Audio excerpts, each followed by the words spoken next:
If you possessed a stellar-class warship, what would you do? Naturally, I would pilot it into the boundless cosmos and embark on a heart-stirring adventure. In a residential compound, a young man stared at the question on the forum and entered his reply. Setting his phone down, he turned to look out the window, imagining the adventures he might one day begin in the infinite universe. At that moment, an icy, mechanical, emotionless voice suddenly echoed through the room. Suitable candidate located. Identity has been recorded. Name Zhao Dongyang. Status captain of a stellar-class warship. What on earth? Startled by a voice he had never heard before resounding inside the room, he spun around searching every corner of the house, yet could not find anything that could have produced the sound. Thinking it was merely his imagination, he muttered, "Could it be that I'm overthinking things and just imagined that voice? I am sorry to disappoint you, Captain. I am not a product of your imagination." The cold mechanical voice resounded once more. Terrified, he cried, "What the hell? There really is someone else in this room." "I am not a ghost," the voice replied calmly, "but the artificial intelligence of a warship." The mechanical voice continued, "I am the artificial intelligence of a warship." "Then what exactly did you mean by what you said just now, eh?" Zhao Dongyang asked the mechanical voice. "I am in the process of searching for a new captain for the warship," the icy tone answered. "Huh, then why did you choose me?" Zhao Dongyang asked in puzzlement. The mechanical voice replied, "I have collected information on every human on Earth. After running calculations through my own evaluation system, I determined that you are the one most compatible with me." "Me? Are you kidding? I'm just an ordinary person. How could I possibly become the captain of a stellar-class warship?" Zhao Dongyang found it utterly unbelievable. "Are you willing to accept this decision? If you agree, I will explain the specific procedures to you," the mechanical voice said calmly. Zhao Dongyang hesitated for a moment, a surge of impulse welling up in his heart. "All right, I'm willing to give it a try." Immediately afterward, a beam of light appeared in the room, enveloping Zhao Dongyang completely. When the light faded, he discovered that he was standing in a strange environment with an incomparably massive warship looming before him. Confronted with such a dreamlike scene, Zhao Dongyang felt a wave of disbelief. After a short while, he calmed himself and made his way to the warship's control room. Gazing at the enormous screen before him, he said, "Introduce this warship and yourself to me." "Very well, Captain," the mechanical voice replied. "This vessel is a stellar-class warship. With its capabilities, it can easily annihilate a planet comparable in size to Earth. At the same time, this warship is equipped with a rest cabin, training room, laboratory, cultivation bay, armament storage, and many other facilities. I am the artificial intelligence system of this warship. I am responsible for assisting the captain in handling all affairs and can control every corner of this vessel." "Is it really that powerful?" Zhao Dongyang asked in astonishment. "Then who is your creator? I don't believe someone capable of building such an extraordinary warship would simply abandon you." "I am very sorry, but I cannot answer that question. My creator erased all of my memories concerning them," the icy mechanical voice replied. The cold voice continued, "However, they left me with one final message: go and seek a master suited to you in this universe. I hope you can find someone who will treat you kindly. At the same time, they entrusted the right to name me to my next master." "So you're leaving the right to name you to me?" he mused. "Do you have any name you desire?" "No. Only my master may give me a name." "I see. Then how about Nuwa?" "If you are certain, Captain, then I shall bear the name Nuwa," the mechanical voice answered. "Good. Then from now on your name is Nuwa. By the way, change your voice as well. That cold tone is far too devoid of human warmth. Switch to a gentler female voice," he suggested. "Understood. Name confirmed, Nuwa," a gentle female voice sounded. "All right, Nuwa, send me back to my room for now. I need to think through everything that happened today." You issued the command to Nuwa. As you command, a flash of white light swept past, and you found yourself back in your own room once more. After being transported back to your own room, you lie on the bed replaying everything that just happened. I suddenly own a starship that could never exist in the real world. What am I supposed to do with it? Rule the world? No, that's not it. According to what Nuwa just said, a single energy cannon from the battleship could easily destroy the Earth. Conquering the world would be laughably simple. Interstellar travel? That doesn't seem impossible either. Since there are beings in the universe capable of building such an enormous battleship, that means there must be other races out there in the cosmos. I've never even seen what an alien looks like. Forget it, I shouldn't think about it for now. Better get some rest first. The next morning at dawn, you wake up in bed and tentatively call out, "Nuwa." "I am here, master." "What are your orders?" A gentle female voice answers from your phone. "Nuwa, how did you end up inside my phone?" You exclaim in astonishment. "In order to communicate with you more efficiently, master, I have already hacked into your phone," Nuwa replies.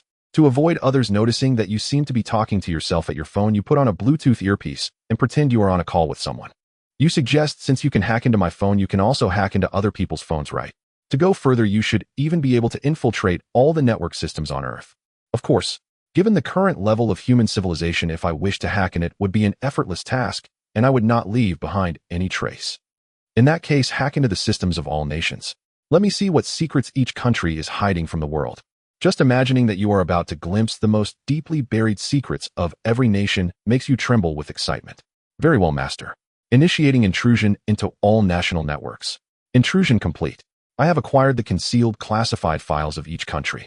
Oh, it worked. Let me see what treasures they've been hiding. The Chinese fallen dragon incident. Autopsy of an unknown creature. United States UFO sightings report and alien corpse dissection. Soviet underground tunnels. Terrifying echoes from 10,000 meters below the Earth, and so on. There really is so much fascinating material. Nuwa, based on these reports, how much do you think they truly understand, you ask? I am afraid the answer is disappointing, Master.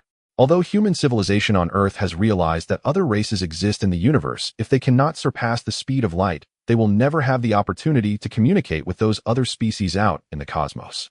Oh, so that means that as things stand, I am the only person on Earth who has a chance to communicate with other extraterrestrial races. Yes, if humanity fails to achieve faster-than-light travel within the next 100 years, you will remain the only one capable of interacting with other races in the universe. Wow, in that case, I really need to plan my space journey carefully. Nuwa, transport me onto the starship. You order. As you command, Master. Back on the starship, you begin drafting a list of everything you might need for your journey through space. First, food. Nuwa, can the ship's cultivation chamber simulate Earth's ecological environment? Of course. As long as we record Earth's ecological variations, we can reproduce its environment aboard the ship, Nuwa answers. Next is medical supplies. Since there's a medical bay on the ship, that shouldn't be an issue for now. Master, although the starship is equipped with a medical facility, it does not contain medicines tailored for humans. You will still need to purchase a set yourself so that the laboratory can analyze and replicate them, Nuwa reminds you. With food and medicine roughly planned out, the last thing is weapons. After all, I have no idea whether other alien races will be willing to communicate peacefully. Nuwa, can the laboratory manufacture weapons? Certainly. As long as you specify the weapon's form and function and ensure its feasibility, it can be produced. Good. That will be the rough plan for now. If any unforeseen situation arises, I'll devise a solution then. Nuwa used the equipment in the laboratory to create 2 bionic female robots based on Earth women. Remember to endow them with formidable combat abilities and intelligence. At the same time, open a virtual account for me overseas, initially containing $100 million. Make sure no one notices anything amiss. Moments later, Nuwa said, Master, the bionic robots have been completed. Should I bring them to the operating room? The one on the left stood about 1.75 meters tall, her figure perfectly proportioned, each inch of her skin resembling meticulously sculpted marble, smooth and resilient. Her facial features were sharply defined with a straight nose and a slightly pointed chin, giving her an imposing aura that could not be ignored. Her eyes were a deep sea blue, as if they could see through the hearts of others, with pupils that displayed subtle changes under varying light, adding a touch of mystery. Her hair flowed in golden waves, soft and glossy, gently swaying with her movements like golden tides under the sun. Her lips were full and rosy, revealing perfectly white teeth when she smiled, imparting a sense of warmth and approachability. The one on the right was slightly shorter, about 1.68 meters tall.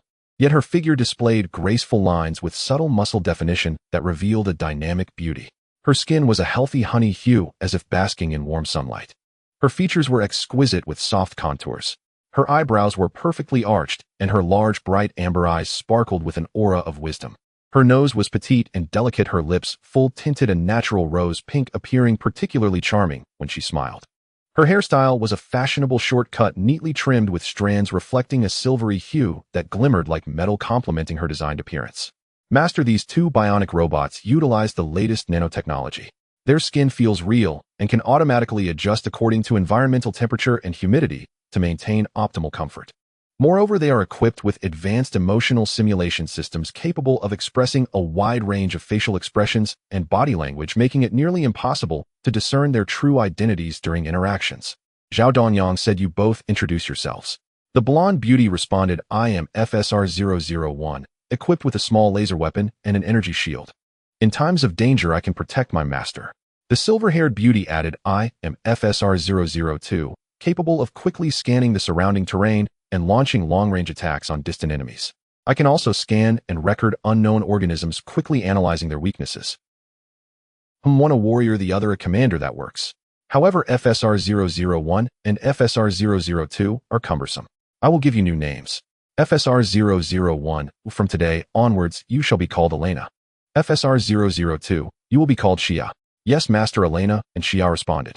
And from now on, do not call me Master. Just call me Captain, you said. All right, Captain. From now on, you both should learn the communication methods and languages of Earth civilization quickly through Nuwa to facilitate communication with people on Earth.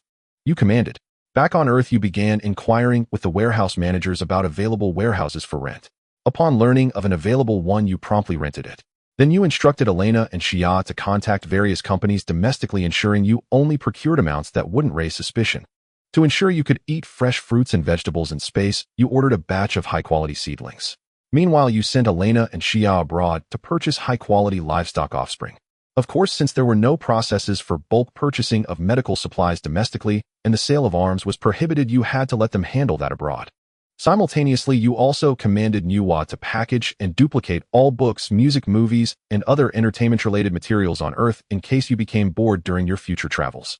In the blink of an eye, a month had passed. Elena and Shia had completed all necessary procurements, and you had wrapped up your own affairs. Afterward, you entered the operating room, ready to embark on your interstellar journey.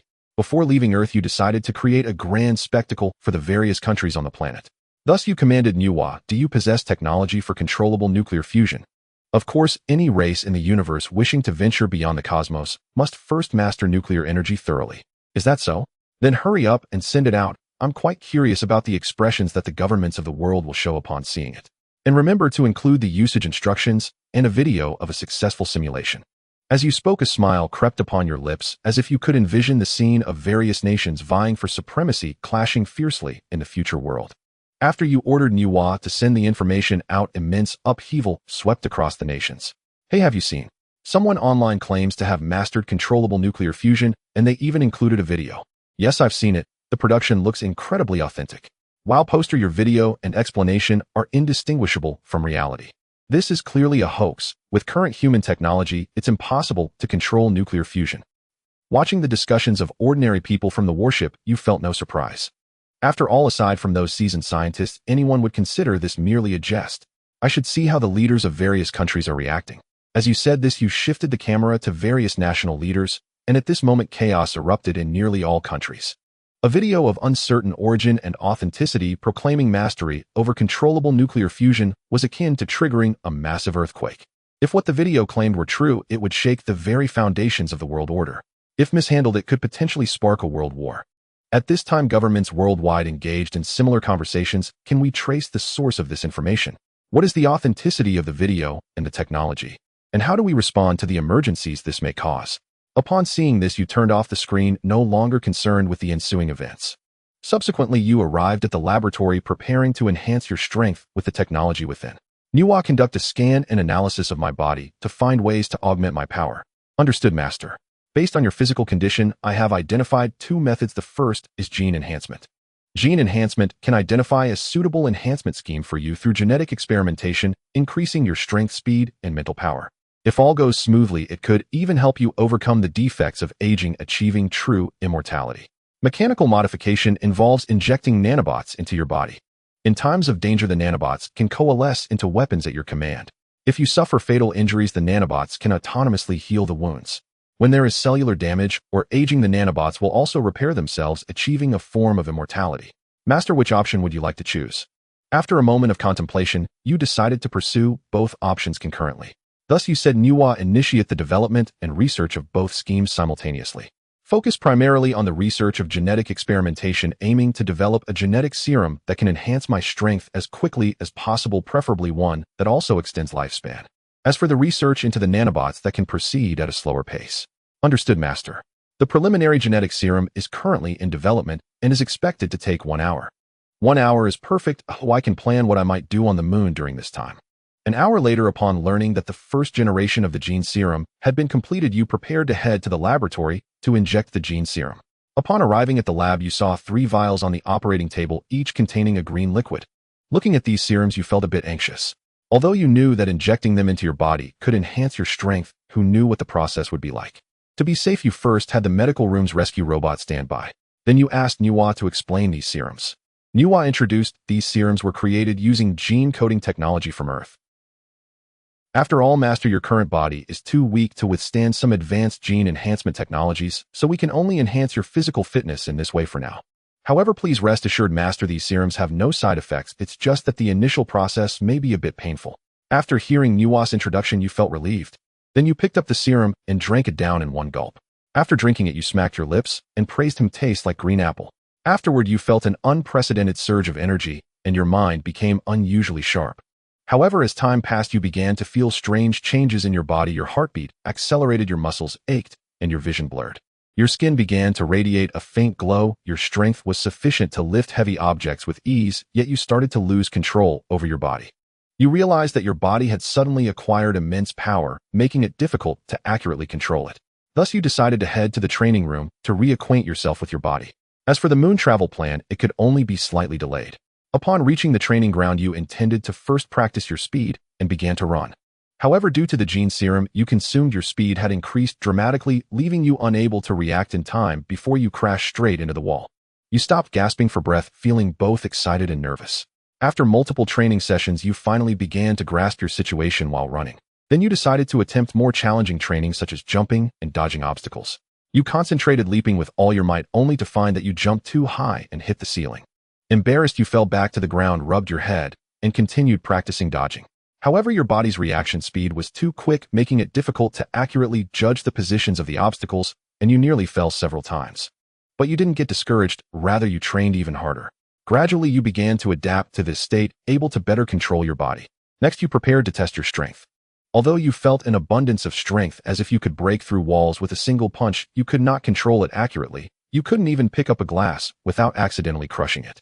You began to try to control this power, cautiously swinging your fists. Each strike produced a muffled sound, and you could feel your strength continuously increasing. Gradually, you adapted to this state, and your movements became smoother and more natural. You continued training, your clothes soaked with sweat. As your control over your strength became more proficient, you decided to challenge your limits. You commanded Nuwa to raise a 5-meter-thick wall to see just how strong you had become. You approached the wall, took a deep breath, and threw a punch with all your might, the speed so great that it produced a sonic boom. With a loud bang, you punched a large hole through the wall. You looked at the scene before you with great satisfaction. At least now, with your strength, you could knock out any person on Earth with a single punch. Nuwa, initiate the test. I want to see my exact strength. Understood, master. Meanwhile, a track rose from the ground with various obstacles set up. Some areas even had hidden mechanisms that could cause you to fall if you weren't careful. As you prepared, you began the test. Although your speed had significantly increased, you still reacted slowly when faced with some hidden mechanisms. Next, you arrived at the strength tester. You relaxed your mind, took a deep breath, and struck the tester with all your might. The value on the tester exploded off the charts. Afterward, you conducted some other tests. By the time the tests were completed, you were drenched in sweat, your clothes thoroughly soaked. After resting for a moment, you stood up and moved your limbs. Nuwa, display my data, you said calmly. Nuwa quickly projected a screen showing all your data. Strength, speed, reaction capability. You looked closely at the screen, a hint of surprise flashing in your eyes. Is this really the strength I possess now? You couldn't help but marvel. The effect of the gene serum far exceeded your expectations. However, this is still not enough. You clenched your fist tightly. I want to become stronger. You realize that there is still ample room for improvement. Thus, you decide to train diligently in the time to come. The next day, you arrive at the virtual training room. You plan to begin a combat simulation, engaging in battle with a virtual opponent. To enhance your targeted training, you deliberately set the strength of the virtual opponent to be slightly stronger than yourself. As the simulated opponent charges at you, you raise your hand, intending to push her back. However, to your surprise, she sidesteps and thrusts her leg toward your knee. You uncontrollably topple to the ground. Just as you attempt to steady yourself, she punches towards your temple. Everything goes dark before you find yourself exiting the combat simulation. Damn, let's do this again, you say in frustration. Afterward, you enter the combat simulation once more. Yet in less than half a minute, you are knocked down again. With each failure, your combat instincts sharpen and your endurance in battle increases. Ultimately, you manage to defeat your opponent, but instead of relaxing, you continue training with the simulation. In the midst of fierce combat, you employ the newfound powers and techniques, defeating your opponent time and again. Your confidence swells, filled with anticipation for future adventures. After training, you lie exhausted on the ground, gazing at the ceiling while contemplating your next plan. You understand that only by constantly surpassing yourself can you grow. You turn towards the corner of the training room, where various weapons and equipment are displayed. Next, it's time for weapon training. You declare resolutely. You select a sharp sword, feeling its weight in your hand. After a few swings, a satisfied smile spreads across your face. Then you activate the training mode, and a virtual enemy appears before you. With a quick motion, you strike with the sword like a gust of wind, instantly hitting the enemy's vital point. As the training progresses, your swordsmanship becomes increasingly refined, each attack more precise and fierce. After training, you sheath your sword, wiping the sweat off. I need to continue training with other weapons, you mutter to yourself. You stride towards the area where other weapons are stored, your eyes gleaming with determination. You approach a sniper rifle, focusing intently. You skillfully load a bullet, aim at the target, and pull the trigger. In your sights, the virtual enemy's head is struck, and they collapse. Next, you switch to a submachine gun, charging forward and sweeping through the ranks.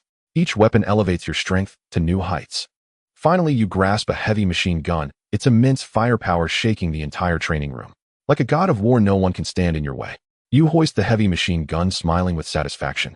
At this moment, the voice of Nuwa resounds. Master, your performance is outstanding. However, weapons are merely aids. A true strength originates from within. You nod in agreement. I understand. With these weapons, I can better confront various dangers. You gaze into the distance, as if envisioning the myriad challenges you will face in the future universe. Moreover, I must continue to develop more genetic agents to constantly enhance my powers. Your eyes brim with determination. Master, your current strength is already sufficient to face certain crises alone. However, in this universe, there exist many unknown civilizations and countless unforeseen dangers. Nuwa advises. I know. Therefore, I must prepare thoroughly. You take a deep breath. No matter how many challenges lie ahead, I will not back down. With that, you exit the training room, lost in endless contemplation while gazing at the universe outside. In the corridor of the ship, you instruct Nuwa. Go to the laboratory and create a set of spacesuits that will allow me to walk effortlessly in outer space. Remember, they should be convenient and sturdy. Also, based on science fiction films, create an identical lightsaber and some other weapons. Returning to the lounge, you lie on the bed and close your eyes for a good sleep. The next morning, you arrive at the laboratory. Looking at the completed spacesuit and various weapons before you, your heart brims with anticipation. Wearing the spacesuit, you feel your body become light and agile. Holding the lightsaber, you try swinging it a few times, the glow tracing beautiful arcs in the air. You nod in satisfaction. This equipment will serve as your reliable assistant in exploring the universe. Subsequently, you take the equipment to the deck of the spaceship, preparing for a practical drill. Opening the hatch, a powerful suction pulls you out of the ship. You adjust your posture, stabilizing your body, and begin to walk in space. The lightsaber in your hand glimmers with dazzling light, and you feel as if you have become a warrior of the universe. Returning to the ship, you store this equipment in a small spaceship and decide to head to the moon. Upon boarding the small spaceship, you stowed your equipment, settled into your seat, and fastened your seatbelt. You commanded Nuwa, initiate the launch, target the moon. Command received, target the moon. The spaceship will launch in 3 seconds. Countdown, 3, 2, 1. With a slight tremor, the spaceship slowly ascended, gradually leaving the ground. As the hatch opened, the spaceship swiftly exited the warship, soaring into the infinite cosmos. Before you lay an endless expanse of starry sky, the brilliant stars sparkling like jewels embedded in a black canvas. You felt the acceleration of the spaceship, your heart filled with anticipation and tension. This was an exhilarating journey with the moon as your destination. Could it harbor secrets yet undiscovered by humankind? During the long flight, you gazed out at the cosmic scenery, your thoughts drifting. The mysteries of the universe were so profound, and humanity played merely a minor role within it. Before long, the moon gradually appeared in your sight. It resembled a gigantic silver disk quietly suspended in the dark expanse of space, its surface pockmarked with craters. A sense of awe surged within you. This was the celestial body where humanity once set foot, and it stood as the frontier of our exploration into the unknown. As the spaceship approached the moon, you could clearly see its details: mountains, plains, and craters. This desolate land bore witness to the passage of time. Finally, the spaceship successfully landed on the lunar surface, producing a slight jolt. Taking a deep breath, you pressed the button to open the hatch and stepped onto this rarely trodden ground. A sense of desolation washed over you, yet your heart brimmed with excitement and anticipation. You cautiously stepped out of the hatch, feeling the ground solid and stable beneath your feet. Standing on the moon, you gazed at the barren landscape before you, a surge of indescribable emotions swelling within. This was a whole new world, a place only a fortunate few had the chance to tread. You slowly took a step, sensing the difference in gravity on the lunar surface. Each step felt somewhat light, as if you were leaping. Looking around, you found no signs of life, only endless gray rocks and dust. The environment here was extremely harsh, with extreme temperatures and intense radiation. You continued walking forward, feeling the tranquility and mystery of the moon. In the distance, the mountains appeared faintly, like a grand painting unfolding before you. You paused, quietly observing everything, your thoughts drifting in the vastness of the universe. Here time seemed to lose its significance. Immersed in this unfamiliar world, you gradually forgot the noise and troubles of the outside. You realized that humanity's understanding of the universe was merely the tip of the iceberg, with countless unknowns awaiting exploration. When you turned to look back, you saw the footprints you had left behind, marking your presence on the moon. These traces would forever remain on this land, witnessing the fact that you had once been here. You felt an overwhelming sense of pride, for you had become one of the few who could personally experience the moon. Perhaps when people on Earth launch manned rockets to the moon again, they will be astonished to discover that extraterrestrial beings similar to humans had also visited this lunar landscape. You turned to gaze at the Earth, suspended in the cosmos, resembling a gigantic blue gemstone radiating an enchanting glow. The surface of the Earth was cloaked by the atmosphere, forming a thin veil of mist, as if draping the planet in a mysterious shroud. From this angle, the Earth appeared like a massive eye quietly watching you.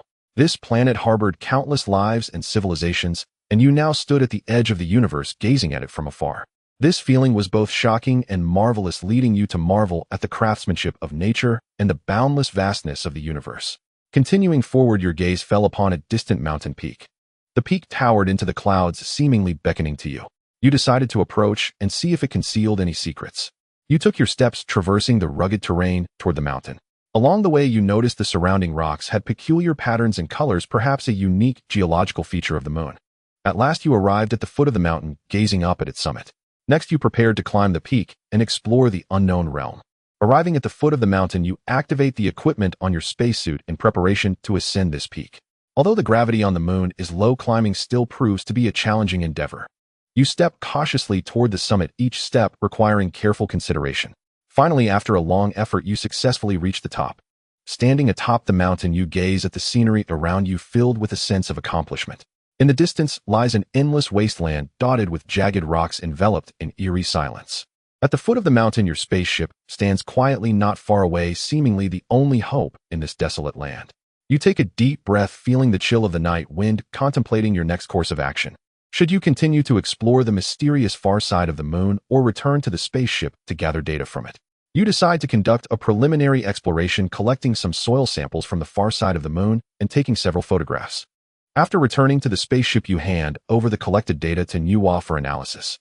Inside the spacecraft, Nuwa meticulously studies the photographs and samples you obtained. Through her analysis, Nuwa discovers that the far side of the moon seems to be concealing some unusual energy fluctuations. These fluctuations emanate from a massive underground cavern, likely a source of some unknown energy. Nuwa, can you locate the cavern? You inquire. Cautiously, you proceed along the cavern, increasingly astonished by the sights before you. The walls shimmer with mysterious runes, and a peculiar liquid flows across the ground. You feel yourself approaching a significant discovery, one that may alter humanity's understanding of the moon. The location of the cavern has been pinpointed 120 kilometers from your current position. However, for your safety, it is advisable to bring Elena and Xia along, and I will also send a small robot to accompany you, allowing for real-time communication between us. You don your spacesuit once more, ensuring you have the necessary equipment, and proceed toward the cavern with the two of them. As you step into the cavern, darkness envelopes you, making it impossible to see anything. You activate the lighting on your helmets, barely managing to discern the path ahead. Slowly, you make your way along the path, encountering some bumps and obstacles, yet thankfully no real dangers. Until you reach the end of the cavern, you find nothing. You ask Nuwa through the robot. Nuwa, can you investigate whether something is obscuring the path ahead? Understood, Master. The small robot flies to the end of the cavern and deploys several reconnaissance devices to scan the area. Nuwa then responds, Master, ahead lies only a virtual barrier, likely used to conceal certain things. Hearing Nuwa's reply, excitement surges within you. Could it be that something secret is indeed hidden here?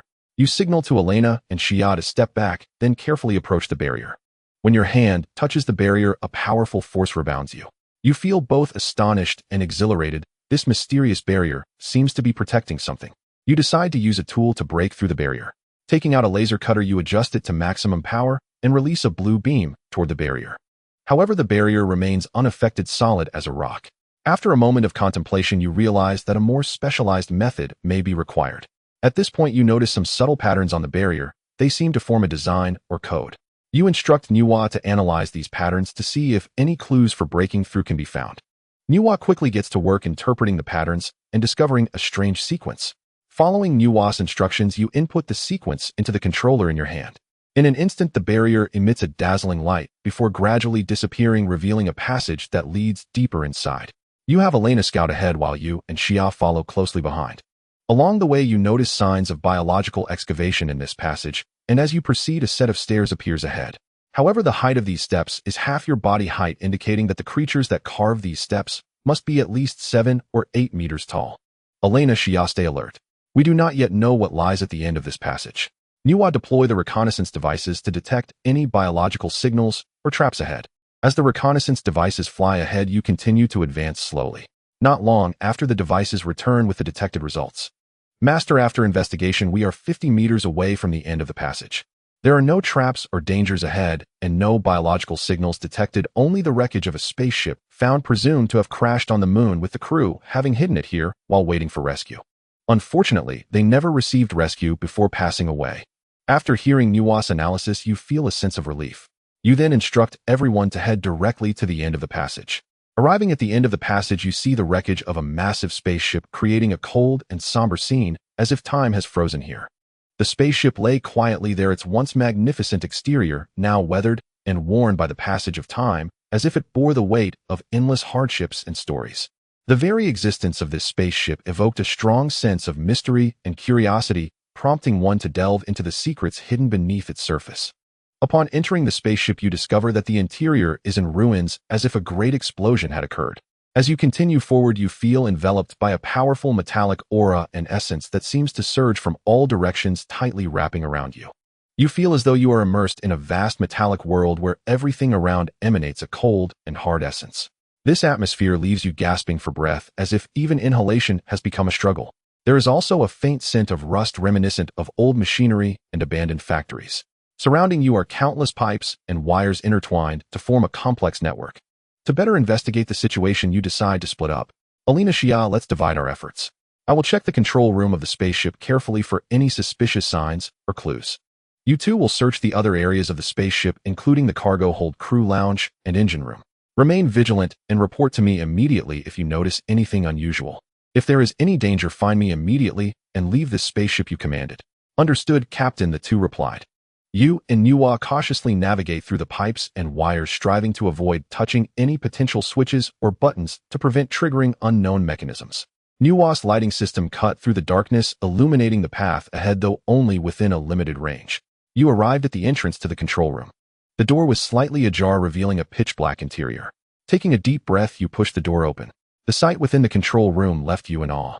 A colossal control console dominated the center of the room, adorned with a multitude of buttons and screens.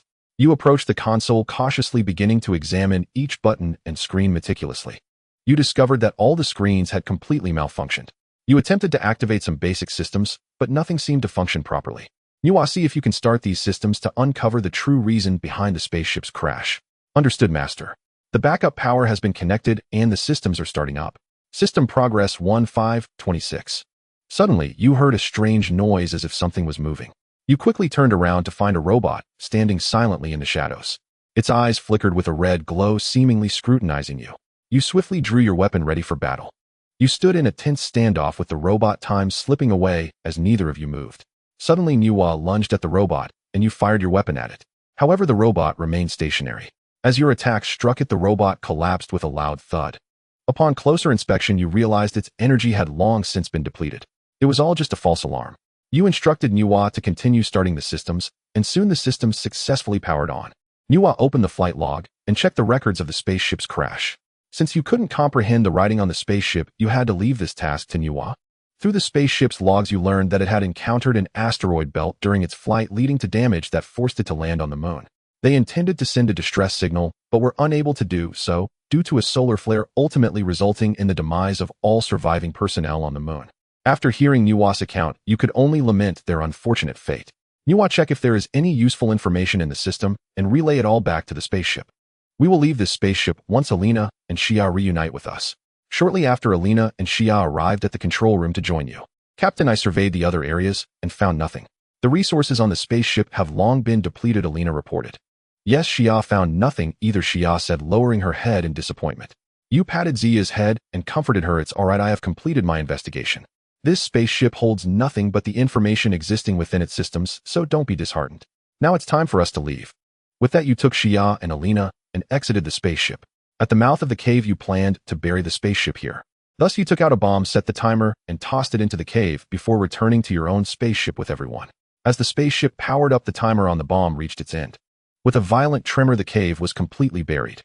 You piloted the spaceship back to the warship. This lunar journey came to an end. Back on the battleship, you instructed Nuwa to analyze the information extracted from the wreckage of the spaceship. You said to Nuwa, remember to notify me once the analysis is complete. After giving your instructions, you left the control room. Once outside, you decided to relax in the entertainment area. You found a comfortable massage chair and began watching a movie on the screen before you while adjusting the chair to massage mode. As you lay in the chair enjoying the massage, waves of relaxation flowed across your back, relieving you of the fatigue and tension of the day. The massage techniques gradually intensified, transitioning from gentle touches to firm presses, each motion seemingly urging you to relax and let go. You slowly closed your eyes, allowing the massage to guide you into a state devoid of stress, as if your thoughts too had become light and airy. As time passed, the rhythm of the massage became increasingly gentle and your breathing deepened. You felt your body gradually sinking into the chair, as if wrapped in a warm current far removed from the clamor of reality. In this tranquil moment, your consciousness began to blur and the boundary of dreams grew indistinct. You ceased to ponder the worries of work or the plans for tomorrow, wishing only to immerse yourself in this warm embrace. Gradually, you felt your heartbeat slow and your breathing became steady. You knew that you had entered the realm of dreams. Here there were no troubles, no worries, only tranquility and peace. You allowed your spirit to soar freely, savoring this rare moment of serenity. You awoke from the massage chair, rubbing your eyes and stretching as you got up from the chair. After waking, you glanced at the time, realizing it was evening on Earth. Feeling a bit hungry, you decided to head to the kitchen for something to eat. As you walked towards the kitchen, you noticed a message from Nuwa indicating that the analysis of the information was complete. In the kitchen, you instructed the kitchen's automated robot to prepare you dinner. You tasted the meal and found it better than what some five-star hotels on Earth offered. After eating, you returned to the control room and inquired of Nuwa, what have you discerned from the information? Nuwa replied, Master, I found some planetary coordinates and routes from this information, which we can use to reach those planets. Of course, if you wish to explore other unknown planets, you can also refer to this information. Moreover, I discovered that while the currencies of different civilizations vary, transactions are predominantly conducted using gold, a resource that retains value. Therefore, Master, it would be best to use gold when purchasing items from other planets. You stroked your chin, feeling somewhat troubled. I should have thought ahead and brought some gold and silver before leaving Earth. Nuwa sent out automated spacecraft to check for gold and silver resources on other planets in the solar system. If there are any, report back immediately. As your command was issued, numerous unmanned spacecraft set out to explore the other 7 planets beyond Earth. After a while, Nuwa received reports back from the automated spacecraft. Master, according to the reports from the automated spacecraft, no gold or silver was detected on Mercury, Venus, Mars, Jupiter, Saturn, Uranus, or Neptune. Nuwa said. You furrowed your brows, thinking, does this mean we can only search for gold in other star systems? But that poses too great a risk. Just then, as you pondered, Nuwa added, however, Master, there may still be some undiscovered gold or silver mines left on Earth. We could send an exploration team to search for them. Your eyes lit up, finding this to be a splendid idea. All right, let's immediately dispatch a small spacecraft to Earth to search for gold and silver mines, but be sure not to let the people on Earth discover us.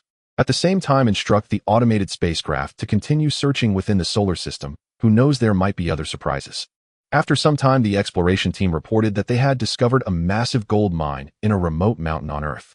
You felt overjoyed and immediately ordered them to commence extraction. However, things did not go as smoothly as hoped. The area surrounding the gold mine was fraught with dangers such as mudslides and collapses, presenting significant challenges to the extraction work. But for you who possessed a battleship, these issues were not obstacles. The extraction proceeded smoothly, and it was expected to be completed in 12 hours. Meanwhile, Nuwa received a request from the automated spacecraft. Nuwa, what is happening with the automated spacecraft? Master, the automated spacecraft has discovered a small asteroid near Pluto that is suspected to contain a large amount of gold and silver. They are conducting further detection. You contemplated for a moment, let them complete the detection and report back to you.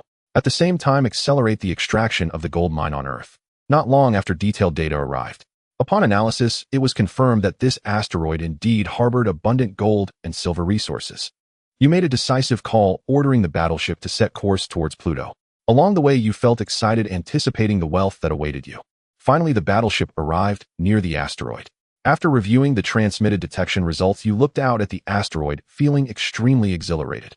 This asteroid, covered by 100 meters of meteorite on the surface, was essentially composed entirely of gold.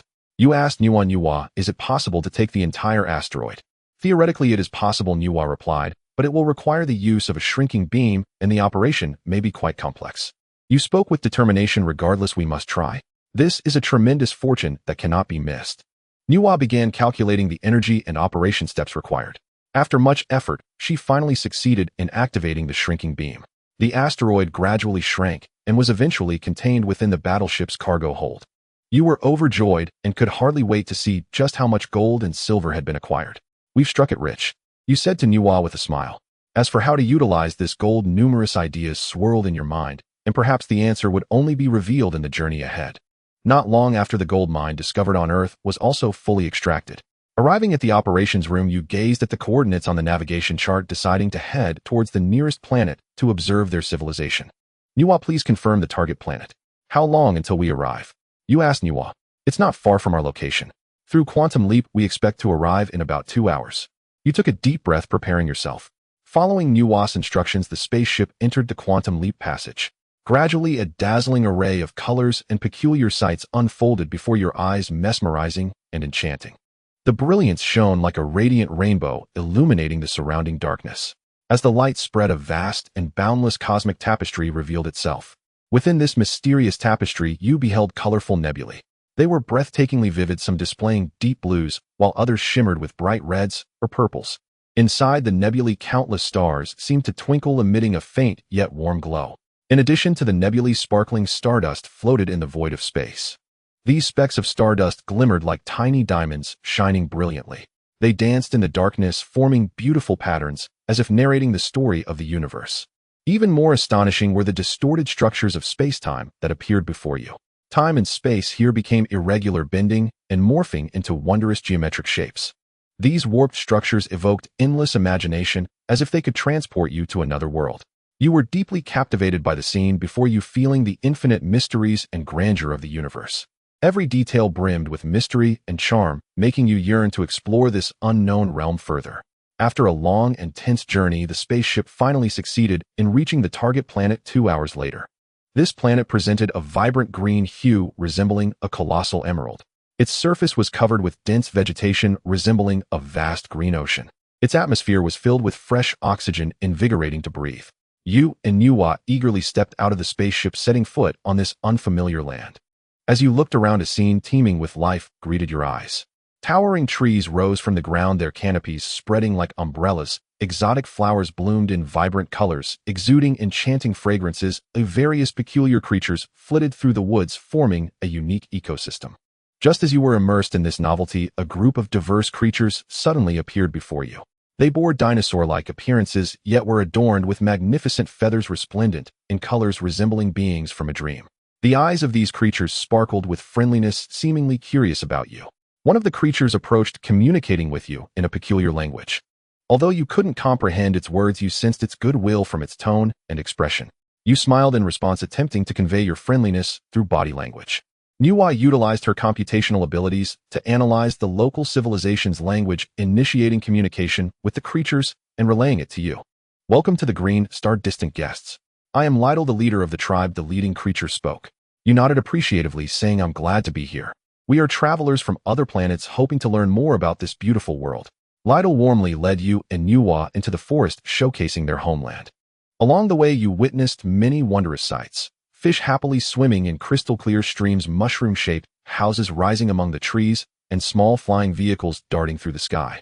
You arrived at an expansive square where more creatures gathered. They surrounded a massive crystal pillar which radiated a gentle glow. This is our source of energy, Lytle explained. It provides us with a continuous flow of power. You gazed at the crystal pillar, feeling the immense power it contained. You turned to Lytle and asked, aren't you afraid of me having any ulterior motives by revealing the power necessary for your survival? Lytle chuckled and replied, our race holds a special status within the Galactic Federation, and we are under significant protection. This is not merely talk. If anyone dares to harbor any ill intentions or actions against us, they are doomed. For once such a thing is done, they will face a bounty and pursuit from all planets. Therefore, ordinary people generally do not dare to provoke us lightly. After all, no one wishes to become the target of everyone, right? You nodded, saying, indeed, if someone were to entertain malicious thoughts about you, they probably wouldn't be able to stay anywhere in the universe. Just as you and Lidal were conversing, a spaceship suddenly appeared in the clear sky, slowly sailing in from the distant horizon. Its massive and majestic body gradually approached the ground, ultimately landing steadily not far from the forest. Lidal's eyes flickered with a hint of surprise at the sight, but he quickly regained his composure. He turned to you and said, new guests have arrived. I need to go greet them. For now, let Lana continue to show you around. After saying this, Lidal loudly called out for Lana's name in the distance. As his voice echoed, a figure swiftly appeared in your view. Her form resembled that of a swift raptor, agile and flexible. She was covered in feathers as white as snow, resembling a soft blanket. This girl was Lana, and she approached you with light steps. The sunlight cast upon her, making her feathers sparkle with dazzling brilliance like a radiant pearl. Lana arrived in front of you, smiling as she greeted, welcome to our planet. I am Lana, and I am delighted to serve you. Her voice was clear and melodious like a heavenly sound. You couldn't help but glance at her a few more times, captivated by her beauty and elegance. Lana seemed to sense your gaze, a blush appearing on her face. She then led you towards the place where the spaceship had landed. As you approached, you noticed that the spaceship had a unique design, its exterior shimmering with mysterious light. The hatch slowly opened, and a tall figure stepped out. He was clad in golden armor, and sharp eyes were visible beneath his helmet. I am the envoy from the Galactic Empire. His voice was deep and powerful. I have come to establish a friendly, cooperative relationship with your race. Lidal stepped forward to welcome the envoy with a handshake. They then began discussing the details of their cooperation. During this process, you quietly observed everything around you. This mysterious planet, the powerful race, and the envoy from the Galactic Empire filled you with immense curiosity. You resolved to understand this universe well and explore its secrets. As Lidal conversed with the envoy from the Galactic Empire, Lana led you away from there. You curiously asked, where are we going? Lana smiled mysteriously and said, I will take you to see a special place. You arrived at an open area where a huge stage was being built. Workers were busy at work transporting various equipment and props to the site. Lana informed you that this was in preparation for the decade-long music festival. At this time, musicians from various planets gather here to express their love for the universe through music. Lana excitedly said the music festival not only attracts musicians, but also countless alien travelers. They come from various star systems to enjoy this grand musical feast together. You couldn't help but imagine that scene, your heart filled with anticipation. Lana continued, during the music festival, the entire city is immersed in a joyful atmosphere. There are small concerts and performances on the streets and alleys where people dance and laugh, freely experiencing the charm of music. Listening to Lana's description, you felt as if you were already amidst that bustling music festival. You were eager to personally experience that unique atmosphere. Lana smiled and said, when the music festival begins, I will definitely take you to enjoy it. As night fell and the lights began to shine, Lana brought you to the house arranged for you, which was simply yet comfortably decorated and could accommodate 5 or 6 people. After you put away your luggage, you walked to the window and gazed at the brightly lit city outside, feeling a surge of emotions. At the same time, you contacted Elena and Shia, who were on the Warship, inviting them to join the music festival. At that moment, Lana knocked on the door and entered, informing you that dinner was ready. You followed her to the dining room, where a sumptuous feast awaited, instantly whetting your appetite. As you enjoyed the delicious food, you chatted happily. Lana introduced you to some of the local delicacies, and you listened with great interest. After dinner, you returned to your room and lay on the bed, your thoughts racing. Reflecting on the day's experiences, you grew increasingly curious about this mysterious planet. In the days to come, you had no idea what surprises awaited you. Filled with anticipation for the future, you drifted off to sleep. In the early morning, sunlight streamed through the window and spilled onto the bed. You slowly opened your eyes, stretched lazily, and sat up on the edge of the bed. Reaching out, you gently pulled back the curtain, and warm sunlight instantly filled the entire room. You walked to the window, gazing at the beautiful scenery outside, your heart feeling particularly light and joyous. Outside, a lush green forest came into view. The trees stood tall and dense, their leaves swaying gently in the breeze, creating a soft, rustling sound. Sunlight filtered through the gaps in the leaves, creating a dappled pattern of light and shadow that reflected beautifully on the ground and tree trunks. Birds in the forest chirped joyfully, as if welcoming the arrival of a new day. In the distance, the sun gradually rose, its bright rays shining down and illuminating the entire sky. Beneath the blue sky and white clouds, the mountains undulated, resembling a magnificent painting. Clouds and mist swirled among the mountains, giving a sense of mystery. You took a deep breath, savoring the fresh air, feeling as if you were embraced by nature. At that moment, your communicator chimed with a notification. Upon checking, you saw that it was a message from Elena informing you that they had arrived. You replied to Elena indicating that you would be down shortly. You quickly washed up, changed your clothes, and called out to Nuwa before leaving the room and heading to the entrance of the villa area. Elena and Xiao were waiting for you, smiling and waving as they saw you. Together you stepped out of the hotel, blending into the beautiful morning scenery. Strolling along the streets of the town, various unique and charming buildings lined both sides. You occasionally stopped to admire the gardens and decorations along the street, exchanging your feelings of fondness for the place. As you walked, you arrived in front of an ancient church. The church bells rang out at that moment, their melodious and solemn tones echoing through the air. You entered the church feeling the tranquil atmosphere and admiring the exquisite murals and sculptures. Although you were unaware of the deity they worshipped, you bowed in respect. Afterwards, you continued forward and arrived at the edge of a clear brook. The brook babbled as it flowed, its surface sparkling with light. You walked along the bank, listening to the sound of the flowing water and enjoying the gifts of nature. Along the way, you encountered some local residents who greeted you warmly and engaged in conversation. They shared stories and history about the town, allowing you to gain a deeper understanding of the place. Finally, you arrived at a cafe where you sat down to savor delicious coffee and pastries while enjoying pleasant conversations. In the following days, you explored the city to your heart's content, admiring its unique scenery and culture. Every attraction captivated you, immersing you in the enjoyment of beauty. Meanwhile, the stage for the music festival was being constructed in an orderly manner. Staff members worked diligently and efficiently, gradually transforming an empty space into a vibrant and passionate musical haven. As time passed, the outline of the stage became clearer, with sound equipment and lighting facilities being installed one by one, creating a spectacular scene. Watching all of this, a swell of anticipation and excitement surged within you, as if you could already feel the shock and emotion that the upcoming music festival would bring. 5 days later, the stage was completed and the music festival officially began. The musicians started rehearsing, adjusting the sound of their instruments. Audiences entered one after another, finding their seats and eagerly anticipating the start of the concert. As night fell, the lights flickered and the host stepped onto the stage, greeted by enthusiastic applause and cheers. The host announced the official start of the concert, and the first band took to the stage, igniting the atmosphere with their passionate rhythms and dynamic melodies. The audience swayed along with the rhythm of the music, freely releasing their inner enthusiasm. Each band showcased their unique style and talent. Some songs were powerful, while others were filled with warmth, immersing people in a variety of emotions.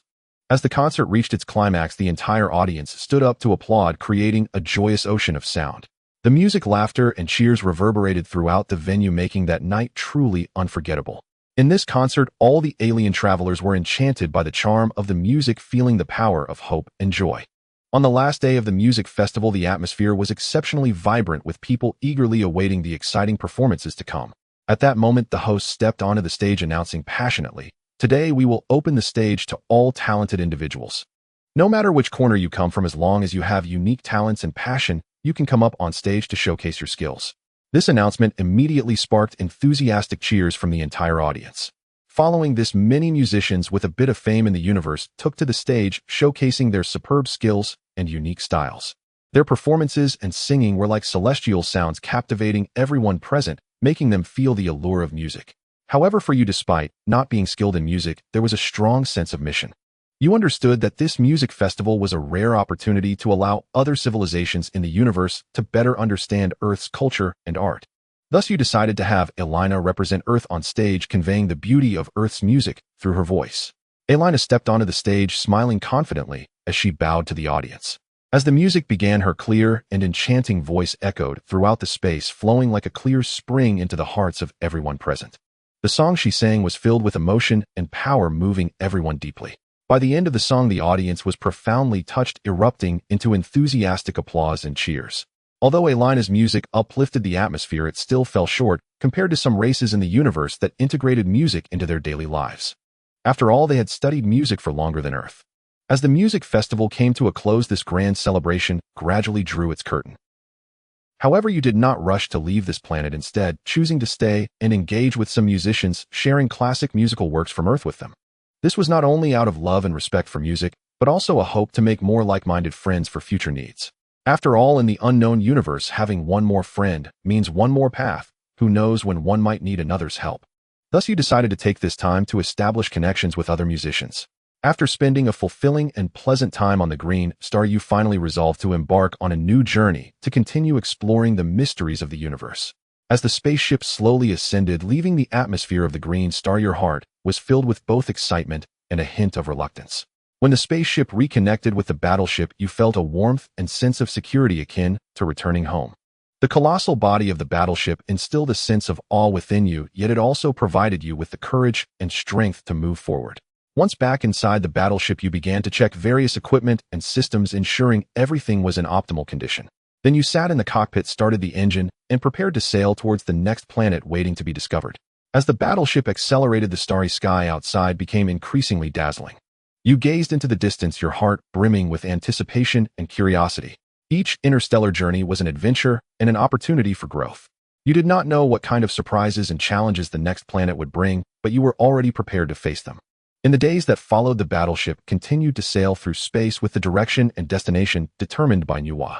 Erlina began to take an interest in martial arts from Earth, continuously learning Tai Chi, Muay Thai, Brazilian Jiu-Jitsu, and more. Xia also inexplicably started learning culinary skills. Although she could directly download all the menus into her data drive, she chose to cook herself. As for yourself, you spent your days either watching movies and playing games in the entertainment zone or sleeping in your room. Time quietly passed by, and you were unsure how long such leisurely days lasted. One day, you suddenly received a notification from Nuwa. The second-generation gene agent had been successfully developed. This news instantly jolted you awake from your tranquility and excitement that was hard to express. You hurried to the laboratory, preparing to complete the injection of the second-generation gene agent to further enhance your strength. Nuwa had ready everything, waiting for your arrival. Nuwa presented to you the latest research achievement, the second-generation gene agent. These agents were meticulously designed and improved to further enhance human physical qualities and abilities. Looking at the exquisite bottles containing the shimmering liquid, you couldn't help but feel a surge of awe. Without hesitation, you picked up the gene agent and injected it into your body. In an instant, a powerful energy surged through you, causing your body to convulse violently. As this force overwhelmed you, you finally could not bear it and collapsed to the ground. Then everything went black and you lost consciousness. When you opened your eyes again, you found yourself in the medical room. You felt a bit dazed, but soon noticed Erlina sitting beside you. Upon seeing you awake, she wore a concerned expression and explained that Nuwa had informed her to bring you here. You expressed your gratitude to Erlina and then decided to undergo a comprehensive body scan. Shortly after, you received the scan results and carefully observed the data and charts. To your surprise, you discovered that your strength had significantly increased. Your muscles had become stronger and your reaction speed had greatly improved. Not only that, but your sensory abilities, endurance, and other metrics had also shown remarkable growth. This unexpected gain left you exhilarated while also astonished by the miraculous effects of the gene agent. You were acutely aware that this breakthrough would have a significant impact on your future adventures, and you looked forward to showcasing your enhanced strength in the face of new challenges. In the following days, you focused intently on various training exercises to stabilize and enhance your strength. During this process, you gradually adapted to the newfound power and integrated it into your own combat style. Just then, Nuwa delivered an important message: an unknown planet had been discovered ahead. Strangely, this planet did not appear on any known navigation charts, as if it had suddenly emerged from the void. This anomaly raised your alertness, and you began to ponder whether this planet concealed some kind of secret or danger. You decided to personally explore this mysterious planet to uncover what issues it truly harbored. Thus, you instructed Nuwa to head towards that unknown planet, your heart filled with anticipation and curiosity. As the distance closed, you felt an increasingly peculiar aura emanating from the planet, compelling you to investigate. You arrived at the control room and instructed Nuwa, bring the research equipment and weapons. We are going to explore that planet. Nuwa nodded to indicate her understanding and began to get busy. Then you called Elena and Xia, asking them to bring the robots controlled by Nuwa to board the spaceship. As the roar of the engines echoed, the spaceship slowly ascended, heading towards the mysterious planet. Throughout the journey, you sat quietly in the cockpit, contemplating the situations that might arise next. Elena conversed with Nuwa to gather more information about the planet, while Xia was responsible for checking the various systems of the spaceship to ensure flight safety. After some time flying, the spaceship finally approached the planet. From a distance, it displayed a strange hue, seemingly shrouded in a layer of mysterious light. Your heart was filled with anticipation, but also a bit of nervousness. After all, this planet was completely unknown territory for you, and no one knew what dangers and secrets it might harbor. When the spaceship landed on the planet's surface, you donned a heavy protective suit, carefully opened the hatch, and stepped onto this unfamiliar land. The sight before you took your breath away. The entire surface of the planet was buried under thick yellow sand, and as far as the eye could see, it was desolate and lifeless. A strong sense of curiosity and desire for exploration surged within you, determined to uncover the mysteries of this enigmatic planet. Thus you began to check the gas composition of the planet. After a meticulous examination, you discovered that the air here did contain oxygen, but its concentration was quite low. Nevertheless, to ensure your safety, you put on an oxygen mask just in case. Next, you carefully observed the surrounding environment, trying to find signs of life.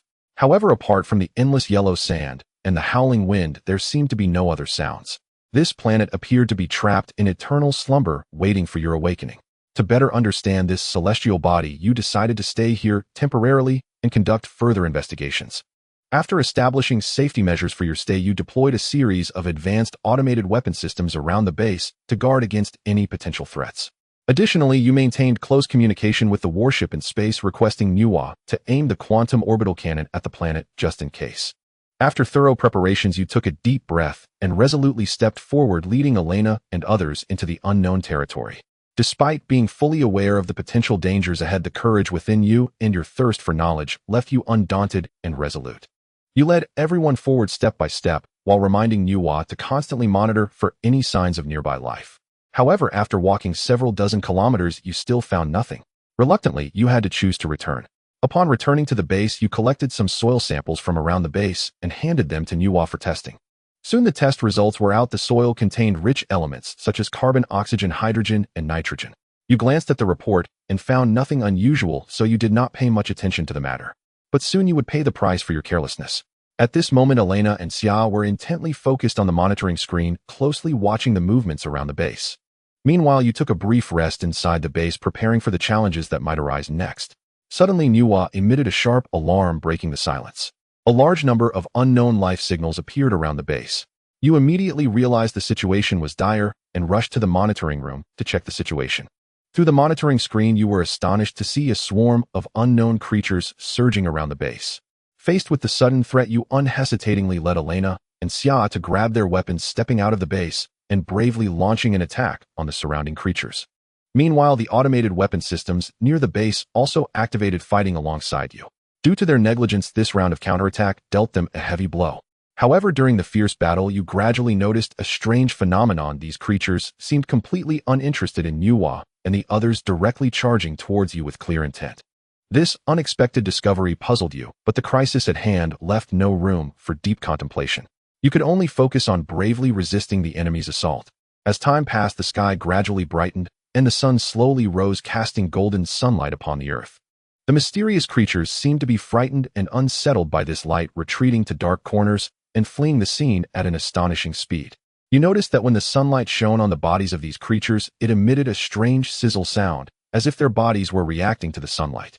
This phenomenon piqued your interest, and you realized that these creatures might fear sunlight, which is why they chose to leave this place before dawn. You recorded the name of this creature as man-eating beast in your log and planned to develop weapons to counter this creature. You decided to have Nuwa bring the bodies of these creatures back to the laboratory for in-depth research and dissection. You hoped to find answers as to why these creatures only targeted you. After considerable effort, Nuwa successfully completed the dissection work.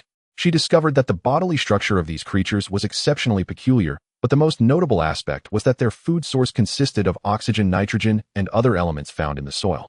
Interestingly, the human body also contains these elements, which may explain why you became their target. Nuwa, analyze a method to conceal my scent and create weapons to counter them. You commanded Nuwa with a serious expression. Understood, Master, Nuwa responded. Soon Nuwa completed the task you assigned and informed you, Master, I have analyzed a method to hide your scent and also crafted weapons to counter those man-eating beasts. You nodded in satisfaction and quickly returned to the command room of the base. Upon entering the command room, you immediately released several reconnaissance drones through the control panel to locate the positions of those man-eating beasts. After several days and nights of searching, the reconnaissance drones finally found the hiding place of the man-eating beasts, an underground cave located 100 kilometers from the base. This discovery relieved you, as at least now they knew where the enemy was and could take targeted action. To prevent the man-eating beasts from attacking, you decided to set up some searchlights around the base. These searchlights could illuminate the surrounding environment, making it easier for you to detect the enemy's traces. At the same time, they could also serve as a deterrent, preventing the man-eating beasts from daring to approach. With the assistance of Elena and Xia, you began to install searchlights around the base. This task required patience and attention to detail. You had to ensure that each searchlight was functioning properly, and that the illumination range covered the entire perimeter of the base. After several hours of hard work, you finally completed the task. Night fell, and the man-eating beasts attacked once again. However, this time they did not succeed as easily as before. As they approached the base, they were illuminated by the searchlights surrounding the base, laying them bare. The automatic defense system immediately opened fire, driving them back. Despite the sheer number of man-eating beasts, they could not breach the defenses thanks to your preparations. After a night of fierce battle, the man-eating beasts finally gave up their assault. The next day, the sun shone brightly, and the air was fresh. You set out early with Elena and Xia, heading straight for the lair of the man-eating beasts. When you reached the destination, you found that this place was deeply hidden, surrounded by massive rocks, with only a narrow passage leading to the depths of the lair. You decided to send a small mechanical vehicle into the cave, first loaded with high-explosive flash bombs. The mechanical vehicle cautiously drove into the cave, emitting a faint rumble.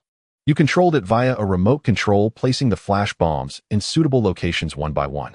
Then you quickly retreated to the cave entrance, waiting for the right moment. At the cave entrance, you set up a high-energy searchlight, preparing to illuminate the interior of the cave. This searchlight could emit a strong light sufficient to penetrate the darkness. With a loud bang, the flash bomb exploded. The entire cave was instantly engulfed in dazzling white light, causing the man-eating beasts to panic and flee in all directions. Immediately, you activated the searchlight without hesitation. The intense light illuminated the interior of the cave, allowing you to see the terrified man-eating beasts clearly. At the same time, the harsh light also caused great pain to the man-eating beasts. You, Elena, and Xia charged into the cave, weapons in hand, ready to engage these monsters in a life-and-death struggle. The cave was filled with smoke and dust, making it almost impossible to breathe. But you were unafraid and pressed forward bravely. You swung your lightsaber, slicing through one man-eating beast after another. Elena utilized the weapons developed by Nuwa to unleash powerful flames and frost attacks, freezing or incinerating the enemies, while Xia made use of her agility to weave through the enemies and deliver fatal strikes. After a fierce battle, you finally eliminated all the man-eating beasts in the cave. The cave was filled with blood and corpses, and the air was thick with the stench of blood. Just as everyone was letting out a sigh of relief, Xia suddenly shouted, "Captain, I found a passage." Her voice was filled with surprise and anticipation. Hearing Xia's call, you immediately walked over. Indeed, in one corner of the lair, there was a dark passage that seemed to lead to an unknown place. You carefully observed the passage, but due to the dim light, you couldn't determine where it led. Considering the potential dangers, you decided to send a mechanical vehicle to explore the passage first. You activated the mechanical vehicle and instructed it to proceed along the tunnel. As the mechanical vehicle gradually delved deeper into the tunnel, you monitored the surrounding environment through the camera installed on it. At first, the passage was pitch dark and nothing could be seen. So you turned on the searchlight on the mechanical vehicle, hoping to illuminate the path ahead. When the light illuminated, you were astonished to find a skeleton lying within the passage. This skeleton appeared to have died a long time ago and was still wearing some tattered clothing. The mechanical vehicle continued to move forward as you nervously watched the screen. Suddenly, an astonishing sight appeared before you. A clearing emerged ahead with a building standing in the middle. This building looked very old, its walls peeling and windows shattered. However, what was even more terrifying was the piles of white bones scattered in front of the building, the sheer number of which was chilling. Some of the bones were already incomplete, while others still retained the shape of a complete skeleton, as if recounting the horrific events that had once occurred. You shivered at the sight before you. It was clear that these bones were leftovers from the man-eating beasts. This place seemed like a land of death, sending chills down your spine. You gazed at the mysterious building, a strong sense of curiosity surging within you. This building hidden in the deep mountains appeared particularly eerie. What is it exactly? Why does it appear here? What secrets lie hidden within? You muttered to yourself. Elena and Xia also leaned over to look at the screen, equally curious about this mysterious building. There may be more secrets about the man-eating beasts inside, Xia remarked. You nodded in agreement.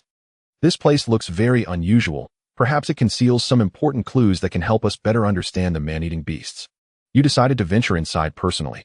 You left the mechanical vehicle behind and notified Nuwa to send over some equipment, as well as to come herself. You hoped to leverage Nuwa's wisdom and strength to explore this mysterious place together. Once you had everything prepared, you took a deep breath and adjusted your state of mind. Then, with resolute determination, you led the other three into the narrow and dark passage. You cautiously turned on the flashlight, and its faint glow instantly illuminated the winding path ahead. The ground beneath your feet appeared somewhat damp, as if it hadn't been tread upon for a long time. Each step emitted a slight creak, prompting a sense of alertness. You gripped the flashlight tightly, your gaze scanning the surroundings vigilantly, maintaining a heightened state of vigilance. You stepped carefully, afraid to awaken the slumbering structure. Pushing open the building's main door, the chaos within indicated just how urgent the situation had been. As you ventured deeper into the building, you realized it seemed to have once been inhabited, but now lay in long-abandoned desolation. The walls were etched with strange symbols and patterns that appeared to represent some form of mysterious language or ritual. Scattered on the ground were some tattered items, books, papers, tools, eroded beyond recognition by the passage of time. You paused to examine your surroundings closely. Suddenly, you heard a faint sound like someone gently sighing. You tightened your grip on the flashlight, scanning the area with heightened alertness. However, apart from the endless darkness and silence, there was nothing. You continued forward, filled with both curiosity and fear. What kind of secrets does this place conceal? What significance do those strange symbols and patterns hold? You resolved to uncover the truth behind this building. On one of the walls of the building, you discovered a layout map. After wiping away the dust, you studied the layout and annotations on the map, gradually understanding the building's purpose. It was an experimental facility. Looking at the intricate network of corridors and rooms, a wave of curiosity surged within you. What kind of experiments were conducted here? Just as you prepared to investigate further, you noticed a half-open hatch nearby.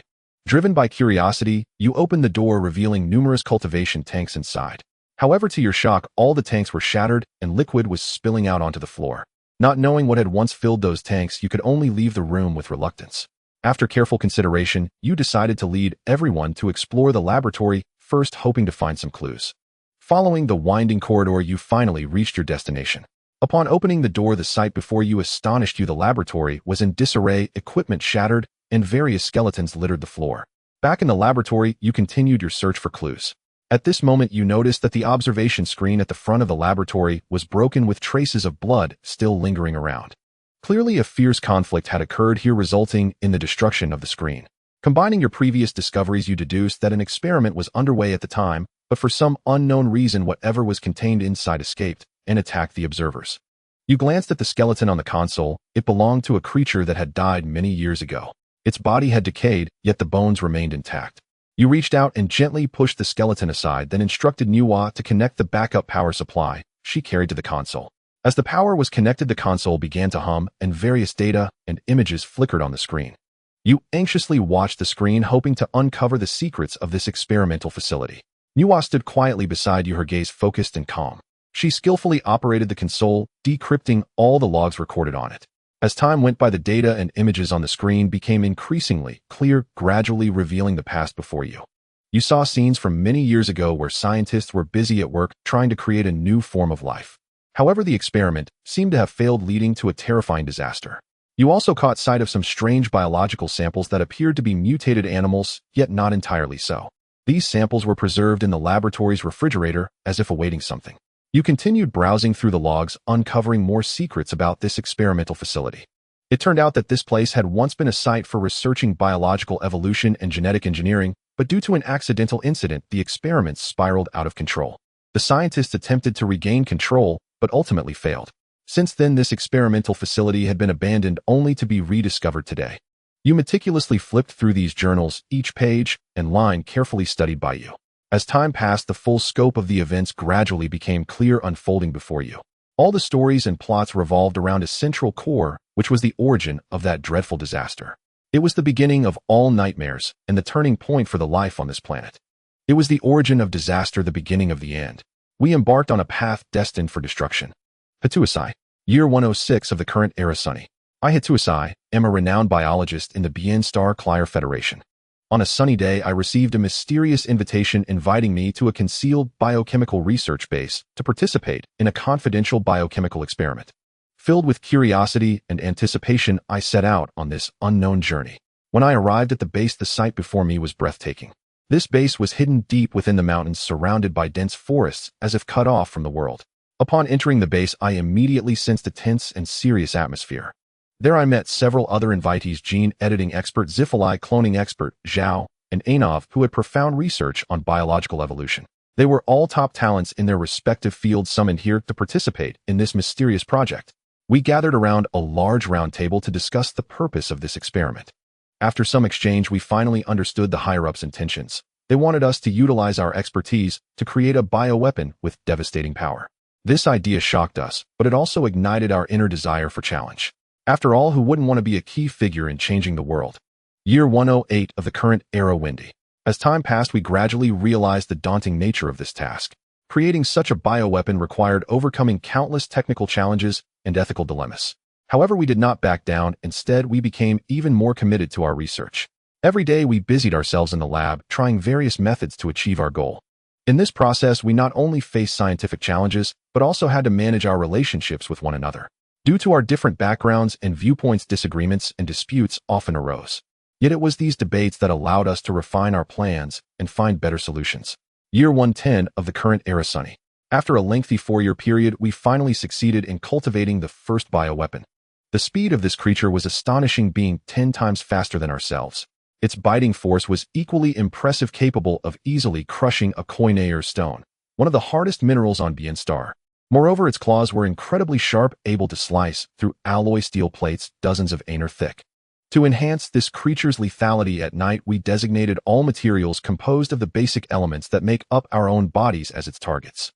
This way, its combat capability at night would be greatly enhanced. However, to ensure this bioweapon would not leak out, we deliberately added light-sensitive genes to its genetic sequence. Once exposed to light, it would suffer harm. If subjected to sufficiently intense light, it could even disintegrate on the spot, vanishing without a trace. This design undoubtedly increased the confidentiality and safety of the bioweapon. Year 115 of the current era cloudy. As expected, just as I had anticipated, war finally broke out. In fact, the atmosphere on the planet had been growing increasingly tense for over a decade, with disputes among various federations arising incessantly. The higher-ups had us manufacture bioweapons, clearly preparing for the impending war. Now that the war had begun, these bioweapons were being deployed to the battlefield. At first, the advantages of the bioweapons were indeed significant, but unexpectedly other federations were also secretly conducting biochemical research, deploying various bioweapons to the battlefield as well. The scale of this war grew larger, with both sides becoming entrenched in a stalemate. Year 116 of the current era rainy. The higher-ups were dissatisfied with the current situation, urgently hoping we could create more powerful weapons to meet the demands of the battlefield. Thus, they issued an important task, not only to develop stronger weapons, but also to bring back the remains of bioweapons manufactured by other federations from the battlefield for in-depth study, allowing us to integrate the strengths of various designs and create even more superior weapons. Through relentless efforts, we successfully collected a wealth of data on other bioweapons, applying this data to our own bioweapon upgrade plans. This time, the new generation of weapons we crafted possessed unprecedented characteristics. They could communicate, displaying a certain degree of intelligence and learning ability, capable of tracking and locking onto enemies based on heat. Additionally, we carefully designed a mother unit to which all bioweapons would respond. The actions of all weapons would be executed through the manipulation of the mother unit. However, unexpectedly, this seemingly perfect plan harbored a significant hidden danger. It was like a ticking time bomb, capable of detonating at any moment and delivering a devastating blow to the entire project. Yet at that time, we were blinded by the desire for success, completely unaware of the seriousness of this issue. Everyone was immersed in their own fantasies and expectations, unwilling to stop and think calmly. This frenzied state caused us to lose our judgment, unable to perceive the fatal flaw lurking in the shadows. In the year 118 of the current calendar, snow fell. As time flowed by and the years passed swiftly, the war gradually approached its end. However, this prolonged conflict had inflicted a heavy blow on the planet. Environmental degradation, resource scarcity, and the destruction of vegetation. The planet seemed to have reached its end, slowly withering and dying. Those who had participated in the war now looked back at the past, their hearts filled with endless regret and self-blame. They realized that the motives behind the war were absurd and foolish. As people immersed themselves in reflection, a new crisis quietly descended. The biological weapons, once considered powerful tools, suddenly lost control, posing a severe threat to humanity. Despite the swift actions taken to destroy most of the uncontrollable biological weapons, one terrifying entity managed to escape our grasp: the mother body. In the year 119 of the current calendar, rain fell. It has been a year since the mother Bodis escape, yet we have still not discovered her whereabouts, even as we joined forces with other federations. It seems she had vanished into an unknown corner, quietly perishing. However, as a member who once participated in research on her, I am acutely aware of her terrifying power. Such a powerful being with a degree of intelligence could not easily fade away into obscurity. I firmly believe she is hiding in the shadows, meticulously planning her next move. In the year 120 of the current calendar, windy weather prevailed. I was busy in the laboratory when I suddenly received an urgent notice stating that the mother body had been captured and needed my inspection. My heart tightened, and I immediately set aside my work to head to the base. Upon my arrival, I saw the mother body locked in a massive iron cage. Though its appearance resembled that of the mother body, I recognized at a glance that something was amiss. As one of those who participated in the creation of the mother body, I knew this was not the real thing. This mother body appeared far too weak and bore obvious scars which did not align with the powerful and fierce image of the mother body. Thus, I decided to perform an autopsy to determine its true identity. After a meticulous autopsy analysis, we arrived at a shocking conclusion: that this so-called mother body was actually a product of the mother body's own reproduction. However, when we initially designed the mother body, we did not grant her the ability to reproduce. So how did these offspring come into existence? Through in-depth studies of the mother body's genetic sequence, we finally found the answer.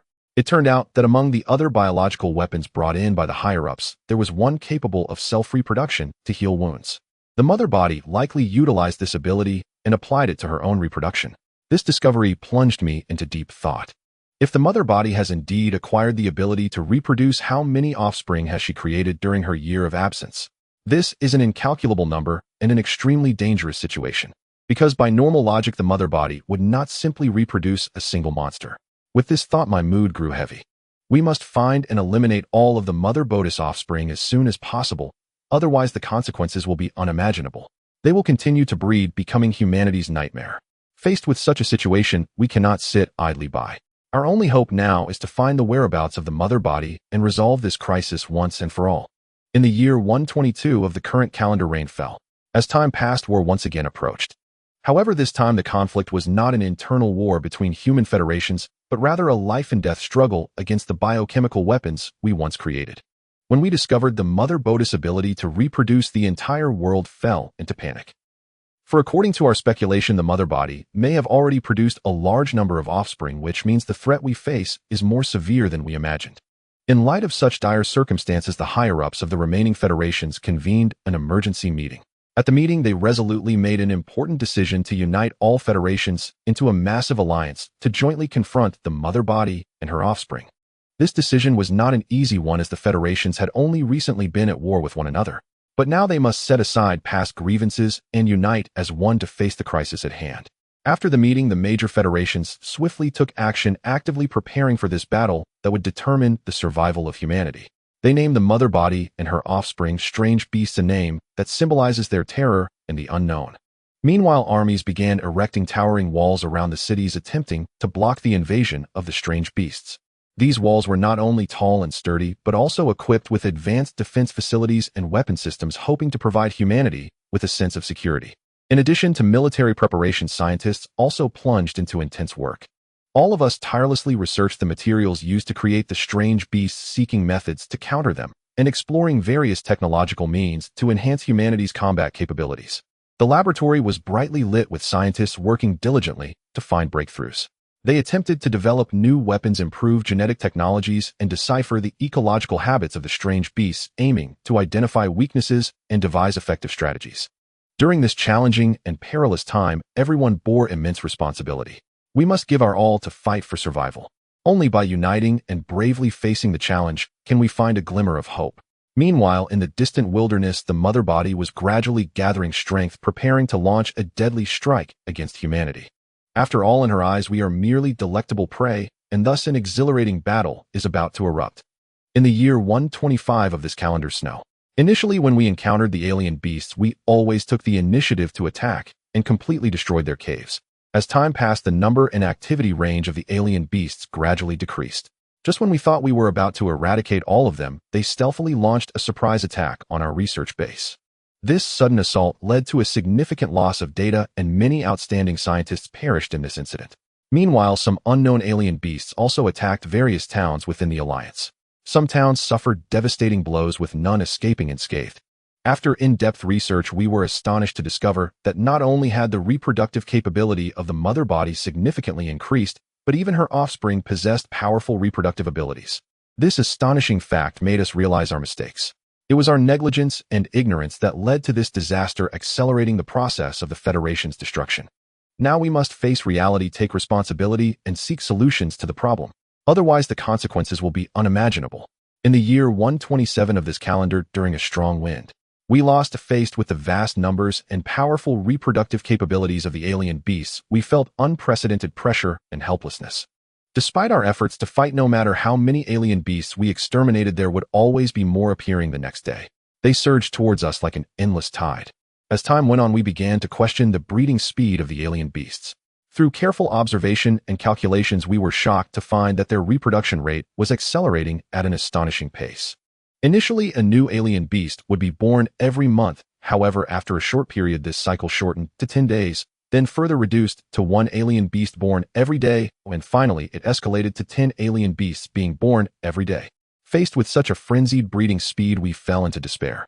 We realized that even with our utmost efforts, we could not stop the increase in the number of alien beasts. Reluctantly, we had to make the difficult decision to flee this planet occupied by alien beasts. Thus, we devoted ourselves to the preparations for departure. After a long and arduous effort, the spaceship for leaving this planet was finally completed. It became our only hope for survival. At the moment we boarded the spaceship, our hearts were filled with sadness and helplessness. This had once been our home, but now we were forced to leave. I write this diary in the hope that one day, if anyone accidentally steps onto this planet and discovers these diaries, they will immediately understand the dangers here and escape as soon as possible. Because the breeding speed of the alien beasts is incredibly fast, once surrounded by them, the consequences will be unimaginable. So please remember, do not hesitate, flee this planet immediately. After reading these diaries, a complex emotion surges within you, leaving you unsure how to express your feelings. History is always eerily similar. Examples of civilizations leading themselves to destruction due to their own arrogance and hubris are not uncommon. Now you finally understand the true dangers of this planet and must leave here as soon as possible. Thus you unhesitatingly lead everyone away from the base, rushing towards the spaceship. At that moment, Nuwa suddenly reported to you, "Master, according to my monitoring, there is only 1 hour left until nightfall on this planet. Moreover, approximately 100 kilometers behind you, some biological signals are gradually approaching. Based on my analysis, I believe they might be the kind of alien beasts mentioned by Hatchawise in the diary. Do you wish to take interception measures?" Upon hearing this news, your gaze became resolute, and you ordered without hesitation, "Initiate interception immediately." "Receive the order." Nuwa quickly responded and immediately dispatched fighter jets from the spaceship to intercept the alien beasts. After the three of you returned to the base, you swiftly took action.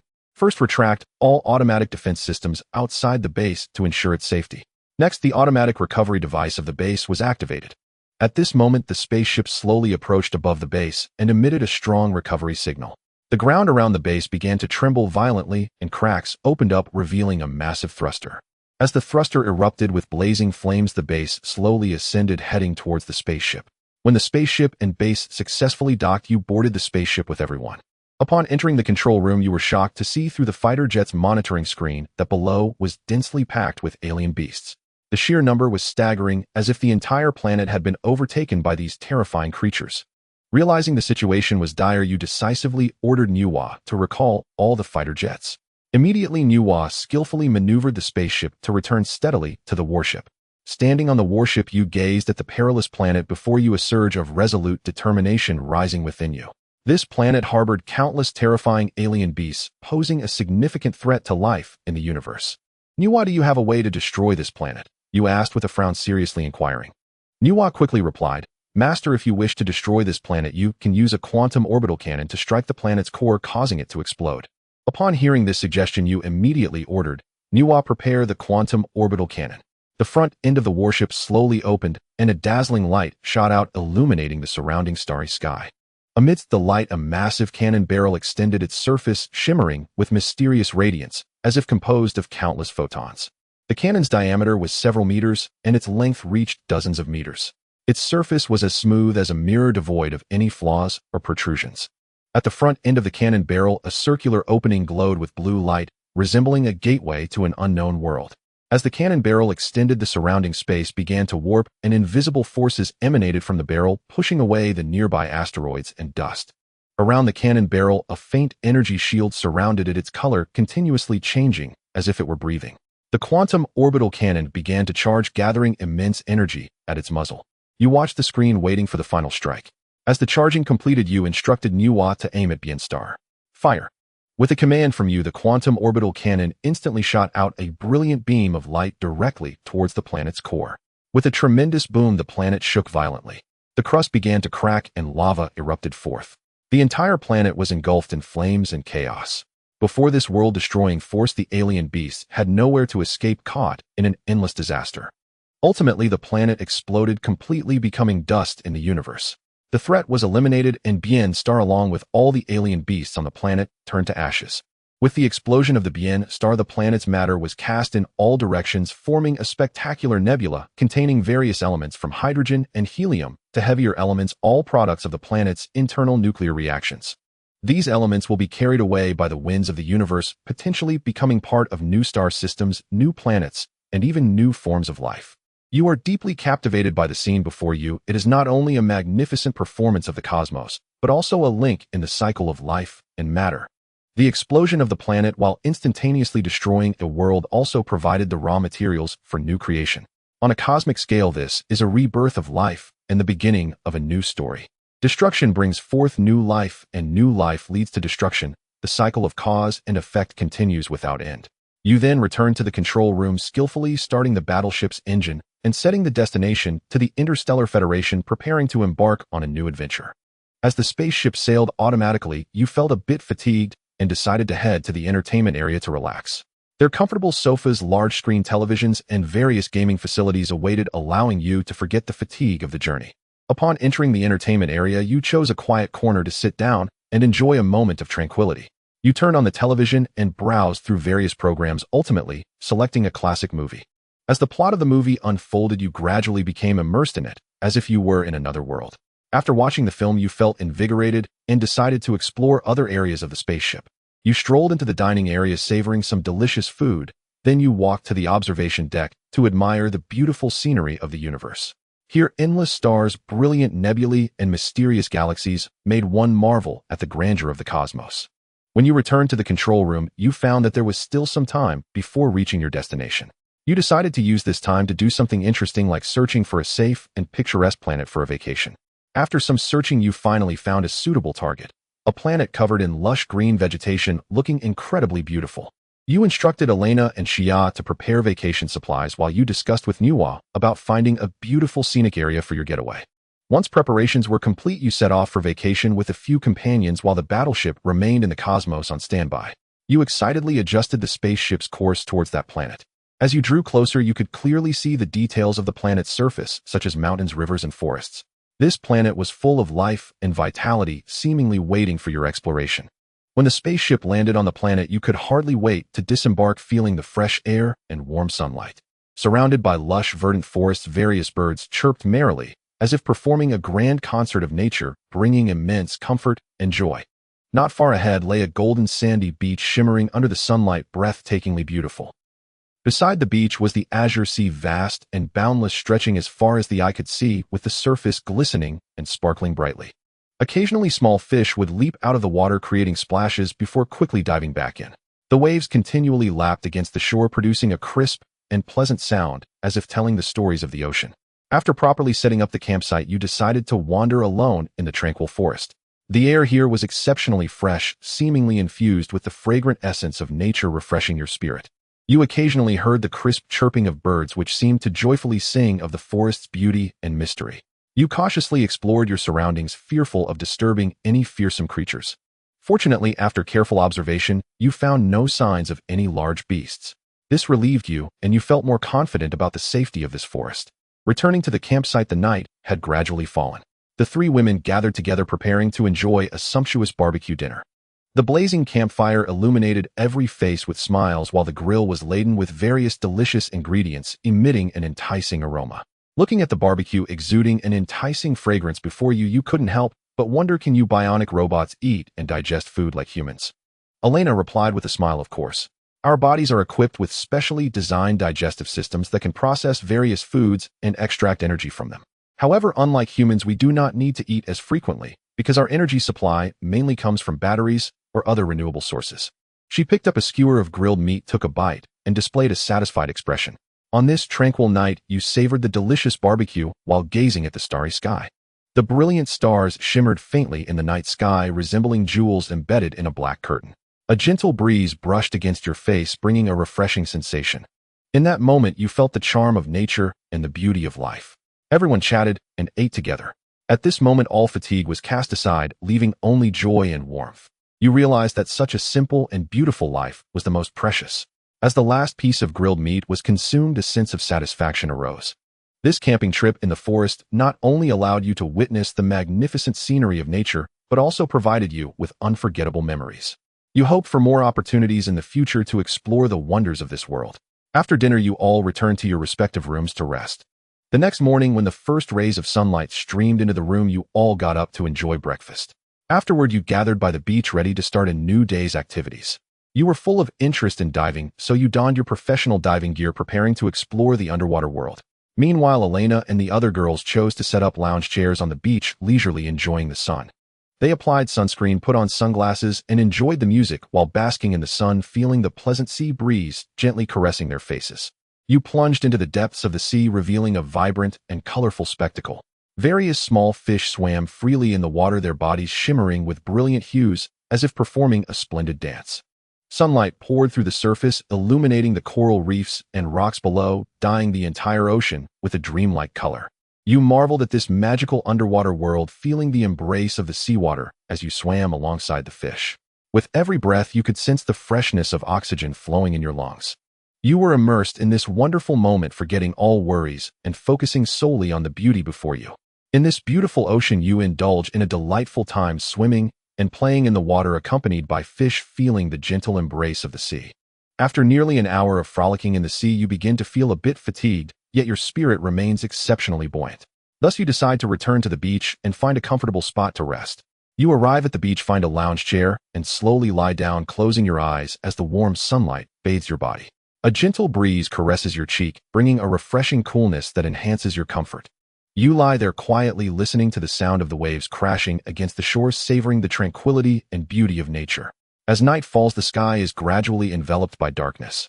Reluctant to leave, you choose to stay by the sea, admiring the serene and beautiful night scene. Sitting on the beach, you gaze at the calm sea with your thoughts drifting far away. Suddenly, an interesting idea strikes you. Why not build a small ice skating rink here? This thought excites you, and you begin to plan how to bring this idea to fruition. The next morning, as the sun rises, you eagerly bring a pile of tools and equipment to the seaside. First, you use your gear to dig out a long channel in the sand that extends to the large pit previously dug by Elena and the others. Next, you carefully direct the seawater into the channel, watching the clear water flow into the pit, filling your heart with a sense of accomplishment. Once the seawater is fully introduced, you take out the ice freezing gun you had prepared and aim it at the water's surface, gently pressing the trigger.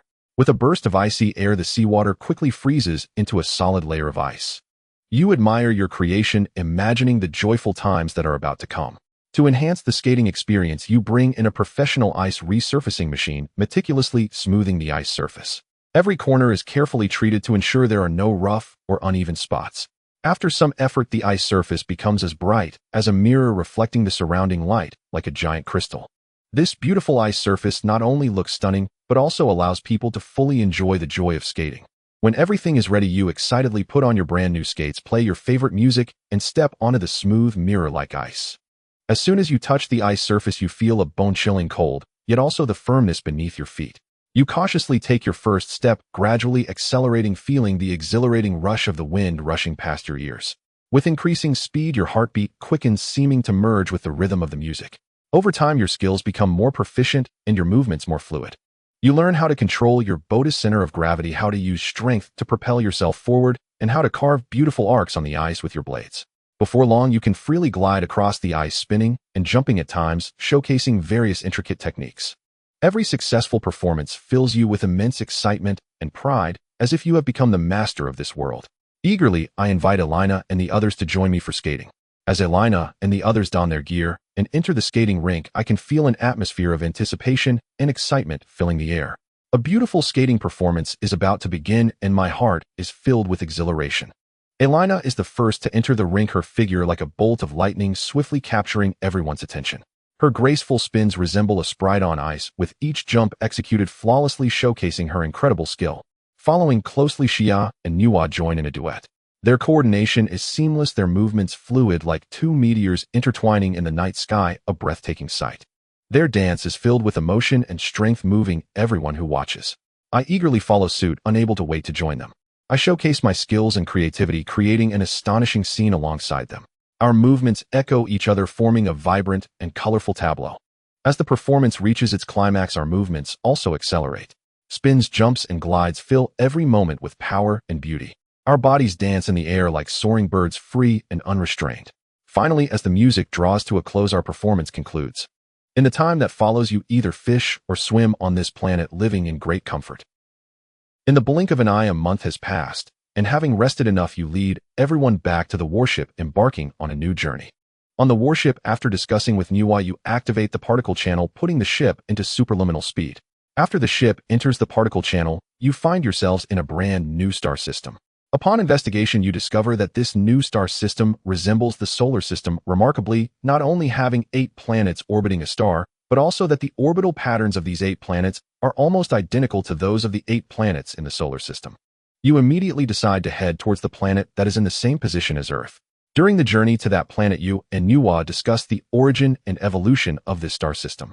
You speculate that this star system may have formed from the gradual accumulation of matter in the universe, with its star generating energy through nuclear fusion, illuminating the entire system. Additionally, you conjecture that there may be signs of life on the planets in this star system, as their environmental conditions are relatively suitable.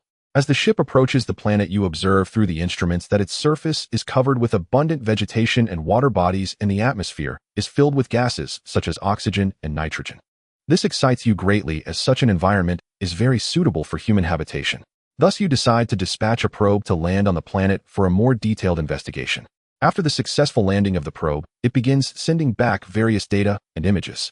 From this information, you find that there are indeed some life forms similar to those on Earth, such as plants, animals, and microorganisms. Moreover, you discover some unique geological structures and climatic phenomena here, all of which require further study to understand the reasons behind them. Having obtained this important data, you decide to personally land on the planet to observe and study it up close. You don your spacesuit, carry the necessary equipment and tools, and slowly descend to the planet's surface in the landing craft. As you step onto this unfamiliar land, your heart is filled with curiosity and anticipation. You first arrive at a dense forest, observing a variety of peculiar plants growing here. Some plants resemble gigantic mushrooms, others look like flowers with wings, and some even emit light. You carefully collect a few samples, intending to bring them back for analysis. Next, you encounter some small animals that appear similar to Earth's rabbits or squirrels, but with different colors and shapes. You attempt to interact with them, but they seem wary of strangers and quickly scurry away. Nevertheless, you record their behavior patterns and ecological habits. During your exploration, you also notice that the climate on this planet is highly volatile, with sunshine one moment and fierce storms the next. Such extreme weather forces you to frequently seek shelter from the wind and rain. At the same time, you discover that gravity on this planet is slightly less than that on Earth, making walking feel quite effortless. After a period of investigation, you have collected sufficient information and samples. You return to the ship with these precious materials. Returning to the spaceship, you will hand over all the information collected on this planet to Nuwa for processing, hoping to see if she can analyze anything. You then head to the entertainment area to play games.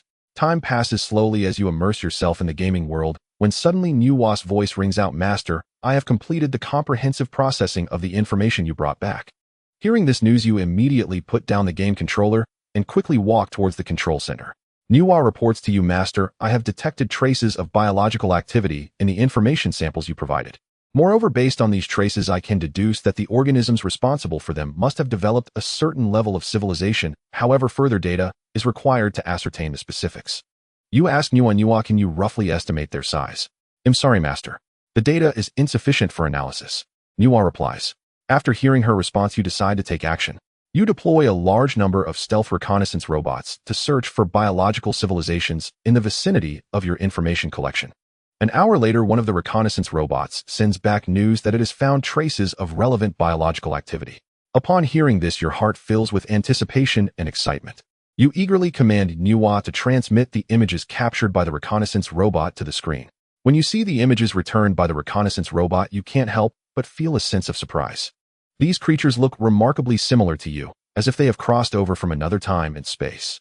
Furthermore, their way of life bears an astonishing resemblance to ancient China. Shocked by this discovery, you immediately order the reconnaissance robots to continue gathering more information about these beings, including their way of life, social structure, and technological level. At the same time, you instruct Nuwa to start analyzing this data and attempt to establish a communication channel with these beings. As time passes, the reconnaissance robots continuously transmit a wealth of data and images. You carefully observe this information, gradually realizing that the level of civilization on this planet is relatively low, yet they possess a unique culture and set of values. Through studying the language, writing, and artistic works of these beings, you find that their thought processes and aesthetic values share many similarities with those of humanity. As your understanding of these beings deepens, you find yourself increasingly captivated by their unique charm. After careful consideration, you resolve to personally visit their capital city for a thorough exploration. Thus, after successfully obtaining and transmitting the information about their language and writing collected by the reconnaissance robot, Nuwa quickly begins work on manufacturing translation equipment. When the translation equipment is successfully completed, you eagerly don clothing appropriate to the era and wear the translation device, then together with Elena and Shia use the teleportation device to arrive outside a capital city. Stepping into the capital city named Yinxing, you are greeted by a bustling scene, vendors shouting on the streets and a variety of shops lining the alleys. All of this makes you feel as though you have traversed into a historical drama. After finding a pawn shop in the city, you exchange some gold brought from the spaceship for local currency. Then you excitedly take the two of them to wander around this capital city. Upon seeing a tea house, you lead them inside without hesitation. After finding an excellent spot to sit down, you order a pot of fragrant tea and some delicious snacks and quietly listen to the storyteller in the tea house narrating captivating tales. As you listen to the storyteller recount stories of court affairs and the martial arts world, you find it very interesting and can't help but wonder whose martial arts are stronger, theirs or your technology. As night gradually falls, you find an inn to stay in. The next morning, sunlight breaks through the clouds and illuminates the earth. To avoid drawing unnecessary attention, you choose to rent 3 horses with Elena and Shia, leaving the city discreetly. The 3 of you ride along the road outside the city at a leisurely pace. The breeze brushes your face, bringing a refreshing scent. The scenery along the way is pleasant, but your mind is not on it. Instead, you remain alert to your surroundings. Suddenly, Elena sharply senses the sound of fighting not far ahead. She immediately reports this situation to you. You furrow your brow, a mix of curiosity and vigilance rising within you. After a brief moment of thought, you decide to investigate. You lead Elena and Shia to quicken your pace towards the direction of the sound. When you arrive, the scene before you takes you by surprise. A group of people in black clothing is surrounding a luxurious carriage, inside which sits a lavishly dressed woman. They wield swords and daggers, fiercely attacking the guards around the carriage, engaging in a fierce battle. Observing this scene, you can't help but feel puzzled. According to typical narrative tropes, 2 scenarios could unfold here. Either a prince or princess is being assassinated, but ultimately escapes, leading to a tumultuous romance with their rescuer, or a long-secluded noble lady suddenly ventures out only to be attacked by bandits and subsequently saved by a brave young hero. However, the subsequent developments indeed do not stray from your expectations. At this moment, the girl in the carriage notices you. A glimmer of hope flashes in her eyes as she urgently cries out to you, "Young master, I am the second princess of the Dayu dynasty. Please save us. There will surely be a generous reward." While on the spaceship, you had already learned about the distribution of power in the vicinity through various channels.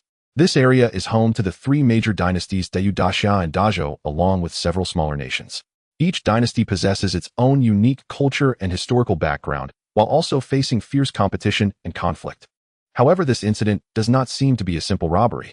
From the conversation just overheard, it appears that there may be hidden power struggles among the royal members of the Dayu dynasty. The kidnapped girl evidently plays a crucial role in this struggle, or rather, she is an important pawn. Her identity and status make her an object of contention among various forces, and thus her fate becomes increasingly obscure. Where will she be taken?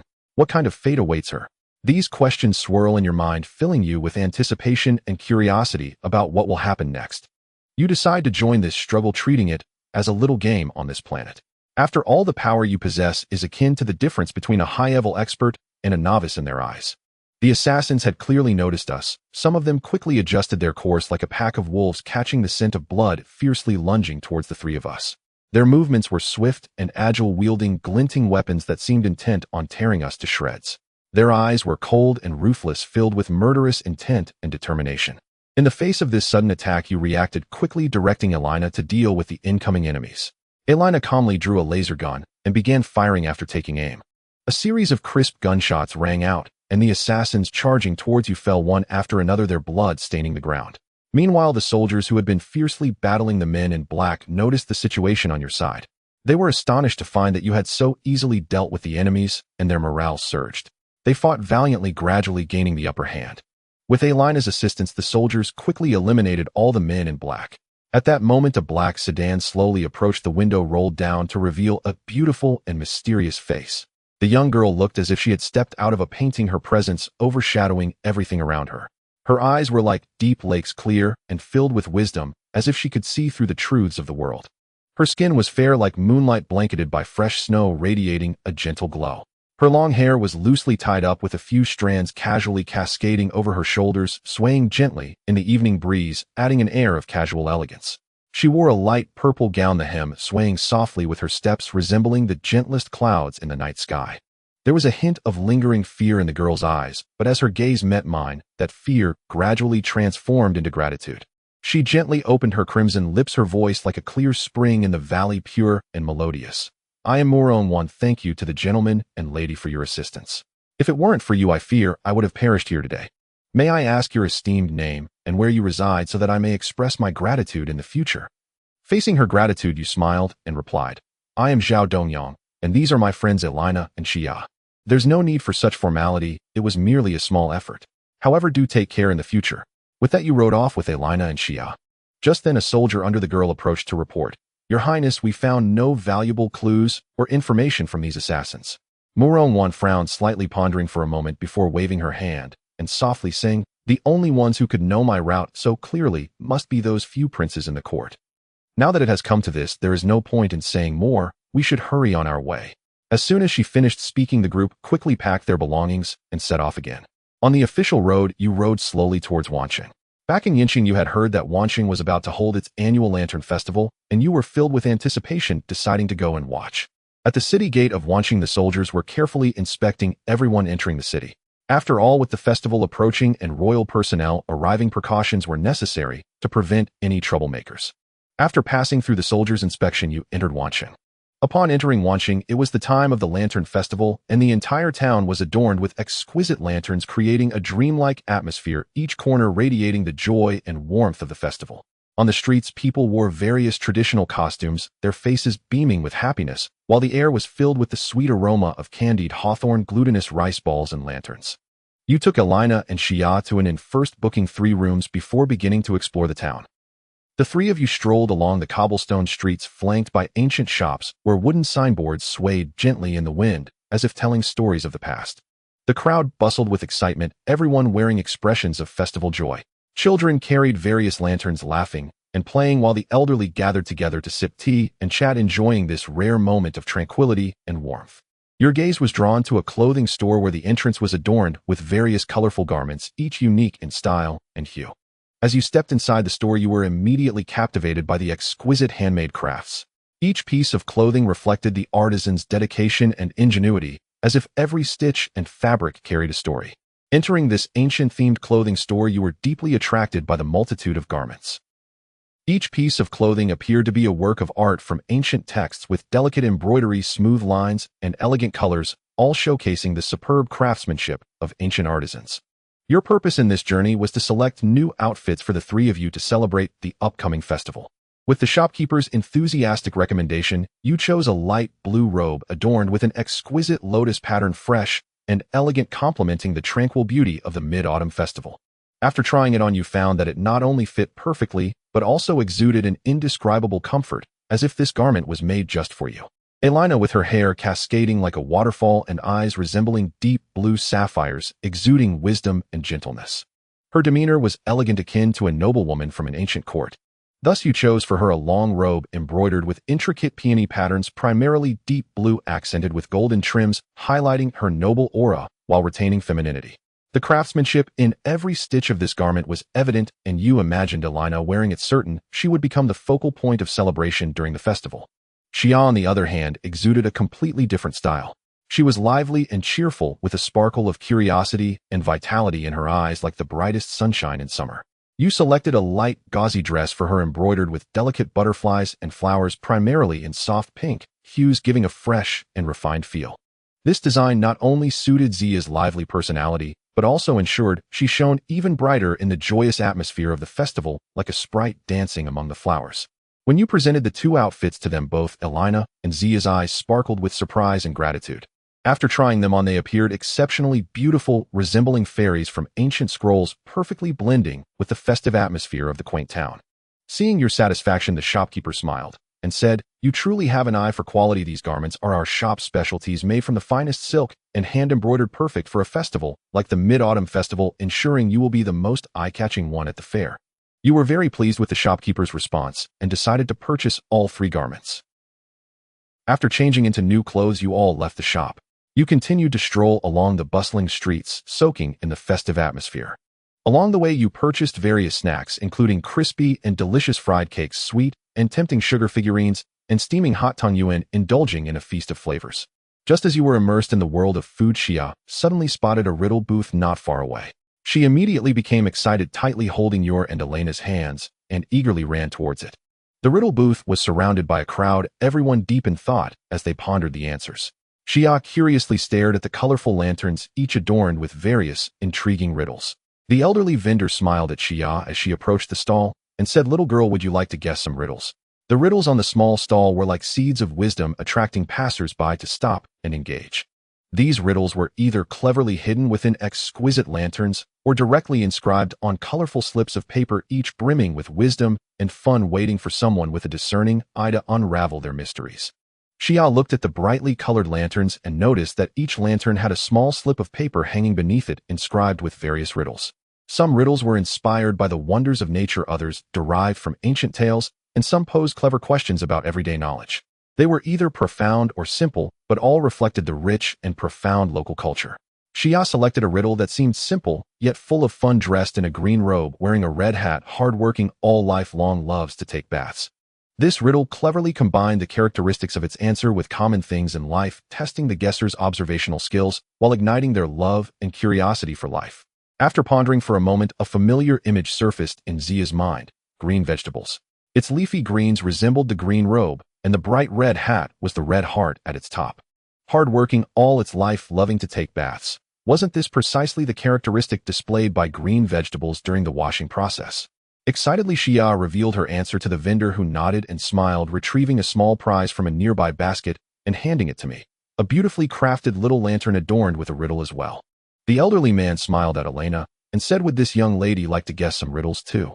Xia clung to Elena's arm, shaking it playfully, and said, "Elena, guess one too, okay?" Elena looked at Zia's excited demeanor and couldn't bear to refuse, so she began to seriously examine the riddles. Her gaze finally landed on one. A knife floats downstream as eyes, but no eyebrows. After thinking for a moment, Elena already had an answer in mind, but she didn't say it right away. Instead, she mischievously turned to look at you, her eyes sparkling with cunning. "I guess it's a fish," she whispered, her tone full of confidence. The vendor nodded with a smile upon hearing her answer, indicating she was correct, and handed Elena a beautifully wrapped gift. You continued to enjoy the Lantern Festival, savoring delicious snacks while playing joyfully, relishing the joyous and peaceful festive atmosphere. Not far away, the passionate sound of drums and the clamor of gongs echoed, signaling the arrival of the dragon and lion dance troupe, adding a bit of fervor and festivity to the celebration. Elena and Zia's eyes lit up, instantly filled with curiosity and anticipation. Seizing the opportunity, I excitedly said to them, "Look, the dragon and lion dance has begun. Let's hurry over and take a look." I pulled Elena and Zia's hands and ran toward the source of the sounds. As we got closer, the spectacular scene of the dragon and lion dance unfolded before us. Before our eyes were 2 colorful dragons soaring through the air, twisting and turning in rhythm with the drums, as if they were freely soaring in the sky. Meanwhile, the lions were lively and animated, jumping and playing, showcasing a perfect blend of agility and strength. Elena and Xia were deeply captivated by this spectacular performance, their eyes sparkling with excitement as they occasionally let out gasps of awe. Just as you were admiring the dragon and lion dance, a familiar voice came from behind. "Young master, I didn't expect to see you here." You turned around to find it was Moron Wan. "Miss Moron, I didn't expect you to be here too," you replied. Moron Wan wore a light blue long dress, her smile blooming like a flower. She walked over to you, her gaze falling on Elena and Xia, and smiled as she asked, "I didn't expect both sisters to be here as well. Little girl is here to pay her respects." After saying this, Moron Wan slightly nodded to them, greeting them warmly. At that moment, the dragon and lion dance performance reached a climax, with the giant dragon soaring into the sky and the lion exuding majesty. The audience cheered enthusiastically, and the atmosphere was extraordinarily lively. Moron Wan suggested, "Shall we go to the nearby pavilion to watch? We can see it more clearly." You all readily agreed and followed her up to the pavilion. Standing on the pavilion, the view was much more expansive and the entire scene was in full view. Muron enthusiastically discussed the long history of the dragon and lion dance with you, her knowledge and elegance leaving you in awe. On this beautiful night, you all enjoyed the splendid performance together, feeling the strong festive atmosphere, and the distance between you gradually closed. At that moment, Muron smiled and extended an invitation to us, Elena Xia, and you, since we are fated to meet today, why not go together to admire the lanterns and experience the romance and beauty of the Lantern Festival? Hearing Muron's invitation, the three of us readily agreed. Under Muron's guidance, we passed through the crowd and headed towards the most vibrant lantern viewing area in the town. Along the way, various lanterns hung high, some shaped like lotus flowers, some resembling jade rabbits, and others exquisitely depicting dragons and phoenixes. Each lantern embodied the craftsmanship and wisdom of its maker, radiating a soft and warm glow. When we reached the lantern viewing area, the sight before us was even more breathtaking. Countless lanterns scattered like stars under the night sky, embellishing the entire area in a dreamlike manner. Some lanterns were adorned with landscapes and flowers, while others were filled with auspicious words. Each lantern told a story, and every beam of light and shadow was a fragment of memory. Muron softly introduced the stories behind each lantern, her words flowing like a gentle melody in the night breeze, making this lantern viewing journey not only a visual feast, but also a spiritual journey.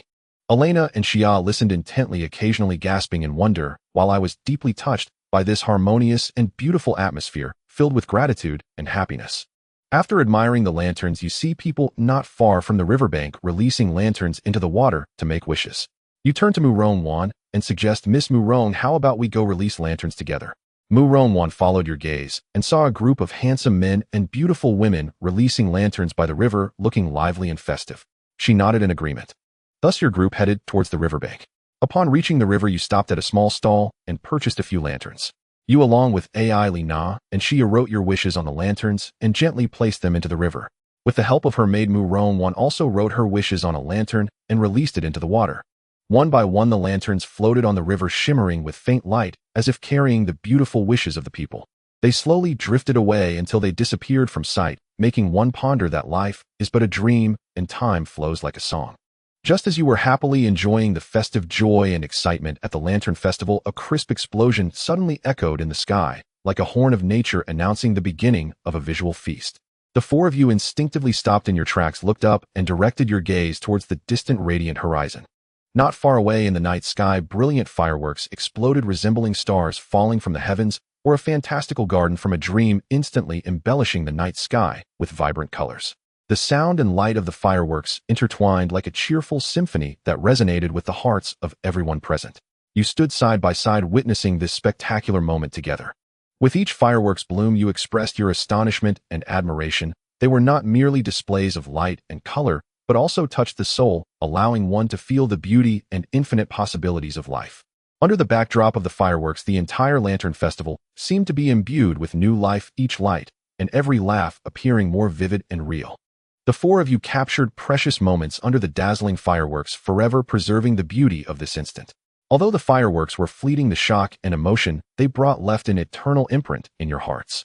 The fireworks of the Lantern Festival were not merely a visual feast, but also a baptism of the soul, making us cherish every moment spent with friends and family, feeling the warmth and beauty of life. As you continued to stroll through the festival, time gradually passed, and the festival was nearing its end. You bowed to Muron and said, "Your Highness, it's getting late. We shall take our leave first." Muron returned the gesture and said, "Young master, Zhao, let us meet again another day." With that, you parted ways and returned home. The next day, the sun was shining and the weather was just right. You and Lina, along with Xia, were leisurely wandering in the city when you suddenly encountered Muron's guard. Upon seeing you, the guard quickly approached and bowed, saying, "Young master, Zhao, I am a guard of the princess.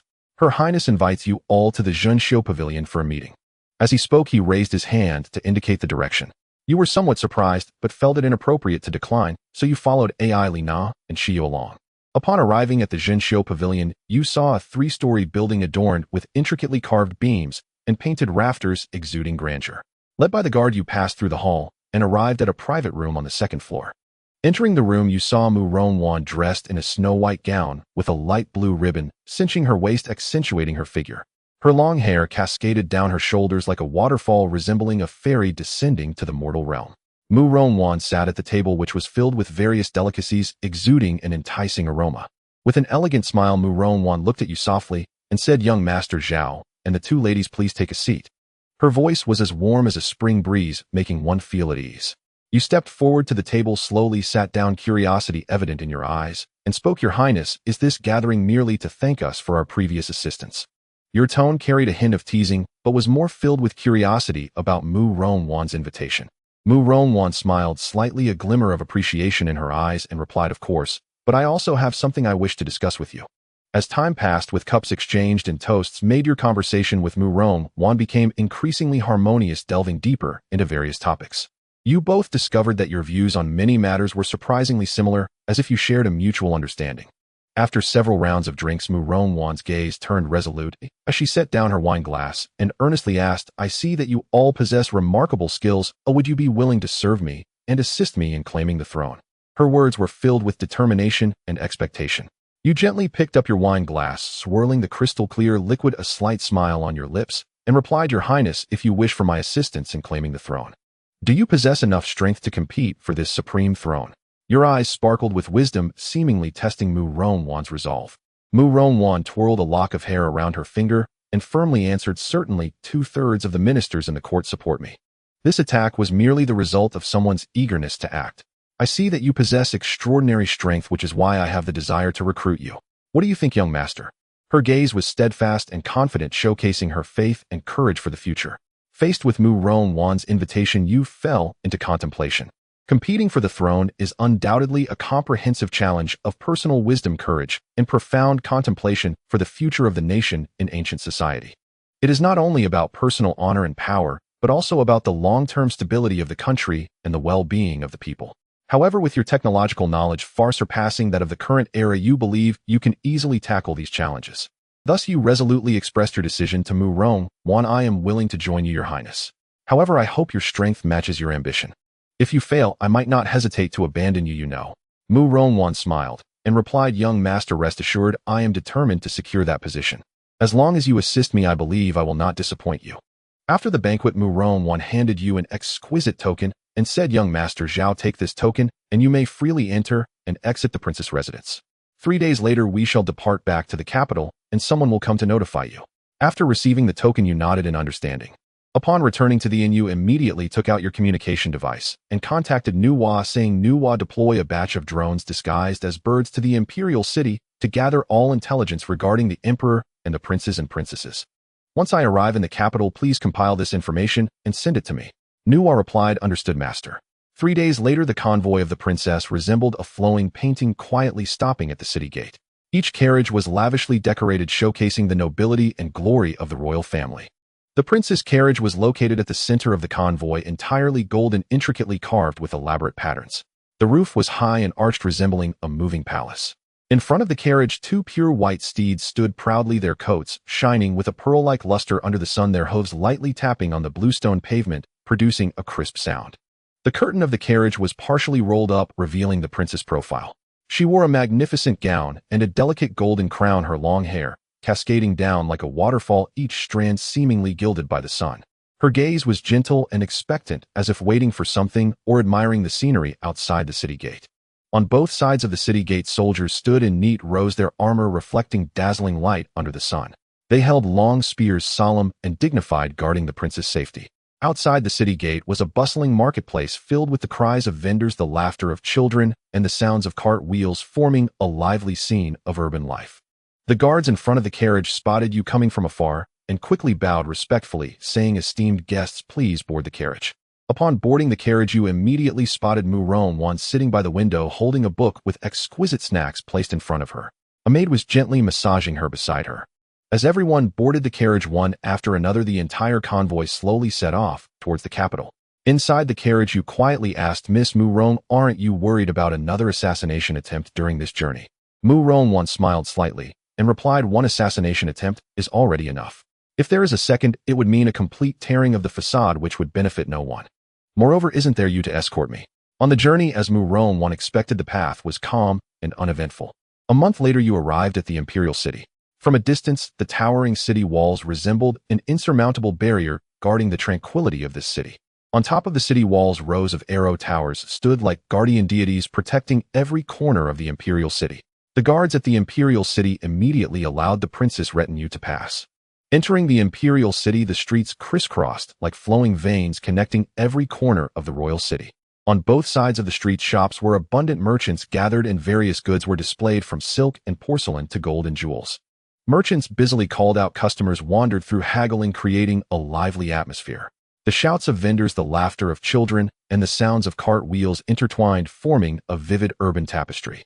Under the princess' lead, you proceeded along, traversing the bustling streets and throngs of people, finally arriving in front of a magnificent and splendid mansion. Looking up, you saw a red plaque hanging high above the crimson main gate, inscribed with the characters Princess Mansion in flamboyant gold letters. The main entrance of the mansion was the most eye-catching part of the entire estate. It was grand and imposing, with the doorframe intricately carved from fine wood, adorned with exquisite bronze door studs, and the lintel engraved with intricate dragon and phoenix patterns, symbolizing auspiciousness and nobility. On either side of the door stood two imposing stone lions, their eyes bright and vigilant, as if guarding the peace of the mansion. The outer walls of the estate were primarily painted red, the traditional color of royal architecture, symbolizing power and nobility. The wall was embedded with exquisite stone carvings with patterns often symbolizing luck and prosperity, such as dragon and phoenix, presenting auspiciousness, and pine and crane extending longevity. Each carving revealed the artisan's ingenuity. The mansion's roof featured a traditional upturned eaves design with yellow glazed tiles. Under the sunlight, golden light shimmered, contrasting vividly with the red walls, showcasing royal grandeur. The corners of the roof were adorned with delicate beast heads, symbolizing the warding off of evil and safeguarding the mansion's peace. Surrounding the mansion was a high wall with arrow towers set up, ensuring the safety of the princess residence, while adding an element of mystery and solemnity. Outside the walls was a vibrant marketplace, while inside was a realm of tranquility and elegance, forming a stark contrast. Upon entering the main gate, a spacious courtyard came into view, with finely crafted marble tiles laid on the ground, smooth as a mirror. In the center of the courtyard stood a large artificial mountain adorned with various exotic flowers and plants, from evergreens to the vividly blooming peonies, each flower competing for attention, releasing bursts of fragrance refreshing the mind. Beneath the artificial mountain was a crystal-clear lake where colorful goldfish swam, imparting a sense of peace and tranquility. The architectural style of the mansion was elegant, adopting traditional royal architecture with red walls and yellow tiles, upturned eaves, each building exuding royal dignity and nobility. The corridors were adorned with exquisite calligraphy and paintings, and the walls were embedded with precious porcelain, each detail reflecting the royal luxury and artistic taste. Under Mu Ronwan's guidance, you proceeded along the path in the courtyard, passing through several exquisite pavilions until you arrived at her living quarters. In front of the sleeping quarters was a beautiful garden where 100 flowers bloomed, vying for beauty. The interior was lavishly decorated with furniture made from top-grade wood, intricately carved and shimmering with gold. On the walls hung exquisite paintings, while thick carpets covered the floors, soft and comfortable. Mu Ronwan sat on a splendid chair, smiling as she looked at you. Several palace maids stood beside her, holding trays filled with various delicacies and fine wines. The princess gently waved her hand, indicating for you to sit down, and instructed the maids to bring the food and drinks to you. Mu Ronwan said you will stay in the princess mansion. Soon there will be maids to take you to your respective rooms. If you need anything, just instruct the maids. You all should rest well. We can discuss any issues later. After saying this, Mu Ronwan instructed the nearby maid to take you down to rest. Not long after you left, a mysterious figure quietly appeared beside Mu Ronwan and softly asked, "Aren't you at all worried that they might be spies or moles sent by others?" Mu Ronwan smiled slightly, shaking her head gently. With their strength and capability, if they were truly sent by other forces as moles, the cost would be too great. After all, such powerful individuals would bring immense loss to any faction if they were to betray, making it not worth the risk. However, one must remain vigilant. We cannot let our guard down. She pondered for a moment, and then said you should arrange for some reliable personnel to monitor them discreetly, ensuring they do not exhibit any unusual behavior. After saying this, she gazed firmly into the distance, quietly contemplating her future plans. In the following days, you strolled through the imperial city with Elena and Shia, observing the local customs and culture. Meanwhile, Nuwa was also organizing the intelligence she had gathered in the imperial city. Looking at the gathered intelligence, you began analyzing the information regarding each prince. Let me see what the situation is. The emperor's health is deteriorating, and the matter of naming an heir is urgent. The first prince died young. The third prince, Prince Fu, appears to be a debauched youth, but secretly he is cultivating his own power. The fourth prince, Prince Rue, is stationed at the borders. The fifth prince is a lecher who frequents brothels. The sixth princess and the seventh prince are only 8 or 9 years old, and lack the ability to seize the throne. From this, it seems that the only threats are Prince Fu and Prince Rue. After Muron-wan returned to her residence, you asked the maid to invite her for a small gathering. You said to Muron-wan, I have two strategies. The first is to organize an assassination to eliminate all the princes and princesses including you, but you would only be severely injured. Thus you would become the sole heir. Muron-wan frowned and after a moment of thought said, while this method is feasible, the risks are too great. If our relationship is discovered, the consequences would be unimaginable. Moreover, even if it succeeds, I would bear a heavy psychological burden. To this you seemed unconcerned, so what? The victor is king while the vanquished are bandits. As long as you can ascend the throne, the cause of the prince's deaths can naturally be determined by you. Furthermore, for the ordinary common people, they do not care who the emperor is, they only care about whether they can have enough food to eat. Just as the saying goes, the life and death of others has nothing to do with oneself. Muron-wan gently shook her head, indicating her disagreement. No, I still cannot accept doing this. Seeing her steadfastness, you could only sigh helplessly and slowly said, all right then, since you are unwilling to do this, we will adopt the second plan. First, we need to establish a commercial association, and the wealth generated from this association must be sufficient to support half of the expenses of the entire dynasty. Secondly, we must actively win over the various ministers in court, at least securing the support of over half of them. And finally, the most crucial step is that you need to show the emperor that your subordinate, which is me, can ensure that all common people can have enough to eat. Upon hearing this, Muron-wan suddenly stood up in excitement, looking at you with astonishment, her voice trembling as she asked, what? You can actually guarantee that the common people across the nation can have enough to eat? You smiled and said, of course, I not only have high-yield crops, but also improved farming tools. Then you showcased high-yield crops such as wheat, sweet potatoes, and potatoes, detailing their growth cycles, yields, and adaptability to environments. Next, you took out a farming tool called the curved plow, which is lighter and more flexible than traditional plows, significantly improving plowing efficiency. Muron-wan looked at these novel items in astonishment, her heart filled with curiosity. You smiled and said to her, you can arrange for some servants to plant them in the estate. When they mature, you will understand my words. Muron-wan nodded, indicating she would follow your advice. After taking a sip of tea to calm her excited emotions, Muron-wan said, your final step in the plan truly astonishes me. However, the second step can be set aside for now, as I have already gained the support of 2/3 of the ministers in the court. As for the first step, unless you have some novel items that can attract customers from other commercial associations, it will be impossible to succeed. You smiled confidently and took out some bottles and jars to place on the table. Princess, look. This is the product our association is going to sell, cosmetics. Muron-wan looked at the bottles in confusion and asked, what are these cosmetics? You replied, these cosmetics are items that make women more beautiful. Come, Elena, give the princess a makeover. Elena then began to apply cosmetics to Muron-wan from the table. Elena first used a gentle cleanser to clean the prince's face, followed by moisturizing lotion and sunscreen to ensure healthy skin.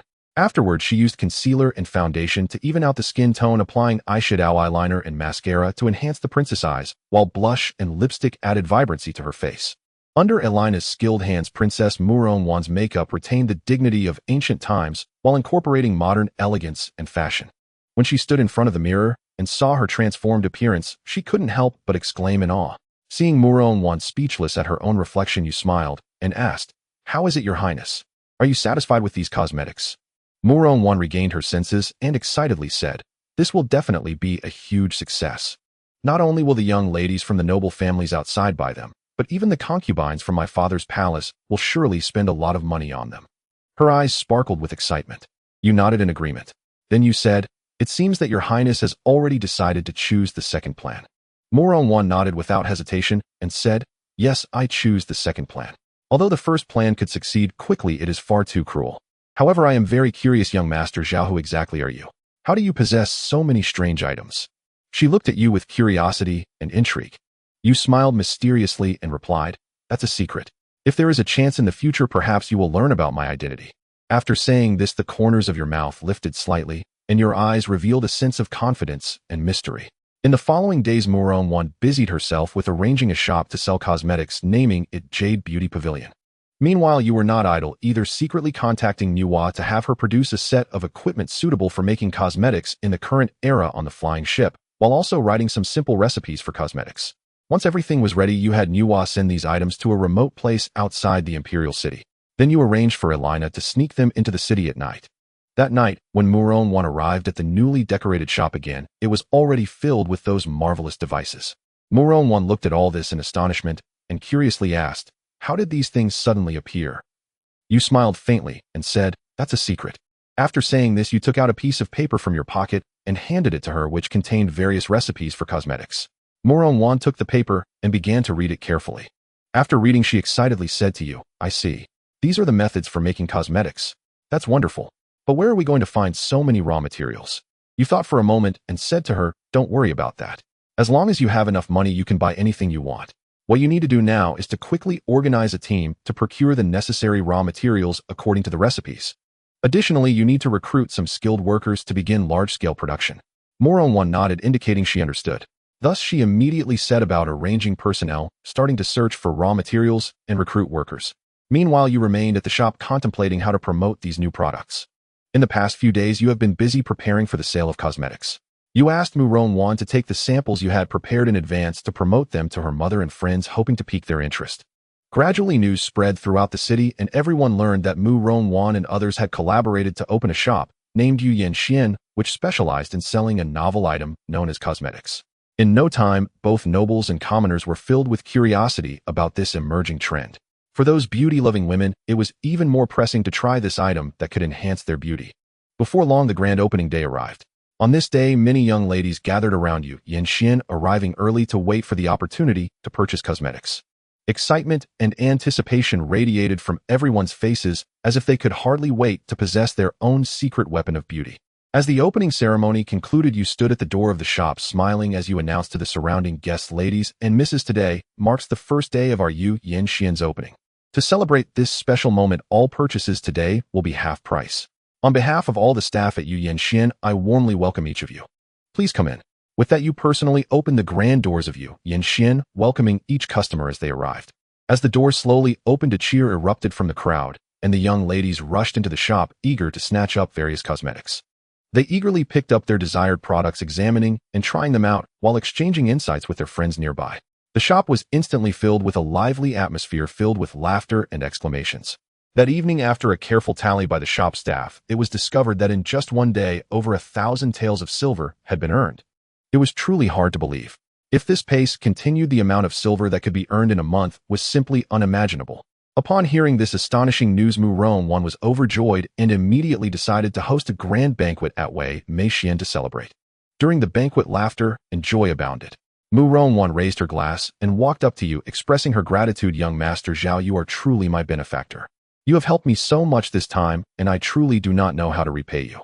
If you desire anything, whether it be money or beauty, just speak, and I will do my utmost to fulfill your request. Hearing this, you smiled slightly and jokingly replied, how about, princess, you offer yourself in return? As soon as the words left your mouth, Mu-Ron was taken aback. She hadn't expected you to be so bold, yet felt a hint of shyness and fluttering in her heart. You were also startled by your own words, realizing the joke had gone a bit too far. At that moment, Mu-Ron suddenly blushed, her eyes hazy with inebriation, and she responded, sure. This statement instantly silenced the entire scene, leaving everyone astonished at Mu-Ron. Mu-Ron also realized that she had just said something inappropriate. Her eyes widened, and her face flushed crimson. You felt incredibly awkward, stammering, Princess, there are still some important matters to attend to at the shop. I shall take my leave first. Mu-Ron regained her composure and replied with a flushed face, okay. You may head back now. With that, you hurriedly left the banquet scene. After you left, Mu-Ron remained lost in the embarrassment of the moment, resting her head on the table, her rosy cheeks lingering, muttering, oh dear, how did I let that slip out? For a while after that, both of you intentionally avoided each other. However, this evasion did not bring you any relief or peace. On the contrary, your longing for Mu-Ron grew stronger deep within. Finally, you resolved to take the initiative and break this awkward situation. In the following days, you frequently appeared by Mu-Ron's side. Sometimes you would present her with the latest cosmetics as gifts, other times you would invite her to the fields to see the robust crops. Thus, the relationship between you gradually eased and feelings began to warm unknowingly. As time passed, in just 3 short months, your fondness for each other rapidly increased. Every moment spent together filled you with unprecedented joy. However, happy times are always fleeting. Just then, a severe famine suddenly erupted outside the city, causing many farmers to lose their homes and wander aimlessly. Even worse, due to the shortage of grain, many people died of starvation. Just at this moment, the crops you had previously planted were ready for harvest. You brought Mu-Ron to the rice fields to personally check the growth of the crops. Upon seeing the golden rice ears, a sense of accomplishment surged within you. After much hard work, the time for harvest finally arrived. After gathering all the crops, you were astonished to find that just 1 mu of land had yielded 8 to 900 jin of rice. Mu Ron was overwhelmed with emotion, tears glistening in her eyes. She had never imagined she would witness such a miracle firsthand. She understood the significance of this grain, and for the affected people, it was undoubtedly a lifeline. Thus in the court, Mu Ron unhesitatingly reported this good news to the emperor. Upon hearing this, the emperor was overjoyed and immediately ordered Mu Ron to distribute the crops to various places, encouraging farmers to continue planting. At the same time, he entrusted Mu Ron with the heavy responsibility of resolving the food crisis. Standing in the court, Mu Ron faced the entire assembly of officials and the lofty emperor. Her gaze was firm and confident, as if she had long anticipated this moment. The emperor, seated upon the dragon throne, glanced at Mu Ron and nodded slightly, indicating his approval. Then he announced, "I have decided to appoint Mu Ron as the disaster relief official." As soon as the words fell, the court erupted in an uproar. Many ministers stared at Mu Ron in disbelief, unable to believe their ears. A woman obtaining such an important official position was unprecedented in history. However, Mu Ron appeared exceptionally calm. She deeply bowed to the emperor and straightened her posture, declaring loudly, "I thank your majesty for your great favor. I will certainly not fail your majesty's trust and will do my utmost to fulfill my duties." The emperor smiled and nodded, knowing Mu Ron was capable of handling this position. Mu Ron turned and walked out of the court, her steps firm and resolute. She understood that countless challenges and difficulties awaited her ahead, but she feared nothing. For she believed that as long as she put in the effort, she would surely be able to achieve her ideals and goals. After returning from the imperial court, Mu Ron informed you of this news and asked for your opinion on the matter. You furrowed your brow and asked, "How much grain has the imperial court allocated for disaster relief?" Mu Ron replied, "Only 1,000 jin, but more will be transported in from other towns shortly." A faint knowing smile curved your lips as a plan crystallized in your mind. "I have a solution to this problem. You could order officials to mix sand into this batch of relief grain and substitute part of it with coarse fodder meant for cattle and sheep, blending all together. Such measures would deter corrupt officials from embezzling the supplies outright, and imposters masquerading as famine victims would abandon the distribution site upon seeing such unpalatable provisions." Mu Ron's eyes widened in astonishment. That stratagem is truly ruthless. Over the next few days, she finalized arrangements for the relief grain and set out for Liqing under military escort. Meanwhile, you assigned Alina to safeguard Mu Ron en route, while you and Zyra remained in the imperial capital to monitor for any opportunistic unrest. Along the road, Mu Ron and her entourage witnessed an increasingly desolate landscape. Fleeing refugees lined the roadside, streaming away from Liqing. Seated inside the carriage, Mu Ron gazed somberly out the window at the devastation and said to Alina, "I once read in classical texts about famine. The heavens withhold rain, the land lies barren, people devour one another. I thought that description already conveyed utter desolation, yet reality proves even more harrowing than ink could capture." At last they arrived at Liqing, where Mu Ron first met with the city's prefect. A gaunt middle-aged man stepped forward, bowing deeply. "Your Highness, this humble servant Chung pays his respects." His face was ashen, his eyes hollow with exhaustion, etched by unspeakable suffering. Mu Ron studied the man before her, Chung, and frowned. "Prefect Chun, I wish to know the true severity of Liqing's famine." "Your Highness," Cheng's voice grew heavy as he lowered his head. "The granaries were emptied over a month ago, every last measure distributed to the people in desperate hope of alleviation. Yet now citizens survive only on tree bark and wild roots. Some have even resorted to the unspeakable horror of exchanging children to eat." Hearing this, sorrow surged within Mu Ron's heart. She drew a slow, steadying breath, then turned her thoughts toward resolution. Having gathered essential facts, Mu Ron formulated a series of decisive measures tailored to the crisis. She turned to Chung. "Prefect Chin, beginning tomorrow, erect shelters east of the city gate and distribute thin rice gruel daily to the populace. Ensure sufficient troops are stationed there to maintain order and prevent chaos. Also post public notices beside the gate offering temporary employment, such as digging irrigation channels or repairing city walls, and guarantee 3 meals per day for all laborers." Chung looked puzzled. "Your Highness, why assign such labor to starving people? They lack even the strength to stand. How could they possibly work?" Mu Ron offered a gentle, knowing smile. "This is human nature. A peck of rice breeds gratitude, a bushel breeds resentment. If we merely dispense food without demanding effort, the moment distributions cease, resentment may fester and turn to fury. But if we grant sustenance only through honest toil, they will cherish both the labor and the life it sustains, hard-won and deeply earned. I shall obey your command, Your Highness." As time passed, relief operations steadily gained momentum, yet scarcity of supplies remained a grave challenge. Grain shortages posed the most critical obstacle, and coordinating distribution demanded immense time and energy. You resolved, therefore, to devote yourself entirely to the relief effort. Simultaneously, you analyzed intelligence gathered in the imperial capital and transmitted key reports via secure comms to Alina, who delivered them directly to Muron-Wan. Through Alina, you also learned of Muron-Wan's daily routine each dawn. She led her team into afflicted zones, collaborating closely with local officials and relief organizations to design equitable grain distribution plans, ensuring every measure reached those who needed it most. This was no simple task. Officials had to balance not only quantity, but also quality and safety of provisions. At times, Muron-Wan personally inspected and distributed food herself, guaranteeing cleanliness and nutritional integrity for every citizen.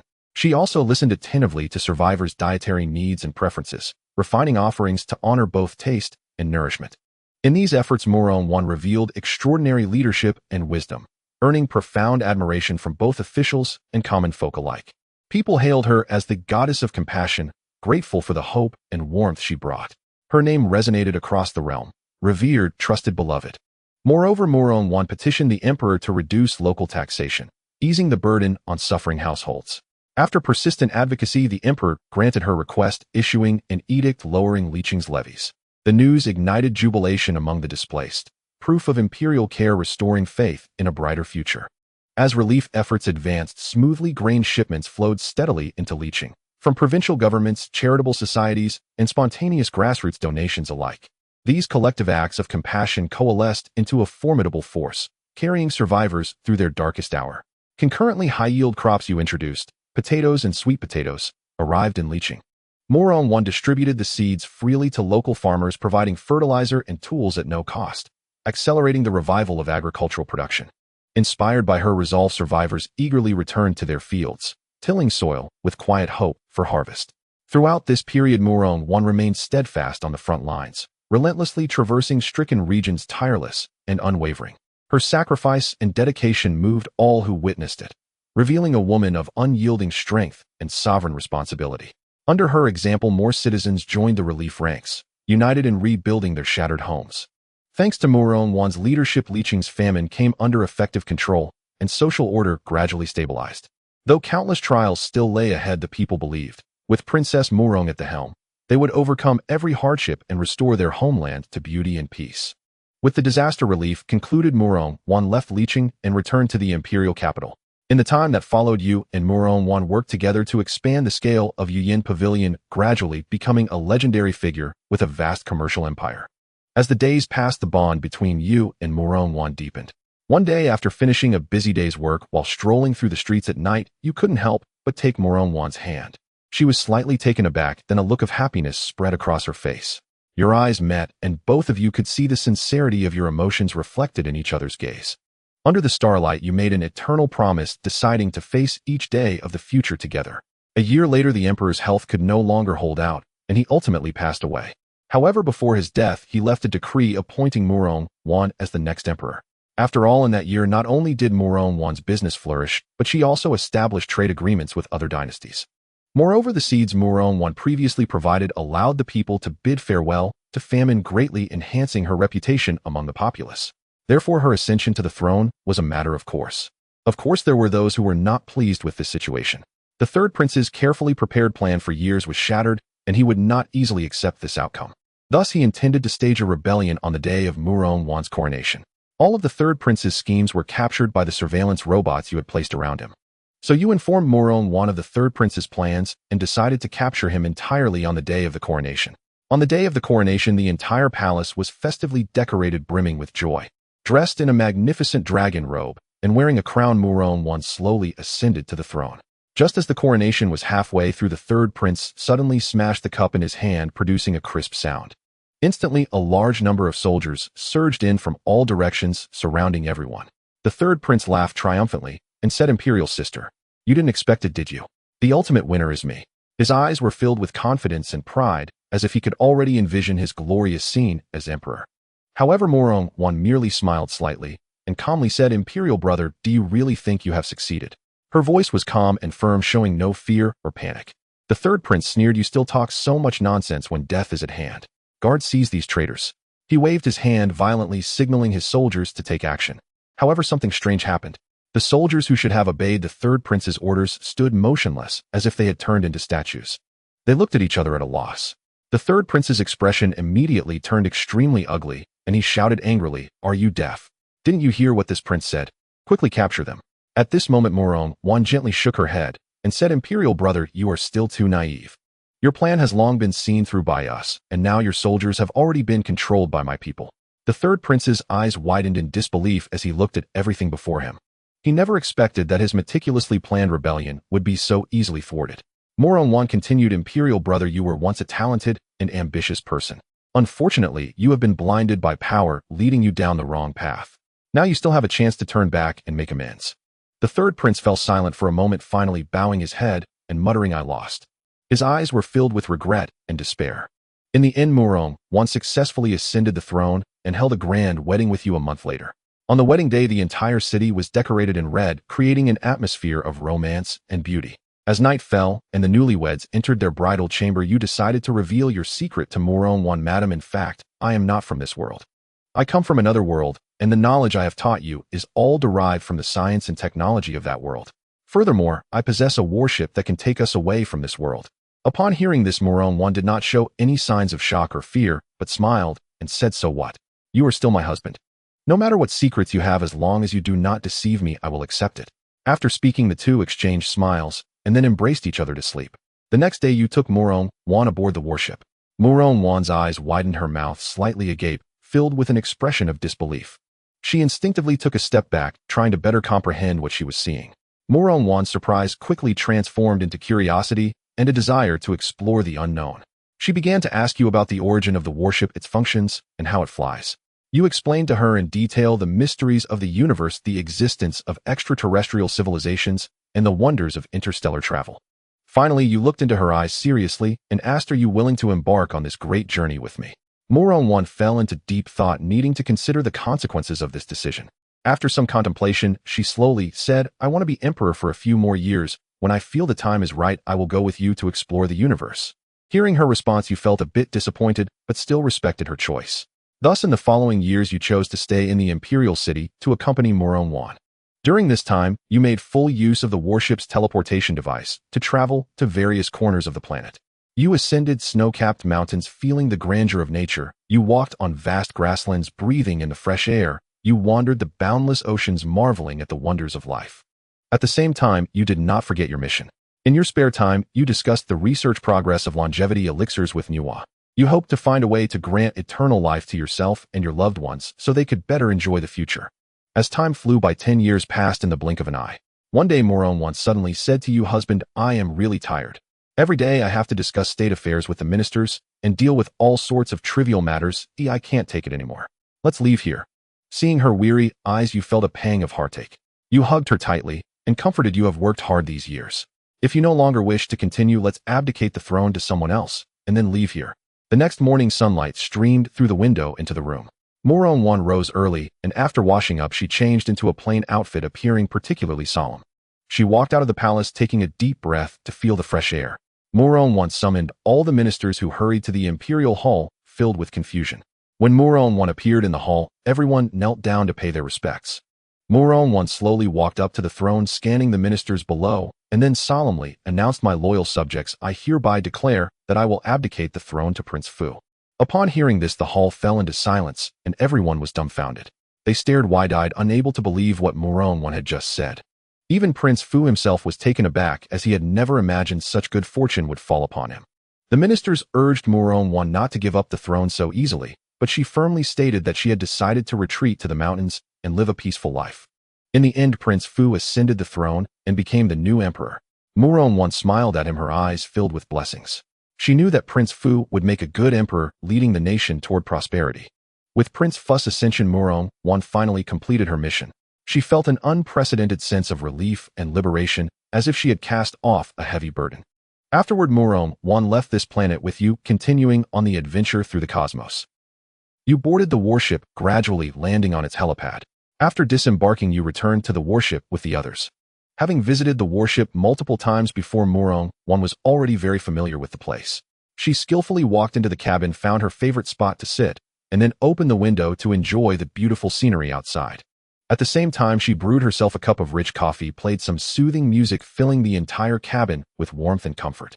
Meanwhile, you placed the historical and cultural materials collected from the Daewoo Empire into the warship's archive. These precious materials might become important references for future research. After completing this, you went to the warship's control room to carefully review the various records from the past decade. By checking the records, you discovered that Nuwa had been dedicated to researching life potions during this time. Although this potion cannot grant immortality, it can extend a person's lifespan, allowing them to live around 300 years longer. You felt quite surprised upon learning this news. Thus, you immediately contacted Nuwa, inquiring about the progress of the gene potion's development. Nuwa replied, "Master, we have made some progress in developing the gene potion, but we still cannot produce a finished product. Currently, we are still lacking some key materials. I suggest you head to the Cosmic Federation to purchase these materials to advance the development of the gene potion." After some contemplation, you decided to follow Nuwa's suggestion. Subsequently, you gathered everyone together to discuss the next steps. In the end, everyone unanimously agreed to set the next destination as the Cosmic Federation, hoping to find the necessary key materials there to continue advancing the research on the gene potion. However, before that, you injected the life potion into yourself and Muronwan. After injecting the life potion, both your and Princess Muronwan's skin became smooth and tight. Fine lines and spots gradually disappeared. Hair regained its luster, and eyes sparkled with vitality. The stem cells in your body were activated, promoting cell regeneration and repair, making your muscles and skeletal structure healthier, restoring bodily functions to a youthful state. Your appearances significantly rejuvenated, as if time had reversed back to your youth. You realized that the life potion not only changed your appearance, but also significantly enhanced your vitality. Your physical strength and endurance were greatly enhanced, filled with energy, easily coping with high-intensity physical activities. Your memory and cognitive agility also improved, making it easier to learn new knowledge and master new skills. Moreover, since you had previously injected the gene potion, this caused the life potion to have unexpected effects on you, further enhancing your abilities. Upon realizing this, you decided to take the same measures with Muronwan. Therefore, you injected her with the gene potion you had developed earlier. However, Muronwan fainted due to her inability to withstand the powerful effects of the potion. Heartbroken, you carried her back to the room and issued a command for Nuwa to pilot the warship towards the Cosmic Federation. Thus, Nuwa began operating the warship towards the coordinates of the Cosmic Federation. While waiting for Muronwan to wake up, you curiously checked the warship's records about the Cosmic Federation. According to this information, you learned about the origins and history of the Cosmic Federation. It turned out that in the first year of the Cosmic Era, the Level 6 civilization Dysons unexpectedly discovered another Level 6 civilization, the Lairs. However, despite attempts at negotiations, the vast differences in their ideologies ultimately sparked a fierce war between the two civilizations. This war not only destroyed an entire star system, but also caused them to downgrade from a Level 6 civilization to a Level 5 civilization. It wasn't until the 152nd year of the Cosmic Era that a peace-loving Level 7 civilization could no longer tolerate such a situation and decisively intervened to suppress the two civilizations. Afterward, this Level 7 civilization took the lead in establishing the Cosmic Federation, aiming to maintain peace and stability in the universe. Over time, the Cosmic Federation gradually grew and has continued to this day. With Nuwa's assistance, you gained a deeper understanding of the classification of cosmic civilizations. Currently, cosmic civilizations are classified into 7 levels. Level 1 civilization: planetary civilization, a civilization capable of utilizing and controlling all available energy on its home planet. Level 2 civilization: stellar civilization, a civilization capable of utilizing and controlling all energy within its star system. Level 3 civilization: galactic civilization, a civilization capable of controlling energy throughout an entire galaxy and conducting interstellar travel. Level 4 civilization: supergalactic civilization, a civilization capable of traversing multiple galaxies, possibly involving operations in multidimensional spaces. Level 5 civilization: a civilization capable of self-manufacturing wormholes for high-speed cosmic travel. Level 6 civilization: a civilization capable of navigating between different universes unaffected by the existing cosmic rules. Level 7 civilization: regarded as the highest level civilization capable of fully mastering the mysteries of the universe, potentially possessing the ability to create or reshape the universe. However, it was astonishing that the Earth you are on has not even reached the lowest level of Level 1 civilization. This made you feel deeply aware of Earth's backwardness and insignificance. You curiously asked Nuwa, "With this powerful warship of yours, what level of civilization can I be classified as now?" Nuwa pondered for a moment before providing an answer. If classified by strength, you should rank as a level 3 civilization, but you may also reach the level of a level 4 civilization. Upon hearing this news, you felt a sense of clarity and had a clearer understanding and positioning of your own strength. At that moment, Moron, one who had been unconscious beside you, finally began to stir awake. Seeing her wake up, you hurriedly approached to help her up and gently comforted her. Then you explained in detail why she had suddenly fainted. Moron one nodded slightly in understanding after listening. After a while, Nuwa's voice sounded again, reminding everyone in a serious tone, "Please pay attention. We are about to arrive near the Stargate. Please ensure you are seated and secure, as the upcoming journey may be quite bumpy." You recalled the information you had previously reviewed, learning that this Stargate was a passage specially created by the Cosmic Federation to shorten travel time. As the warship gradually approached the Stargate, you felt a strong sense of turbulence within the ship. The entire warship shone with dazzling light and instantly vanished from its original spot.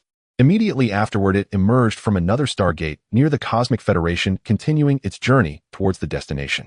Shortly after the warship arrived near the Cosmic Federation, at that moment you received a message from the Cosmic Federation requesting you to dock the warship at the designated port as per regulations. Without hesitation, you instructed Nuwa to steer the warship towards the designated port and safely dock it. After completing these steps, you led the women out of the warship, ready to explore the mysteries of the Galactic Federation. Just as your excitement was building, a handsome robot dressed in splendid attire appeared before you. It used telepathy to politely convey, "Greetings everyone. This is my telepathic communication. I am the docking administrator here, and you need to pay the docking fee for the warship." Faced with such a scenario, you couldn't help but curiously ask, "Aren't you surprised that our Stellar-class warship is docked here?" The robot smiled and replied, "For civilizations of level 5 or 6, docking warships here is quite common. There's nothing to be surprised about. As for the docking fee, it only requires the payment of 1 galactic coin, and if you don't have a galactic coin, you can also use 10 pounds of gold as collateral." Thus, you instructed Elena to bring out 10 pounds of gold from the warship to pay the docking fee. The robot stored the 10 pounds of gold into a storage wristband and said, "I see this is your first visit to the Federation. I suggest you first go to the translation capsule shop to buy a few translation capsules, then open an account at the Galactic Bank. This will make things much more convenient for you in the Federation." Having said that, the robot left. You asked Nuwa, "How did it put the gold into the wristband?" Nuwa replied, "It uses spatial folding technology similar to the storage rings found in fantasy novels." Then your group arrived at the translation capsule shop. Upon seeing you, the shop owner immediately understood your needs and took out translation capsules for you to ingest. After you ingested them, the owner stated, "1 translation capsule costs 1 gram of gold." After settling the payment, you took the group to the Galactic Bank, where a person with a bird-like head and resplendent feathers greeted you. You expressed your desire to open an account, and he nodded with a smile, beginning to guide you through the account opening process. He elaborated on various account types and services, patiently answering your questions. After completing the necessary procedures, you successfully opened an account at the Galactic Bank. Then you instructed Xia and Nuwa to bring out 100 pounds of gold, indicating that you wanted to exchange it for galactic coins. The bird-headed man was taken aback by the amount of gold, yet still followed your request, exchanged the gold for galactic coins, deposited them into your account, and handed you a black bank card. This card contains 10 galactic coins, and the password is your birthday, the birdman said. You accepted the bank card and nodded, saying, "Thank you." Subsequently, you and your group left the bank. You wandered around the Federation, where everything felt novel and intriguing. The sky was pristine and cloudless, with sunlight filtering through the atmosphere, making everything exceptionally bright. In different areas, the architectural styles varied. Some places featured modern skyscrapers, while others boasted ancient castles and palaces. At the center of the Federation stood a cluster of buildings composed of complex geometric shapes and structures, such as hypercubes, Klein bottles, and Mobius strips, challenging traditional perceptions of space. These structures were not only visually stunning, but also integrated the most advanced quantum computing and quantum communication technologies, becoming symbols of the Galactic Federation's technological prowess. They shimmered with a strange light under the sun, as if from a future world. The architectural style on the eastern side of the Federation combined classical aesthetics with futuristic technology, creating a familiar yet strange architectural vista. These buildings often featured classical symmetrical structures and decorative details, but utilized high-tech materials such as photonic glass and nanometals, showcasing a beauty that intertwined time and space. For example, not far to the east, there was a palace-like structure with a transparent dome housing a holographic projection simulating a galaxy, allowing visitors to feel as if they were immersed in the universe. The buildings on the western side of the Federation were inspired by natural forms exhibiting flowing curves and shapes that seemed to grow organically, resembling living entities in the cosmos. These buildings utilized biomimetic materials that could self-repair and adapt to environmental changes, coexisting harmoniously with the surrounding natural environment. Some buildings mimicked the growth structures of coral reefs or trees, not only beautiful, but also providing ecological functions such as air purification and water recycling. The buildings on the northern side of the Federation were based on principles of quantum physics, featuring complex geometric shapes and structures such as hypercubes, Klein bottles, and Mobius strips, challenging traditional spatial perception. These structures were not only visually striking, but also integrated quantum computing and quantum communication technologies, becoming symbols of the Galactic Federation's technological advancements. The southern side of the Federation adopted a surrealist style, blurring the boundaries between reality and fantasy, transforming impossible scenes into tangible architecture. These buildings might feature floating structures, distorted perspectives, and ever-changing appearances, creating a dreamlike experience. For instance, a surrealist museum might be a maze constructed of light and shadow, showcasing strange artworks from different planets, allowing visitors to experience a marvelous journey through dimensions. After visiting the various areas of the Federation, you couldn't help but exclaim, "This place is truly amazing." Nuwa replied, "Indeed, the Galactic Federation is the center of the entire universe, gathering the wisdom and power of various civilizations. We still have many places to visit, such as the Interstellar Port Scientific Research Institute, Cultural and Arts District, and so on," Nuwa added. "Sounds interesting. Where should we go first?" You inquired. "I think we can first head to the Interstellar Port. There are all kinds of spaceships that can take you to any planet you wish to visit," Xia suggested. "Great. But before that, we need to buy a few storage wristbands," you cheerfully told everyone. "After all, we can't carry things around while exploring. That would be too troublesome." Everyone nodded in agreement. Thus your group arrived at a shop specializing in storage equipment.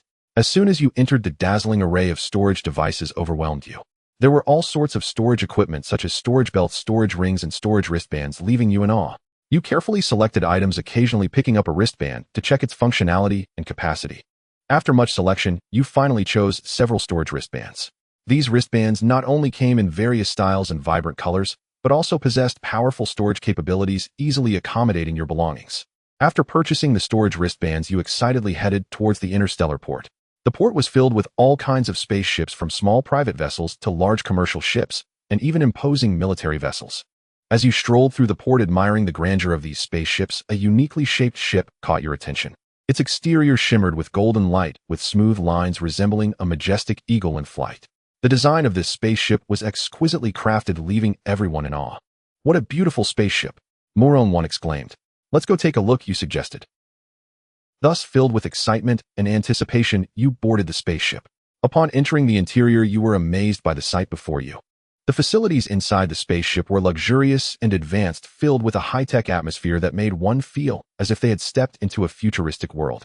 You exclaimed in awe, your eyes darting around, feeling curious about everything around you. Elena echoed your sentiments, walking up to the control panel, carefully examining the buttons and screens. After some exploration, she discovered information about the destination. She pointed at the data on the control panel and said, "It seems this spaceship is headed to a planet called Emerald Star." "Emerald Star? Sounds great, let's go there," you decided. Xia looked at you with concern and said, "Captain, is it really okay for us to just take the spaceship like this? I have a feeling it's not quite right."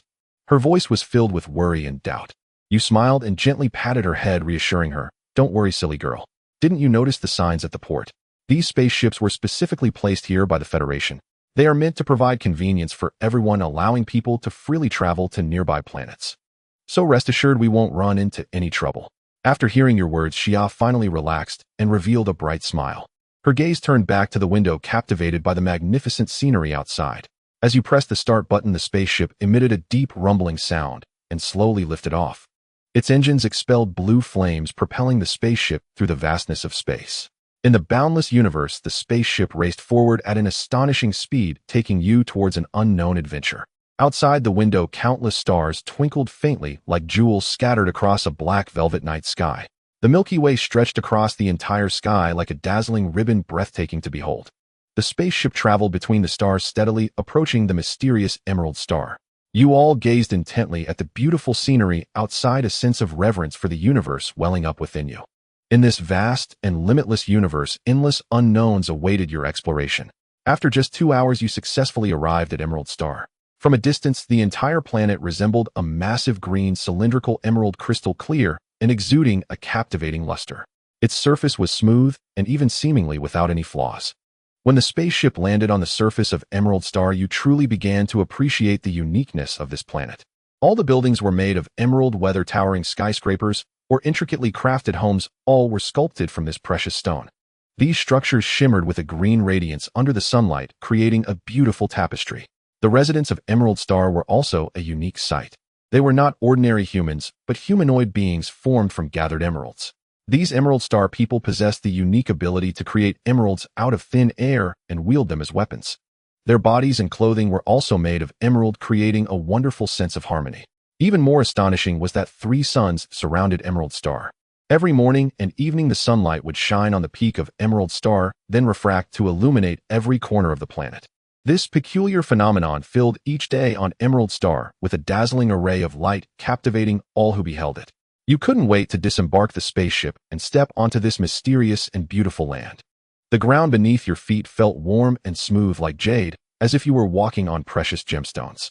The air was filled with a refreshing scent, invigorating your spirit. You strolled along the streets of Emerald Star, admiring the exquisite architecture and unique cultural sites. Every detail showcased the wisdom and creativity of the Emerald Star people. In this unfamiliar world, you experienced an unprecedented sense of novelty and excitement. As night fell, you took a few people back to the Cosmic Federation on the spaceship. After all, as Emerald Star people, how comfortable could their beds be? Back at the Federation, you found a hotel and booked 4 rooms, one each for Nuwa, Elena, and Xia, while you shared a room with Moron. Returning to the room, you finished your shower and lay on the soft bed. Moron, holding her pajamas, entered the bathroom. You lay in bed, listening to the sound of water in the bathroom, your heart rate quickening. After a while, Moron slowly emerged from the bathroom, wearing a white nightgown that looked exceptionally elegant and refined. The nightgown gently hugged her figure, revealing an indescribable gentle charm. Her beautiful long hair still held the moisture from her shower, with a few strands lightly sticking to her cheek, adding to her delicate beauty. Moron sat on the edge of the bed, droplets of water falling from her hair onto the sheets like the gentlest starlight in the night sky. She slightly tilted her head, revealing her exquisite profile, waiting for your assistance.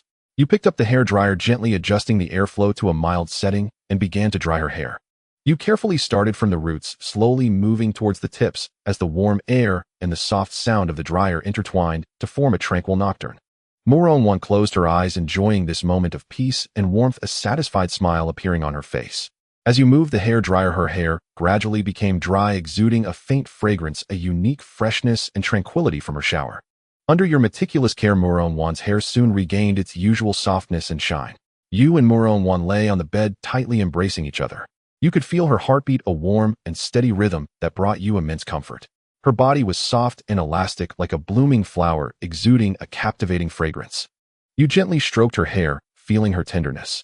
Her lips parted slightly, letting out a soft sigh, as if savoring the tranquility and happiness of this moment. You leaned down, kissing her forehead, feeling her warmth. Her eyes were slightly closed, a hint of a contented smile gracing her face. In that moment, you felt like the happiest person in the world.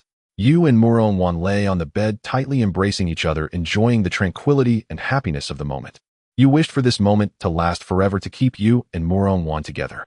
You leaned down and gently kissed Moron's lips as she slowly closed her eyes, savoring this sweet moment. At the same time, you held her tightly in your embrace, feeling each other's warmth. As time passed, your body heat gradually increased, and your hands began to wander restlessly over Moron. Moron let out a soft moan, and then your kisses grew more passionate. You reached out, turning off the lights in the room, plunging the entire space into darkness. In the cover of darkness, you cautiously began to slowly remove Moron's clothes, your movements gentle and delicate. Moron whispered, "Don't." However, before she could finish, you swiftly silenced her. In the darkness, the bed creaked rhythmically, as if narrating the passion and affection between you. 2 hours passed, and the sounds in the room gradually subsided. Everything became tranquil and serene. The next day, sunlight streamed through the window onto the bed, and you slowly woke up. You turned to look at Moron, who was still lost in her dreams.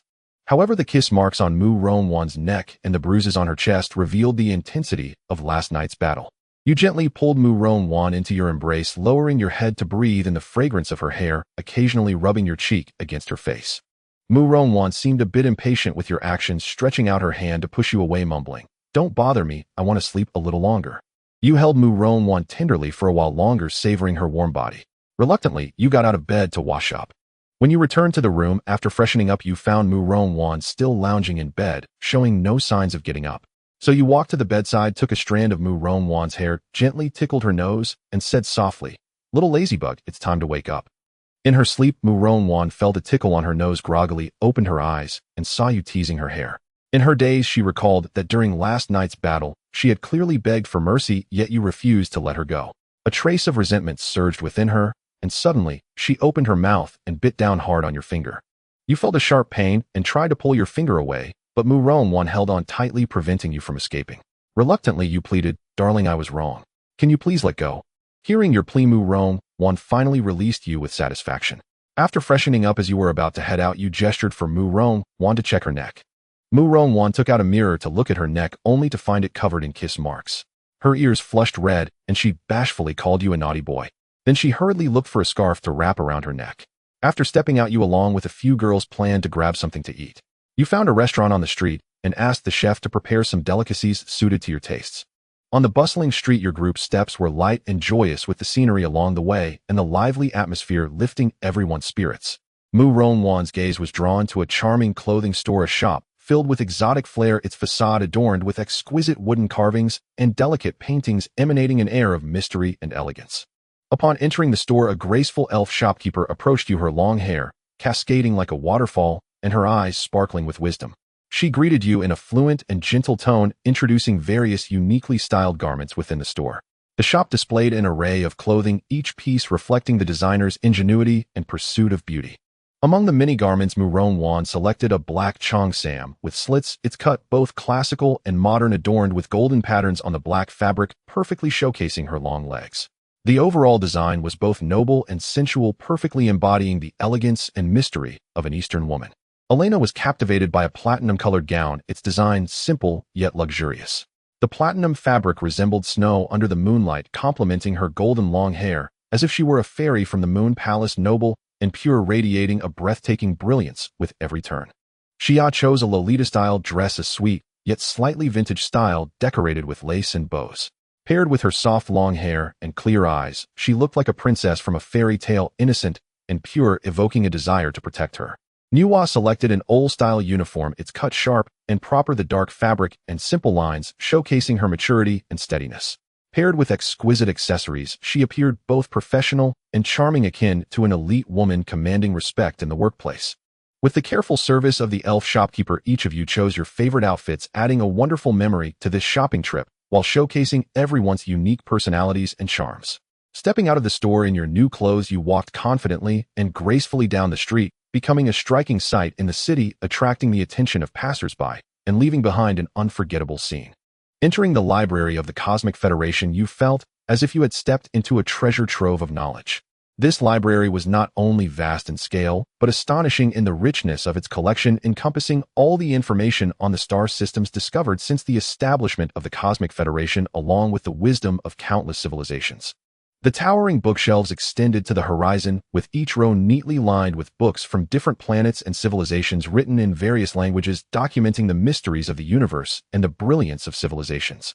Mu-Ron, Elena, and Xia worked together, beginning to collect all the books about the star systems discovered by the Cosmic Federation to date. With her keen observation skills, Mu-Ron swiftly navigated the shelves, searching for precious documents describing distant star systems. Elena utilized her language talent, filtering out star system materials written in different languages to ensure the comprehensiveness of the information. Xia focused on albums depicting the beautiful scenery of star systems, her pursuit of beauty allowing her to uncover treasures hidden among the sea of books, while you were responsible for integrating the materials found by everyone, ensuring the collected information was systematic and comprehensive. Meanwhile, Nuwa was assigned another important task: to keep an eye out for technological books left by civilizations of level 4 or 5, or even higher. These books were often hidden deep within the library. With her wisdom and insight, Nuwa carefully sifted through every potential book, aiming to find precious documents that could strengthen your battleships. In every corner of the library, you could feel the power of knowledge and the brilliance of civilizations. This place was not merely a collection of books, but a bridge connecting the past and the future, a crystallization of cosmic wisdom. Your exploration was not only a pursuit of knowledge, but also a yearning for the unknown and a longing for the future. As time passed, you collected a wealth of books about star systems along with some precious technological documents. These materials not only enriched your understanding of the universe, but also provided invaluable resources for future exploration and research. In the library of the Cosmic Federation, you not only gained knowledge, but also a sense of awe and longing for the infinite mysteries of the universe. As night fell, you stepped out of the museum, strolling along the bustling streets lined with a myriad of shops and throngs of people, the air filled with the enticing aromas of various delicacies. You decided to find a restaurant to enjoy a delightful dinner, perfectly concluding this wonderful day. After some deliberation, you entered an elegantly decorated restaurant where the warm and comfortable environment, along with the soft lighting and exquisite furnishings, crafted a tranquil and refined atmosphere. The menu showcased delicacies from all corners of the universe, each dish meticulously designed to cater to the diverse tastes of diners. You presented the menu to the experienced chef, requesting him to prepare several exquisite dishes tailored to your tastes and preferences. The chef gladly agreed, being a master filled with passion and creativity for cuisine, adept at blending traditional ingredients with innovative cooking techniques to create unforgettable flavors. While waiting for the food, you gathered around a round table, enjoying each other's company and lighthearted conversation. Moron once shared her fondness for the black cheongsam. Elena marveled at the elegance of the platinum-colored dress. Xia softly recounted the princess dreams evoked by her Lolita dress, while Nuwa described the professional charm exhibited by OL uniforms in a mature and composed tone. Soon a succession of meticulously prepared dishes was served to the table, each dish a feast for the senses, tantalizing and mouth-watering.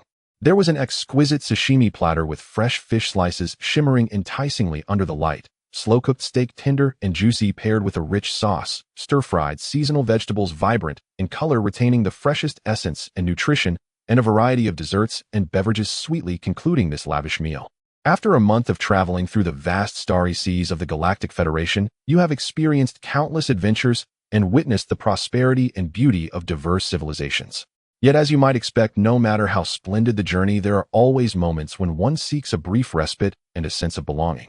Thus, you decided to purchase a planet in the universe, providing a haven that you could call home. This was not only a response to long-term wandering, but also a commitment to future planning.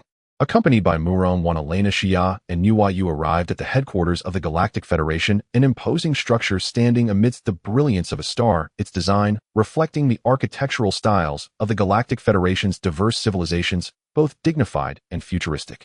Inside the headquarters, advanced technologies and bustling staff intertwined to create a busy yet orderly scene showcasing the strength and vitality of the Galactic Federation. You proceeded directly to the department that sells planets, a specialized institution handling the buying and renting of planets, equipped with detailed information on all available planets within the Galactic Federation. You were greeted by a knowledgeable staff member who enthusiastically introduced you to the process of buying planets and how to select the most suitable one based on your needs. Under the guidance of the staff member, you began filtering through the available planets. First, you established several key filtering criteria: whether the planet's environment was suitable for habitation, whether it had abundant natural resources, and whether its location permitted easy communication with other star systems within the Galactic Federation. After much discussion and consideration, you ultimately chose a planet located on the edge of the Galactic Federation, blessed with a mild climate, ample water resources, and fertile land, making it ideal for establishing a home. This planet had yet to be developed, preserving its natural landscapes. From the azure oceans to lush forests, from rolling mountains to tranquil lakes, each area was brimming with the vitality of life. More importantly, it was not far from key trade routes, ensuring relative tranquility while maintaining contact with the Galactic Federation. After settling on the desired planet, you turned to the staff member to inquire about the specific price of this planet. Your voice revealed a blend of anticipation for the future and longing for this new home, accompanied by a rational caution, as this was a significant investment that not only pertained to your living environment, but also involved future planning and development. The staff member smiled and replied, "Dear customer, the price of the planet you selected is 20,000 cosmic coins. We are honored to offer you this untouched paradise. Even more delightfully, with the purchase of this planet, we will also provide a complete set of advanced planetary defense shields, ensuring that your home can be protected from potential external threats, offering a safe and tranquil living environment for you and your companions." The price of 20,000 cosmic coins is undoubtedly reasonable and attractive for a planet with such superior conditions. Moreover, the inclusion of the planetary defense shields reflects the Galactic Federation's care and assurance for the buyers. This set of defense shields not only effectively guards against natural threats such as asteroid impacts and cosmic rays, but also addresses possible incursions from alien civilizations, providing comprehensive protection for the inhabitants of the planet. Upon hearing this information, you exchanged satisfied smiles with Muron Wanalena and Nuwa, fully aware that this was not merely a simple purchasing action, but the beginning of a future filled with confidence and expectation. What you are about to possess is not just a planet, but a new world brimming with infinite possibilities, a cosmic home that belongs to you. During the transaction process, you also expressed appreciation for the efficiency and professionalism of the Galactic Federation. The staff members' meticulous explanations and thoughtful service made the entire purchasing experience both easy and enjoyable. When the transaction was officially completed and you became the rightful owners of the planet, your heart surged not only with excitement and joy, but also with boundless dreams and plans for future life. After finalizing the purchase of the planet, you entered a weapons store within the Galactic Federation, filled with aspirations for your future home. The store's exterior exuded an unusual aura with various advanced weapon designs engraved on the facade, attracting all visitors seeking power and protection. With a clear purpose, you planned to order a batch of advanced weapon systems to ensure the safety of your new home, preparing for any eventualities. Entering the store, the interior displays were equally impressive, ranging from precision personal gear to massive defense systems. With the guidance of the store staff, you carefully selected 3 types of weapons: obliteration bombs, space-based satellites, and war robots. The obliteration bomb is a powerful weapon capable of instantly destroying large-scale targets, but its use requires extreme caution. The space-based satellite can provide comprehensive surveillance and defense for the planet from space, serving as a critical safeguard for planetary security. The war robot is an intelligent machine capable of autonomously executing combat tasks, ready to respond swiftly in emergencies to protect your home from incursions.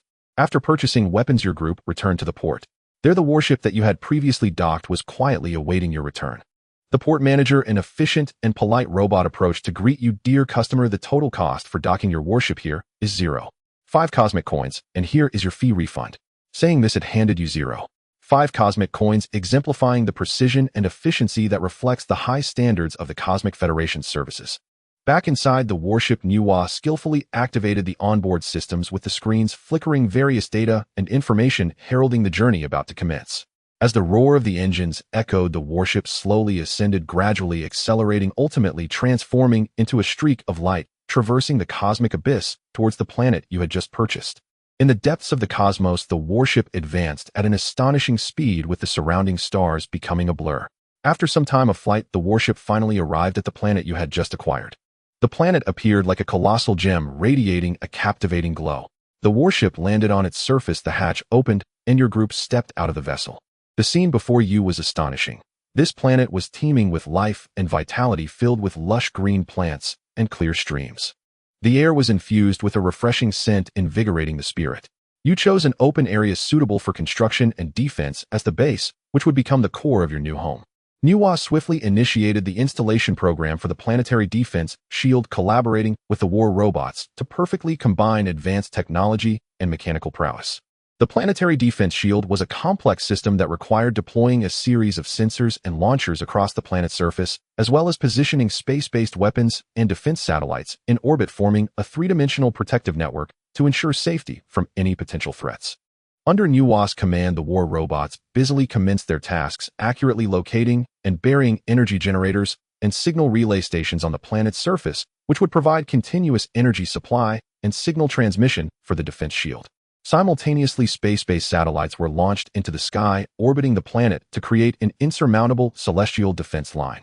These satellites were not only capable of detecting distant threats, but were also equipped with automated defense weapons that could respond swiftly to intercept any unidentified objects attempting to approach the planet. With the completion of the final procedure, the planetary defense shield was officially activated. Around the planet, an almost invisible energy shield slowly unfolded, enveloping the entire sphere. This shield could withstand asteroid impacts, cosmic radiation, and even attacks from other civilizations.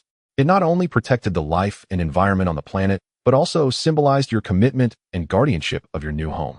While ensuring the planetary defense shield was functioning correctly, you realized the importance of multifaceted preparations, especially in this universe filled with uncertainties. Therefore, you decided to activate the engineering robots on the warship in another open area of the planet to install a backup launch system for the space-based satellites. This was not only a supplement to the existing defense system, but also a foresight against unknown risks, ensuring that even in the most adverse circumstances you could swiftly restore defensive capabilities to protect your home. Nuwa skillfully maneuvered the engineering robots as they rapidly commenced operations in the designated area, excavating foundations, laying lines, and installing equipment, the entire process being efficient and orderly. These robots possessed not only powerful physical capabilities, but also high intelligence, able to autonomously adjust their workflows based on instructions and environmental changes, ensuring the smooth installation of the launch system. Under Nuwa's precise command, the backup launch system gradually took shape, adding a reliable safeguard to the planet's defense system. Meanwhile, you, along with Muron, Wanalena, and Xia, began searching for a location to build your dwelling. You hoped to find a place that was both safe and beautiful, allowing you to enjoy the tranquility of nature while also being convenient for observing and managing the entire planet. After some exploration, you finally discovered an ideal spot in an open area embraced by dense forests. This location was flat with an unobstructed view, and not far away a clear stream meandered by providing not only a water source for living, but also adding a touch of vitality and liveliness. After discussion, you decided to build a villa as your residence. This villa would blend elements of nature and technology, preserving the warmth and comfort of traditional architecture while utilizing advanced eco-friendly materials and smart systems to ensure quality and efficiency of living. The design of the villa would fully consider harmonious coexistence with the surrounding environment, utilizing natural light, ventilation, and geothermal resources to reduce energy consumption, while also equipping smart home systems for convenience and security. With the efficient collaboration of the robots, the construction of the villa progressed beyond expectations. In just 2 days, a beautiful villa integrating natural aesthetics and modern technology stood at the chosen location. Surrounding the villa were lush trees and a babbling stream, perfectly blending with the natural environment, creating a tranquil and harmonious living atmosphere. Inside the villa, the smart systems and eco-friendly designs complemented each other, providing a comfortable living space while reflecting respect and protection for the environment. Meanwhile, the good news from Nuwa invigorated you. She informed you that the backup launch system for the space-based satellites had been successfully completed and was ready for use at any time. This meant that even in the most extreme circumstances, you could swiftly restore the planet's defensive capabilities, ensuring the safety of your home. You led everyone to the launch base, which was already bustling with activity as engineering robots were conducting final checks and preparations. With your command, the space-based satellites swiftly ascended, piercing the sky and leaving a dazzling glow in its wake. The satellite stabilized in its orbit, seamlessly integrating with the existing defense system, further enhancing the planet's defensive capabilities. This was not only a strong response to unknown risks, but also a reflection of your commitment to protecting your home. Subsequently, you began transferring supplies from the warship to the planet's surface, including orchards, crops, and livestock. The introduction of these forms of life not only enriched the planet's ecosystem, but also heralded the beginning of a new life that was self-sufficient and sustainable. In the orchard, various fruit trees thrived, promising fresh fruits for you in the future. In the crop area, lush green fields of wheat and vegetable gardens heralded the hope of harvest, and the addition of cattle and sheep brought even more vitality and energy to this land. Establishing these infrastructures on the planet was not only a necessity for survival, but also aimed at building a harmonious community.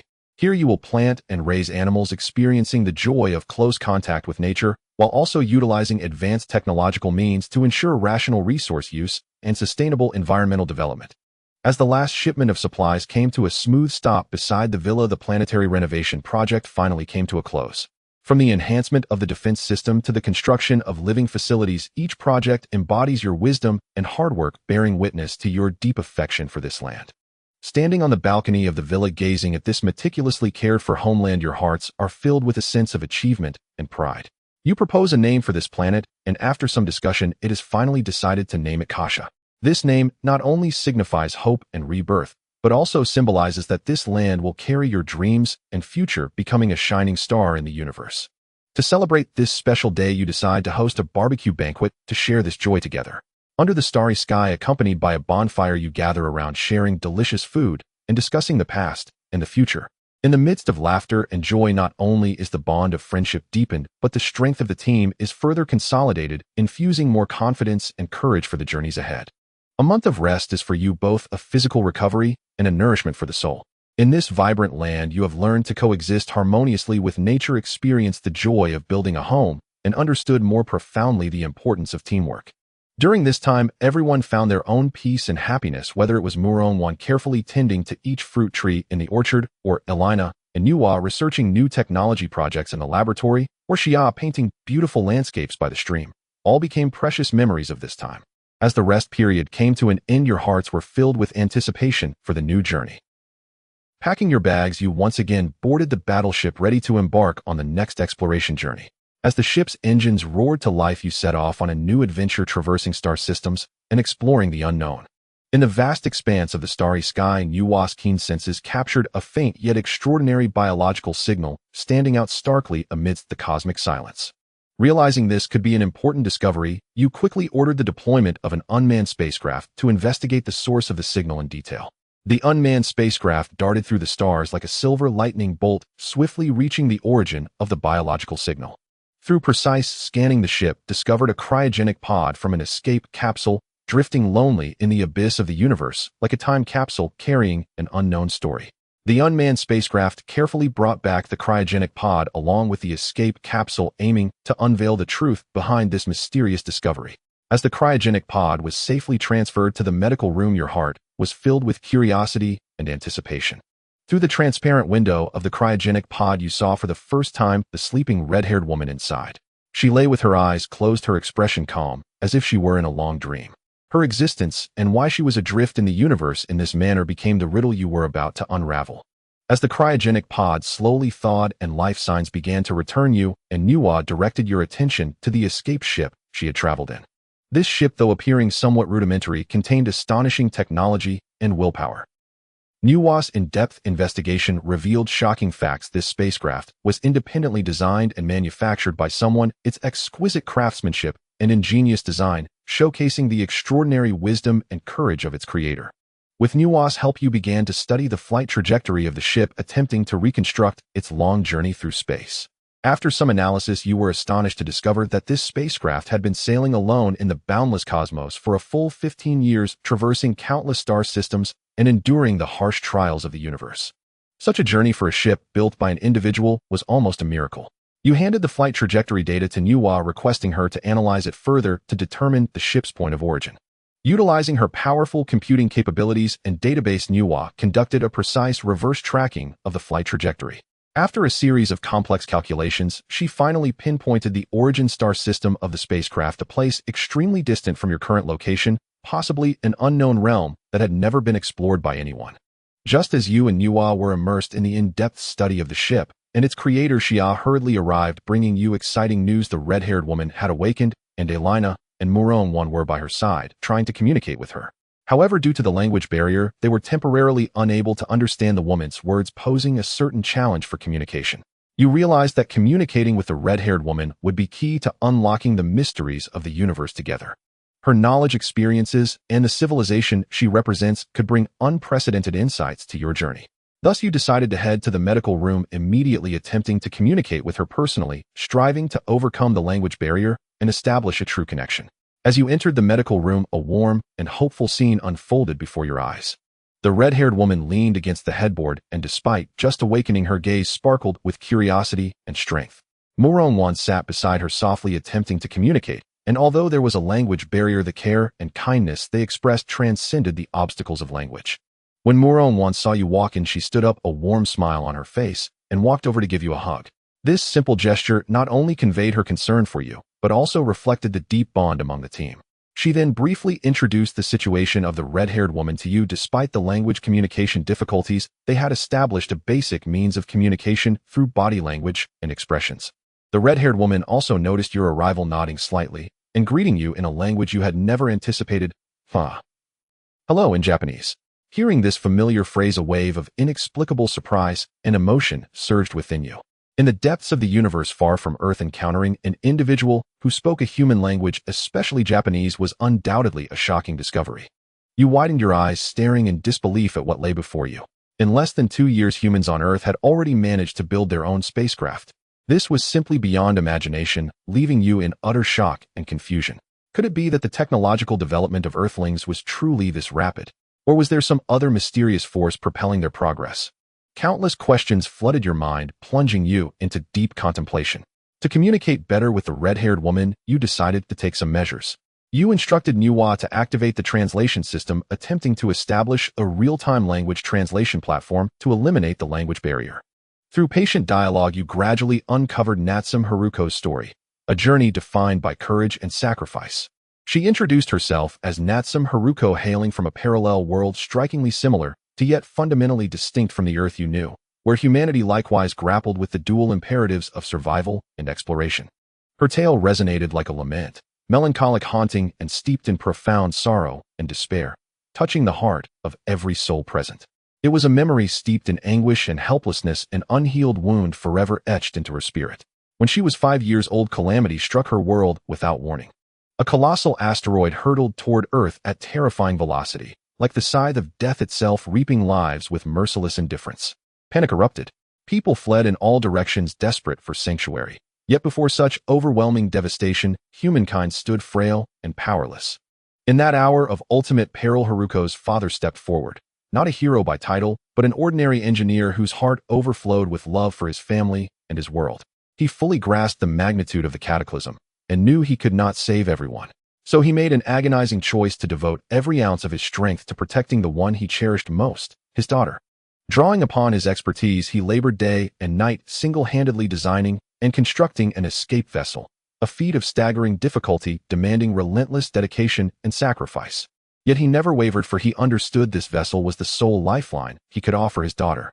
At last it was complete. Though compact in form, it brimmed with boundless paternal love and fragile hope. Yet cruelly it held room for only one. Faced with this unbearable truth, her father chose without hesitation to grant his daughter the chance to live. "Daddy, I won't leave you." Heruko cried out, tears blurring her vision as she clung fiercely to his hand. "Child, you must live bravely." Her father replied, his voice both resolute and tender, gently stroking her hair, his eyes glistening with unspeakable sorrow. "Daddy." Heruko choked, unable to utter another word, knowing in that instant she was bidding him farewell forever. At last he placed her aboard the vessel and activated its autonomous flight system. With a thunderous roar it ascended, rising steadily into the sky until it vanished beyond the clouds. Pressing her face to the viewport, Heruko watched Earth recede, its familiar contours shrinking into silence. Grief and desolation flooded her heart. Her father was gone as she alone remained, the last survivor on Earth. All that remained were fragmented memories replayed endlessly in her dreams. As Heruko recounted these events in a trembling voice, tears welled in her eyes, then spilled over.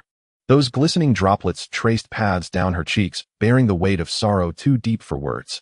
Muron clasped her hand tightly, offering silent solace and unwavering support.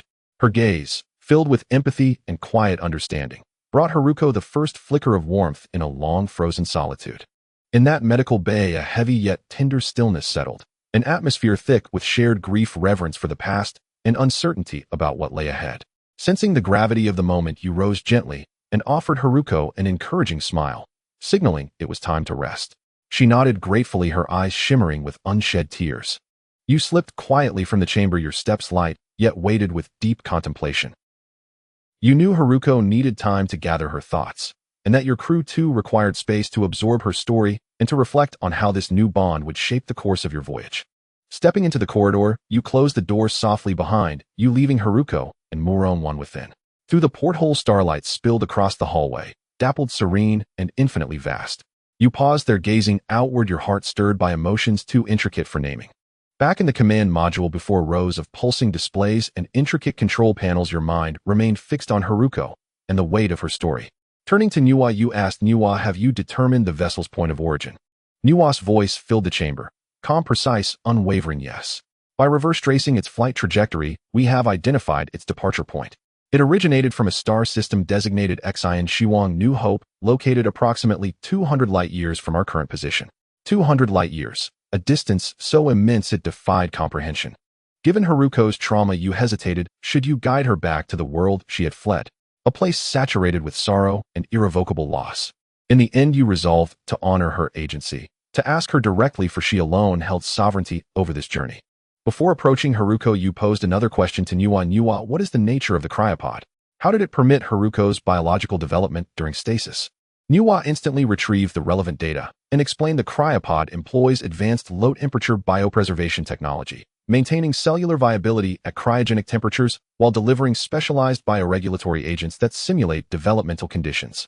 This system does not merely suspend metabolism. Under controlled parameters, it permits infinitesimally slow, sustained physiological maturation, optimized for interstellar endurance. You nodded, awed by the elegance and sophistication of the technology.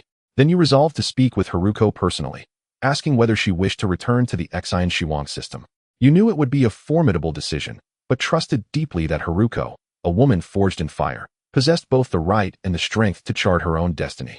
Returning to the medical bay, you found Heruko composed, conversing with Murong Wan and Xia, not through words, but through gesture, expression, and quiet resonance. You voiced your proposal: would she accompany you to her homeworld, to search for signs of survival, or at the very least to lay her valiant father to rest? Heruko fell silent for a long while, her eyes luminous with turbulent emotion. Then slowly she nodded, affirming her willingness to embark on this voyage with you. Her words were few, but the unshakable resolve in her gaze spoke volumes, stirring courage in every heart that witnessed it. You issued a command to Nuwa. Nuwa, engage in faster fanlight travel destination, New Hope Star system. As you commanded, the engine of the battleship roared to life, the sound intensifying as the faster fanlight propulsion system activated, elevating the ship's speed to a realm beyond light. In that moment, the boundaries of time and space seemed to blur. The entire battleship transformed into a dazzling light, instantaneously traversing the distances between star systems, vanishing into the vast cosmos. In the state of faster fanlight travel, it felt as if you had transcended the constraints of time, traversing the abyss of the universe at a speed incomprehensible to humanity. Nuwa precisely adjusted the course, ensuring the battleship could steadily advance towards the New Hope Star system. You stood at the center of the control room, gazing through the enormous, transparent dome at the ever-changing nebula outside, your heart filled with anticipation for the future and a longing for the unknown. You decided to let Natsum Heruko rest well. After all, she had gone through a long period of freezing and immense emotional turmoil. At the same time, you instructed Elena to take Heruko on a tour of the battleship, helping her to better integrate into this new home and understand your mission and dreams. Elena gladly accepted this task. Her gentle and attentive nature would help Heruko adapt to the new environment more quickly and establish connections with the team. In the journey ahead, you would collectively face unknown challenges, exploring the secrets of the New Hope Star system. And Natsum Heruko, this brave woman from a distant star system, may become an indispensable member of your team. Her story, her courage, her experiences, and her hopes for the future will intertwine with your journey. After a long and eagerly awaited voyage, you finally arrived at the New Hope Star system, a place carrying Heruko's memories and hopes. As the faster fanlight propulsion system smoothly powered down, the battleship gently landed in the orbit of this parallel Earth. Looking out from the observation window of the battleship, this planet displayed a scene both familiar and strange, its blue oceans and green lands seemingly telling tales of life's resilience and nature's recovery. Nuwa, through analyzing the flight records preserved in the escape pod, precisely pinpointed Heruko's hometown, the land she once fled from, now welcoming her back with an entirely different visage. You boarded a small landing craft, gently descending onto a vast plain that was once a bustling human settlement, now reduced to a tranquil harmony with nature. Stepping out of the landing craft, the first sensation you felt was the fresh air and the fragrance of nature, starkly contrasting with the polluted and chaotic city in Heruko's memories. 15 years was enough for nature to reclaim its dominance, allowing life to flourish in different forms on this land. You saw dense forests, clear streams, and various wildlife running and flying freely. However, human traces had nearly vanished, leaving behind only ruins eroded by time and nature, quietly narrating tales of past glory and loss. Natsum Heruko stood at the exit of the landing craft, gazing at this land that was both familiar and strange, her eyes shimmering with complex emotions. She witnessed the revival of nature, yet felt a profound sense of loneliness and loss. The disaster she once fled from, while bringing devastating blows to Earth, had also created conditions for nature's rebirth. Yet humanity, the once dominant intelligent species of this land, had vanished in the wake of disaster. As your exploration deepened, you finally found a former shelter, a last bastion established by humans in their desperate quest for survival before the disaster struck. However, when you pushed open the heavy doors of the shelter, what greeted you was a shocking sight. The inside of the shelter, once a haven, had now become a silent grave. Scattered all around were the bones of humans lying quietly, as if narrating a tragic tale. You carefully navigated among these bones, filled with heaviness and confusion. After thorough examination and analysis, you uncovered a heartbreaking truth: these individuals did not perish from the disaster itself, but from an internal conflict, a struggle that erupted under the pressure of survival. The resources in the shelter were limited and fear and despair spread in the confined space, ultimately leading to the collapse of humanity and the occurrence of tragedy.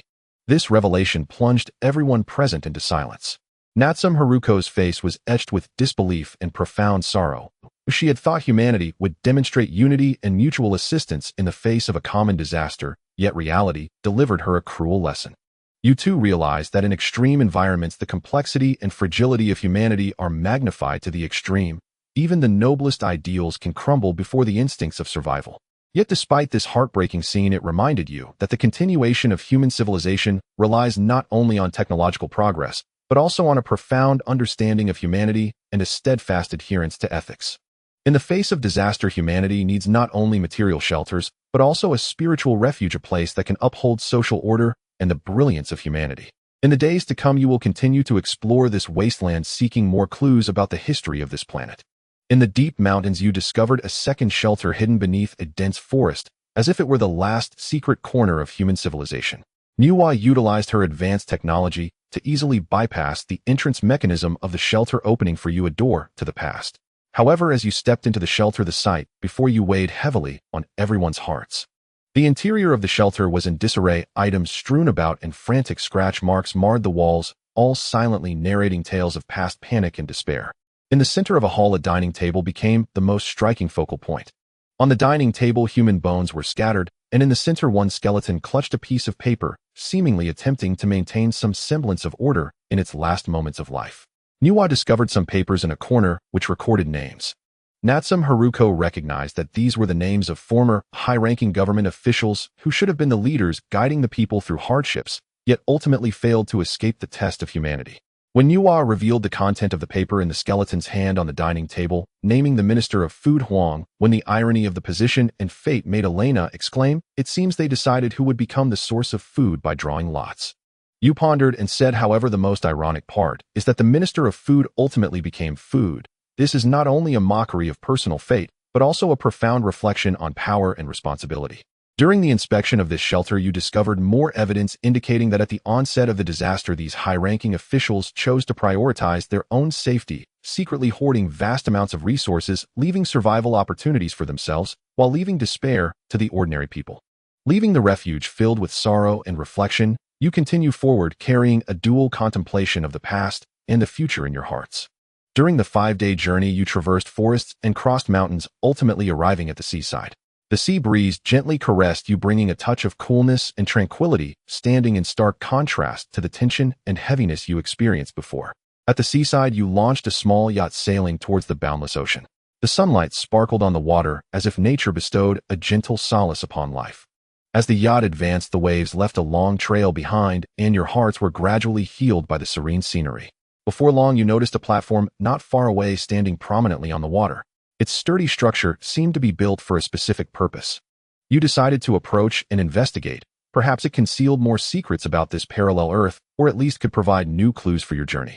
As the yacht slowly approached the platform, you discovered it was constructed of solid metal and concrete, its surface covered with a thick layer of seaweed, clearly weathered over time. At the center of the platform stood a towering spire which seemed to have once been a monitoring or communication facility. You carefully ascended the platform, beginning your exploration of this mysterious structure. Inside the platform, you found remnants of equipment and records. Although most had been eroded by seawater, some key information was still discernible. These records indicated that the platform had once served as a site for humans to monitor ocean ecology and climate change. It not only collected a wealth of data about marine life, but also documented the environmental changes before and after disasters. You carefully studied these materials filled with complex emotions. On one hand, this data provided invaluable information, allowing you to gain deeper insights into the ecological environment of this parallel Earth and the causes of its disasters. On the other hand, it reminded you again that humanity, in its pursuit of technological advancement, must place greater emphasis on harmonious coexistence with nature to avoid repeating the past tragedies. Your journey continued, and you finally arrived at the rocket launch base that once held humanity's last hope. Standing on this land, a deep chill surged from your heart. Outside the base's protective netting, a mountain of human skeletons lay silently, remnants of those who once yearned to survive, but were ruthlessly barred from the door at the last moment, becoming silent witnesses of history. Entering the base, you arrived at the control platform, and Nuwa quickly retrieved the surveillance footage from the day of the rocket launch. On the screen, countless rockets soared into the sky, but soon fell one after another like a tragic symphony, playing the ruthless mockery of fate towards humanity's greed and selfishness. Nuwa said heavily. According to the records here, those preparing to escape on these rockets were the world's top billionaires, controlling 95% of the global wealth. If they had shared this wealth at that time and established a broader rescue and survival mechanism, perhaps we could have weathered this global crisis together. Her words were filled with regret and deep contemplation of humanity. You gently shook your head, a hint of sorrow and helplessness flashing in your eyes, and said somberly, the nature of humanity, to a large extent, hides a side of greed. When disaster strikes, how could the wealthy at the top of the financial pyramid willingly share their wealth with the impoverished? They would inevitably first find ways to escape the danger, ensuring their own safety and interests were not compromised. Moron One nodded slightly in agreement. Indeed, if disaster truly strikes, these self-important elites will surely first consider how to save themselves before conveying the news to the general public. Some may even deliberately conceal the truth just to ensure their own early evacuation. At that moment, Natsum Heruko joined the discussion, sharing her personal experience. I remember back then my father began building a spaceship early because he had received relevant information in advance. However, by the time the government officially issued a notice to the general public, there was only a month left for everyone to prepare. And that brief month was far too rushed for the vast majority of people, leaving them no time to respond.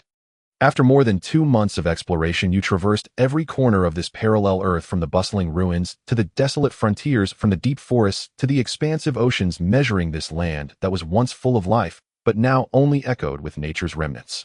Ultimately, you confirmed a sorrowful fact: there were no traces of humanity left on this planet, and the once glorious civilization now stood as silent ruins, quietly recounting its past splendor and loss. Faced with such a reality, you turned to Natsum Heruko, asking her about her future plans. Heruko, do you want to stay here or leave with us? This planet, though desolate, holds your memories of your father. Perhaps it has a special significance for you. Haruko's gaze was particularly resolute at that moment. She took a deep breath and slowly said, I want to erect a monument for my father as a tribute to my endless longing for him and as a farewell to this journey. Then I will leave with you. After all, there is nothing left here for me to cling to. I am willing to continue exploring the unknown universe, seeking new hopes and possibilities. Thus you decided to erect a monument on a tranquil and beautiful piece of land for Haruko's father, inscribed with his name and life story, along with infinite remembrance. This was not just a commemorative stone, but a farewell to the past and a hope for the future. After completing all this, you boarded the spaceship, preparing to leave this planet, filled with memories and losses. As the spaceship slowly ascended, you gazed at this planet one last time through the porthole, your heart filled with complex emotions. However, as the spaceship traversed the atmosphere and entered the boundless universe, you knew that this journey was a profound quest for the meaning of life. More adventures await you in the future. As the roar of the spaceship's engines gradually diminished, you successfully traversed the interstellar space, arriving at the heart of the Cosmic Federation. This is a vibrant and prosperous area where interstellar warships and various spacecraft weave through the nebulae, creating a magnificent tapestry of the cosmos. Your spaceship slowly descended and came to a steady halt at the designated docking spot, concluding this lengthy interstellar journey. After disembarking, you and Nuwa wasted no time and immediately began to take action. The two of you rushed through the bustling streets of the Cosmic Federation towards the planetary sales department. Upon reaching your destination, you entered without hesitation and began interacting with the staff there. With resolute determination, you and Nuwa prepared to sell the coordinates and information of the parallel Earth. In response to the staff's inquiries, you vividly and thoroughly described the various features of the planet, from its environmental conditions to natural resources, as well as its unique historical background and your adventure experiences. Every detail was presented meticulously. While describing the planet's environment, you emphasized its ecological diversity, including vast forests, winding rivers, majestic mountains, and rich marine ecosystems. These natural landscapes not only enhance the planet's beauty, but also provide valuable resources for the study of biodiversity. You also mentioned the unique climate conditions on the planet, including a mild temperate climate, tropical rainforest climate, and cold polar climate. These climate conditions provide different living environments for the planet's organisms and offer abundant case studies for climate research and environmental adaptability studies. Regarding resources, you shared the rare minerals, energy sources, and biological resources discovered on the planet, all of which hold significant value for interstellar industry, scientific research, and ecological studies. You particularly highlighted the discovery of high-purity crystal ores on the planet, which have wide applications in energy conversion and technology equipment manufacturing, making it a standout feature of the planet. In recounting the planet's history, you reviewed its status as a home to a highly developed civilization and the societal changes that occurred before and after disasters. This historical information not only adds a layer of mystery to the planet, but also provides precious data for the study of the rise and fall of civilizations. You also shared the challenges and discoveries encountered on the planet, including abandoned cities, laboratories, and mysterious ruins, all of which are integral components of the planet's history and culture. Through your detailed introduction, the staff at the Planetary Sales Department gained a comprehensive and in-depth understanding of the parallel Earth. They indicated that such planetary information holds immense value for interstellar explorers, research institutions, and commercial developers. After a round of assessment and negotiation, the price of the planet was finally determined, resulting in a substantial amount of cosmic currency, which would provide crucial financial support for your future explorations. Meanwhile, in the bustling commercial district of the Cosmic Federation, Nuwa and Elena, accompanied by Natsum Heruko, stepped into the clothing store you had visited earlier. Seeing Nuwa and her companions return, the shop owner greeted them with a smile and kindly asked, "Ladies, what kind of clothing are you looking for this time?" Natsum Heruko, accompanied by Nuwa and Elena, appeared somewhat shy, yet her eyes revealed curiosity and anticipation for new experiences. Under the guidance of the elven owner, she began to browse through the dazzling array of clothing, each piece uniquely designed, blending elements of the Cosmic Federation's diverse culture while ensuring style and comfort. Nuwa and Elena recommended several outfits for her based on Natsum Heruko's preferences and style, including casual styles suitable for everyday wear and elegant dresses fit for formal occasions. Among them, a long dress primarily in deep blue adorned with exquisite silver embellishments not only highlighted Natsum Heruko's grace, but also harmonized beautifully with the starry background of the Cosmic Federation, making it her favorite. The elven owner, noticing her delight, joined in the selection process, recommending a lightweight robe embroidered with unique floral patterns of the Cosmic Federation, vibrant in color and rich in artistic flair. This robe not only embodies the cultural characteristics of the Cosmic Federation, but also suits Natsum Heruko's gentle personality, becoming another highlight in her wardrobe. Through everyone's collaborative efforts, Natsum Heruko selected several outfits of varying styles, each showcasing her unique charm and taste. These outfits would not only help her better integrate into the new environment of the Cosmic Federation, but also provide a sense of warmth and support from her team, adding more color to her interstellar journey. Meanwhile, they proposed an interesting suggestion to Natsum Heruko: why not choose some outfits that she loves? This way she could express her unique personal style and taste. After all, wearing clothes she adores would lift her spirits and boost her confidence, allowing her to engage more fully in life. Heruko took their advice and ultimately chose a delicate traditional kimono, which not only showcased her respect and nostalgia for her cultural roots, but also symbolized her personality and identity. This kimono, adorned with subtle cherry blossom pink as its base, featured intricate cherry blossom patterns, with each blossom seeming to sway gently in the soft spring breeze, exuding a faint fragrance. The fabric of the kimono was light and soft, with a texture akin to clouds, ensuring comfort while reflecting a meticulous pursuit of detail. The neckline, cuffs, and hem were elegantly outlined with golden threads, adding a touch of opulence while maintaining the elegance of traditional kimonos. The design of this kimono paid great attention to detail, with each line carefully crafted, making the overall silhouette appear even more perfect. Once Heruko donned it, she seemed enveloped in a soft glow, radiating a unique charm. This charm stemmed not only from the beauty of the kimono itself, but also from Heruko's deep love and dedication to traditional Japanese culture. When Heruko stood before the mirror, she saw a brand new version of herself. The once lost and wandering girl had vanished, replaced by a confident, graceful, and enchanting woman. She knew that from this moment on she would face the challenges ahead with a renewed spirit. You and Nuwa successfully completed the sale of planetary information, which not only brought you substantial rewards, but also filled you with an unprecedented sense of satisfaction and accomplishment. In the journey of interstellar exploration, each success shines like the brilliant stars in the universe, illuminating the path ahead. It is now time to meet up with Nuwa and the others. You and Nuwa headed to the agreed meeting point, a vibrant and culturally rich square within the Interstellar Federation, surrounded by various shops and restaurants, a popular spot for interstellar residents to relax and socialize. When you finally arrived at the mysterious and eagerly awaited rendezvous point, the sight of Natsum Heruko in her cherry blossom pink kimono immediately caught your attention. She stood there quietly, resembling a blooming cherry blossom, exuding a faint fragrance and an aura of elegance. Her long hair cascaded down her shoulders like a waterfall, gently swaying, giving off a soft and enchanting vibe. The color of her kimono mirrored the cherry blossoms of spring, delicate and vivid, blending seamlessly with the surrounding environment, creating a beautiful tableau. Her gaze was clear and bright, revealing a hint of anticipation and nervousness, making one want to approach her and learn more about her story. Moro-wan and Alina also praised Natsum Heruko's attire, surrounding her with expressions of joy and pride. After the meeting, you decided to find a restaurant with an Earth flavor in the Interstellar Federation to celebrate the success of the planetary information sale. In the night of the Interstellar Federation, under the brilliant starlight, your laughter and conversations echoed in the air, becoming the warmest and most melodious melody in this universe. The next day, filled with excitement, you activated the battleship and continued your journey into the endless depths of the starry sky. The engine of the battleship emitted a low, powerful roar, propelling the massive vessel through the boundless expanse of space. You sat at the bridge, gazing at the brilliant stars and distant galaxies ahead, your heart brimming with curiosity and desire for the unknown. As time passed, the battleship gradually distanced itself from familiar planets and star systems, entering an unfamiliar realm.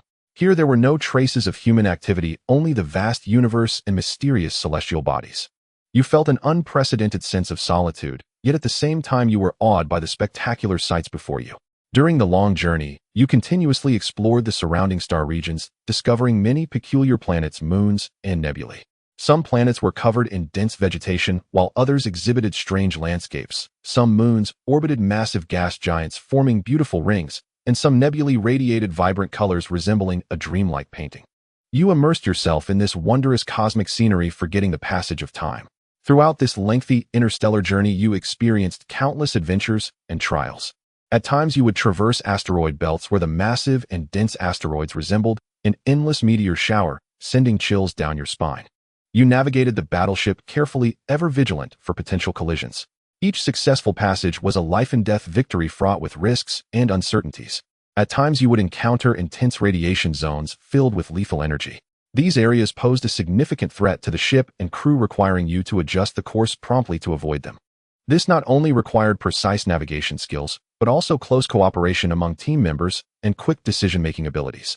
The most exhilarating part was encountering alien life forms or other civilizations. These unknown life forms and cultures brought endless surprises and challenges. Sometimes you found yourselves caught in tense and thrilling conflicts, engaging in fierce battles with alien beings. Yet there were also times when you could establish friendly connections with them, engaging in cross-cultural exchanges and cooperation. Such encounters made you feel the infinite possibilities of the universe and reminded you of humanity's insignificance in this vast cosmos. One day, Nuwa was busy in the control room dealing with various matters when she suddenly received an urgent notification from the Cosmic Federation.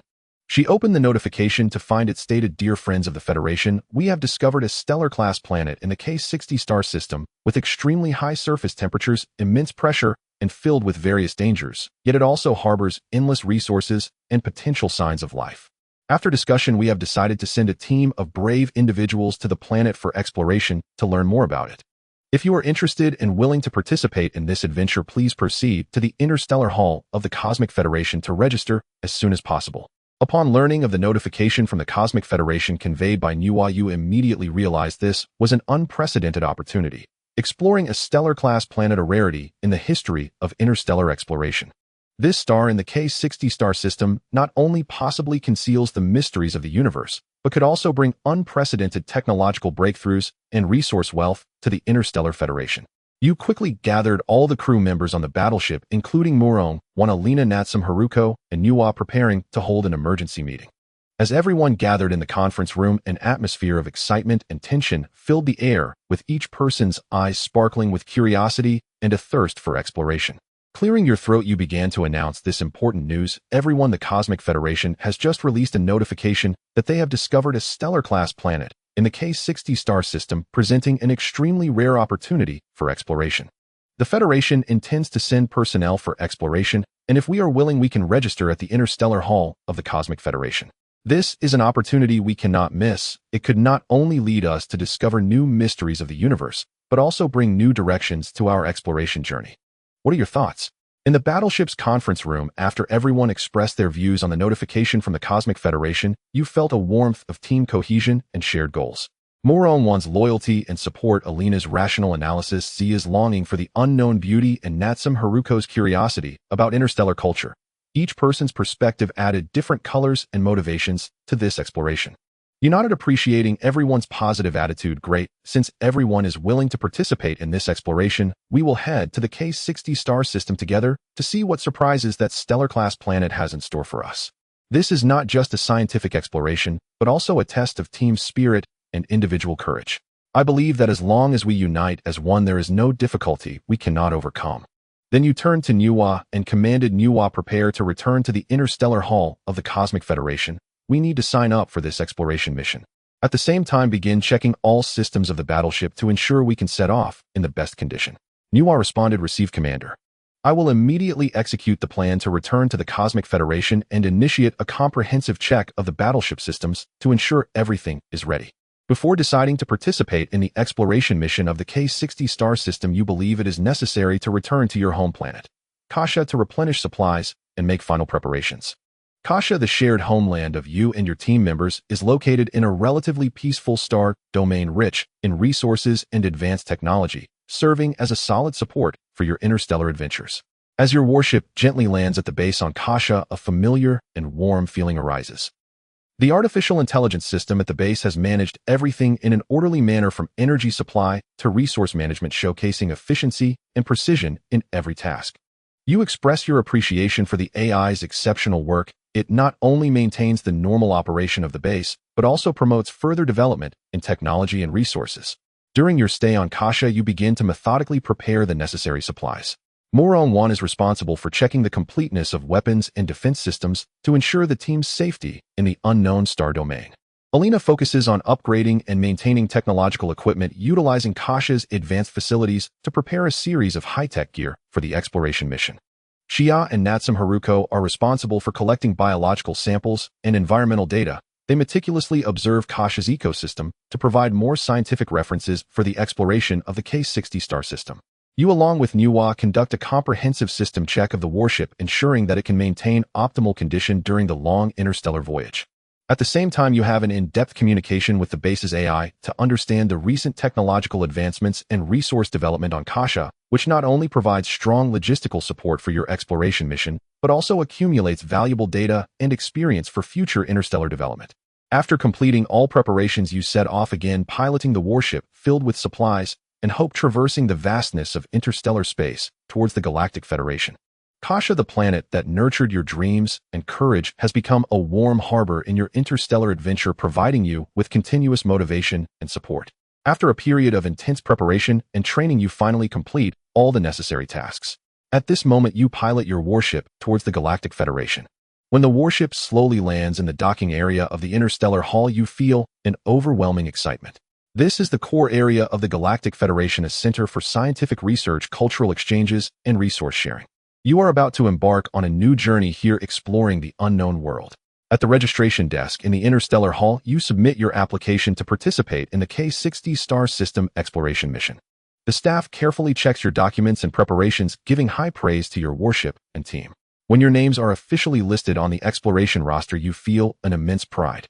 This means you will have the opportunity to become one of the first explorers of the K60 star system, tasked with unveiling the mysteries of the universe and promoting interstellar civilization exchanges. In the following days, you actively participate in preparatory meetings organized by the Galactic Federation. These meetings aim to provide you with more information about the K60 star system, while also helping you better cope with potential difficulties and challenges. In addition, you meet many other explorers, each with rich experiences and unique insights. Through interactions with them, you learn a wealth of valuable knowledge and skills, preparing thoroughly for your future exploration journey. Finally, as the departure horn sounds, you pilot your warship alongside other exploration teams, traversing the Galactic Federation's routes towards the K60 star system. During the long journey, you utilize advanced technological equipment to collect interstellar data, along the way conducting preliminary analyses of the environment and ecology of the K60 star system. This data is crucial for the upcoming exploration mission, as it will help you better understand the characteristics and potential dangers of this star system. After a lengthy voyage, you finally arrive at the K60 star system. The sight before you is breathtaking. This stellar-level planet reveals its magnificence and mystery. It boasts stunning natural landscapes and rich biodiversity, with its unique geological structures and environmental features providing valuable data for scientific research by the Galactic Federation. You along with Nuwa arrive promptly at an important meeting convened by the Federation organizers. In the conference room, leaders from various exploration teams gather, each filled with a thirst for the unknown and readiness for challenges, creating a tense yet exciting atmosphere. As the meeting begins, a middle-aged man in a Federation uniform steps to the center of the conference room. He introduces himself saying, "Ladies and gentlemen, I am the commander of this operation plan, Francis. The planet we are currently on is our target, Chilean Star. The Federation will build a city here to collect and study all resources discovered on this planet."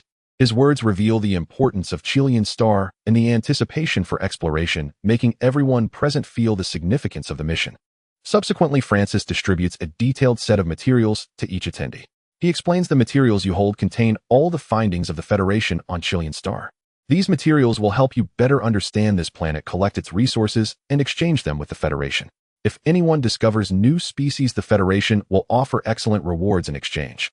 As his words fall, whispers fill the conference room as everyone carefully reviews the materials in hand, developing a keen interest in the mysteries and resources of Chilean Star. However, Francis' warning also reminds everyone of the mission's dangers. "Lastly, I offer one more piece of advice on Chilean Star. The Federation has excavated less than 1%. If you encounter insurmountable dangers, please retreat in a timely manner." His warning casts a serious atmosphere over the conference room, but it also reminds every explorer that maintaining vigilance and rationality in the face of the unknown and danger is key to survival. You listen attentively to every word from Francis, filled with anticipation for the exploration of Chilean Star, while also mentally preparing for the challenges you may face. You know that this exploration is not just about resource collection, but also a test of courage and wisdom. You look back at Nuwa, your eyes revealing determination and resolve, ready to lead the team to meet the upcoming challenges. After the meeting concludes, you immediately contact Alina Moron and Shia, sharing the content and materials of the meeting with them. You emphasize the importance of selecting a safe location as a base, urging them to remain vigilant during the exploration to ensure the safety of the team. Alina and the others express their understanding and promise to act cautiously, seeking an ideal location that ensures safety while facilitating resource collection and research. After the meeting concluded, you and Nuwa decided to explore the still incomplete city to better understand the layout and planning of this future base. The city of Chilean Star, although still under construction, already reveals hints of its grand scale and advanced design concepts. Walking along the unfinished streets, you can see various engineering robots busily working between the buildings, efficiently and precisely executing their construction tasks, showcasing the advanced level of technology of the Galactic Federation. Nuwa, as your most loyal partner and assistant, not only recorded every detail of the city, but also analyzed various buildings and facilities, providing valuable data support for the future base construction and resource utilization. As you pass through the unfinished market area, you imagined that it would soon become a bustling place for adventurers to exchange information and trade resources. You visited the under-construction research center, which will gather the top scientists of the Galactic Federation to explore the mysteries of Chilean Star. You also visited the energy supply zone, which will adopt the most advanced energy technologies to ensure that the city and expedition team's energy needs are met. During your exploration, you and Nuwa encountered several other adventurers who were also wandering around. They came from different planets and cultural backgrounds, but the shared spirit of exploration and curiosity about the unknown quickly established a connection among you. You exchanged views and expectations about Chilean Star, sharing your respective exploration plans and goals. This cross-galactic communication not only deepened your understanding of each other, but also laid a foundation for future cooperation. Back on the spaceship, you and Nuwa shared your observations from the unfinished city with the team members, describing the grand plans and construction progress of the future base, filling everyone with anticipation for the exploration of Chilean Star. During the sharing, you noticed a glint of confidence in Alina's eyes and asked, "Have you made any plans for the location of the temporary base?" Alina immediately replied, "Master, we have already selected a location. Based on the geological data and environmental analysis of Chilean Star, we chose a relatively flat area, close to rich resources. The terrain there is conducive to the rapid construction and defense of the base, while also ensuring communication and transportation links with the city. Moreover, we discovered a small natural water source, which will greatly facilitate our living and research work." Hearing Alina's report, you felt very satisfied. Alina not only demonstrated her abilities in research and analysis, but also showed thoughtful consideration for the needs of the team.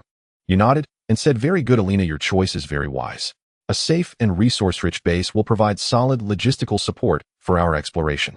Next, we need to formulate a detailed construction plan, including the allocation of materials, the construction of facilities, and the deployment of safety measures." I suggest we take immediate action to establish our temporary base in the shortest time possible. The team members all expressed their agreement, eagerly wanting to engage in the construction of the base and prepare thoroughly for future exploration tasks. Under your and Nuwa's leadership, the entire team quickly sprang into action with clear divisions of labor and high efficiency in teamwork. In the following days, your team began the construction of the base at the selected site.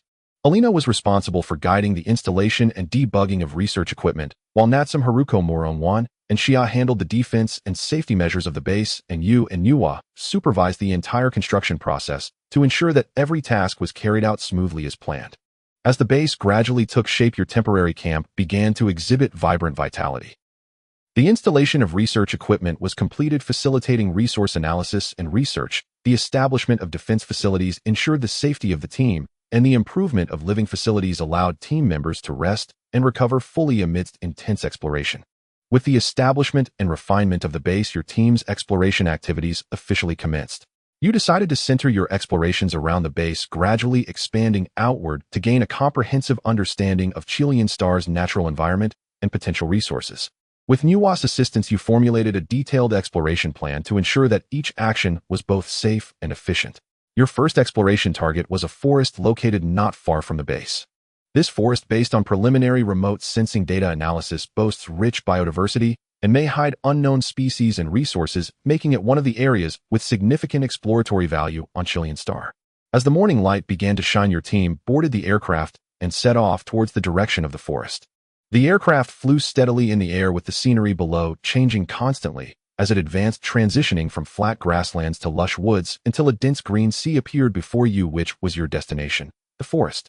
As the aircraft gently landed at the edge of the forest, you felt an unprecedented sense of tranquility and mystery.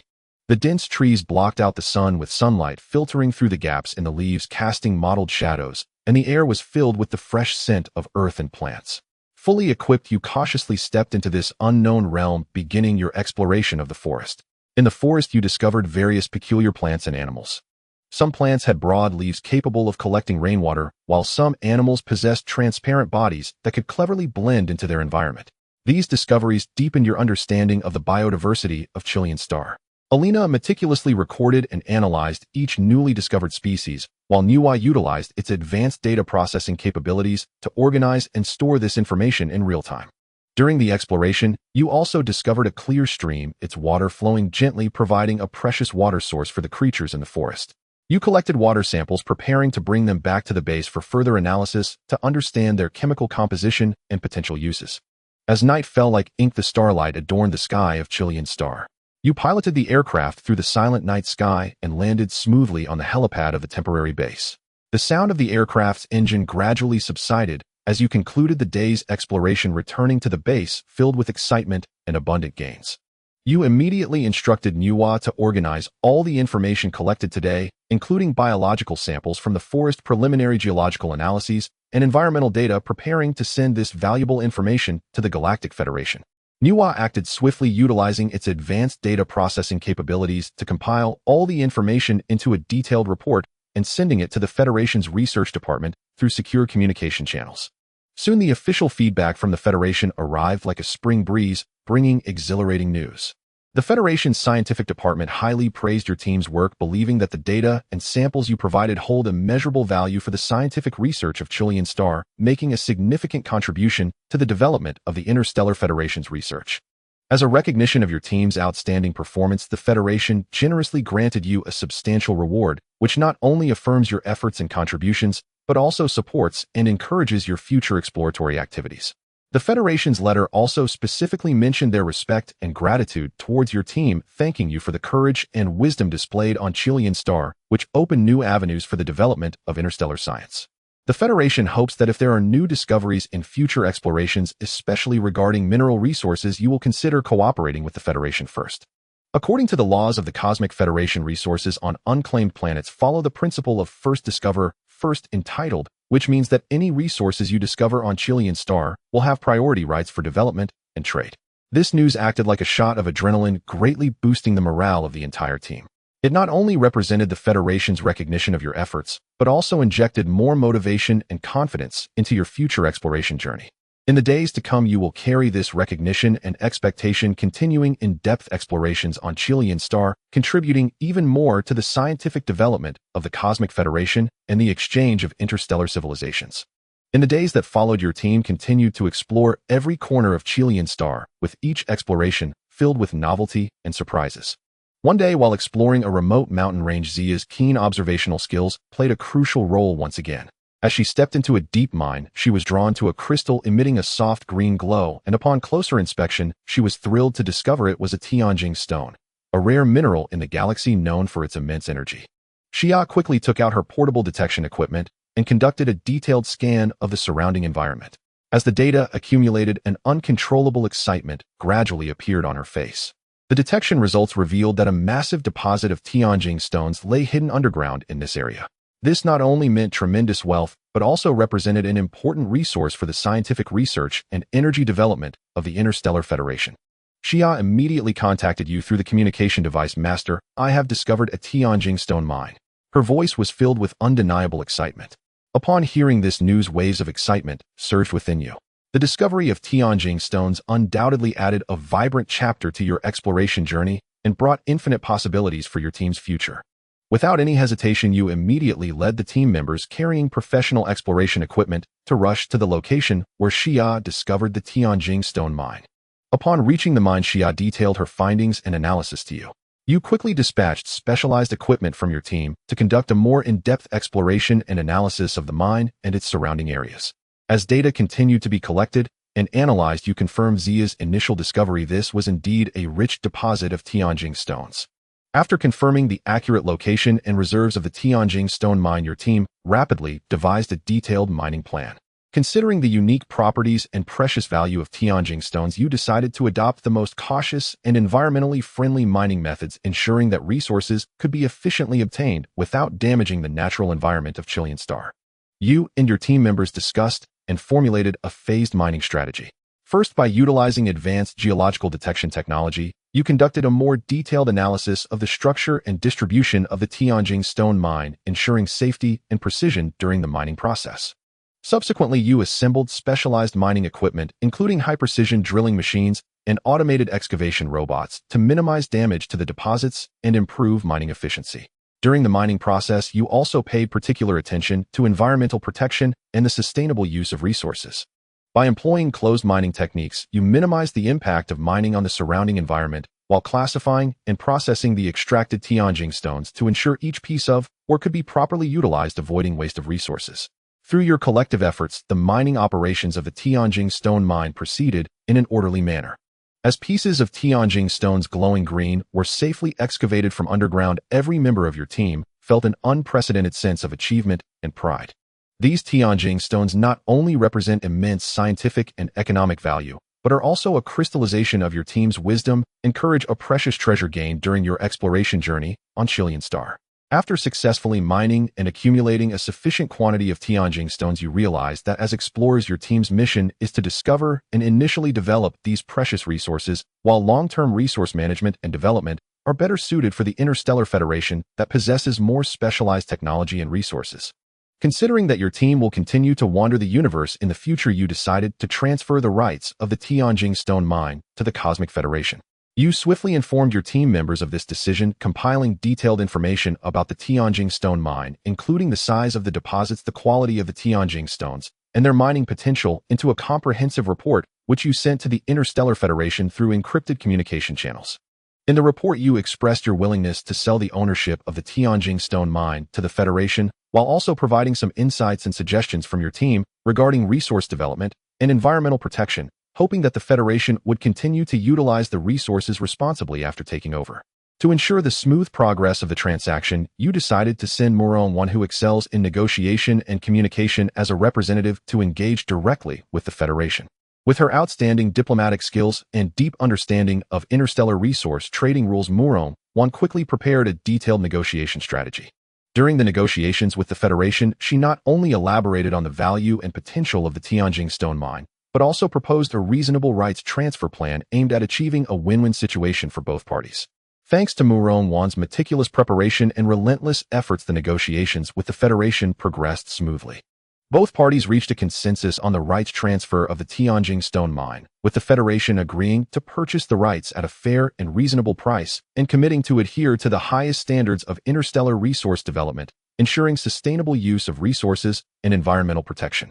Having spent countless days and nights on the Crimson Refining Star, your exploration journey is filled with discoveries and surprises, yet it also accompanies unknown challenges. Just as you are packing up preparing to conclude this unforgettable adventure and return to the embrace of the Galactic Federation, a sudden change in the sky disrupts the tranquil atmosphere. In the distance, the horizon begins to blur, and a dark shadow swiftly spreads, resembling the arrival of night, yet imbued with an ominous premonition. As the shadow approaches, your team quickly activates the monitoring system to conduct detailed observations and analyses of this phenomenon. Through high-precision imaging devices, you are astonished to discover that the spreading shadow is not a natural occurrence, but a vast swarm of insectoid creatures. They cover the sky like a dark cloud, and wherever they go, the vegetation and life on Crimson Refining Star almost vanish in an instant, leaving behind a desolate wasteland. Faced with this sudden crisis, your team swiftly enters a state of alert, preparing to respond to potential threats. At this moment, an emergency communication signal from the Galactic Federation penetrates the waves of Crimson Refining Star, delivering an urgent evacuation order. All expedition members, please evacuate immediately. Evacuate immediately. The Federation's warning is clear and urgent. Evidently, they have detected the invasion of the insectoid creatures through remote monitoring and realize the severe threat they pose to the expedition team. Realizing the urgency of the situation, you decisively organize the team to swiftly evacuate the temporary base. With assistance from the base's automated systems, the entire evacuation process is quick and orderly. As the base ascends, your spacecraft quickly docks with it, safely transferring all necessary equipment and samples inside the vessel. You rapidly board the spacecraft, preparing to leave this perilous planet. As you stand by the observation window of the ship, the scene before you is utterly shocking. The number of insects on Crimson Refining Star continues to grow, resembling an endless tide of blacks sweeping through every corner of the planet. These creatures seem to possess boundless vitality and reproductive capability, consuming everything they can acquire at an astonishing speed.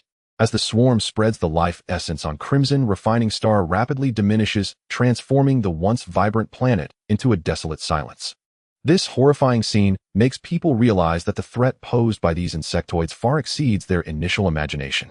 You can't help but wonder how many such creatures are hidden underground on this planet. Will their existence pose a serious threat to the entire interstellar region? With this thought, you decide to take immediate action. You activate the main engine of the spacecraft, and with a tremendous roar, the ship slowly ascends, gradually breaking free from the gravitational pull of Crimson Refining Star. During the flight, you carefully pilot the spacecraft, trying to avoid densely packed areas of insects to ensure the safety of everyone on board. Simultaneously, you adjust the spacecraft's course towards the battleship stationed in orbit around Crimson Refining Star. At the moment of returning to the battleship, you feel an unprecedented sense of relief. Under the protection of the battleship's sturdy exterior and advanced defense systems, you finally distance yourselves from the threat of the insectoids on Crimson Refining Star. You enter the operations room and inquire with Nuwa about the latest situation on Crimson Refining Star, hoping to understand the movement and impact range of the insect swarm. Nuwa's voice echoes in the operations room. Master, we currently cannot make an accurate assessment of the specific situation on Crimson Refining Star. If you wish to learn more information, you may consider sending reconnaissance robots to Crimson Refining Star for close-range observations and data collection. Considering the maneuverability and stealth of the reconnaissance robots, you agree with Nuwa's suggestion and immediately dispatch a small reconnaissance robot, preparing to delve into the insect swarm on Crimson Refining Star to gather first-hand data. However, the development of the situation exceeds your expectations. As the reconnaissance robot approaches Crimson Refining Star, it is quickly surrounded by countless insects which exhibit astonishing aggression and organization, leading to the robot's destruction in a short time and severing communication with the battleship. In the surveillance footage, the last scene freezes at the moment the robot is engulfed by the swarm, after which the screen goes dark and all data transmission abruptly ceases. Faced with this scene, you can't help but feel a sense of helplessness and heaviness. The insectoid creatures on Crimson Refining Star are evidently more dangerous and difficult to handle than anticipated, posing a severe threat to the planet's ecology and interstellar security. Upon seeing the last frame of the reconnaissance robot being submerged by the swarm in the surveillance footage, a mix of emotions fills your heart. This not only means that your understanding of the insectoid crisis on Crimson Refining Star is limited, but also highlights the reality of coexistence between the unknown and danger in interstellar exploration. You let out a helpless sigh and say to your team members, it seems we can only rely on further analysis and decisions from the Federation. Under the current circumstances, the risks of direct intervention are too great. We must trust the Federation, believing they can handle this crisis properly. Meanwhile, in the command room of the Federation battleship, Francis is facing unprecedented pressure. He pounds the table in anger, his voice filled with dissatisfaction and anxiety. What are the researchers in the Federation doing? How could such a significant danger go unnoticed? How am I supposed to explain this to the Federation Council and the public? Francis' concerns are not without reason. The insectoid crisis on Crimson Refining Star poses a direct threat to interstellar security and exposes the shortcomings of the Federation's research system in monitoring and early warning mechanisms. As a high-ranking commander of this exploration plan, he must take swift action to address the threat of the swarm while also restoring public trust and support for the Federation. When the Federation's emergency notification explodes like thunder within the battleship, all explorers are jolted awake. Every word in the notification feels like a heavy hammer striking fiercely at everyone's heart. In light of the severity of the insectoid crisis on Crimson Refining Star, the Federation has decided to temporarily suspend all exploration plans and promises to compensate all explorers for losses incurred during this disaster. This statement weighs heavily on everyone's hearts, realizing that the situation has reached an irretrievable point. The next statement further darkens their expressions. The Federation's fleet will take military action against Crimson Refining Star, requiring all explorers to evacuate immediately to ensure safety. You fully understand what this decision entails. A large-scale military conflict is about to unfold on Crimson Refining Star. In the face of the insectoid threat, the Federation will not sit idly by. Once they decide to act, they will undoubtedly employ the most severe and decisive measures. With this thought, you unhesitatingly order Nuwa to activate the battleship, preparing for evacuation. You realize that time is of the essence. Any hesitation could lead to irreparable consequences. You are piloting the warship, traversing through interstellar space, ultimately departing from the K-60 star system, filled with unknowns and challenges, returning to the embrace of the Galactic Federation. Upon returning to the Federation, you feel an unprecedented sense of peace and belonging. However, you are also keenly aware that the crisis of the insectoid species on Chilean Star has not been completely resolved, and the Federation's military operations are being carried out with great urgency. In the command center of the Federation, the atmosphere is tense yet orderly. Countless screens flicker with various data and images while the staff busily operate the consoles. Suddenly, an order is issued. All warships prepare to depart. Instantly, one by one, the well-equipped and imposing warships ignite their engines, emitting a deep rumble. They soar like eagles through the stars, ready to take flight. Each warship is outfitted with the most advanced weapon systems and protective devices, while the crew, having undergone rigorous training, is filled with confidence and determination. As the command is given, the fleet begins to slowly sail out of the port, heading towards Chilean Star. They advance in an orderly formation like a colossal steel beast, showcasing the Federation's formidable strength. These warships not only represent the military might of the Federation, but also carry the promise of interstellar safety. On the bridge, the commanders wear serious expressions, their gazes resolute. They are acutely aware of the significance of this mission, bearing the responsibility of protecting the populace. Faced with the threat of the insectoid species, they do not waver and are determined to respond. The fleet gradually accelerates, crossing through the cosmic expanse, approaching Chilean Star. Ahead lies an intense battle awaiting them, but they are fully prepared. They believe that with their formidable strength and fearless spirit, they will surely overcome the insectoid species and defend their homeland. Near the orbit of Chilean Star, Francis waits in the command cabin for the arrival of the Federation's forces, his eyes revealing an unmistakable anxiety. He anxiously inquires, what is the situation on Chilean Star? When will the Federation's troops arrive? His voice is filled with both concern and anticipation for the impending battle. A staff member is focused on operating the console, calmly responding, the troops will arrive at their designated position in half an hour. However, regarding the situation on Chilean Star, Mr. Francis, we may be facing unprecedented challenges. As his words fall, the detection results of the entire planet are projected onto the giant screen in the command cabin. The images on the screen send a shockwave through everyone present. Deep beneath Chilean Star lies an insect queen, monstrous in size beyond belief. Its bulk occupies 2/3 of the entire planet, with countless tendrils extending from its body, forming a neural network for the planet, connecting to every inch of land, as if the entire Chilean Star has become part of its being. Upon seeing such detection results, Francis' complexion turns pale, beads of sweat forming on his forehead. His voice trembles as he almost shouts, what kind of monster is this? It's so enormous. He stares incredulously at the data on the screen, overwhelmed by a surge of intense fear and anger. The staff member wipes the sweat from his brow and explains in a heavy tone, according to our detection, the energy response of this insect queen is exceedingly strong, far exceeding our expectations. It seems to have completely taken control of the entire Chilean star and is continuously absorbing the planet's energy to support its massive biological functions and reproductive activities. Francis' eyes widen in disbelief as he gazes at the data on the screen, his fear and anger intertwining into a complex emotion. He angrily exclaims, "Damn it. What was the research team doing back then? How could they not discover such a dangerous presence? What on earth were they doing?" Just then a communication suddenly connects to the command cabin. A man in a Federation uniform with short black hair appears on the screen. His gaze is sharp, his demeanor serious and confident, as if he has absolute control over everything. "I am Colonel Rommel of the 5th Fleet of the Galactic Federation, Mr. Francis, what is the situation on Chilean Star?" His voice is deep and powerful, exuding an undeniable authority. Francis does not dare to show any negligence, well aware of Colonel Rommel's position and strength. He quickly stands up, respectfully reporting all current intelligence to Rommel. Rommel nods, indicating his understanding. He slightly furrows his brow, pondering for a moment before saying, "Mr. Francis, please lead your troops to immediately withdraw from Chilean Star.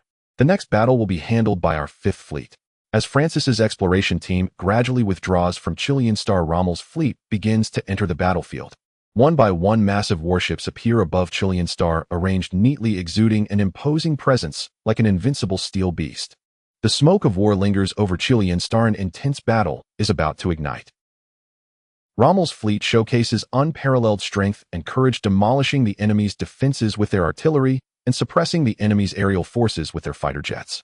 On the other side, after receiving appropriate compensation in the Interstellar Hall, you happily lead everyone back to the warship, preparing to embark on the journey back to Kasha. You think to yourself that you can finally enjoy a leisurely time, but this beautiful fantasy is soon ruthlessly shattered by a message from Nuwa. "Master, it seems we have a big problem," Nuwa says, anxiously, presenting a screen in front of you. You focus your gaze and see a corpse of an insect prominently displayed on the screen, alongside which are more than a dozen insect eggs. You cannot help but feel immense fear as you exclaim, "Isn't this the insect from Chilean Star? How could it appear here?" Nuwa looks serious as she replies, "I do not know how these insects boarded our warship, but based on my analysis, they likely came aboard with the supplies you brought back from Chilean Star." A sense of unease rises within you. The scene before you seems to foreshadow an impending crisis. Nuwa's analysis makes you realize that these seemingly inconspicuous insects harbor a threat that cannot be underestimated. You quickly order all crew members to enter a state of alert, simultaneously activating the biological defense system on the warship to prepare for a possible outbreak of the insect swarm. Everyone immediately check your respective areas to ensure no other insects are lurking. Any discoveries must be reported immediately. You firmly issue the command while requesting Nuwa to conduct a comprehensive biological scan of the warship to determine the specific locations and numbers of the insects, as well as whether more insect eggs are present. The atmosphere on the warship instantly becomes tense as crew members quickly spring into action, checking every corner from the bridge to the quarters, from the hangar to the engine room, leaving no possible clues overlooked. Nuwa's biological scan results indicate that aside from the initially discovered batch of insects and eggs, no other insects have been found on the warship for the time being. However, this does not allow you to relax your vigilance, as the reproduction speed and adaptability of these insects have exceeded everyone's expectations. After a thorough inspection, you finally confirmed that there were no other traces of the insects aboard the battleship, and the environment before you was restored to cleanliness and safety. You took a deep breath, feeling the tension and unease in your heart gradually subside, yet you knew that the unknowns and dangers of interstellar travel were far from over, and you could afford no slack. You turned to Nuwa and said, "Nuwa, freeze these insect eggs at low temperatures to ensure they do not hatch and spread. Additionally, regarding the corpses of the insects, you will be responsible for researching them to see if any useful information or clues can be obtained. But remember to take proper disinfection measures to avoid infection." Your tone was filled with trust and expectation towards Nuwa, while also emphasizing the safety of the operation. Nuwa nodded, understanding the importance of the task and feeling your trust in her. She carefully collected the insect eggs and placed them into specialized low-temperature storage equipment, ensuring that these potential threats would not reappear. For the insect corpses, she prepared various experimental tools and protective gear, ready to delve into researching the characteristics and origins of these mysterious creatures in hopes of providing more safety for future interstellar travel. Throughout this process, you remained vigilant and decided to strengthen patrols and monitoring efforts to ensure the safety of the entire fleet. You ordered the crew to stay alert and conduct regular inspections of every corner of the battleship to ensure that no hidden dangers existed. At the same time, you planned to enhance the research on unknown creatures to improve the response capability against unforeseen threats. You began to contemplate how to deal with this unknown threat. This encounter made you acutely aware that the dangers in the universe were far from over and more similar situations would arise in the future. To that end, you must continuously improve your and your team's strength, enhancing the ability to handle crises.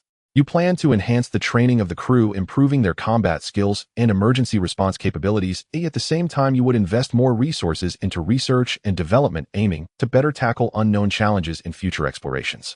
You understood that only by doing so could you survive in this vast universe, leading your team to continue exploring the unknown cosmos. You resolved to face every future exploration with greater caution, ensuring the safety of both the crew and the battleship, while also solidifying your determination to uncover the mysteries of the universe.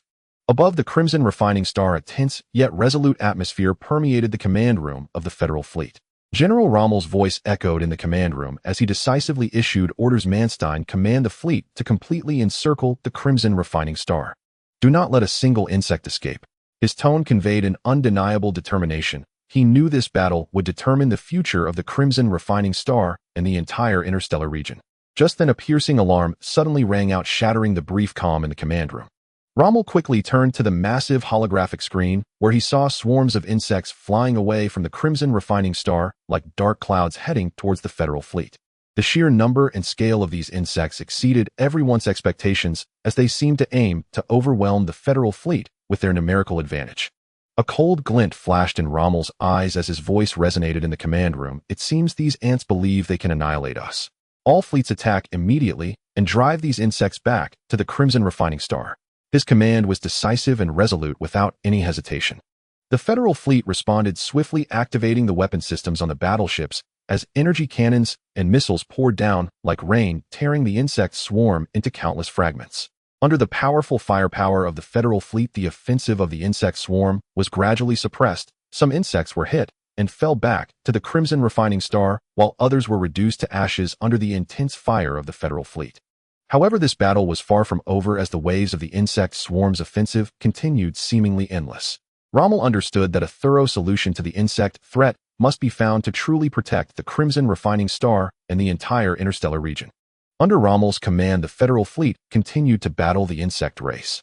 Although the swarm was vast, the resilience and intelligence of the Federal Fleet allowed them to gradually gain the upper hand in the fight. Rommel's decisiveness and calmness became the key to the Federal Fleet's victory over the insect race. However, Rommel was well aware that this would inevitably be a prolonged war. To truly end this battle, the insect queen must be completely destroyed. Faced with such a challenging situation, Rommel resolutely made a bold request to the Federation to use dark matter missiles to obliterate the crimson refining star along with the insect queen. This decision entailed enormous risks and costs, but Rommel firmly believed that it was the only way to truly solve the problem. In the Federation's high-level meeting room, the atmosphere was heavy and serious. General Rommel's proposal was like a bombshell, stirring waves of shock in the hearts of everyone present. He requested the use of dark matter missiles, this extreme measure to completely destroy the crimson refining star and the insect queen, putting an end to this protracted battle. The high-ranking officials of the Federation knew well that the power of dark matter missiles was immense. Once used, it would deliver a devastating blow to the crimson refining star, not only annihilating the insect queen, but also erasing the star itself from existence. General Rommel detailed the current situation during the meeting and the necessity of using dark matter missiles. He pointed out that the existence of the insect queen posed a tremendous threat to the entire interstellar region. Not only the crimson refining star, but also surrounding planets could be affected. If left unchecked, the consequences would be unimaginable. Although using dark matter missiles would come at a great cost, it was the currently only option to thoroughly eliminate the insect threat and protect interstellar peace and safety. In the meeting room, the Federation's high-ranking officials engaged in intense discussions. They considered various factors, including ethics, responsibility, interstellar security, and the future development of interstellar civilization. Ultimately, after careful consideration, the Federation's high-ranking officials made a decision, agreeing to General Rommel's proposal to use dark matter missiles to completely resolve the insect crisis at the crimson refining star. With the Federation's permission, General Rommel acted swiftly, commanding all fleets to focus their firepower and force the entire insect swarm back to the crimson refining star. The battleships of the Federal fleet quickly adjusted their formations, creating an impenetrable net of firepower that tightly surrounded the insect swarm. The energy cannons and missiles on the battleships poured down like a torrential rain, tearing the insect swarm into countless fragments.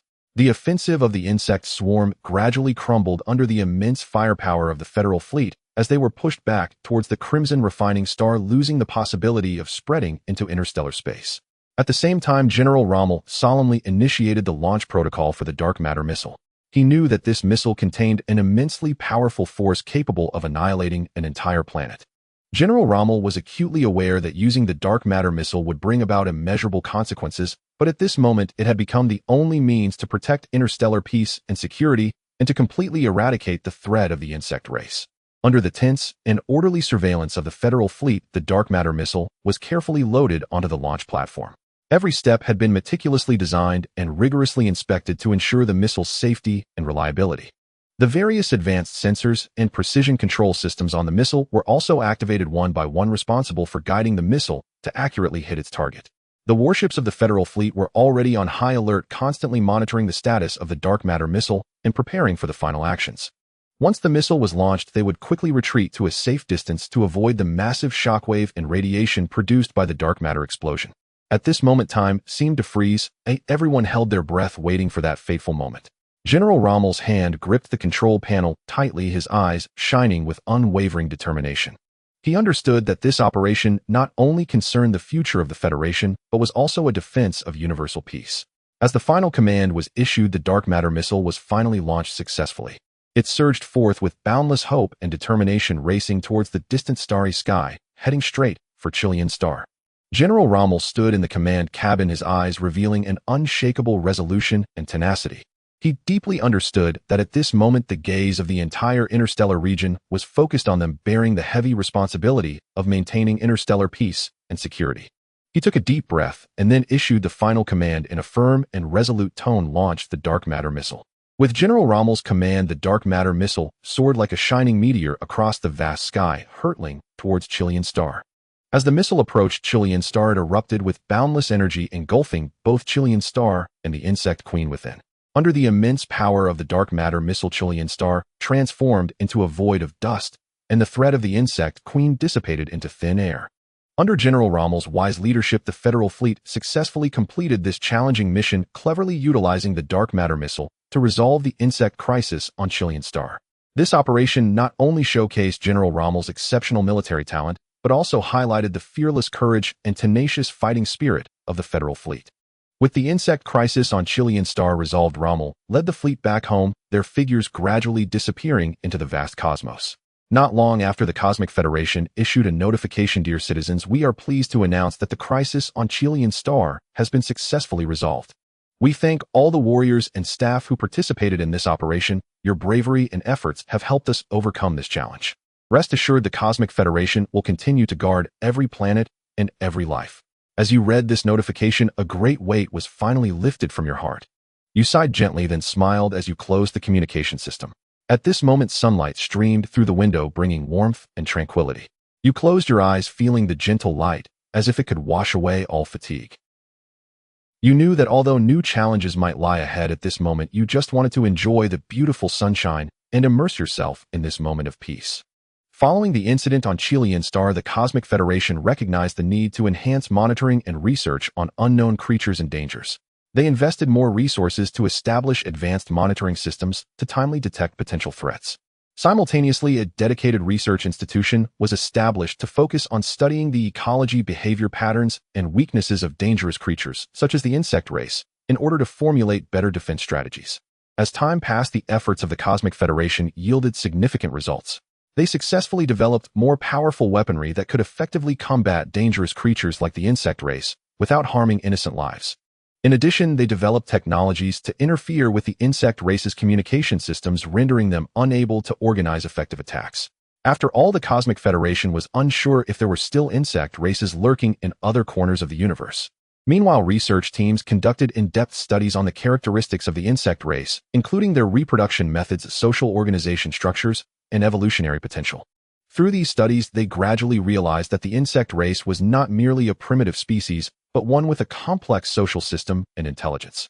This discovery led people to reassess their attitudes toward the insect race and to seek a more gentle and effective resolution. In the meantime, the Cosmic Federation also strengthened its connections and cooperation among various planets.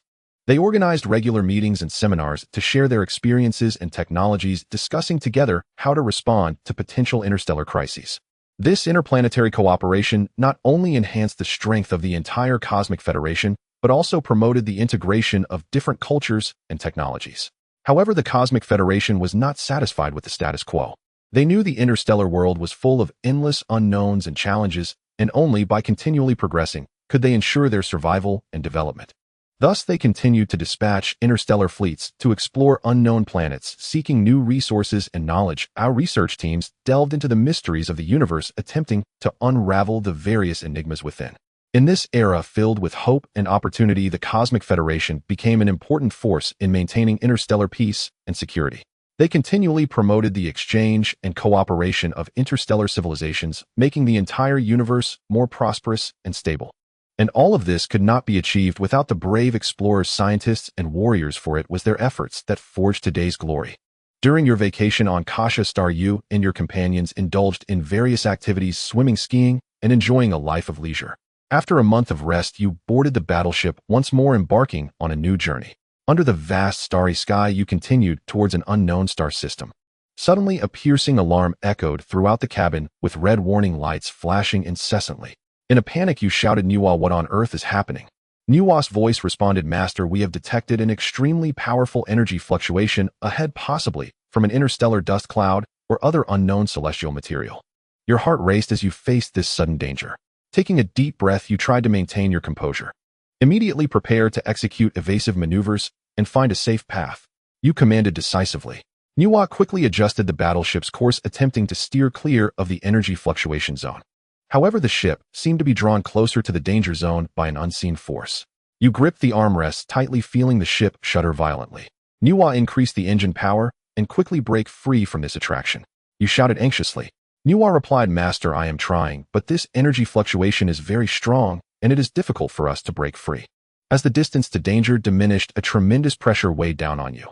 You knew that if you could not find a solution in time, the consequences would be dire. "Master, we are unable to completely avoid it and are about to enter the energy fluctuation zone," Nuwa warned. At that moment, a dazzling light suddenly flashed, causing the entire battleship to shake violently, as if it had encountered a massive storm.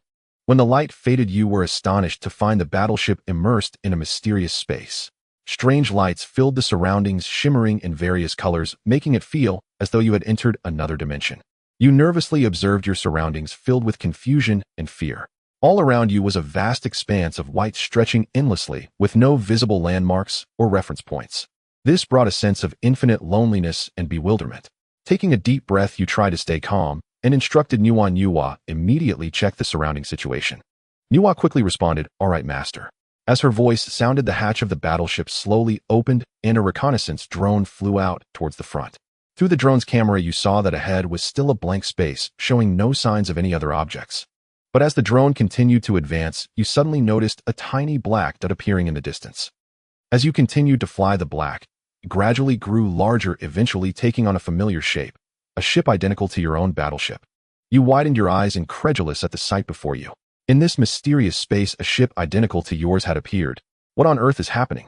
Is there some sort of time distortion or spatial overlap phenomenon here? A chill crept up your spine as countless questions and speculations flashed through your mind. At that moment, Nuwa suddenly spoke, "Master, an unidentified flying object is approaching from behind the battleship." Hearing this, you snapped back to reality from your shock and calmly commanded Nuwa remain on alert. You then fixed your gaze on the screen, watching as the unidentified flying object drew closer. As it approached, you finally saw its true identity. It was the reconnaissance drone you had sent out earlier. In this mysterious space, your mood shifted from shock to confusion, and then from confusion to vigilance. Nuwa's voice echoed again, "Master, according to the data calculations, we may have entered a higher dimensional space where the physical laws differ significantly from our known three-dimensional universe. The ship identical to ours, along with the returning reconnaissance drone, might be a unique phenomenon caused by this space." You nodded despite being filled with questions. You understood that in the unknown universe, anything could happen.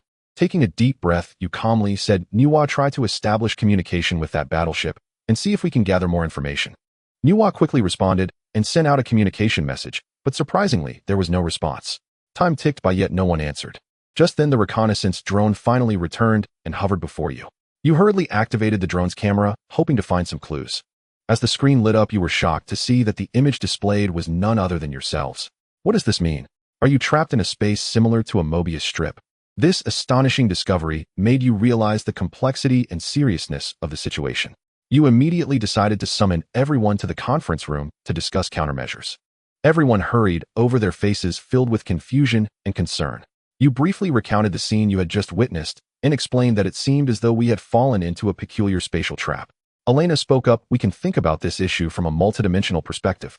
This space may exist in a higher dimensional realm, and we need to attempt to use string theory and other multidimensional exploration techniques to understand the multidimensional structure of this space." Shia added, "I agree with Elena's viewpoint.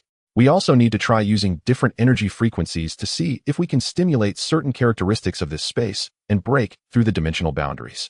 We can use the experimental equipment on the battleship to conduct a series of experiments to see if we can find a breakthrough." Faced with the questions from Natsum Heruko and Muron, you realized that for non-professional researchers, the concepts of higher dimensional space Mobius strips and quantum entanglement discussed earlier might be too abstract and complex to comprehend. You decided to explain the current situation and your plan to them in simpler terms. You softly said, "Heruko, Muron, our situation is a bit special. We are trapped in a higher dimensional space similar to a Mobius strip where the physical laws are completely different from those of the universe we know. However, we are attempting to use scientific methods to break this cycle and find a path back to the conventional universe." Haruko's eyes lit up as she curiously asked, "So how do you plan to find a way back to the conventional universe?" You explain, "We are trying to use different energy frequencies to see if we can stimulate certain characteristics of this space and break through the dimensional boundaries. At the same time, we are also studying quantum entanglement technology, attempting to establish a connection with a point in the conventional universe to see if we can find a path back." Muron nodded, a look of understanding on her face. "I see you are trying to use scientific methods to break the stable state of this higher dimensional space and find a path back to the conventional universe." You smiled and nodded, appreciating their understanding. "Yes, we are trying to use scientific methods to find a path back to the conventional universe. Although this process may be very difficult and complex, we are confident that we will find a way to escape." Your words eased the worries of Natsum Heruko and Muron. They knew that while the current situation was very challenging, you were searching for a way out using scientific methods. They believed that you would certainly find a path back to the conventional universe. In the following days, Nuwa and Elena Xia devoted themselves wholeheartedly to the experiment. You utilized various advanced equipment on the warship, continuously exploring the characteristics of this mysterious space, seeking possible breakthroughs. Each experiment was a challenge to the unknown. Every attempt could lead to new discoveries or new dangers. But you did not retreat. You firmly believed that science and courage would guide you to find a way out. Nuwa and her team began attempting to alter the energy frequency, trying to locate the key frequency that could activate the characteristics of this space. You adjusted the experimental equipment, precisely controlling the energy output, cautiously changing the frequency in an attempt to find that magical frequency. At the same time, you also began to adjust the parameters of quantum entanglement, trying to find a bridge that could connect with the conventional universe. You fine-tuned the quantum entanglement device, precisely controlling the parameters of the quantum state, seeking that channel that could establish a connection. Time and again you tried, failed, and tried again. After an unknown duration, you finally discovered a special energy frequency, a feeling akin to seeing a glimmer of dawn in endless darkness. This energy frequency seemed to be intricately linked to this space that might trigger some hidden mechanism to break the boundaries of dimensions. With excitement and tension, you cautiously activated the energy source, releasing that special energy frequency. In an instant, the entire space began to tremble violently, as if a long-dormant giant beast was about to awaken. The surrounding light became exceptionally dazzling, blinding to the eyes. The air grew heavy and oppressive, as if it could explode at any moment. You stared intently at everything before you, filled with anticipation and unease. Did this mean success was at hand? Or would it trigger unforeseen consequences? At that moment, time seemed to stand still. Each second felt extraordinarily long. When that tiny crack appeared in the space, revealing the light of the conventional universe, a tense and exhilarating atmosphere enveloped the entire warship. You, along with your team and Muron's research team, fixed your gaze on that crack, filled with hope. You knew this was a rare opportunity. If missed, there might never be another. You quickly made a decision, ordering the warship to enter the crack. You told everyone, "This is our only chance to return home. We must seize it." Get ready, we will enter the crack and return to the conventional universe. Everyone on the warship was tense and focused. They understood this was a risk-filled attempt, but it was also their only chance to return home. They quickly prepared, waiting for your command. You took a deep breath and then firmly said to Nuwa, get ready, we will enter the crack. Start the engines, adjust the course, and prepare to enter the crack. Nuwa swiftly activated the engines and adjusted the course, ready to enter the crack. Everyone on the warship held their breath, tense and focused. You addressed, everyone get ready, we will enter the crack. This is our only chance to return home. We must seize it.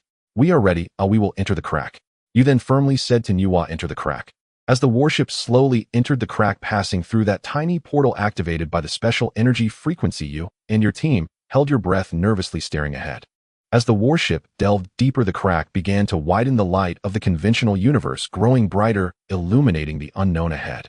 Just as your warship passed through the crack, a peculiar and indescribable vibration coursed through, a sensation like crossing the boundaries of time and space. Once the warship fully entered the crack, you found yourselves in a tunnel of brilliant colors. Within this tunnel, you beheld a dazzling starry river, countless stars and planets flickering with radiant light against the dark backdrop of the universe like sparkling jewels. Your gaze was drawn to the galaxy, which resembled a silver ribbon stretching across the entire universe, connecting countless stars and planets. The brilliance of the galaxy illuminated everything around, allowing one to feel the infinite vastness and mystery of the universe. Next, you saw a nebula resembling a giant flower blooming with colorful radiance. The beauty of this nebula left you in awe, as if every corner of the universe was filled with endless mysteries. In this wondrous sight, you seemed to witness the explosion of the universe, the birth of stars, and their evolution and development. At the same time, it felt as though you witnessed the extinction of the universe and the end of all things. These scenes deepened your understanding and awe of the universe's mysteries. As time passed, the warship gradually exited the tunnel, finally returning to the conventional world.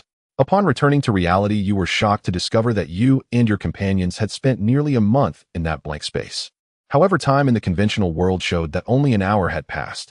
This enormous time discrepancy made you realize that this space was anomalous and it seemed distorted. You frowned and said seriously, Nuwa, record the coordinates of this space and mark it as a danger zone. Nuwa immediately responded, coordinates marked.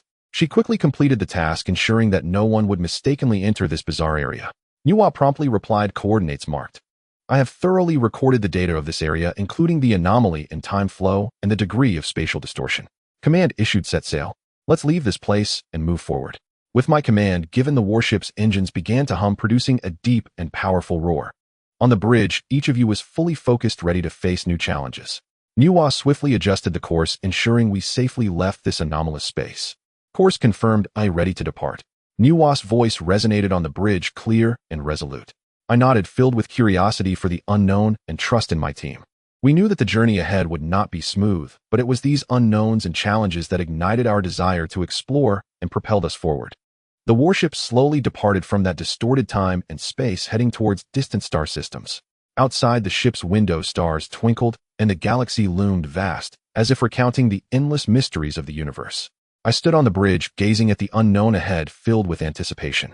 In the entertainment area of the battleship, we sat together in the holographic cinema, having just finished a screening of a film about time travel, The Time Machine. The film's imaginative depiction of the future world, exploration of time travel, and profound analysis of human nature ignited our curiosity about science and the unknown. After the movie, filled with excitement and anticipation, I turned to Nuwa and asked, Nuwa, can you create a time machine? Nuwa replied, in theory, it is possible to manufacture a time machine. According to the theory of general relativity, if one could create a sufficiently powerful space-time distortion, time travel could theoretically be achieved.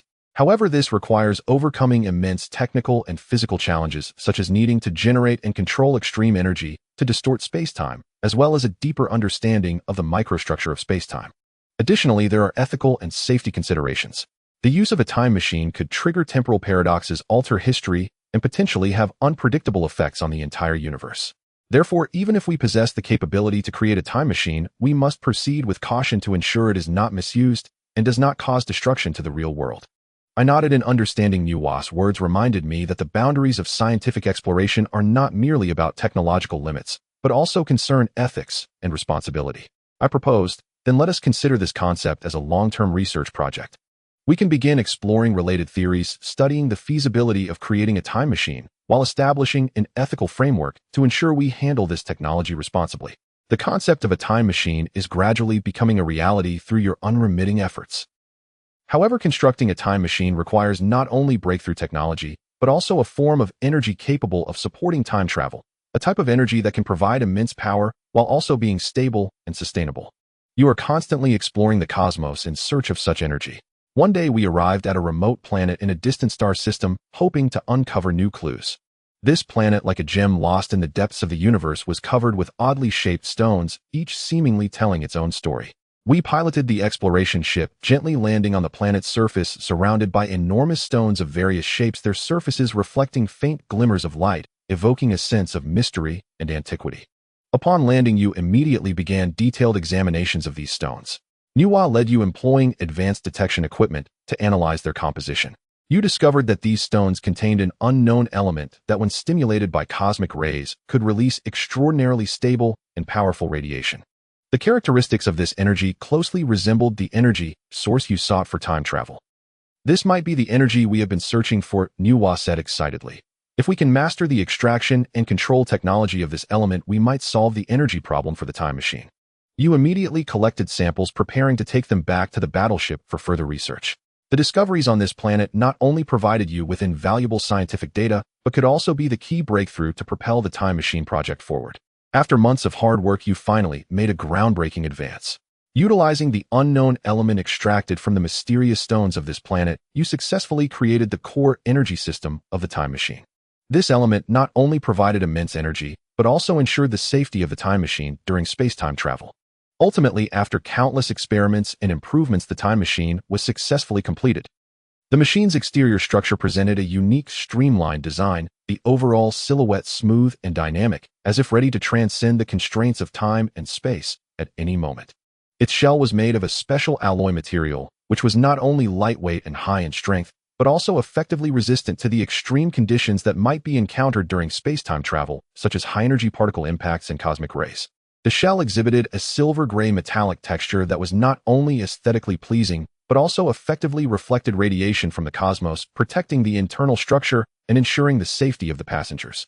Under the illumination of light, the time machine's shell would display a subtle sheen, resembling a twinkling star in the universe.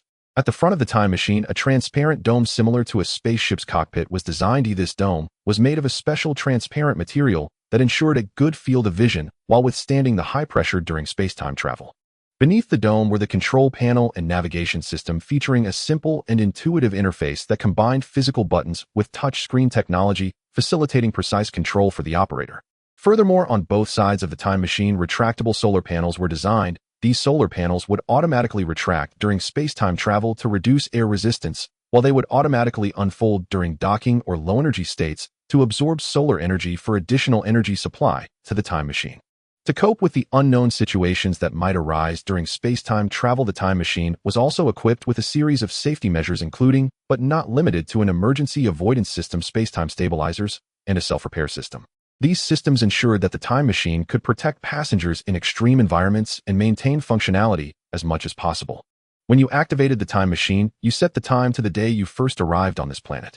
You invited everyone inside, then started the time machine, enveloping the entire laboratory in a powerful wave of energy. The machine emitted a dazzling light, as if intending to traverse time and space. With a violent tremor, the time machine began to operate. The internal systems of the time machine began to emit a deep humming sound, energy gradually accumulating, and the lights inside the cabin became soft and stable. When the energy reached a critical point, Nuwa issued the command to initiate. The time machine instantly accelerated, breaking free from the constraints of space and entering a special state that transcended conventional physical rules. As the time machine accelerated beyond the speed of light, the surrounding scenery began to undergo strange transformations. The originally dark and silent cosmic space suddenly became a vibrant spectacle akin to a rainbow. The light distorted and stretched in an incredible manner, forming luminous bands like the flowing brilliance within a time tunnel enveloping the time machine. These light bands were not static backgrounds, but an intuitive reflection of the time machine traversing different layers of spacetime. Each light band represented a different timeline and spatial dimension, intertwining and merging around the time machine, forming a complex network of time and space.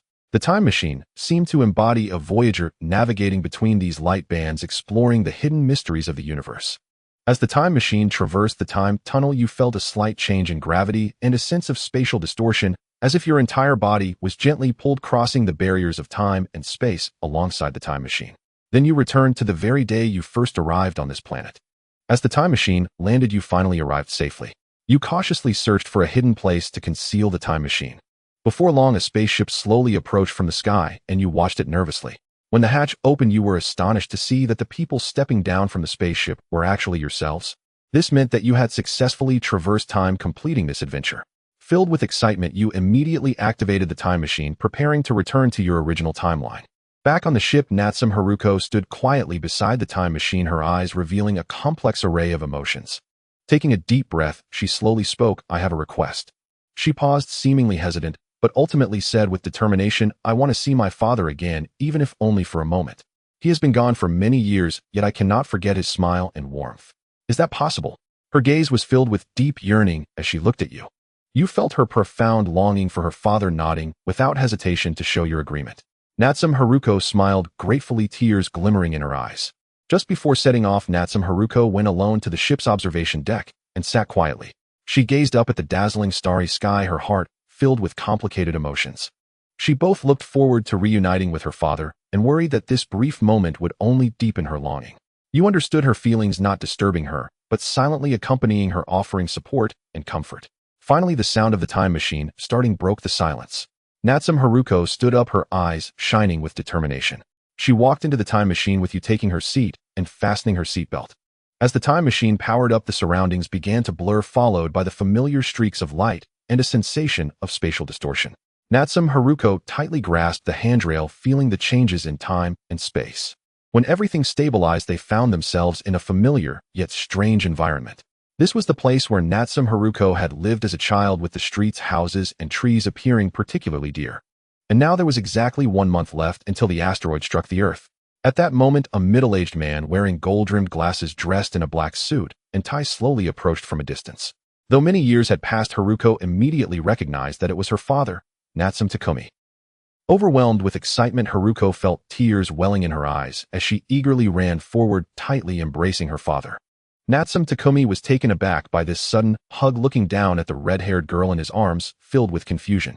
However, when he saw the face that bore an uncanny resemblance to his daughter, Natsum Takumi's eyes widened in disbelief as he exclaimed, "Heruko." Tears streaming down her face, Heruko clung to her father, her voice choked with emotion as she said, "It's me, father." Natsum Heruko began to recount a series of events that were about to happen, had happened, or were in her memory. She detailed the planet collision crisis Earth would face in a month, and how he would send his daughter into space to ensure her survival. She also mentioned how she had met her current companions and the series of adventures they experienced together. Natsum Takumi listened, his face showing surprise, his eyes filled with confusion and disbelief. He furrowed his brows, shaking his head, saying, "Heruko, are you sure you're not mistaken? How could I possibly build a spaceship to escape Earth all by myself? That's simply absurd." His voice carried a hint of helplessness, but more so trust in his daughter and awe of the unknown. Natsum Heruko looked into her father's eyes, shaking her head firmly. Her gaze was resolute and passionate. She declared, "It's impossible, Dad. I remember you built it. You're always so smart and creative. I believe you could do it. It has to be you. There's no mistake." Her tone was filled with admiration for her father and firm belief in the past. Watching the discussion between father and daughter, you couldn't help but speak up, "Why don't we help you build it together?" Everyone nodded in agreement. Thus, a passionate discussion about how to create an escape spaceship unfolded. As time passed, Natsum Takumi, with your collective effort and wisdom, finally succeeded in building a sturdy and reliable spaceship. To everyone's surprise, for reasons unknown, the spaceship you constructed looked exactly like the one Natsum Heruko would board in the future. Seeing this scene, you suddenly understood.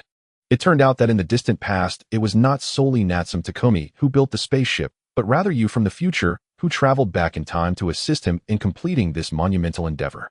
In other words, it was Natsum Heruko herself who saved herself. Time formed a closed loop. As time flew by, the fateful day, the moment of the planet collision with Earth, arrived. To maintain the stability of the timeline and avoid chaos, you chose to stand far away, quietly watching as Natsum Takumi took young Heruko into the spaceship and safely sent her into the vast universe. The planet continued to descend at a certain speed, and you prepared to return to the present using the time machine. Just before leaving, you turned to Natsum Takumi, lost in thought. Heruko had been sent back to the present unaware of what would happen next. In her consciousness, her father had perished along with the Earth. But is that really the case? Perhaps Natsum Takumi survived in another way. Therefore, you extended an invitation to Natsum Takumi, hoping he would join you in the time machine, Mr. Natsum, please come with us. Let us step into the future together. Natsum Takumi, however, seemed hesitant, asking, Mr. Zhao, aren't you afraid that doing so will change the future? Do you really think you have already perished in the past? You replied with a smile. Actually, you should have guessed it. Since we could assist you in building the spaceship in the past, we certainly have the ability to safely take you away from danger. So you need not worry that the future will change because of this. Perhaps this is what was destined to happen on the timeline. After Natsum Takumi boarded the time machine, you both returned to the present. As expected, the present remained unchanged by your actions, indicating that what you did was destined to occur on the timeline. On the battleship, Natsum Takumi was deeply impressed by the brilliance of future technology. Heruko guided him through every corner of the battleship, from the advanced engine systems to the intricate interstellar navigation, from peaceful exchanges with alien civilizations to explorations deep into the universe. All of this filled Natsum Takumi with confidence and hope for humanity's future. During the month we returned to Kasha star for rest, Natsum Takumi was completely immersed in the beauty of this tranquil planet. He realized that despite the rapid development of technology, humanity's yearning for nature and pursuit of a peaceful life would never change. The stunning scenery of Kasha star reminded him of Earth and led him to contemplate the lifestyle he truly desired. When the rest period ended and we prepared to embark once more, Natsum Takumi made a decision. He declined the proposal to continue sailing with us, choosing to stay on Kasha star and enjoy a life of peaceful simplicity. He recognized that while the future was filled with infinite possibilities, true happiness often stemmed from inner peace and contentment. You piloted the battleship through space. On this day, you navigated the battleship through star systems and arrived at the edge of a remote galaxy, a planet known as Stone Speaker. Looking out from the battleship's observation window, the surface of this planet was covered with oddly shaped stones resembling a giant labyrinth, waiting for brave explorers to unveil its mysteries. You decided to dispatch a small spacecraft for ground exploration. You, Nuwa, and Muron went along with Natsum Heruko, donned specially made spacesuits and gently landed on the planet's surface. The landing point of the spacecraft was chosen on a relatively flat stony ground surrounded by massive rocks of various forms, some resembling sculptures, while others looked like ancient castles, each stone seemingly holding its own story. As you stepped out of the spacecraft, a peculiar atmosphere greeted you. The air here was infused with a faint mineral scent, and the stones beneath your feet were hard and smooth, reminiscent of Earth's ancient stone forest landscapes. However, unlike Earth, these stones were not naturally formed, but rather shaped and carved by some unknown force. We stepped out of the spacecraft. The ground beneath our feet was hard and cold, and the air carried a faint metallic scent. We began our exploration along the designated route, using portable geological analyzers and life detectors to sample and analyze the surrounding stones and soil. The composition of these stones is quite peculiar. Nuwa analyzed the data and said, they contain some rare elements found on Earth, and their structure is unusually stable, possibly formed under extreme conditions. This holds significant importance for our research on geology and material composition in the universe. You proceeded cautiously, weapons firmly in hand, vigilantly watching your surroundings. In this unfamiliar environment, any danger could be lurking in the corners. Suddenly, a low hum reached your ears, growing louder as if something was approaching. You nervously glanced around, discovering a crack appearing on a nearby massive rock, and then a gigantic mechanical creature emerged from within. It resembled a spider, but its body was made of metal, glimmering with a cold light. Its eyes glowed red, revealing hostility. You quickly raised your weapons, prepared to face the imminent battle. But at that moment, Nuwa let out a cry. Wait! Look at its back. As you focused, you noticed that the back of the mechanical creature was engraved with strange symbols resembling some ancient script. Could this be Stone Speaker? You whispered. Perhaps, Nuwa nodded. But why is it attacking us? Just as you were puzzled, the mechanical creature suddenly ceased its attack, standing silently, as if waiting for something. You exchanged glances and decided to lower your weapons, attempting to communicate with it. You slowly approached the mechanical creature, speaking in a gentle tone. We mean no harm. We are merely curious about this planet. The mechanical creature seemed to understand your words. It emitted a low rumbling call, then turned and walked in a specific direction. You followed the mechanical creature, arriving in front of a massive stone mountain. The stone walls of the mountain were covered with dense engravings resembling a gigantic book. The mechanical creature stopped in front of the stone mountain, then turned to look at you, as if gesturing for you to come forward and examine. After some study, you discovered that these engravings were a highly advanced technological language recording the history and civilization of this planet. In the distant past, the Stone Speaker planet had nurtured a highly advanced civilization, the Stone Speaker civilization. The inhabitants of this civilization possessed the unique ability to communicate with stones capable of deciphering the cosmic information recorded within stones, from cosmic ray traces to biological activity imprints encompassing everything. They believed that stones were carriers of the universe's memories, able to tell the stories of time. The Stone Speaker civilization constructed magnificent stone structures, each building serving as a living historical museum, recording the historical changes of the planet. They also created a unique language that could inscribe complex information onto stones, a language that not only contained knowledge, but also embodied reverence for nature and the philosophy of the universe. The rise and fall of this civilization seemed to be a microcosm of the countless stories of civilizations in the universe. They achieved glory but ultimately had to confront the trials of fate. A sudden disaster forced them to leave the home that had nurtured them for countless generations, embarking on a long journey to find a new place to survive. And the symbols on these stone walls, like messengers of time, carried their hopes for the future and memories of the past. However, just before leaving, the local inhabitants created a powerful mechanical device to protect their precious historical heritage. This mechanical device is the very mechanical creature that brought you here. It was imbued with life and a mission, becoming the guardian of this land. This mechanical creature possessed great power and intelligence, capable of facing various dangers and challenges. It not only had offensive capabilities, but could also self-repair and evolve to adapt to different environments and enemies. Its existence reassured the people, for with its protection their history could continue. As time passed, this mechanical creature gradually integrated into the local ecosystem, coexisting harmoniously with nature. It became an indispensable part of this land, witnessing the wisdom and courage of the Stone Speakers. Through the analysis of the stone wall, your team dedicated a significant amount of time and effort, ultimately creating a device capable of deciphering the information contained within the stones. This device resembles a complex instrument integrating advanced optical recognition technology, artificial intelligence algorithms, and deep learning models, enabling it to recognize and interpret the intricate patterns and symbols on the stone wall. Simultaneously, it is adorned with various sensors and displays capable of transforming the information within the stones into visualized data. To ensure the device's accuracy and reliability, you conducted multiple tests. Initially, you selected several known stones containing specific information and placed them into the device for analysis. The results were surprising. The device successfully decoded the information within the stones, which completely matched the information previously obtained. Next, you tested some ordinary stones and discovered that even if these stones did not exhibit obvious features on their surfaces, they might still harbor useful information. After confirming the device's effectiveness, you decided to use it to conduct a comprehensive analysis of the stones on the planet. You carefully brought the device to the planet and began scanning the surrounding stones. As the device operated, the screen continuously displayed various data and images, all of which were the information contained within the stones. Some information might merely pertain to geological structures or chemical compositions, while others could involve the planet's history, ecological environment, or even traces of extraterrestrial civilizations. Next, you took the device and began a thorough analysis of the stone walls at various locations on the planet. You carefully aimed the analyzer at each stone wall, recording the information it decoded. With the continuous accumulation of data, you gradually began to piece together the historical outline of this ancient civilization. This information included records of the planet's history, observations of natural phenomena, depictions of social structures, and even some scientific knowledge you had never encountered before. Through this stone wall information analyzer, it felt as if you had opened a door to the past, allowing you to glimpse the glory and wisdom of this civilization. Each analysis filled you with excitement, for you knew that this information was crucial to exploring the mysteries of the planet. During the analysis, you also discovered some shocking facts, such as this civilization's exploration of the universe, their methods of energy utilization, and their profound understanding of the essence of life. These discoveries not only enriched your understanding of this planet, but also provided valuable insights for the advancement of human technology.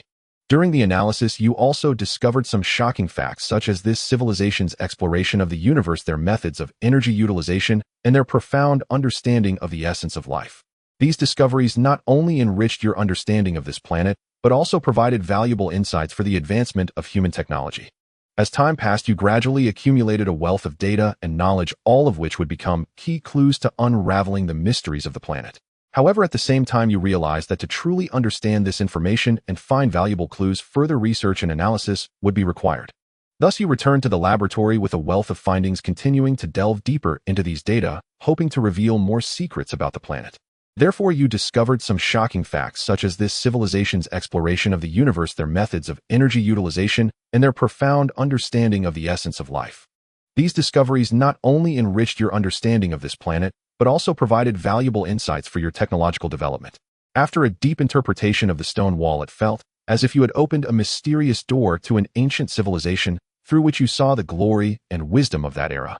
This discovery not only amazed you with the wisdom of the ancients, but also sparked your infinite imagination regarding technological development. The Stonewall Information Analyzer serves as a bridge connecting the past and present, transmitting the wisdom of the ancients to modern society, facilitating technological innovation and the inheritance of wisdom. After spending a month on the Stone Speaker planet, you have extracted a wealth of precious information from the stones. This information encompasses the history, culture, technology, and other aspects of the ancient civilization, revealing to you a once thriving world. However, time always passes swiftly. A month went by in the blink of an eye. As you packed your belongings and boarded the warship, you felt a deep sense of reflection. The warship slowly sailed away from the Stone Speaker planet, heading into the depths of the unknown universe. Though this journey was brief, it left a profound impression on you. With a wealth of findings, you continued to explore the mysteries of the universe, looking forward to your next adventure. In the vast universe, our warship continues its endless voyage. However, amidst this tranquil routine, Nuwa sent an exciting message. She had improved the time machine and invited me to the laboratory for testing. With great excitement, I traversed the corridor of the warship and arrived at the laboratory. There, Nuwa was quietly waiting, and a small device on the control panel caught my attention. It looked like a delicate watch, but exuded an unusual technological aura. Nuwa, is this the improvement you made to the time machine? I asked curiously, my eyes sparkling with a desire for new technology. Nuwa smiled and nodded, explaining, "Yes, master. I realized that portability is crucial for time travel, so I decided to compress the time machine and design it to be portable.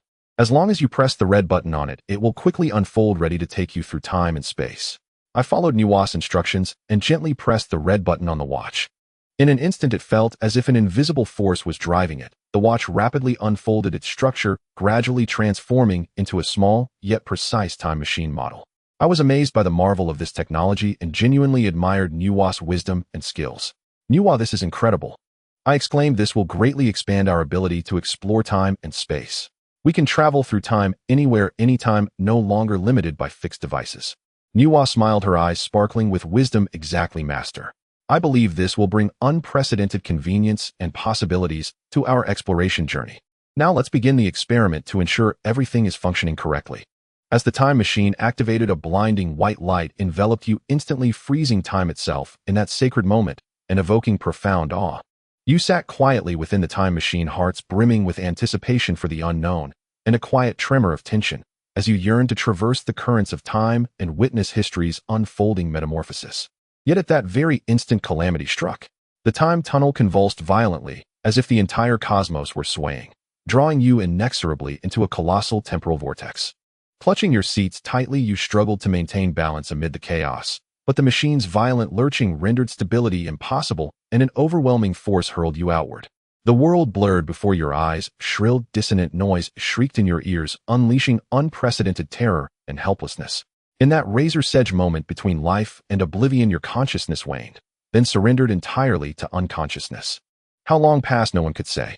When you awoke, the time machine rested motionless within an endless expanse of pure, pristine white, devoid of dust landmarks or any frame of reference. I rose slowly, scanning the void for any clue that might unravel this mystery, when Nuwa's voice resonated beside me, gentle yet unshakably resolute. "Master, you have awakened." Her tone carried quiet concern. "We appear to have been caught in a temporal vortex. It has diverted us from our intended chronal trajectory and cast us into an unfamiliar dimension." "What happened, Nuwa? Where are we?" I asked. Nuwa's voice returned, weighted with solemnity and deep contemplation. "Master, based on meticulous analysis and deductive inference, we have likely transcended the very framework of time itself. Everything here felt uncanny and alien, as though time and space had shed their conventional meanings, no longer linear, no longer three-dimensional, but woven instead into a structure too intricate for mortal comprehension. This environment defied the time machine's operational principles, for its function hinges upon precise calibration of temporal flow, yet here such control had utterly dissolved. Perhaps that is why the time machine cannot extricate us from this place. I listened in silence, astonishment mingling with insatiable curiosity. For eons, time had been deemed the universe's most immutable and irreversible dimension. Yet now we stood where time itself had lost its dominion, stirring within us a deeper reverence for cosmic enigma. Nuwa, I mused after a pause, if the time machine is inoperable, how shall we find our way home?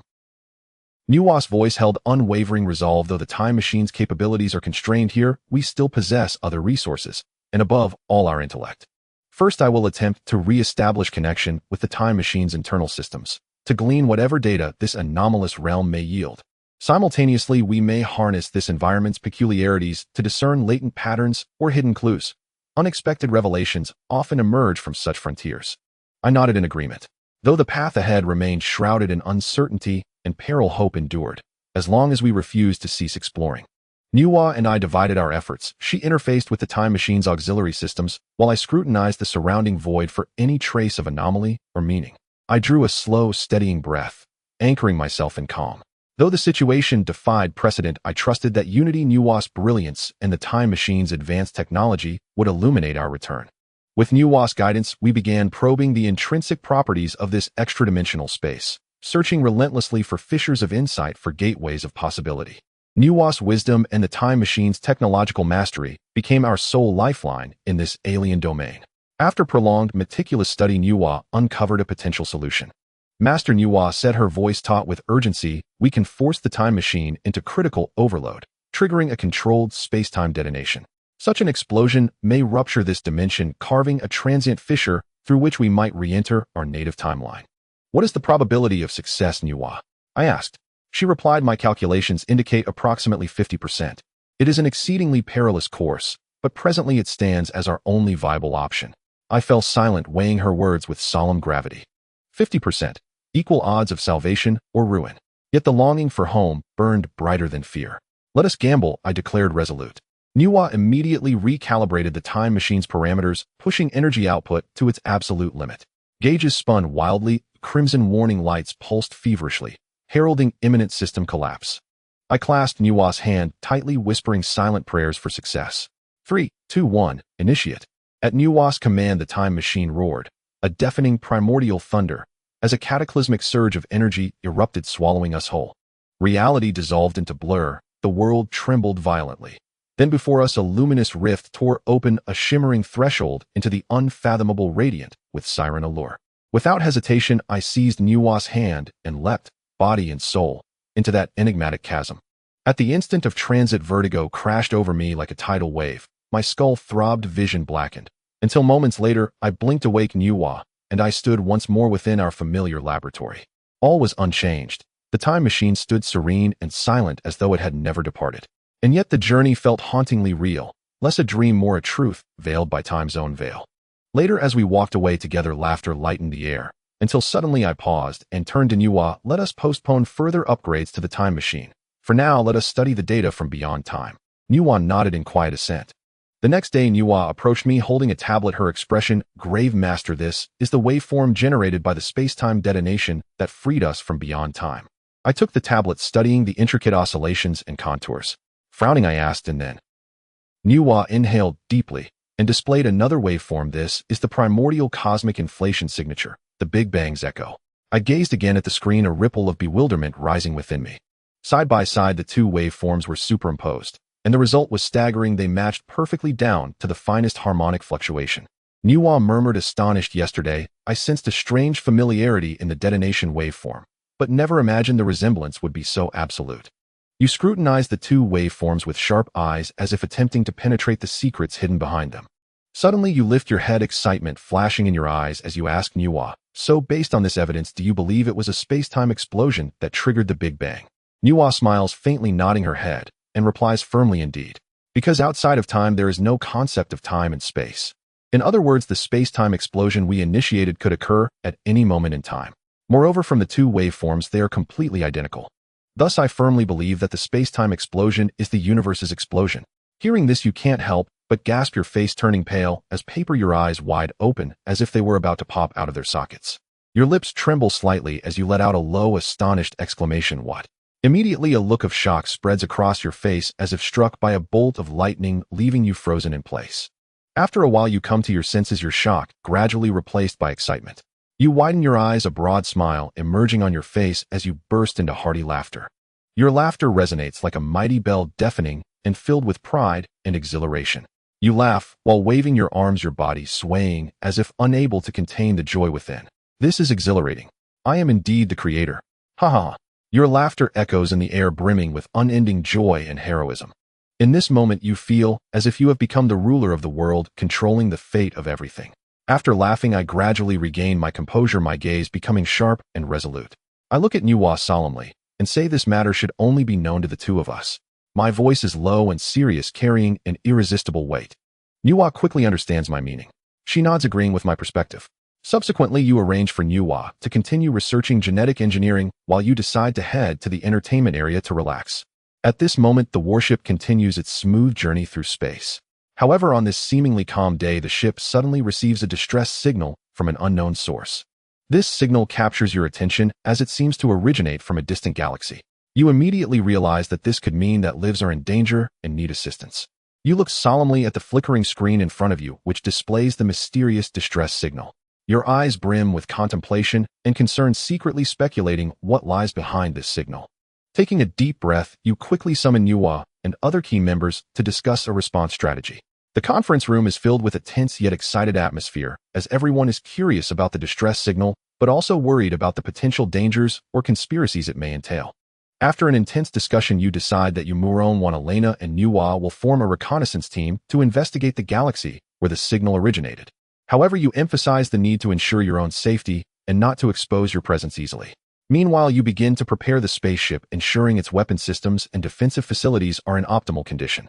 You know well that in the unknown universe various threats may arise at any moment, so you must be fully prepared. You personally check every detail from the engines to the shields, from the weapons to the communication devices, leaving no potential problem unchecked. After a long interstellar journey, your spaceship finally arrives at the target planet, a seemingly desolate and unknown world. Following the coordinates of the distress signal, you carefully land the spaceship on a barren plain, ready to commence your rescue mission.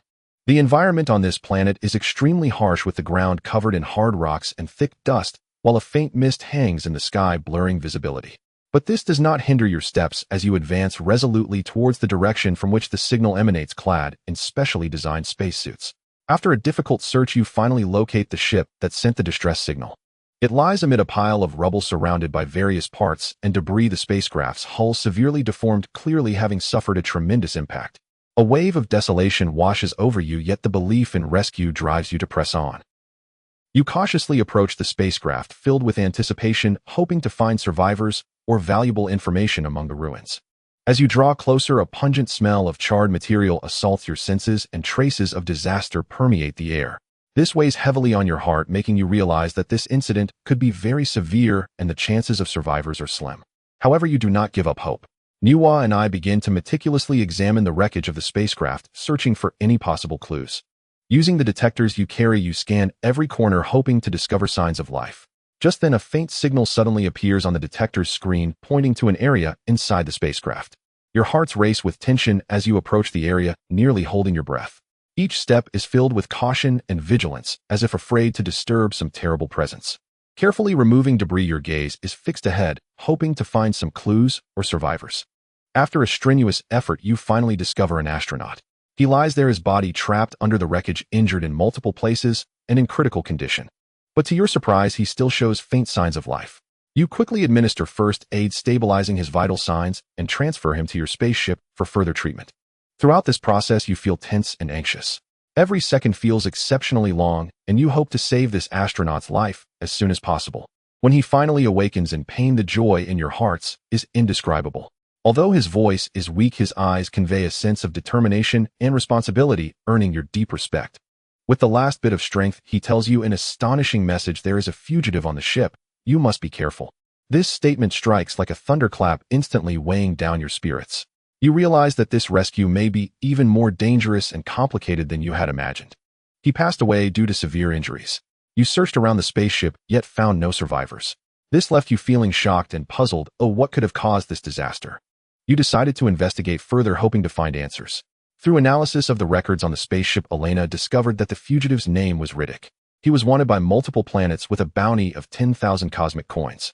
This news made you realize the seriousness of the situation. They were not just dealing with an ordinary fugitive, but a highly dangerous individual. Facing such circumstances, you swiftly adjusted your plans. Nuwa began a security check on the spaceship, ensuring all defense systems were activated. At the same time, you strengthened the monitoring of the surrounding environment of the spaceship to prevent any possible attacks. You knew that now was not the time to panic, but to calmly analyze and devise a response strategy. Despite the grim situation, you believed that as long as you united, you could overcome the difficulties. Night gradually enveloped the Earth, and the outside world turned pitch black with only the faint moonlight seeping through the clouds, casting a dim glow.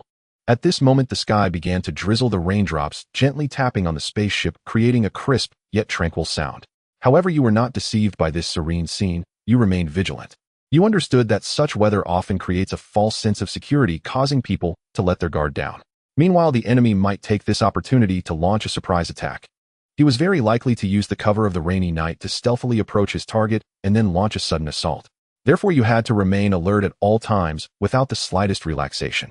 And indeed, just as you anticipated, the traps set outside were triggered. You and Elena went outside to check the traps while instructing Muron and Nuwa to guard the spaceship well and not to leave without permission. When you arrived outside, you immediately saw that the trap had been utterly destroyed. The mechanism that should have been triggered did not activate, but was instead broken by a creature resembling a hyena. Clearly, this was a meticulously designed trap to lure the prey out. A sense of urgency gripped your heart as you realized something was amiss. You quickly returned to the spaceship only to find that Muron and Nuwa were nowhere to be seen. Meanwhile, a piece of the spaceship's starting battery had also been stolen. Moments later, Muron and Nuwa returned to the spaceship, breathless, telling you that the oxygen storage valve had been maliciously damaged and they had just gone out to fix the issue. You frowned, contemplating the connections between these events. It was evident that this was yet another scheme by Riddick. Not only had he set traps to attempt to ensnare us, but he had also taken the opportunity to steal the crucial battery needed to start the spaceship, leaving us in a dire situation. Now we must quickly find a solution, or the consequences will be dire. The next day, through the monitoring system, you discovered that Riddick was approaching you. You also walked towards Riddick, instructing Elena to set up a sniper rifle on the spaceship. As you approached, Riddick began to remove his gear, which surprised you greatly. But soon you realized his intention and decided to mimic his actions. Thus, you also began to remove your gear, secretly keeping a dagger hidden in your clothing. When you reached Riddick, you asked him, "How dare you remove your gear and come before me?" Riddick calmly replied, "Because I believe you want to kill me. I have hidden a piece of the battery to start the spaceship. Without it, you cannot leave this planet. Moreover, if you do not start the spaceship and leave, you will soon die here." Riddick then gestured for you to look up at the distant dark clouds. "If you can see the scene over there, you will know I am not lying." You listened with some confusion, but took out the binoculars to look into the distance. Through the binoculars, you saw the sky ahead filled with dark clouds accompanied by torrential rain. On the ground, a group of scorpion-like creatures emerged from the earth, their numbers rapidly increasing. These creatures seemed filled with hostility towards their surroundings, creating a chilling sensation. You turned to face Riddick, your eyes reflecting both helplessness and a clear understanding of the situation. His tone was firm and direct. "It seems I have no choice but to agree to your proposal. So where is my battery?" Riddick, upon hearing your words, smiled slightly, a look of appreciation flashing in his eyes. "A wise choice. Follow me." His response was brief, yet powerful, revealing his approval of your decision. With that, Riddick turned to pick up his gear and walked into the distance. You called out to him, "Walking over is a waste of time." You gave Nuwa the command, "We need 2 aircraft." Nuwa promptly responded to your command, with 2 aircraft appearing before them in just a few minutes, shimmering with the glow of future technology, ready and waiting for their pilots. Without hesitation, you walked towards one of the aircraft and sat down, turning your gaze to Riddick. "You should be able to pilot, right?" Riddick did not say much more. His actions spoke for themselves.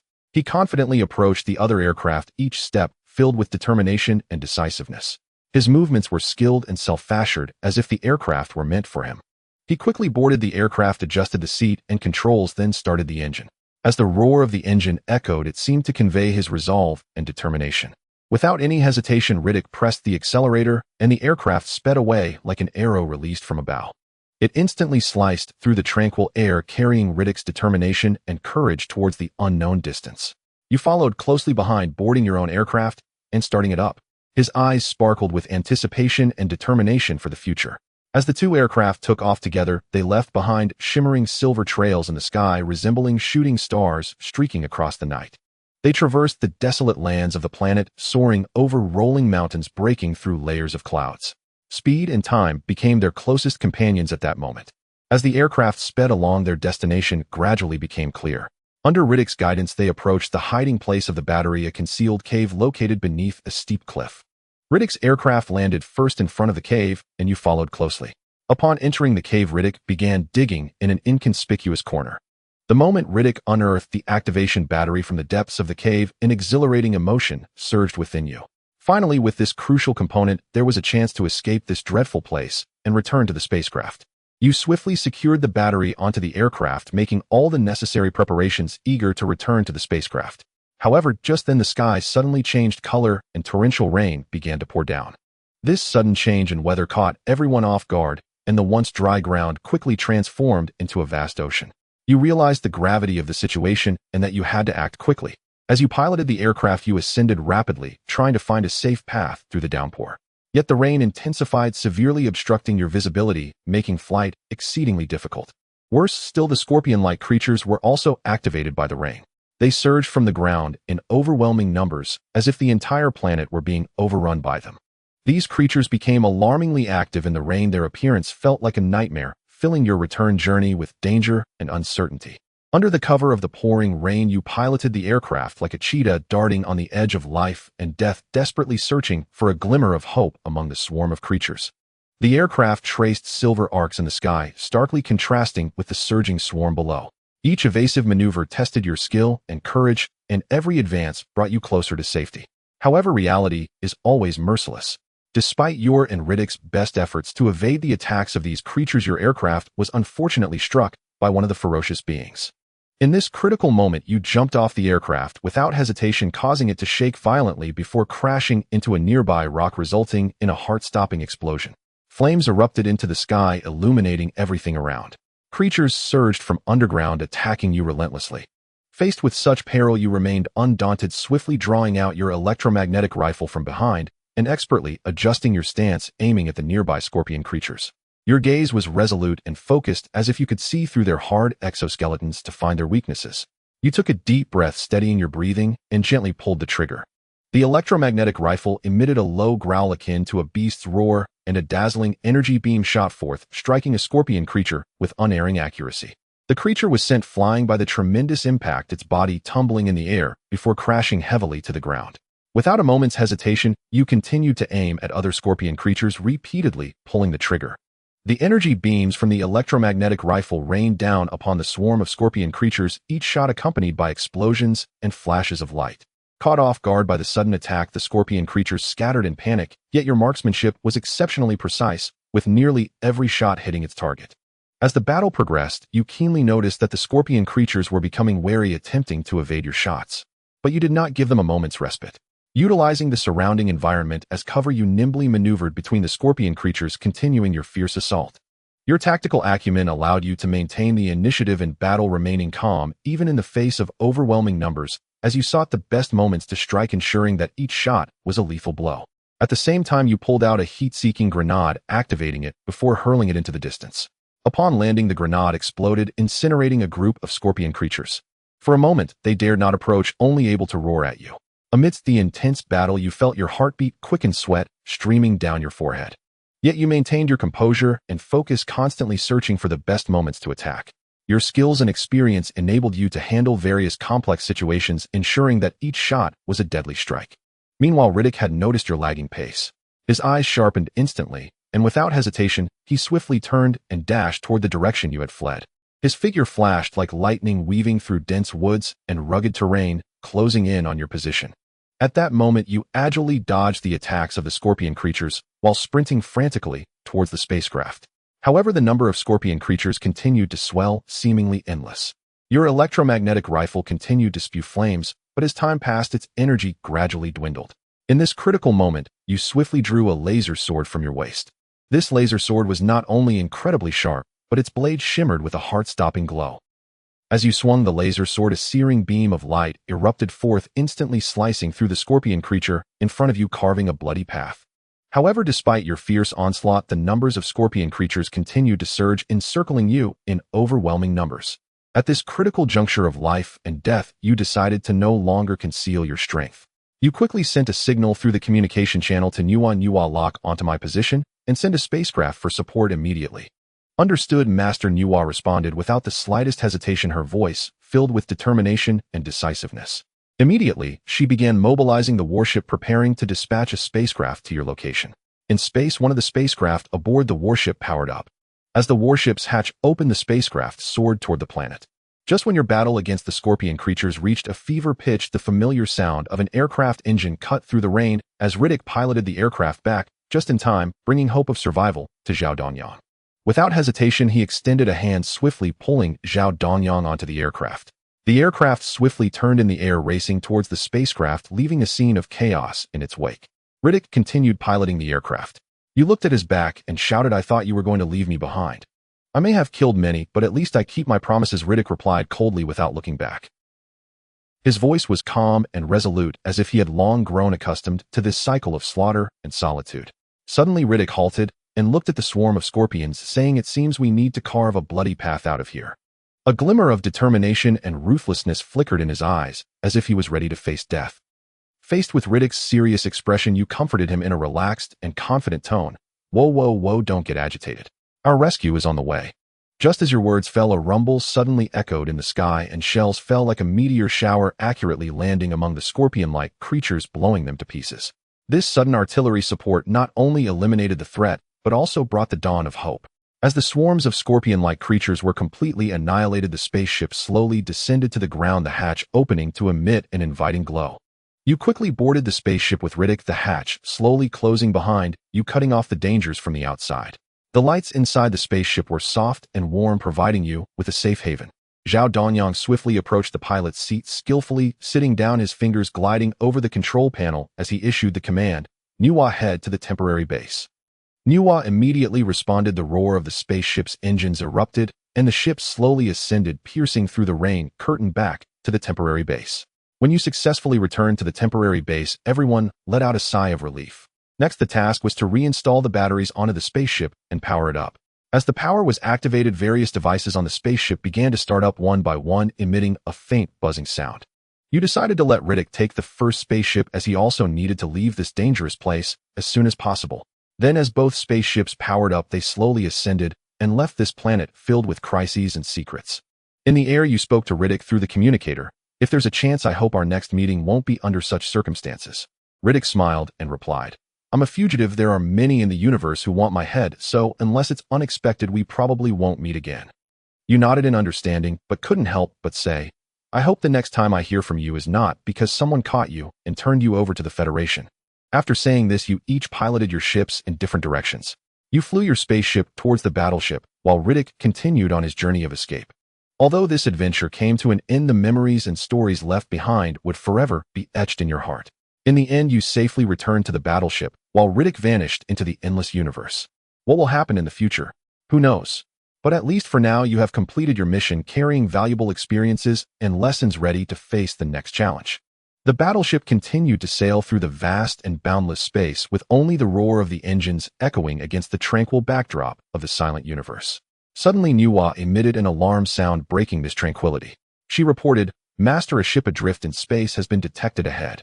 Then Nuwa projected the image of the ship in space onto the screen in the control room.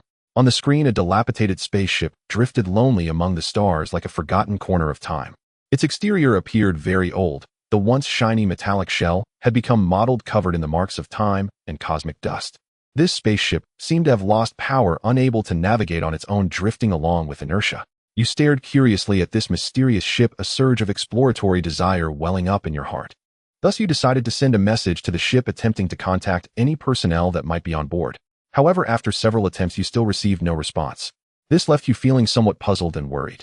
After careful consideration, you decided to board that ship with your team to learn more about its situation. You commanded Nuwa to adjust the battleship's course and approach that ship. As the battleship got closer, you opened the hatch, piloting the ship, preparing to embark on this unknown journey. You piloted the ship carefully, bringing Natsum Heruko and Shia to the entrance of that ship. The door was tightly shut, but you easily opened it with advanced technology. Upon entering the cabin, darkness enveloped the surroundings, filled with a decaying odor. You activated the lights on your helmet, illuminating the environment around you. You proceeded along the narrow corridor, discovering that the facilities inside the ship were outdated and in disrepair. A faint glow flickered on the walls, indicating that the system was still barely operational. At that moment, your keen sense of smell detected something unusual, a faint aroma of grilled meat. You frowned slightly, turning to Natsum Heruko and Xia, asking softly, "Did you smell that? It seems a scent of grilled meat is wafting through the corridor." Natsum Heruko narrowed her eyes, slightly sniffed gently, and then nodded in agreement. She replied softly, "Yes, I smelled it too." Xia also agreed and added, "Indeed, there is a smell of grilled meat, but I can't pinpoint its exact source." Despite the aroma of grilled meat being mouth-watering in this dangerous environment, it seemed a bit eerie. A hint of caution rose in your heart, realizing that this might not be a mere coincidence. You continued to advance along the corridor, your steps slow and cautious, while carefully observing each room. Each room was filled with a dark and damp atmosphere, the walls covered in moss and vines, giving a sense of oppression. However, these rooms did not have any obvious clues or information to discover. Most of them had been abandoned for a long time, filled with dust and debris. You carefully pushed open one door after another, hoping to find signs of an exit or other important clues. But each time you opened a door, all that greeted you was silence and darkness. In a control room, you discovered some data records on the consoles. These records indicated that the spaceship had suffered severe damage, leading to a loss of power and communication capabilities. You speculated that there might have been an accidental event that forced the crew to abandon ship, or they had met with misfortune. But what you didn't know was that what was running inside the consoles was not circuitry, but a human brain. In another room, you found some items left behind, including personal belongings, documents, and tools. These items gave you a deeper understanding of life aboard the ship. By studying these items, you gradually pieced together fragments of this story. Throughout the exploration, you remained vigilant, as you were unaware whether other dangers lurked aboard this ship. However, despite your cautious approach, you inevitably triggered some traps. Using your skills and wisdom, you successfully solved these challenges and continued onward. Ultimately, you arrived at the core area of the ship, the engine room. This was the power source of the entire spaceship, but now it appeared exceptionally quiet. You checked the condition of the engines and found them completely damaged and irreparable. This meant that even if you found a way to restore the spaceship's power, it would require a significant amount of time and resources to repair the engines. Sia said solemnly, "Captain, there is a sound here." Upon hearing Sia's words, you immediately gestured for everyone to be quiet. The once noisy engine room fell silent in an instant. After you all quieted down, you indeed heard a sound. It seemed to come from a corner, but due to the darkness of the engine room, you could not pinpoint its exact location. In the quiet, dimly lit engine room, a series of tick-tock sounds emanated from the shadows, as if produced by some ancient clock. You couldn't help but feel a chill run down your spine, and your heart began to race. You cautiously walked towards the direction of the sound, gripping your weapon tightly, just in case. As you approached the source of the sound, you discovered a dim corner. In the faint light, a puppet dressed in an 18th century court costume appeared before you. Its face was adorned with exquisite makeup, but its gaze carried an eerie and sinister aura. You were startled by this sudden sight and instinctively raised your gun ready to shoot. However, just as you were about to pull the trigger, the puppet suddenly vanished without a trace, as if it had never existed. "Did you see that? There was just a puppet standing here." Your voice carried a hint of confusion and vigilance as you couldn't believe your eyes. The puppet's figure had disappeared like a phantom. The two companions exchanged glances and nodded. "We saw it, but it was too fast. It vanished in an instant."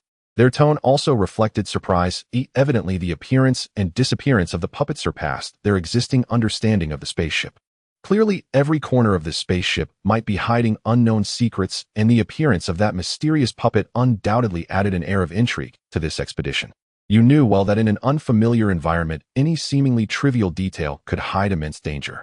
You quickly reacted. "Stay alert." At the same time, Sia said with a serious tone, "Captain Nuwa has informed me that there seem to be some anomalies in the space-time of this spaceship." Her voice revealed a hint of concern and tension, as if foretelling the danger that was about to come. Upon hearing Sia's words, you pulled out a pulse gun from the gear bag at your waist. This high-tech weapon could effectively respond to potential threats without causing large-scale destruction. You gripped the gun tightly, your body tense, ready to respond to any situation that might arise. After ensuring the safety and readiness of the two, you led them cautiously deeper into the spaceship. You carefully tracked the direction in which the puppet had disappeared, each step filled with vigilance, and every corner possibly concealing unknown dangers. Your pulse gun was ready at all times, your eyes sharp like a hawk, missing no signs of abnormality. You continued to advance deeper into the spaceship, each step laden with uncertainty and anticipation. Finally, when you opened another hatch, an unexpected scene unfolded before you. An 18th century fireplace stood quietly there. However, what surprised you even more was that beside the fireplace stood a puppet. Faced with this sudden scene, your instinctive reaction was to quickly draw your handgun, preparing for any potential threat. With a burst of pulse wave light, the pulse wave struck the puppet, sending it crashing against the wall before it fell to the ground. As the puppet fell, the mask on its face also dropped to the ground. Behind the mask, a robot made of intricate machinery was revealed. This robot appeared quite ancient, yet exuded an aura of mystery. Through Sci's scan and comparison with Nuwa's database, Sia informed me this robot is a product from 50 centuries after Earth. Why is it here?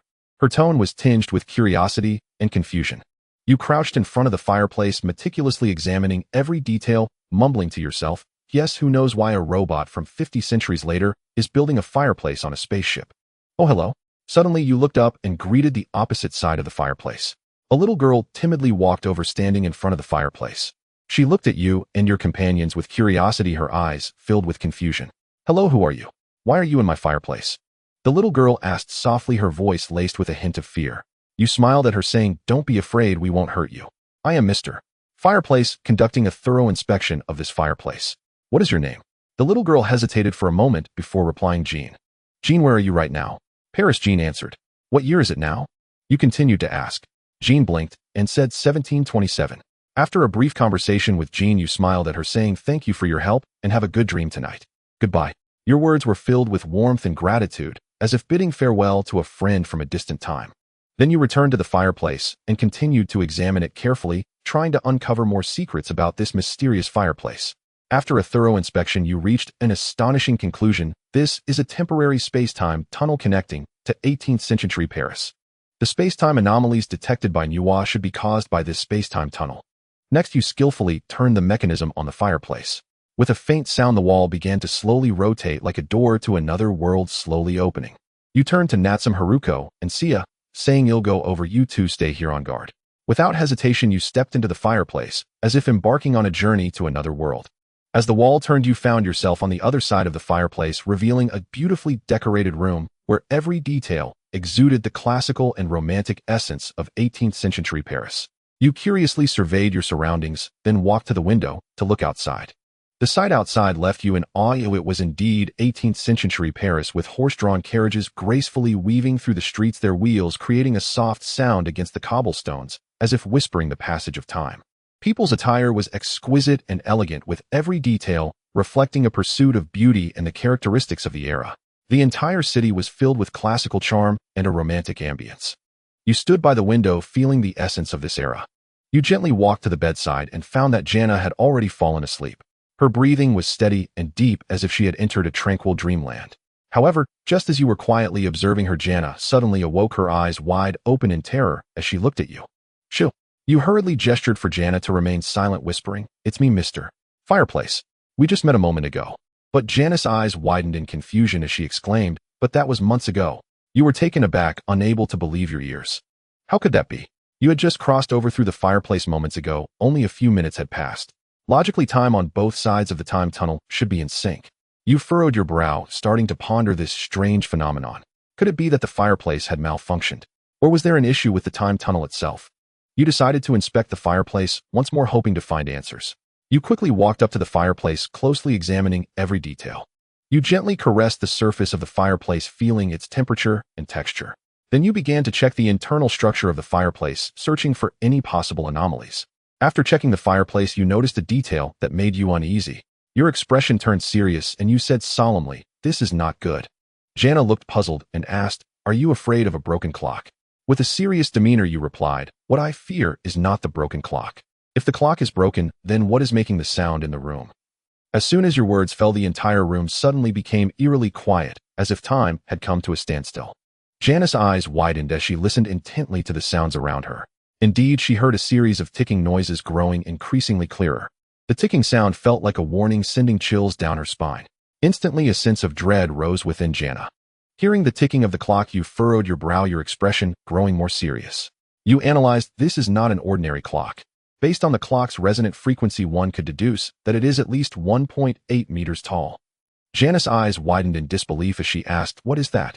You calmly explained, If you needed to tick while hiding in someone's bedroom, then breaking the clock would undoubtedly be the best choice. This would conceal one's tracks while also creating an air of mystery. After saying this, you seemed to have thought of something and quickly walked to the bedside, signaling Jana to tuck in her hands and feet. You cautiously approached the bedside, listening closely.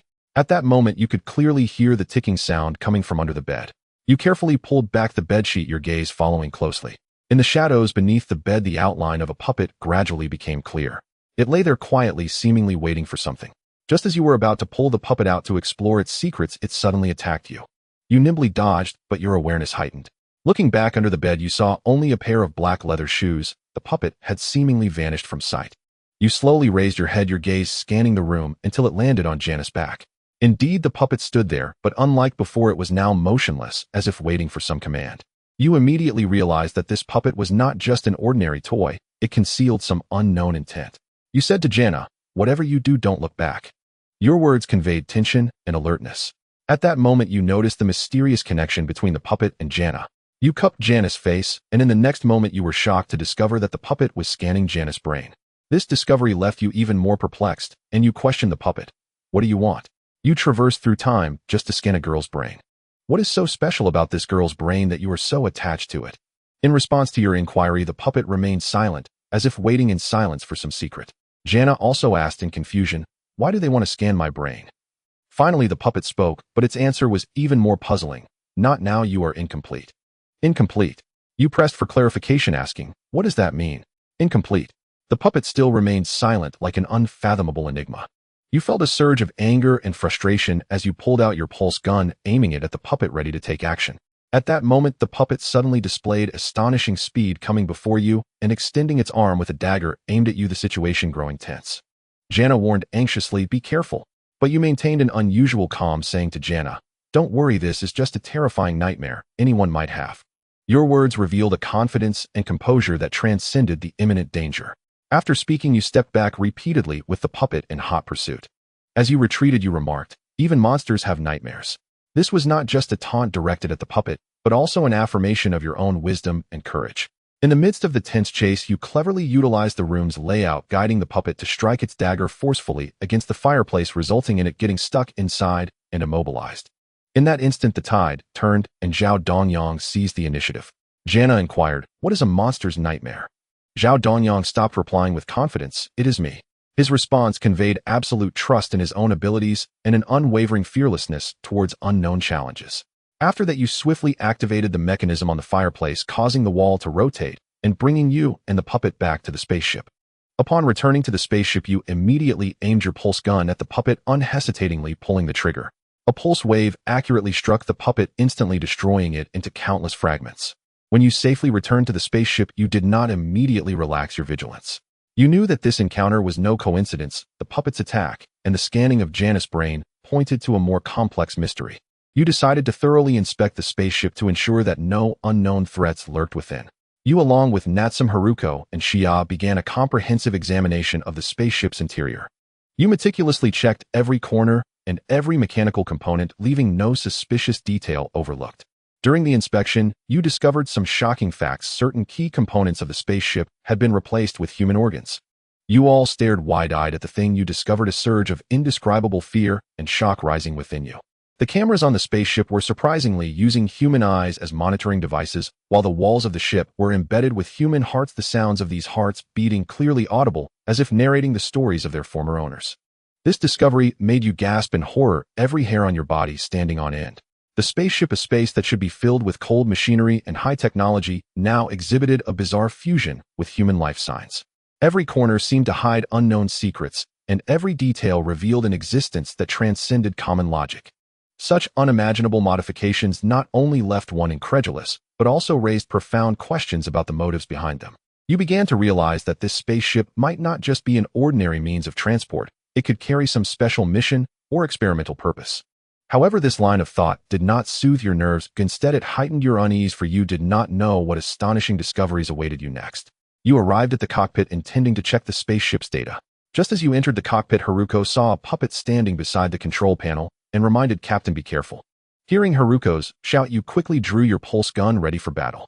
However, before you could fire, the puppet suddenly pressed a button and vanished in a flash of light. You immediately realized that the puppet might have gone to find Jean, a wave of worry surging in your heart. Without hesitation, you turned around and hurried back to the fireplace. As you pressed the mechanism, you shouted to Xia, "Notify Elena to bring some weapons over." With the rotation of the fireplace, you returned to the original room. However, the room was now vastly different from before. It had become more splendid. You cautiously glanced around, trying to find traces of Jean. Just then, a clear voice rang out behind you. "Who is it?" You jolted and turned around to see a strange girl standing at the door. She was tall and beautiful, but her eyes revealed a hint of confusion and caution. You couldn't help but frown and asked him, looking for Jean, "Do you know where she is? It's been a long time since we last met." Just as the girl was about to answer, a gentle female voice came from downstairs. "Jean, are you ready? We need to go." The girl turned back and replied, "Okay, Mom. They'll be right there." At that moment, you realized that the girl before you was indeed Jean. And Jean evidently recognized you too. Her gaze softened as she walked slowly towards you and asked softly, "Are you Mr. Fireplace? Why haven't you aged?" You answered in a flustered manner, "Well, it's due to certain reasons. But you should hurry down, otherwise it wouldn't be good if your mother comes upstairs and sees you with a strange man." Jean shook her head, countering, "Stranger. We met when I was 7. How could you be a stranger?" As she spoke, she gently touched your cheek, her eyes filled with affection and reluctance. Despite her rational mind telling her that Mr. Fireplace did not exist, the sensation of her fingertips was so real. At that moment, a knock came from the door, accompanied by the servant's call, "Miss Poisson." Upon hearing this, Jean turned to look at you, her eyes revealing a hint of regret and helplessness, as she said softly, "There's too little time and too many questions." Before her words fell silent, she instinctively lunged at you, kissing you passionately. However, the servant knocked again, urgently calling out, "Miss Poisson." Jean had to quickly release her lips, turning away and leaving you standing there dazed, the memory of the kiss echoing in your mind. When you regained your senses, you suddenly remembered Jean's last name, Poisson. This name struck your heart like a lightning bolt, and you couldn't help but whisper in shock, "Jean Poisson." Indeed, you had not misheard. This beautiful and enchanting woman was none other than Jean Poisson, who later became the mistress of King Louis XV of France, the future queen, without a crown, the renowned Madame de Pompadour. The servant looked at you in astonishment, her voice filled with surprise. "Who are you? How did you end up here?" With a proud smile on your face, you stood tall and declared loudly, "I am the captain who just kissed Madame de Pompadour." In the next moment, you quickly pressed the mechanism button beside the fireplace, and the scene before you instantly changed, bringing you back to the spaceship. At that moment, there was no one else beside the fireplace. You stood there alone. You began to search the corridor for the two you had seen earlier, but there was no sign of them along the way. It wasn't until you reached the end of the corridor that you saw a pure white horse appearing ahead. You widened your eyes in surprise, muttering to yourself, "What on earth is going on? How could there be a horse on the spaceship?" With a head full of doubts, you continued down the corridor, the white horse following closely behind. As you walked, you suddenly noticed a tightly closed wooden door on the wall, speculating that the white horse must have entered the spaceship through this door. Clearly, this wooden door was not just an ordinary door, but also a temporary time-space tunnel. Without hesitation, you pushed open the wooden door and stepped inside, with the white horse closely following you as you both traversed back to 18th century Paris. At this moment, Jean was happily chatting with her friends, and she had already met Louis XV. You carefully trailed behind them, secretly listening to their conversation. Meanwhile, Xian, Natsum Heruko, and Elena successfully regrouped. Suddenly, they noticed an unusual glass in front of them, and Elena curiously observed it, telling everyone that it was a mirror. On the other side of the mirror was 18th century France. Just then, Louis XV entered the room with his entourage. Natsum Heruko curiously asked, "Who is he? Does he think he is the king?" You quietly emerged from the side and softly replied, "Yes, he is indeed the King Louis XV of France." Seeing you return, Xia asked, "Captain, you're back. What did you go do?" You smiled and replied, "Nothing much, just made a friend with a future French noble." Then you began to share your discovery with everyone. It turns out that there are many temporary tunnels on this spaceship, but these tunnels seem to be closely related to one person, Jiang Na. You pointed at the mirror, and the crowd was astonished to see a woman dressed in noble attire slowly approaching from the other side of the mirror. However, what puzzled you is why a spaceship from the 51st century would monitor an 18th century girl so closely. What kind of connection could there be between them? At that moment, you noticed that the clock in the room had broken again, emitting a harsh sound. Jiang Na also noticed this strange phenomenon. She turned to look at a corner of the room, only to unexpectedly find someone quietly standing there with their back to the room. Jiang Na nervously asked, "Who are you?" When that person turned around, the crowd was shocked to discover that it was yet another puppet. Without hesitation, you quickly rotated the mirror, leading everyone to rush forward. You shouted to Jiang Na, "Be careful." Meanwhile, Elena swiftly activated the freezing gun and successfully froze the puppet in place. Just as you cautiously approached the puppet, it suddenly launched an attack on you. You irritably shouted, "It's me again." Then you loudly questioned it, "Who are you? Why are you doing this?" However, the puppet showed no reaction to these questions, remaining silent. In desperation, you could only turn to Jiang Na, signaling her to ask. Jiang Na looked at the puppet with confusion, muttering to herself, "Why do they respond to themselves?" You shrugged, indicating that you were unsure of the reason, but simultaneously reminded her, "However, when you were 7, it answered your questions before." Jiang Na frowned, as if recalling something. She commanded the puppet, answer the questions. But the puppet remained motionless. Jiang Na continued, answer all the questions. This time the puppet finally responded using a mechanical voice. I am the spaceship repairman number 7. Our spaceship encountered an ion storm resulting in over 85 of the systems being damaged. You immediately followed up. Based on my observations, the spaceship has been grounded for a long time. Why has it taken so long to repair? The puppet replied, we lack parts. You continued to inquire. Then where are the crew members? This spaceship should have at least 50 crew members. And what about those organs on the ship? The puppet kept repeating, we lack parts. At that moment you realized everything. Because the spaceship lacked parts, the repairman had dismantled the crew members to use as parts. This explains why the spaceship's corridors smelled like barbecue, and why there were surveillance eyes and hearts filled with wires inside the spaceship.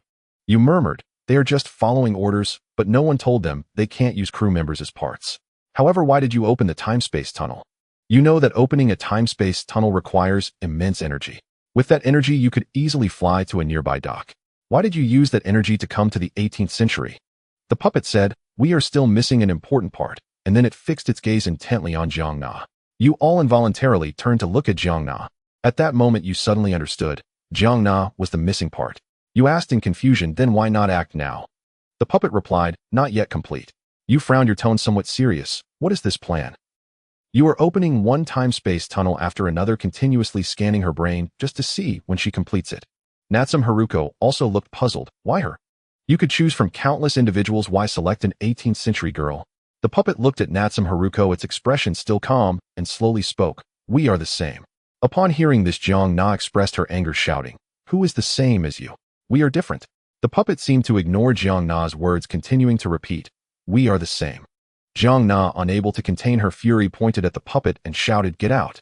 Seeing this, you hurriedly reached out to stop her, but it was already too late. The puppet transformed into a dazzling light and instantly vanished from the spot. You realized that the puppet had returned to the spaceship, and a sense of dread filled your heart. You quickly activated the mechanism of the mirror, urging everyone to hurry back. You turned to Jiang Na and comforted her. I will find out what they want. Back on the spaceship, you immediately issued commands to a few people. Elina, take these two and chase the puppet. Stay alert and don't get too close. I will check the spaceship to see what they really want. Elina, along with Xia and Natsum Heruko, tracked the puppet, unaware that this was actually a trap set by the puppet. Just as they were about to catch up with the puppet, the ground suddenly collapsed, and the three of them fell into a massive pit. Natsum Heruko crashed heavily to the ground, losing consciousness. Meanwhile, Elina and Xia were swiftly subdued by a group of hidden puppets and fell to the ground. When Natsum Heruko slowly regained consciousness, she was horrified to find herself bound to a cold operating table, unable to move. She looked around and saw that Elina and Xia were also bound to operating tables nearby, both desperately struggling to break the handcuffs on their wrists, but seemingly without success. The puppet approached Natsum Heruko, pressing a dagger against her throat, threatening, soon you will become parts for repairing the spaceship. Fortunately, your body is compatible. Saying this, it moved the dagger toward Haruko's wrist, preparing to strike.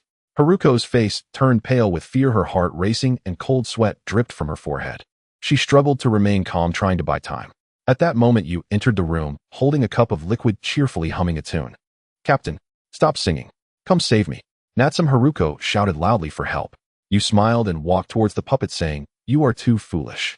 You are too foolish. Heruko anxiously shouted, Captain, stop messing around and save me. You stepped in front of the puppet and continued, I know why you want to scan Jiang Na's brain. It is because you want to know her age. After all, this spaceship is already 37 years old, and only when Jiang Na is 37 can you take her brain and integrate it with the spaceship. Because the spaceship lacks a central control computer. I just don't understand why it has to be Jiang Na. As you spoke, you slowly reached out to lift the puppet's mask, then poured the liquid from the cup over the robot's head. In an instant, all the puppets drooped their heads, as if they had lost their lives, falling into a state of paralysis. Then you quickly walked to the operating table, carefully lifting the three individuals off and explaining, this is a multi-level de-oiling agent that can temporarily incapacitate them. After saying this, you turned towards the control panel, speaking with a firm tone. Due to the damage to the control panel, they can only locate within this century, which is why they keep opening temporary tunnels to investigate the age of Jiang Na. As long as we close the time tunnel, they cannot traverse back. However, despite your skilled operations, the time tunnel did not close as expected. At that moment, a faint ticking sound emanated from the control panel. You suddenly realized that there was another robot lurking near Jiang Na, preventing the time tunnel from fully closing. In the next moment, all the puppets instantly raised their heads, as if they had never been incapacitated. It turned out they had secretly expelled the de-oiling agent from their bodies. In unison, the puppets said, "She has completed it. The plan has begun." As soon as the words left their lips, all the puppets vanished like phantoms. You turned your head, a grave expression on your face, as you said to Alina and the others, "This time they are going to take her head."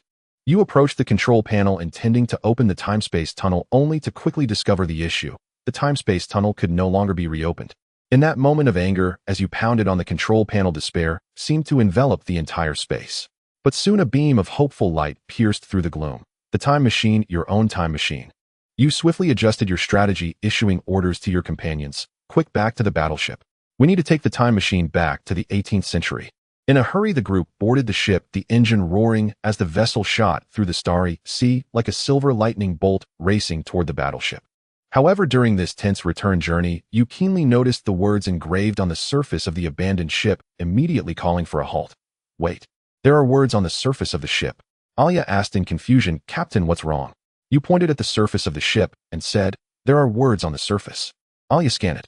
Alia quickly complied, her fingers dancing over the control panel, and soon the words became clear to everyone, "Madame Pompadour." The name of this ship, like a flash of lightning, illuminated the doubts in your heart.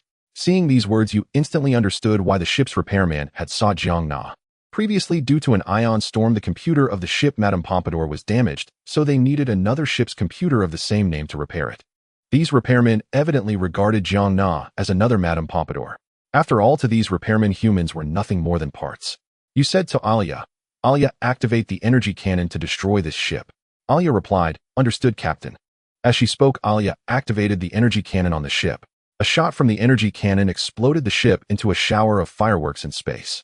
When you stepped back onto the battleship, your heart was filled with tension and anticipation. You quickly found Moron and briefly explained the current situation to her, including the fierce confrontation with the mechanical puppets and the enormous secret hidden behind Madame Pompadour. Moron's eyes were filled with concern, but more importantly, determination. She understood the significance of this battle and knew that it was far from an ordinary fight. Without a moment's hesitation, you immediately led Alia and Xia. The three of you boarded the time machine, ready to traverse back to the 18th century. The interior of the time machine was suffused with an atmosphere of futuristic technology where metal and light intertwined to form a space filled with mystery.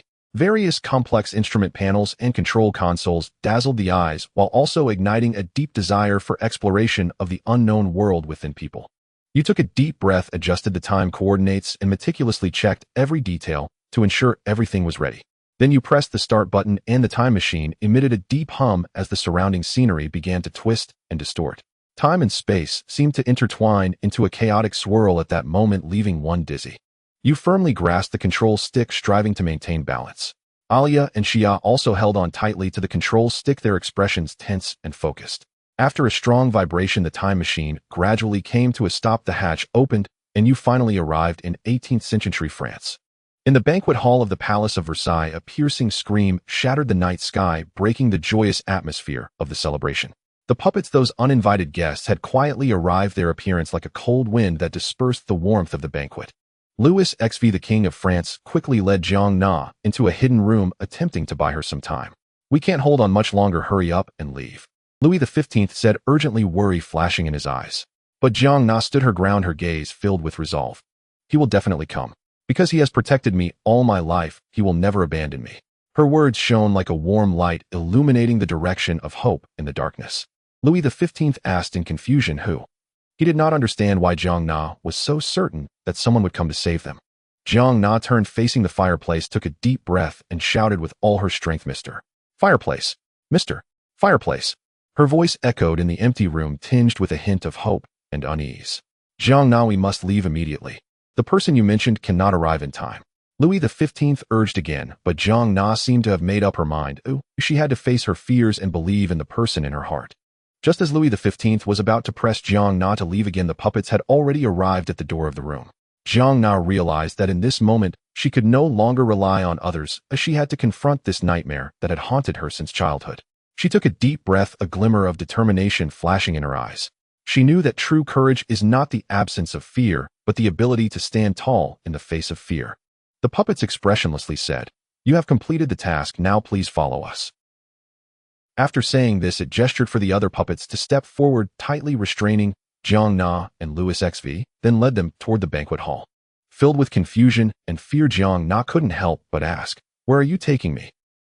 The puppets coldly replied, "Due to the limited transmission distance, we must get closer to the exit of the time tunnel to successfully traverse back." Hearing this explanation, Jiang Na did not feel reassured. Instead, she grew even angrier. She struggled fiercely, trying to break free from the puppet's grip, and shouted angrily, "You are nothing. I will not let you control me." However, no matter how hard she tried, she could not shake off the powerful grip of the puppets. Under the escort of the puppets, Jean and Louis XV were forced to walk towards the banquet hall, which was already in chaos. The appearance of the puppets was like a cold wave, turning the once joyful banquet into a scene of terror. Guests were panicking, scattering in all directions, and the entire hall was in disarray. Jean, a woman who displayed extraordinary courage in the face of crisis, chose not to remain silent. Facing the threat of the puppets, she stepped forward and shouted with all her might, "Everyone, please remain calm." Her voice was like a refreshing breeze, dispelling the chaotic gloom and drawing the attention of everyone present. Then she turned to face the puppets, her eyes shining with determination and defiance. "I will not submit to you, nor will I go with you." Her words pierced like a sharp sword into the cold hearts of the puppets. Jean's resistance was a yearning for freedom, a challenge to her fate. At that moment, when Jean faced the greatest crisis of her life, her words pierced through the puppets' icy exteriors, striking deep into their inner hearts. "You think I would be afraid of you, but I have never been afraid. You are merely the nightmares of my childhood, the monsters under my bed. If my nightmares will haunt me endlessly, I assure you yours will too." In her words, there was no fear, only fearlessness and resolve, like the brightest star in the night sky, illuminating the path ahead. Just as the shadow of death seemed poised to consume everything, a strange light pierced through the darkness, lightning suddenly flickering in the center of the hall as space began to warp. In this unbelievable sight, a bizarre machine slowly emerged. It was the time machine, heralding the arrival of you, Alina and Xia. You acted swiftly, shouting to Jean, "Get down." Then you activated the pulse gun, sending the puppet threatening Jean flying, while Alina and Xia accurately took down the two puppets, restraining her, rescuing her from peril. Standing before the puppets, your tone carried undeniable authority. "You have already lost. The Pompadour has been destroyed by me. Even if you obtain Jean's brain, you will not be able to repair the ship. Moreover, you cannot return to the ship now." Your declaration was like a verdict on the puppets' fate, announcing the end of this crisis. After you finished speaking, all the puppets lowered their heads, as if they realized their fate: no future, no hope. Any living being would fear a future devoid of hope. Upon recognizing their reality, they chose to self-destruct, ending the long repairs to the ship. Thus, all crises came to an end, and the nightmares that had haunted Jean for over a decade were finally over. In the gardens of the Palace of Versailles, you and Jean stood quietly, surrounded by blooming flowers, the air filled with a faint floral fragrance, as if adding a touch of tenderness to this moment of farewell. You said to Jean with deep emotion, "Goodbye, Jean. I must leave now." Your words carried a hint of reluctance, but more so an anticipation for the future. A fleeting look of nostalgia crossed Jean's eyes as she softly asked, "Will you come back?" This question was both an expectation for the future and a reminiscence of the past. You smiled and replied, "Perhaps. After all, who knows?" Your answer was like a gentle breeze lightly brushing against Jean's heart, filling it with endless possibilities. However, Jean's decision surprised everyone. "Can I go with you?" Her words were like a stone thrown into a calm lake, stirring ripples one after another. You looked at Jean in astonishment, a mixture of emotions swelling within you. You asked, "Jean, are you sure? Are you certain you want to trade your comfortable life for an uncertain future?" Jean's gaze was resolute and bright as she answered without hesitation, "I am not a person who hesitates, Mr. Fireplace." Saying this, she kissed you again forcefully. At that moment, time seemed to freeze, everything around became blurry, and only you and Jean, along with the sincerity of your emotions, stood out clearly. Back on the warship, you led Jean through the intricate corridors, searching for a room suitable for her to reside in. Inside, the warship technology coexisted with a sense of futurism, starkly contrasting with the 18th century Palace of Versailles that Jean was familiar with. Every step filled her with novelty and wonder. Finally, you found a warm and comfortable room, which would become Jean's home in the future. You gently said to her, "This will be your room, Jean. I hope you will like it." Your words were filled with care and warmth, causing a grateful smile to bloom on Jean's face. She looked around, her eyes sparkling with curiosity and anticipation for the new environment. After settling Jean and you decided to introduce her to the other members on the warship. You brought her to the central control room where Nuwa, Alina, Xia, and Muron Wan and Natsum Heruko were gathered. You announced to everyone, "Everyone, I would like to introduce a new member. This is Jean. She comes from 18th century France, a brave and wise woman. Jean smiled and nodded to everyone, her eyes filled with confidence and resolve, as if declaring to all that she was ready to embrace the challenges of the future. Alina and Xiao warmly welcomed Jean's joining, and the other members of the team also stepped forward to express their welcome to her.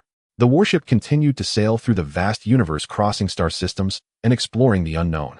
And in this endless sea of stars, you found a rare moment of leisure. Inside the warship, technology and comfort coexisted, providing a perfect shelter for you all, allowing everyone to temporarily put aside the fatigue of the journey and enjoy this peace and ease. Nuwa, Jean, Alina, Xia, as well as Muron Wan and Natsum Heruko gathered together, sharing your stories, laughter, and joy filling the entire space. Jean, this woman from the 18th century, was filled with endless curiosity about the vastness of the universe and the wonders of technology. Her eyes sparkled with a desire for the new world and a passion for exploration. In the warship's lounge, you all watched the beautiful scenery of the galaxies, which were breathtaking scenes. The nebulae resembled brilliant paintings, and the planets shone like dazzling jewels, each moment inspiring awe. Jean marveled at the magnificence of the universe, and each of her exclamations made this leisurely time even more delightful. This moment of leisure was not just a relief from the fatigue of the journey, but also a cleansing of the soul. In the vastness of the universe, the insignificance of humanity was infinitely magnified, but at the same time, the close ties between the team and the shared happiness made this sense of insignificance warm and powerful. The warship continued its journey through the vastness of the universe, traversing countless star systems until it finally arrived at a desolate planet filled with an air of mystery. Nuwa's voice echoed on the bridge, carrying a hint of gravity. We have arrived at the planet of the Time Lords. This place was once one of the most advanced civilizations in the universe, wielding the power of time and space. However, a sudden temporal war nearly destroyed everything here, and most of the Time Lords perished in this catastrophe. Yelena, Elena, Xia, and the other members of the team gathered on the bridge, gazing at the site of the planet. The desolate ruins, distorted space-time rifts, and the faint outlines of ancient structures silently narrated the glory of the past and the tragedy that followed. The Time Lords, this legendary civilization, once possessed the most mysterious powers in the universe, yet now only a wasteland remained, evoking a deep lament for the merciless passage of time and the impermanence of history. As the warship slowly descended onto the planet's surface, you and your companions stepped out of the cabin, entering this strange yet mysterious land. The air was thick with an ancient scent, as if steeped in the passage of time. The ground beneath your feet was as hard as iron, seemingly bearing witness to countless wars and the passage of ages. In the distance, mountains towered into the clouds, shrouded in mist, presenting a hazy beauty. You followed a rugged path flanked by collapsed buildings and shattered sculptures. Though these ruins had been weathered by time, the grandeur and magnificence of the past were still discernible. Each stone exuded a sense of history, as if recounting tales of days gone by. As you walked, you arrived before a massive palace. This palace must have once been the residence of the Time Lords, but now it lay in ruins. The palace doors were tightly shut, covered in mysterious symbols and patterns, exuding an air of solemnity and mystery. You gently touched the door, feeling the ancient power within, and a sense of awe surged within you. Pushing open the palace door revealed a spacious hall. In the center of the hall stood a circular pool, its waters shimmering with an unusual light. The walls around were adorned with various murals and carvings depicting the lifestyles of the Time Lords and their explorations of time.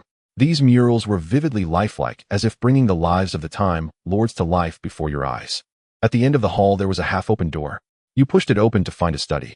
The study was filled with books and documents, some pages yellowed while others were partially eaten by insects.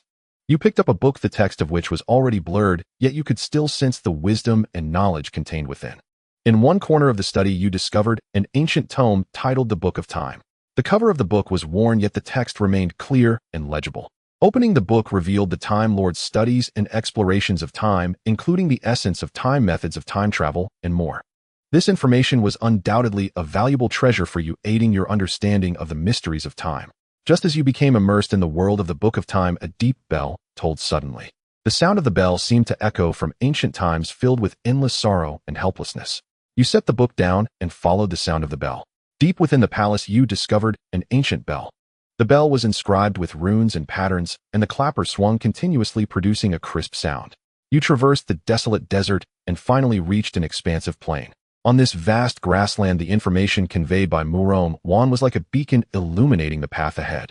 Amidst this barren environment, the crystal wall was the most striking presence. It resembled an ancient monument silently guarding this wasteland and witnessing the flow of time. As you approached the crystal wall, Nuwa's scanning results astonished everyone. Her voice was filled with surprise. This crystal wall is actually made from a material called aspen iron. Its hardness is 400 times that of celestial jade, making it an extremely rare and precious material in the universe. Furthermore, it possesses not only strength, but also a mysterious power to control time and space. Just as you all were immersed in awe of aspen iron, the crystal wall suddenly began to tremble slightly. With a gentle sound, a fine crack appeared on the wall and quickly spread. Eventually, the entire wall slowly parted, revealing a passage. From the passage emerged an elderly man with a head full of white hair and a kind expression. As the old man stepped out from the crystal wall, the once impenetrable wall transformed into a delicate compass, quietly lying in place, as if it had fulfilled its purpose. The compass emitted a faint glow as if it were a witness to time, recording the secrets of the past and future. The old man gazed at each person present with his profound eyes, as if he could see the deepest thoughts within them through their eyes. He slowly spoke, "Hello, everyone. May I ask what time it is now?" Upon hearing this question, you quickly provided the answer, "Sir, it is the year 3050 of the galactic calendar." The old man nodded, indicating his understanding. Then he began to recount his story. It turned out that this old man was the legendary Doctor, a half-blood Time Lord. The Time Lords possessed great power and wisdom, but also bore heavy responsibilities. However, the Doctor's identity sparked fear and jealousy in some. Some sought to uncover the secret of his mixed blood, thus imprisoning him in the Repentance Compass, attempting to extract everything he knew. Within the Repentance Compass, the Doctor endured endless torment and suffering, yet he steadfastly held on to his beliefs, revealing nothing about the secret of his mixed blood. Eventually, he successfully escaped the confines of the Repentance Compass and found a way back to the real world. You warmly invited the Doctor to share a meal, saying, "Doctor, let's have something to eat." At that moment, Latina curiously asked, "Doctor, what exactly is the Repentance Compass?" The Doctor smiled and replied, "The Repentance Compass is a special device invented by the Time Lords, originally intended to help them reflect on their lives at the end of their journey, eliminating inner demons and finding peace." Xia Qingzi then followed up with a question, "So how did you escape from the Repentance Compass?" The Doctor furrowed his brow, slightly lost in thought, and then slowly said, "It is a long and winding story." A dazzling light flashed, and the Doctor was instantly transported by a mysterious device to a room within a magnificent castle. He blinked, looking around in confusion, his mind a chaotic blur. Just moments ago, he had watched his partner Clara fall into a pool of blood, and now he found himself inexplicably in this unfamiliar place. Undoubtedly, all of this was meticulously orchestrated by the mastermind lurking in the shadows. The Doctor gritted his teeth, a surge of resolute determination welling up inside him as he murmured to himself, "This is not the end. I am the Doctor. I will find you." With that, he resolutely stepped out of the room. As he walked down the corridor, the Doctor noticed that the castle seemed eerily silent. Every corner was permeated with a mysterious aura that made one instinctively cautious. After a while, he observed that aside from the windows and the ubiquitous surveillance cameras, there were hardly any other exits or passages. He cautiously approached the window and looked outside, only to see himself in a towering castle surrounded by endless void and twinkling stars. However, the Doctor found it perplexing that despite having been there for quite some time, the mastermind had yet to reveal themselves. Was he waiting for some opportunity? Or did he have some ulterior motive? The Doctor furrowed his brow, contemplating for a moment before deciding to take the initiative. He turned to face the surveillance camera in the room and shouted, "What are you afraid of? You brought me here, yet you dare not show yourself. Let me tell you, the machine in this room, I have seen it before, it can teleport a maximum of 1 light year. Moreover, this is not a time transporter, so I am still at the original time point. When night falls, I can determine where this place is by the stars." The Doctor's voice echoed in the darkness, yet the mastermind still did not appear. The Doctor casually picked up a shovel nearby, gently stirring the dirt on it, and continued in a mocking tone, "Are you too afraid to come and meet me? Hiding behind the scenes and pulling these petty tricks is no skill at all." His words were filled with provocation and disdain, as if challenging the mastermind. At that moment, the surveillance camera at the end of the corridor suddenly lit up, and the screen displayed the figure of the Doctor himself. This unexpected change shocked him, and his gaze fixated on the monitor. The Doctor looked at his own image on the screen, his brow slightly furrowed, revealing a look of confusion. He realized that someone seemed to be observing everything from the shadows. Following the direction of the surveillance, the Doctor finally spotted a mysterious figure wearing a veil. The figure stood silently like a hunter in the shadows, exuding an unsettling aura. The veiled figure stared at the Doctor for a while, before quietly turning to leave. However, the footage from the surveillance camera did not stop. It continued to follow the veiled figure's footsteps, showcasing her perspective. The Doctor was startled by this eerie scene and instinctively wanted to flee. He ran deeper into the corridor with the veiled figure closely pursuing him, the two caught in a silent chase. The doctor was filled with vigilance and tension, for he realized that the veiled figure was no ordinary character. A strong intuition told him that this person could pose a significant threat.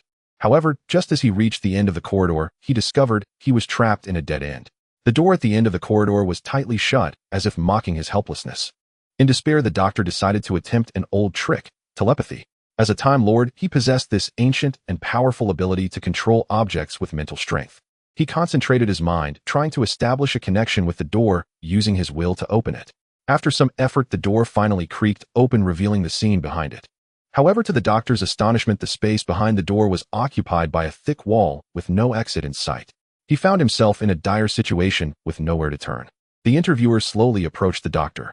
He felt the breath of death creeping closer. Faced with the threat of death, an unprecedented fear surged within him. This fear did not stem from the enemy's strength, but from an instinctual dread of death itself. He finally understood that he too feared death.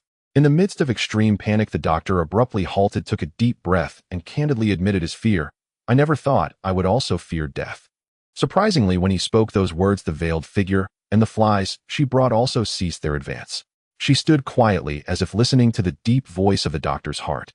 At that moment, parts of the castle began to rotate, with layers shifting positions, and the wall behind the door began to move. The doctor seized the opportunity to slip into a room. When the movement stopped, the doctor began to observe his surroundings. He first grabbed a flower from the windowsill and took a deep sniff. A glance around, and he froze. It was a portrait of Clara, a hint of sadness appearing on his face. But that fleeting sadness was quickly overshadowed by a helpless smile. The doctor picked up a magnifying glass nearby and began to scrutinize it, puzzled as to why Clara's portrait would appear here. Moreover, why was the portrait so ancient? At that moment, a fly landed on the portrait. The doctor realized that the veiled figure had arrived. But this time he did not panic. He recalled that the veiled figure looked somewhat familiar. In his childhood, he had seen an elderly woman who had passed away covered in thin gauze. But in the sweltering summer, the corpse could not withstand the heat, soon attracting many flies. This was the doctor's childhood trauma. It seemed that someone was using his nightmare to create this interrogation room, but what did they hope to gain? The doctor questioned the veiled figure, but she did not answer, merely drawing closer. He began to ponder what the mastermind truly wanted from him. Was it the secret of the hybrid? Or was it something else? Regardless of the answer, the doctor would never easily submit. He rejected such coercion, vowing not to answer whatever the mastermind sought. The doctor grabbed a chair from the ground and hurled it at the window, saying, "You would never expect this." With that, he jumped out of the window. This was the doctor's method of escape. He knew all too well that if captured by the enemy, the consequences would be dire. Thus, he resolved to use his wisdom and skills to flee. During his fall, the doctor accelerated his thinking, attempting to make his brain work rapidly to lessen his perception of time. This way, he could better respond to unexpected situations and seek the best escape route. At that moment, the doctor swiftly entered the safe haven, within his mind a refuge for his thoughts, allowing him ample time to contemplate how to escape the predicament before him. First and foremost, the doctor keenly sensed a salty tang in the air, indicating that this mysterious castle was situated in the midst of the ocean. However, merely jumping into the sea from an unknown height did not guarantee his survival. He needed to ascertain the exact height of his fall and the velocity, which was precisely why he threw the stool out of the window. When the doctor heard the sound of the stool hitting the water, exactly 7 seconds had passed, and he felt a rush of joy within, for this time interval provided him with valuable data.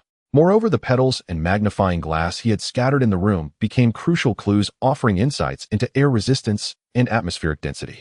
As the doctor rapidly inputted this data into his mind for calculations, he muttered to himself, "Have I destroyed the sense of mystery? You know, this is my norm. The calculations are complete. There are still 0.2 seconds until impact with the water." Meanwhile, in the real world, the doctor's body was fully prepared, adjusting its posture for a smooth dive into the water. The brief dizziness subsided, and the doctor awakened from the realm of his mind. Clara's figure reappeared in his sight, standing before a blackboard. Although she did not speak, the doctor was not surprised, for he understood that this was the embodiment of his innermost self. In the doctor's inner world, he faced not only external dilemmas, but also the questions and challenges of his own heart. He needed an audience, someone to listen to his soliloquy, and Clara's phantom served as the interlocutor of his deepest thoughts. At that moment, a question suddenly appeared on the blackboard. "Where is this place?" The doctor looked at the question, remaining silent, seemingly unwilling to answer. Next, another question emerged. "What did you say to stop that monster?" The doctor frowned and retorted, "Must I answer everything? What do you intend to do?" The doctor took a deep breath and slowly said, "Clara, I cannot always." Yet before he could finish, the blackboard displayed a complete sentence when.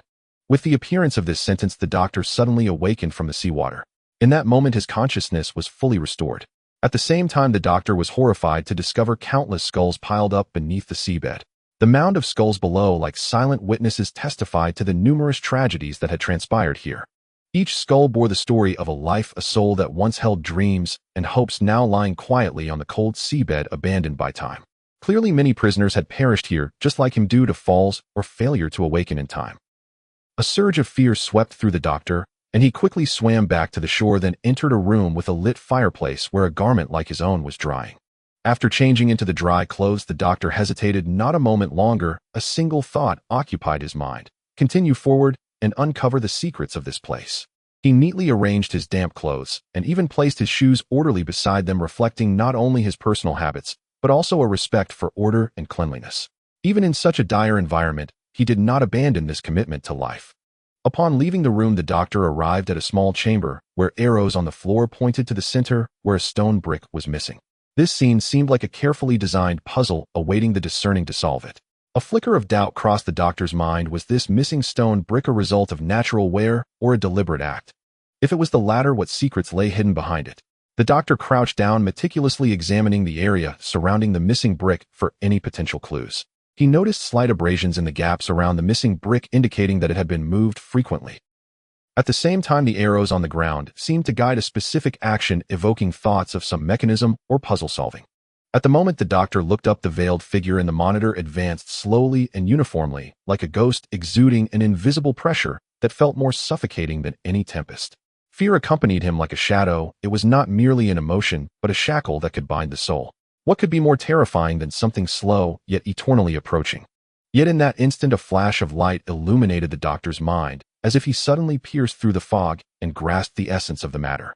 The doctor gazed at the scene before him, and a smile broke out. He finally understood that the veiled figure had always aimed to instill fear in him while he was trapped in this mechanical haunted house. This mechanical haunted house was likely an interrogation room. However, this did not deter the doctor. Rather, it ignited his curiosity and adventurous spirit, prompting him to delve deeper into this mysterious place. Soon after, the doctor found himself in a quaint and exquisite garden. In the center of the garden stood a rectangular mound of earth, seemingly hiding some secret. The doctor speculated that perhaps important items or clues left by a previous prisoner lay buried beneath, but it could also be a trap. So should he dig or not? The doctor raised his head, glancing at the monitor. Based on the displayed data, he estimated that the veiled figure would take several hours to arrive here, providing him sufficient time to complete the excavation. Thus, the doctor resolved to act decisively and began to dig. As time passed, night gradually fell, and the sky grew increasingly dark. Occasionally, the doctor would halt his work and gaze up at the starry sky. He noticed that the positions of the stars seemed somewhat off, a peculiar feeling that stirred a hint of doubt within him. However, he did not dwell too much on this issue and continued to focus on his digging work. Just then, his shovel struck something, producing a dull thud. He hurriedly brushed aside the earth, revealing a stone slab. Upon closer inspection, the doctor was thrilled to find that this slab was the very one he had lost earlier, clearly inscribed with the words, "I am in room 12." As the doctor pondered why he was here and the true meaning of those words, a few flies buzzed by. Turning around, the doctor discovered that the veiled figure stood right behind him. He hastily entered his mental realm, contemplating how to escape this crisis. He requested Clara to give him a hint. Clara wrote on the blackboard, "Do not lie." Immediately after, the second question appeared on the board: "What did you say to stop that monster?" The doctor recalled the earlier scene when he honestly expressed his fear of death, and the veiled figure indeed paused. However, as he realized he was in an interrogation room, he understood that what they wanted was not merely the truth. So what was it? Suddenly, the doctor thought of confession. He had to speak the secrets he had never uttered, for only then could he make the veiled figure cease its actions. Yet there were some secrets he absolutely could not reveal. Thus he began, "I did not leave the Time Lord's planet out of boredom. That was just a lie. I lied. In truth, I left out of fear. I ran away because I was very afraid." As the doctor's confession echoed, the veiled figure seemed to be impacted by some force, slowly retreating, as if pushed away by an invisible hand. The castle, as if sensing a change, reactivated its mysterious rotational mechanism. The doctor seized this moment to swiftly escape the veiled figure's sight and reach the edge of the castle. Standing at the edge of the castle, the doctor's gaze swept across the boundless ocean, and a wave of unprecedented loneliness and despair surged within him. This castle stood like an isolated island in the vast ocean, surrounded by emptiness, seemingly cut off from the world.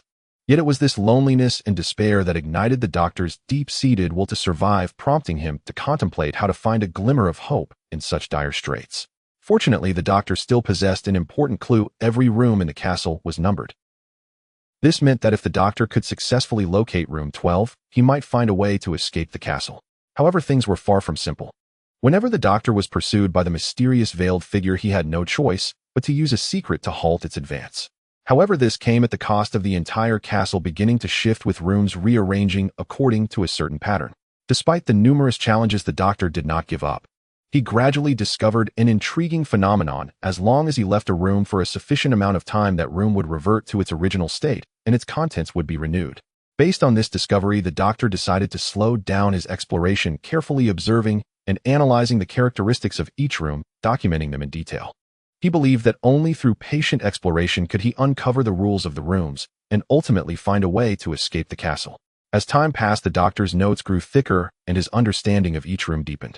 He began to notice some details: only the items within the room would reset. If taken out and placed in specific positions, they would not reset. Time flew by. Every moment the Doctor spent in the castle felt like lightly tapping his fingers in the sands of time, counting down the 80-minute cycle of the veiled figure. Every corner of the castle bore the traces of his explorations, and each attempt was a brave challenge against the unknown.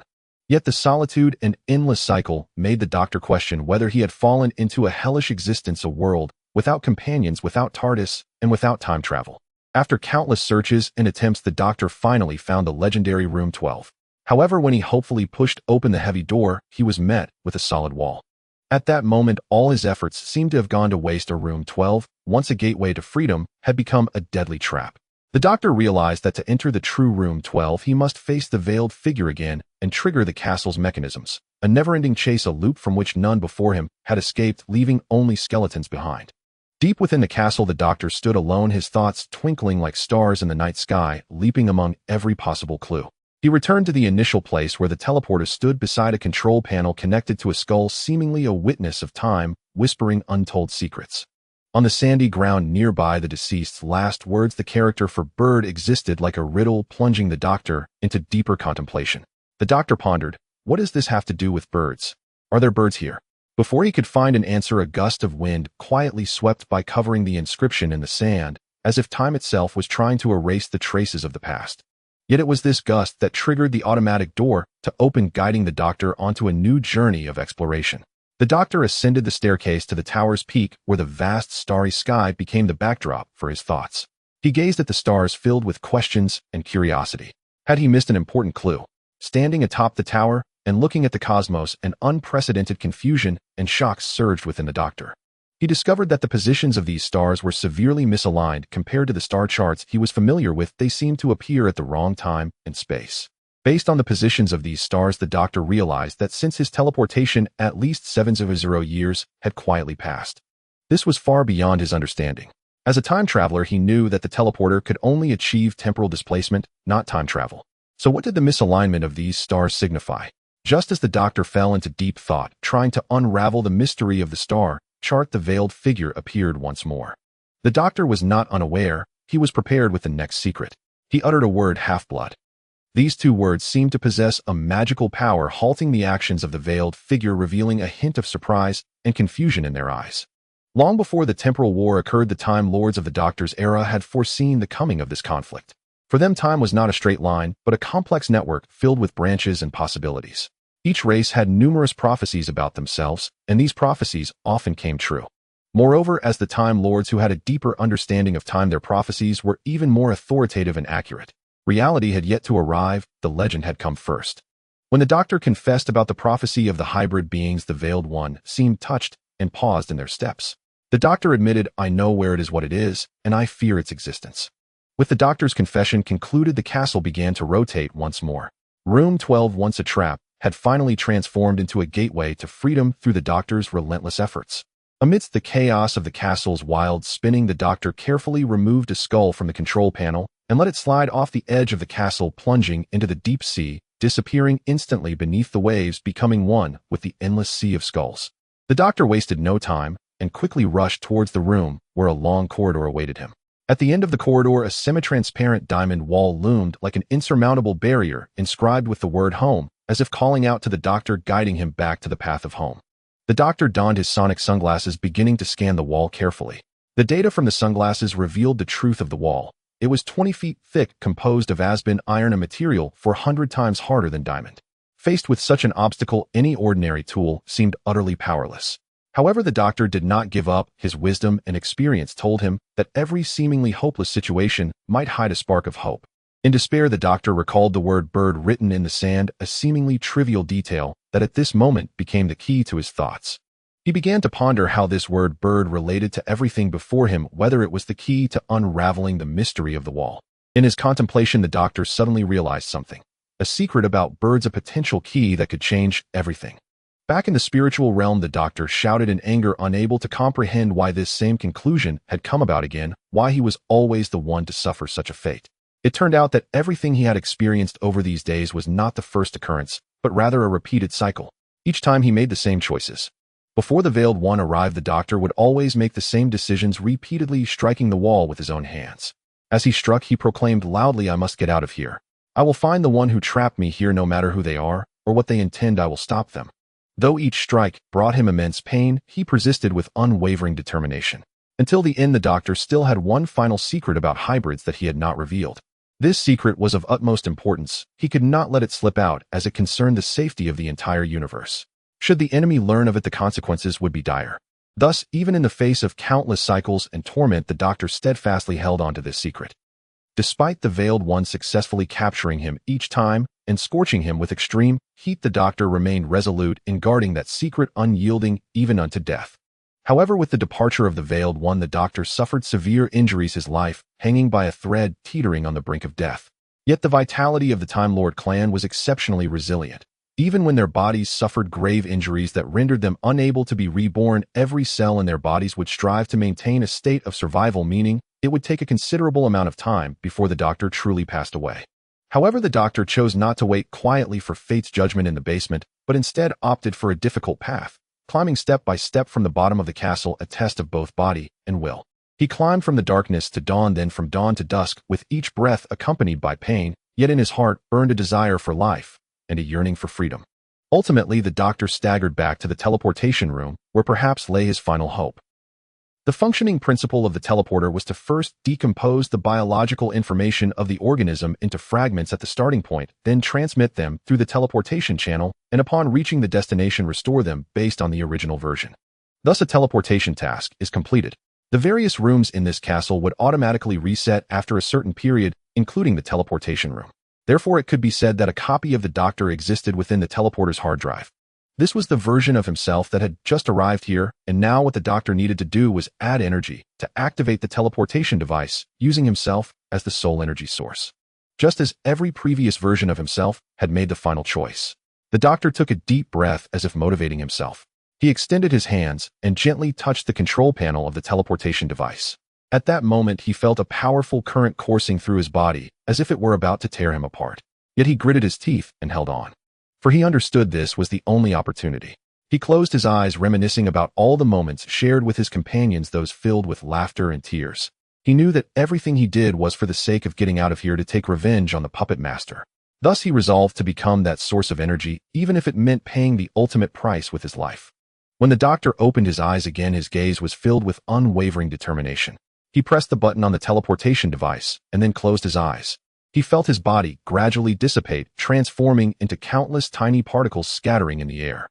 Meanwhile, the teleportation device emitted a brilliant light and began to operate. The doctor's consciousness grew fuzzy. He knew his time was short.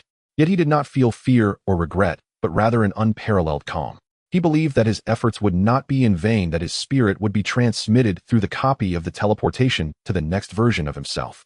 Just then, the doctor used his last strength to write a single character in the sand, bird. That was the clue he left for the next version of himself, as well as his final interpretation of the meaning of life. After writing, he smiled and slowly closed his eyes. The doctor's figure gradually faded into the air, leaving behind a ground covered in dust and that solitary character bird. However, his will and hope continued on through the copy of the teleportation. With the completion of the teleportation, a brand new doctor appeared in the castle, carrying the memories of his former self, just like his initial self, full of vitality and determination.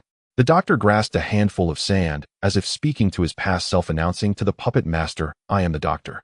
I've come for you, and I will never stop." The new doctoral candidate looked perplexed at the words on the ground, confusedly asking, "A bird? What does this have to do with a bird?" However, this actually stems from a tale in the Brothers Grimm's fairy tales. Long ago, a king asked a shepherd boy, "How many seconds are there in eternity?" The shepherd boy gave a perplexing answer. "Once there was a mountain of diamonds. Climbing to the peak took an hour, and circling it required another hour. Every 100 years a small bird would come and sharpen its beak on the diamond mountain. Only when the entire mountain had been completely worn down would the first second of eternity just have passed." And the doctoral candidate was precisely playing the role of that little bird, burning away the old self to reshape a new one. When the new doctoral candidate arrived before the diamond wall, he was astonished to find that this wall was made of aspen steel. Immediately, he recalled the word bird he had seen earlier. The candidate suddenly realized a surge of indescribable fear welled up in him, teetering on the brink of collapse. At that moment, the veiled figure continued to approach him slowly. The candidate swiftly entered his memory space, beginning to think quickly. If he told the monster all the secrets about hybrid beings, the person who imprisoned him might very well set him free. He considered surrendering, but he could not do so. The secret of hybrids was far too dangerous to let anyone else know. But what could be done about this indestructible crystal wall? The candidate leaned against it in despair, slumping down as if he had given up thinking. Just as he felt despair, Clara's gentle visage emerged in his mind. It seemed she stepped out from the depths of memory, softly caressing his cheek and whispering, "Then break the shackles before you. You will surely win." Clara's words were like a warm light piercing through the gloom in the candidate's heart, granting him boundless courage and strength. Inspired by Clara, the candidate rose from his despair, standing up and gazing firmly at the crystal wall. He decided not to passively wait any longer, but to take the initiative to break the shackles before him. The candidate threw a punch at the crystal wall. Although it initially caused no damage, he did not give up. Instead, he chose to chip away at the wall bit by bit, proving that even the most indestructible barrier could be conquered by an unyielding will.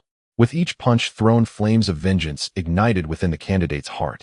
He resolved not only to break this crystal wall, but also to find out who had imprisoned him, ensuring that they would pay for their actions. Each punch from the candidate was not only an attack on the crystal wall, but also a yearning for the truth, or revenge against the mastermind behind it. As he threw his fists, the candidate proclaimed to the monster, "How many seconds are there in eternity?" Under the relentless torment of the veiled figure, the candidate sustained severe injuries once more. Each searing moment felt like hovering on the edge of hell. Yet he was not crushed by fear and pain. With an extraordinary willpower, he spent a day and a half clawing his way back from the abyss to the initial room. There he faced the truth of the castle. This was not only his trial ground, but also the hell he had to confront. The skulls in the ocean were all his own. Each skull bore the memory of a failure and a sacrifice, and the stars in the sky confirmed the passage of time, having indeed moved for 7,000 years. Upon realizing all this, the candidate entered the teleportation room where his hope lay. His biological information backup stored on a hard drive before he came to the castle. The candidate understood that to activate the teleportation device, achieve material reorganization, and reconstruct his body, he would have to make the ultimate sacrifice, using the remnants of his life as fuel. This was a sacrifice of life and a longing for rebirth. With his last strength, the candidate wrote down the word bird, symbolizing his hope for the future, his yearning for freedom, and his final interpretation of the meaning of life. As the candidate pressed the switch, his body began to release the energy of life, powering the teleportation device. He gradually turned to ashes, disappearing within the castle, but his will and hope were transmitted to the next version of himself through material reorganization. The candidate's sacrifice was not only a farewell to life, but also a promise of rebirth. With his life, he ignited the fire of rebirth, illuminating the path to freedom and truth. Soon after, the next doctoral candidate appeared in the teleportation device. He was completely unaware of everything here, beginning to solve the puzzles within the castle. First, he broke a window and leaped out to discover countless skulls beneath the ocean, then donned the clothes left behind earlier, found the skulls to place on the castle, and fell down to become part of Skull Mountain. Afterward, he found room 12, where, understanding everything, he began to smash the walls with his fists, never revealing the secret of hybrids. Eventually, he was captured by the veiled figure, severely injured, and crawled bit by bit to the teleportation device, writing down the word bird, ultimately turning to ashes. Thus it continued, with the candidate repeatedly starting from the beginning to unravel the puzzles, gradually uncovering the truth, and then using his meager fists to pound the walls while waiting for the next version of himself to arrive. But this process was incredibly long. The candidate had lost count of how many times he had repeated it, And how long would it take to break through that wall which was harder than diamond? Perhaps it was eternity. Every time he thought of this, the candidate felt immense pain, even nearing collapse. He asked Clara in his mind, "Can I give up?" Yet the answer he received each time was a firm no. The candidate actually already knew the answer, but he still could not help but ask Clara, as if doing so would allow him to feel her presence. Just as he already knew Clara was gone, he still imagined being able to continue communicating with her. Because when a person leaves, the worst part is not the moment of loss, but the days that follow. At that time, people would fall into endless sorrow, anger, or other emotions. At least there would still be things to do. The truly difficult part was the days after they had left. The candidate was all alone, facing endless time and space, often sinking into confusion and bewilderment. He recalled Clara's words, "Doctor, the parting of life and death is not an experience unique to you. Such stories happen to everyone. Overcome it, defeat it, reclaim your freedom." Clara's phantom caressed the candidate's cheek and said, "Doctor, it is time. Don't just sit there foolishly, pull yourself together. Go and win." This is what encouraged the candidate to rise time and again, to guard the final secret, to muster courage and fight in the eternal trial, to burn himself, allowing the next enthusiastic version of himself to take the angry first step toward eternity. The doctor repeatedly ascended the high tower, gazing at the starry sky, and said, "Had I not already known, I would think I had come 700 years into the future. Had I not already known, I would think I had come 120 years into the future. Had I not already known, I would think I had come 1500 years into the future." Thus 20,000 years passed, and a fist-sized hole was created in the crystal wall. And so time flowed on for 200,000 years, then 2 million years. The doctor's perseverance never waned, and each time at the last moment, he kept the final secret safe. As time stretched to 20 million years, then 40 million years, the crystal wall had now developed a large hole. Day after day, year after year, 52 million years had passed. The length of the passage continued to deepen. 100 million years, 500 million years, 1 billion years. Thus time flowed in units of 10,000, 100,000, or even a billion years.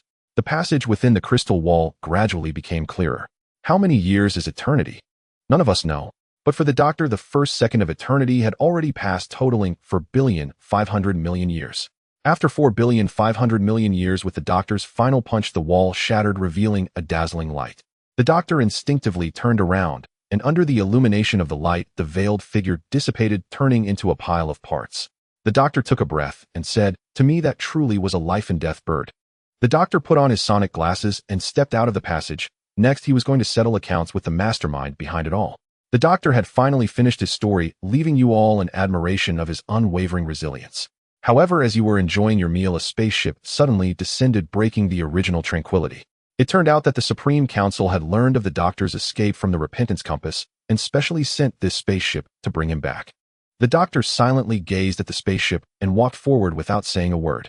Although he bore no weapons, the soldiers felt an invisible pressure and could not help but retreat.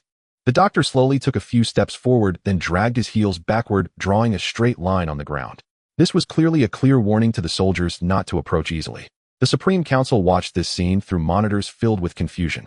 They could not comprehend what the doctor was trying to do. At that moment, the general proposed, "Perhaps we should have a talk with the doctor." Thus, the general led his soldiers to personally visit the doctor.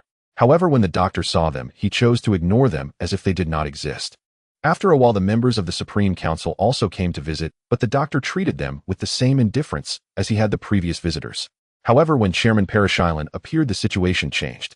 The doctor finally reacted coldly, throwing the Repentance Compass in front of Parashilan and Icy, said, "Get out of my home."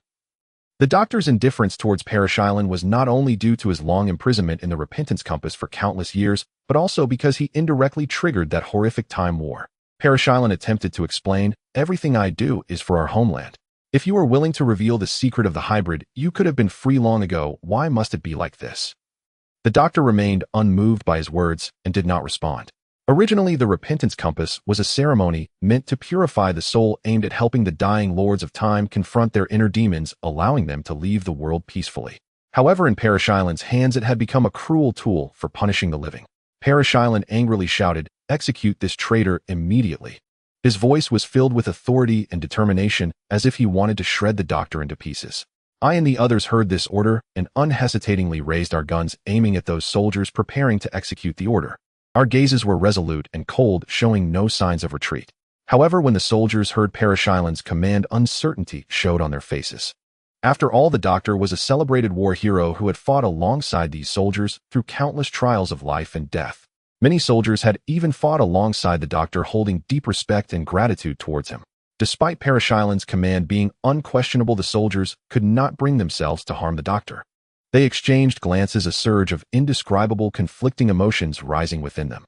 Ultimately, they all dropped their weapons, silently walking to the doctor's side, standing in a line. Parashilan's eyes widened in disbelief as he watched everything unfold before him. As the president of a clan and one of the 3 founders of the Time Lord clan, he was unexpectedly abandoned by his own soldiers. His authority faced unprecedented challenges, and the flames of anger within him burned even more fiercely. At that moment, the doctor suddenly pressed the communicator button, summoning more spaceships for support. These spaceships quickly surrounded the scene, forming an impenetrable defensive line. Meanwhile, the general who had originally been loyal to Parashilan turned against him and led other soldiers to join the doctor's camp. Faced with this sudden turn of events, Parashilan completely lost the ability to control the situation. His complexion turned as pale as paper, and a glimmer of despair flashed in his eyes. He realized that he had fallen into a desperate situation, unable to turn the tide. Ultimately, Parashilan was exiled to a distant planet forever, leaving the core power circle of the Time Lord clan. His ambitions and schemes finally received their due punishment. In the meeting room, the general earnestly requested the doctor to reveal the secret of the hybrid. The doctor replied, "Perhaps Clara knows." However, Clara had passed away long before the doctor entered the repentance compass. However, as a lord of time with profound research into time, saving her before Clara's death was not a difficult task. Thus, you arranged for Nuwa to lead everyone back to the battleship while you chose to act alongside the doctor. When time rewound to the moment before Clara's death, time suddenly came to a halt. Then a door appeared before you, and amidst a dazzling light, Clara saw the doctor waving at her. Despite her heart being filled with doubts, Clara decided to trust the doctor. After Clara stepped through the door, she was surprised to find that this was not Earth, but the doctor's homeland. She could not understand why she who had clearly died would appear here, yet she felt genuinely happy to have found the doctor's homeland. Clara looked around at the unfamiliar environment with confusion, then turned to the doctor and asked, "Did I not already die? How can I still see you all?" The doctor sighed and explained, "Clara, strictly speaking, you are neither truly alive nor truly dead right now. We Time Lords possess a technology that can extract the last fragment of a person's life and trap their physiological state in a time loop. You are currently in this state, frozen between 2 heartbeats, neither having a heartbeat nor breathing." Listening to the doctor's words, Clara instinctively reached to touch her chest and wrist, and indeed felt no beating or pulse. She widened her eyes and incredulously asked, "So does that mean I'm really not dead?" The general nodded and continued, "This is just a temporary measure to keep you from death. But I'm afraid we cannot change your fate. Once we learn about the hybrid, we will send you back to the original point in time, allowing everything to return to normal." However, Clara looked bewildered as she had no idea what a hybrid was, let alone any related information. She helplessly looked at the doctor and urgently asked, "Talk to me, doctor. Tell me what exactly happened." The doctor frowned and said, "I will try not to interrupt your chin." Clara paused for a moment and asked with confusion, "My chin?" You stood by and suddenly felt a surge of ominous premonition after hearing the doctor's words. You hoped your guess was wrong, but could not suppress your inner worries. However, at that moment, the doctor's next words doused the flame of hope in your heart like a bucket of cold water. He said, "I am not talking about you." After saying this, the doctor suddenly turned around and with lightning speed threw a punch that landed heavily on the general's face. Then the doctor swiftly snatched the pistol from the general's hand, executing the action fluidly and seamlessly. It turned out that this was all part of the doctor's meticulously planned scheme. Everything he did, including the conversation and quarrel with the general, as well as the seizure of the pistol, was aimed at rescuing Clara. And now he had finally succeeded. The general fell to the ground, staring at the doctor with wide eyes, angrily questioning, "Do you know what you are doing? Death is an established historical event. If you attempt to change it, time will fracture and the universe will be destroyed." Clara felt a surge of fear upon hearing this and quickly grabbed the doctor's hand, trying to dissuade him. "Doctor, we cannot do this." But at that moment, the doctor had already made up his mind and would not easily relent. The doctor clutched the stolen handgun tightly, his gaze fixed firmly on the general as he coldly asked, "How many times have you been reborn?" The general looked puzzled but answered truthfully, "The 10th time." The doctor nodded, and a faint smile appeared on his lips. As a Time Lord, he had the opportunity for 12 rebirths. Since the general had already used up 10, the remaining 2 were particularly precious. After confirming the general's number of rebirths, the doctor took a deep breath and said to the general, "Good luck." Then, without hesitation, he pulled the trigger. With a gunshot, the general fell to the ground once more. The doctor quickly requested a neural disruptor from the staff, tossed it to Clara, and then grabbed her hand as they dashed out. Seeing this, you could only reluctantly follow them as they escaped the scene. Time ticked by, and the general once again gained a new life. However, this time, she turned into a female. Nevertheless, her determination to capture Clara remained unchanged despite the change in gender. At this moment, the doctor was leading the two of you to his home planet, the most dangerous Time Lord prison. It is said that whenever a Time Lord dies, their consciousness is preserved in a matrix. This matrix possesses the ability to predict the future, generating various prophecies through complex algorithms. Historically, forces such as Dalek, Cybermen, and Weeping Angels have attempted to break into the prison to obtain these prophecies, but they have all without exception met their demise within. The reason is simple: once you step into this domain, escaping becomes nearly impossible. Fortunately, the doctor happened to know of a secret escape route, which is why he dared to bring you in. At this moment, the doctor was diligently working to unlock the mechanism of the passage while you stood guard with a pulse gun, vigilantly watching the surroundings. Suddenly, Clara felt that the doctor in front of her seemed very unfamiliar and couldn't help but ask, "Doctor, how long has it been since you last saw me?" The doctor explained, "I have been trapped in a space with a crystal wall blocking the way out, temporarily stranded there." The general soon arrived, intending to take Clara away, but Clara refused and questioned the doctor why he protected that so-called hybrid creature. The doctor helplessly stated that he did not understand what a hybrid creature was only pretending to know, because only by doing so could he break through the crystal wall to find his home planet and use Time Lord technology to save her. Thus, he needed to stay in the castle for a while. Clara curiously asked the doctor how long he had been there, but the doctor remained silent. Clara then looked to you for an answer. You hesitated for a moment, but ultimately told Clara about 4-5 billion years, I suppose. Clara looked at the doctor in shock, then glanced at you with an expression of disbelief. Hearing this, Clara fell silent, as this could no longer be described as shocking. Clara said, 4-5 billion years, why would you do this? I am already dead. Why would you do this? The doctor looked gently at Clara and said seriously, because it is my responsibility to take care of you. Upon hearing this, Clara suddenly felt a rush of emotion, tears streaming down her face. She turned to the general and shouted angrily, "You people are so cowardly. You only hide at the end of time, doing cruel things to your own kind." At that moment, a classic blue TARDIS appeared before them. It turned out that the secret passage the doctor mentioned was actually this TARDIS. You excitedly boarded the TARDIS, ready to leave this dreadful place. The general and his group noticed your actions and hurried to pursue you, but it was already too late. After successfully escaping, the doctor told Clara that she could check her pulse and heartbeat to see if they had returned to normal. Clara excitedly placed her hand on her chest, feeling for her heartbeat. However, to her disappointment, her pulse still did not beat. The doctor decided to take you both back to the last few minutes before the destruction of the week to test Clara's pulse once again. But even back at that moment, Clara's pulse remained unchanged. Her life seemed to be forever frozen at the moment of her last heartbeat. The doctor was left with only one last resort, one that could ensure Clara's safety while saving the entire universe. Yet it was a method he was most reluctant to employ. At that moment, a series of 4 crisp knocks echoed from the door of the TARDIS. You couldn't help but feel puzzled. How could there still be anyone around when the universe was on the brink of destruction? Clara, curious to see who it was, attempted to open the door, but the doctor quickly stopped her. He was well aware of the identity of the person outside and decided to face them alone. Standing at the door was none other than the immortal girl, Wu, who had once been the doctor's formidable rival. At this moment, with only 5 minutes left until the universe's demise, she stood alone in this bubble of reality, quietly gazing at the collapse and dissolution of the cosmos, a sight both heartbreaking and beautiful. The last time the doctor had encountered Wu was when Clara had passed away. Wu spoke slowly, saying, "I still remember you saying that it was only when you were angry that I realized how small the universe truly is. And now we find ourselves reunited at the end of the universe again." Her words carried a sense of fate. Wu had become the last human, and she noticed the doctor's disdain for this outcome, just as Clara had perished billions of years ago, her story having come to an end, yet the doctor was determined to change it. Wu looked at the scene before her and quietly lamented the imminent end of the universe, yet she had no intention of interfering. However, she remained filled with curiosity about the truth of the hybrid. Thus, she inquired of the doctor regarding the matter. The doctor replied solemnly, "It is you." Wu couldn't help but laugh, puzzled. "But I am human, even if I have a bit of Kalen genes mixed in my body. Isn't the rumored hybrid supposed to be half Time Lord and half Dalek?" The doctor corrected her, saying, "The prophecy only speaks of 2 warring races without specifying which ones. The rumors of possessing the bloodlines of Daleks and Time Lords were merely their own wishful thinking." Wu pondered and replied, "So in other words, a hybrid could also be half Time Lord and half human. This deduction suggests that the hybrid could very well be you." As a Time Lord from a higher civilization, why do you linger on Earth?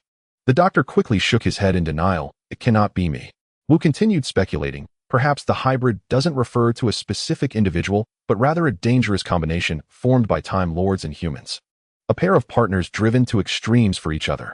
Isn't that you and Clara? The doctor immediately countered, no. Wu added, I know. But you are willing to put all of time and space in jeopardy simply because you miss her. I can't imagine what might happen if the two of you stayed together. The doctor fell silent for a moment before resolutely stating, there will be nothing left in the future. I know I have gone too far this time. Therefore, I plan to send Clara back to live on Earth and erase all her memories of me with a neural disruptor. This way the Time Lords won't be able to track her down. Wu was taken aback and asked, are you really going to do that? The doctor nodded, a hint of determination in his eyes. He knew this was the only way to protect Clara from the threat of the Time Lords. Thus the doctor immediately began to execute this plan. Inside the TARDIS, Yu and Clara watched the conversation between the doctor and Wu through the monitor. When Clara heard the doctor say he would erase his memories, tears streamed down her face. She couldn't fathom the pain of losing the beautiful memories shared with the doctor, but she also understood that he was making this decision to protect her. The doctor hurried back inside the TARDIS, only to find that Clara seemed completely unfazed by Wu's arrival. Clara calmly explained, I heard all of your conversation through the monitor just now. Clara continued, the days spent with you were the most beautiful moments of her life, and she does not wish to lose those precious memories. Though no one can guarantee what tomorrow will bring, she will hold on tightly to the beautiful memories of the past. After speaking, Clara quietly held the sonic glasses in her hands, prepared for the doctor's attempt to erase her memories. Meanwhile, Clara revealed, before you entered the TARDIS, I had already successfully reversed the polarity of the neural disruptor using the sonic glasses. In other words, Doctor, if you truly intend to use the neural disruptor to delete her memories, it will instead work on you. The doctor was solely focused on ensuring Clara's safety, but she paid no mind to this. She firmly stated, no one in this world can remain safe forever. For a time, the two found themselves in a stalemate. After careful consideration, the doctor thought that perhaps Clara didn't know how to truly reverse the polarity of the neural disruptor, so he decided to take the risk. The doctor took a deep breath, looked at Clara earnestly, and softly said, are you ready? Let's hold one end of this neural disruptor together. It will only affect one of us, but who? I do not know. However, I know that once it takes effect, one of us will forever lose the memories of the other. Clara smiled gently, a spark of determination in her eyes. Then let's do it this way. She reached out her hand, and together with the doctor, they grasped both ends of the neural disruptor. The doctor slowly closed his eyes and whispered, no matter what, I hope at least one of us can remember this memory. He opened his eyes, gazing at Clara, a hint of a smile playing at his lips as he teased, perhaps this is fate's arrangement. However, if given a choice, I would prefer to forget everything and fly away with you. Clara couldn't help but burst into laughter, her face radiating warmth. That's a wonderful idea, Doctor. Good luck.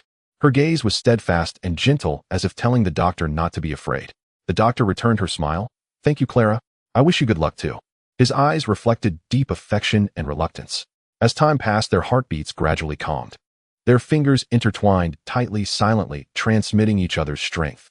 Finally, Clara softly said, then let us begin. The doctor nodded, and together with Clara pressed the button of the neural disruptor with force. In that instant, a strange energy surged from the device, rapidly spreading through their bodies. The doctor's vision gradually blurred, a sense of drowsiness washing over him. At the edge of the universe, facing the impending fate of losing his memory, the doctor struggled to hold onto the last vestiges of consciousness and said to Clara, run madly. Clara's confusion was tinged with disbelief as the doctor continued. Run madly, for there will always be situations that compel you. Smile at everything, for the world is inherently absurd.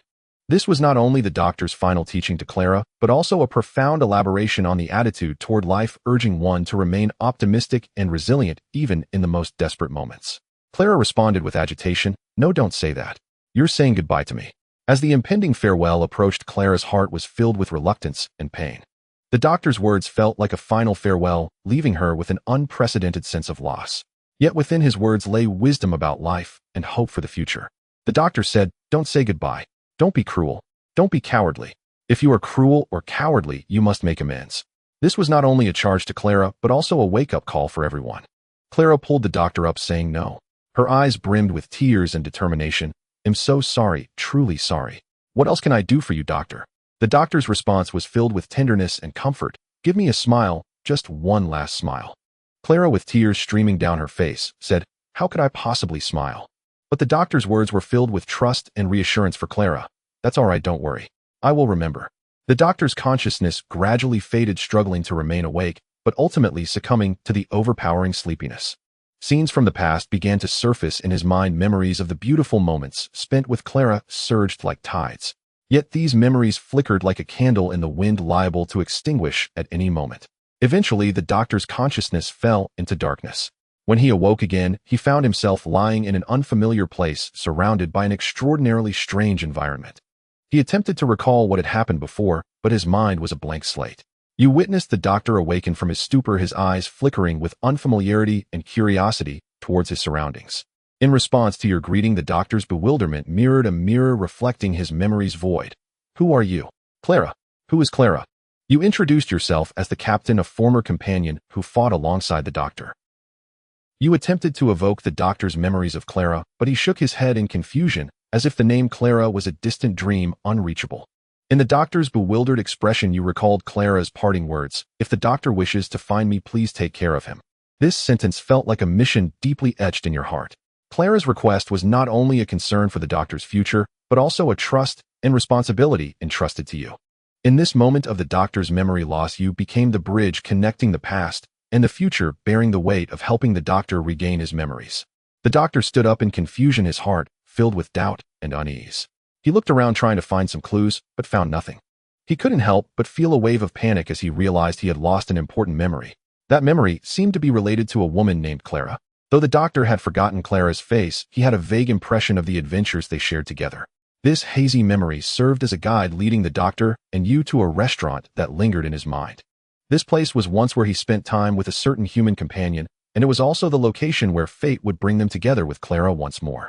Though the doctor did not immediately recognize Clara, that inexplicable sense of familiarity compelled him to confide in her. At the restaurant counter, the doctor sat with Clara, beginning to recount those vague adventures, hoping that his storytelling would resonate with memories buried deep within. You sat alone at a distant table, quietly observing the two, your heart filled with complex emotions. Although the doctor had roughly pieced together their past, he still could not recall Clara's appearance, but he did not give up and continued to seek the lost fragments of memory. Clara decided to make one last attempt to awaken the doctor's buried memories. She said to him, "You don't know who you're looking for. She might be me, but it's hard to say." The doctor's response was filled with determination. "But I know one thing about her, just one thing.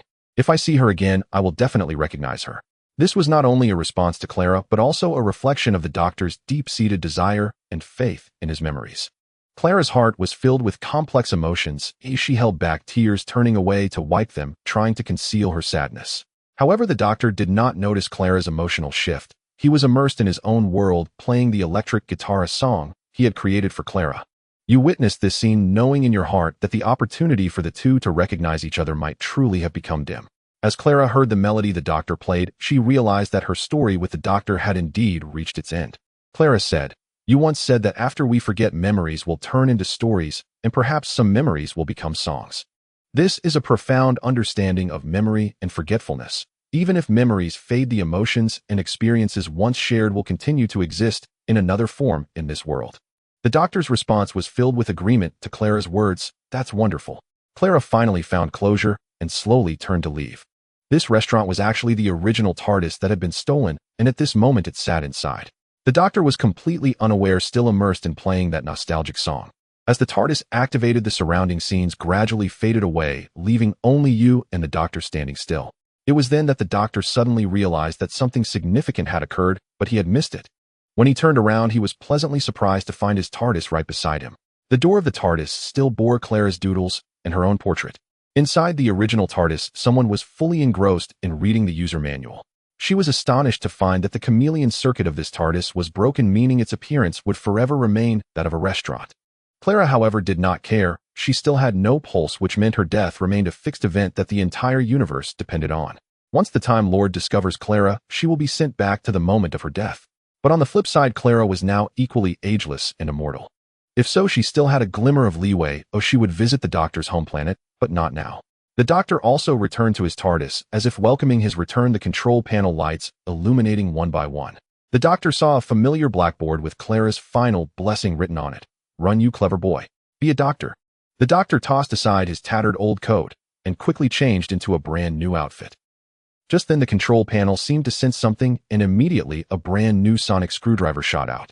The doctor, quick on his feet, swiftly caught it and began to toy with it in his hand. However, just as he was about to continue his research, a deafening roar suddenly echoed from outside. So you and the doctor stepped out of the room to see what was happening. When they reached the door, they found Nuwa gently landing her spaceship in front of them. You waved goodbye to the doctor, your eyes filled with reluctance. Doctor, see you in the future. The doctor smiled and replied, all right, see you in the future. After saying that, the two embraced tightly, and then you turned and walked into the spaceship. Nuwa gently closed the hatch, piloting the spaceship as it slowly ascended towards the distant warship. Watching your departing figure, the doctor silently turned and returned to the TARDIS. He gently snapped his fingers, and the TARDIS door immediately closed tight. As a blue light flashed, the doctor began a new adventure. In that endless pitch-black universe, two TARDISes and a massive warship crossed paths in space, each heading in different directions, disappearing into the vast sea of stars. On a distant planet, an unexpected crisis was quietly unfolding. A woman in a white robe, her eyes filled with terror and despair, was desperately fleeing. Suddenly, she encountered her younger sister, a relative unaware of the current danger. She tried to calm her sister with a smile, yet amidst despair a cruel truth slipped out: Mom is dead. Dad is dead. Everyone is dead. Facing her sister's sudden announcement, the younger sister was filled with confusion and disbelief. She questioned her sister only to receive an even more bizarre response: smile. You need to smile. There seemed to be some hidden secret in her sister's words. The younger sister felt anger and confusion. She turned away from her sister, trying to escape the strange atmosphere. However, the expression badge behind her transformed from a smiling face to a frown, foretelling that an ominous change was about to occur. Nearby, a robot, as a witness to this crisis, sensed the shift in the younger sister's emotions. Its display screen quickly changed the expression on the screen, shifting from a smile to sadness, as if mourning for something. However, its actions triggered an even more terrifying incident. The robot moved forward and embraced the younger sister. At that moment, a swarm of nanobots rained down from above the building, enveloping the younger sister's body at an astonishing speed. In the blink of an eye, the younger sister's once vibrant body instantly turned into a pile of white bones. This sudden turn of events left the elder sister in shock, unable to move, her eyes wide open in terror at everything before her. The elder sister strained to maintain her smile, yet that expression was filled with fear and despair. She struggled to keep smiling while slowly retreating. Meanwhile, she attempted to explain to the cold-hearted robots, "No, I'm smiling." However, under the shadow of death, this forced smile seemed so pale and powerless. How could it be real? Finally, the elder sister could no longer suppress the fear within her. Her facial muscles twisted, and the smile on her face vanished completely. She turned and ran desperately toward the city outskirts, trying to escape this terrifying place. However, fate did not favor her, as she too fell victim to the pursuit of the nanobots, ending up as a pile of white bones. After eliminating these two unhappy individuals, the expression on the nanobots' faces returned to that eerie smile. At that moment, the entire city seemed to lose its breath of life, leaving behind an eerie silence. The nanobots continued to silently guard the city, waiting for the next unhappy person to appear. In the vastness of space, you pilot an advanced warship traversing through a time tunnel, arriving in a future world. This world, burdened by humanity's endless wars, found Earth overwhelmed, forcing humanity to seek new living spaces. Thus, your destination became an immigrant planet harboring humanity's new hope. Upon arriving at this immigrant planet, everything before you was awe-inspiring and novel. With the assistance of nanobots, human dwellings had been constructed as if a brand new world had materialized overnight. Nuwa's words were filled with anticipation and praise for this new world on this immigrant planet. Artificial intelligence is everywhere. Robots not only ensure human necessities, but also know how to keep humans happy.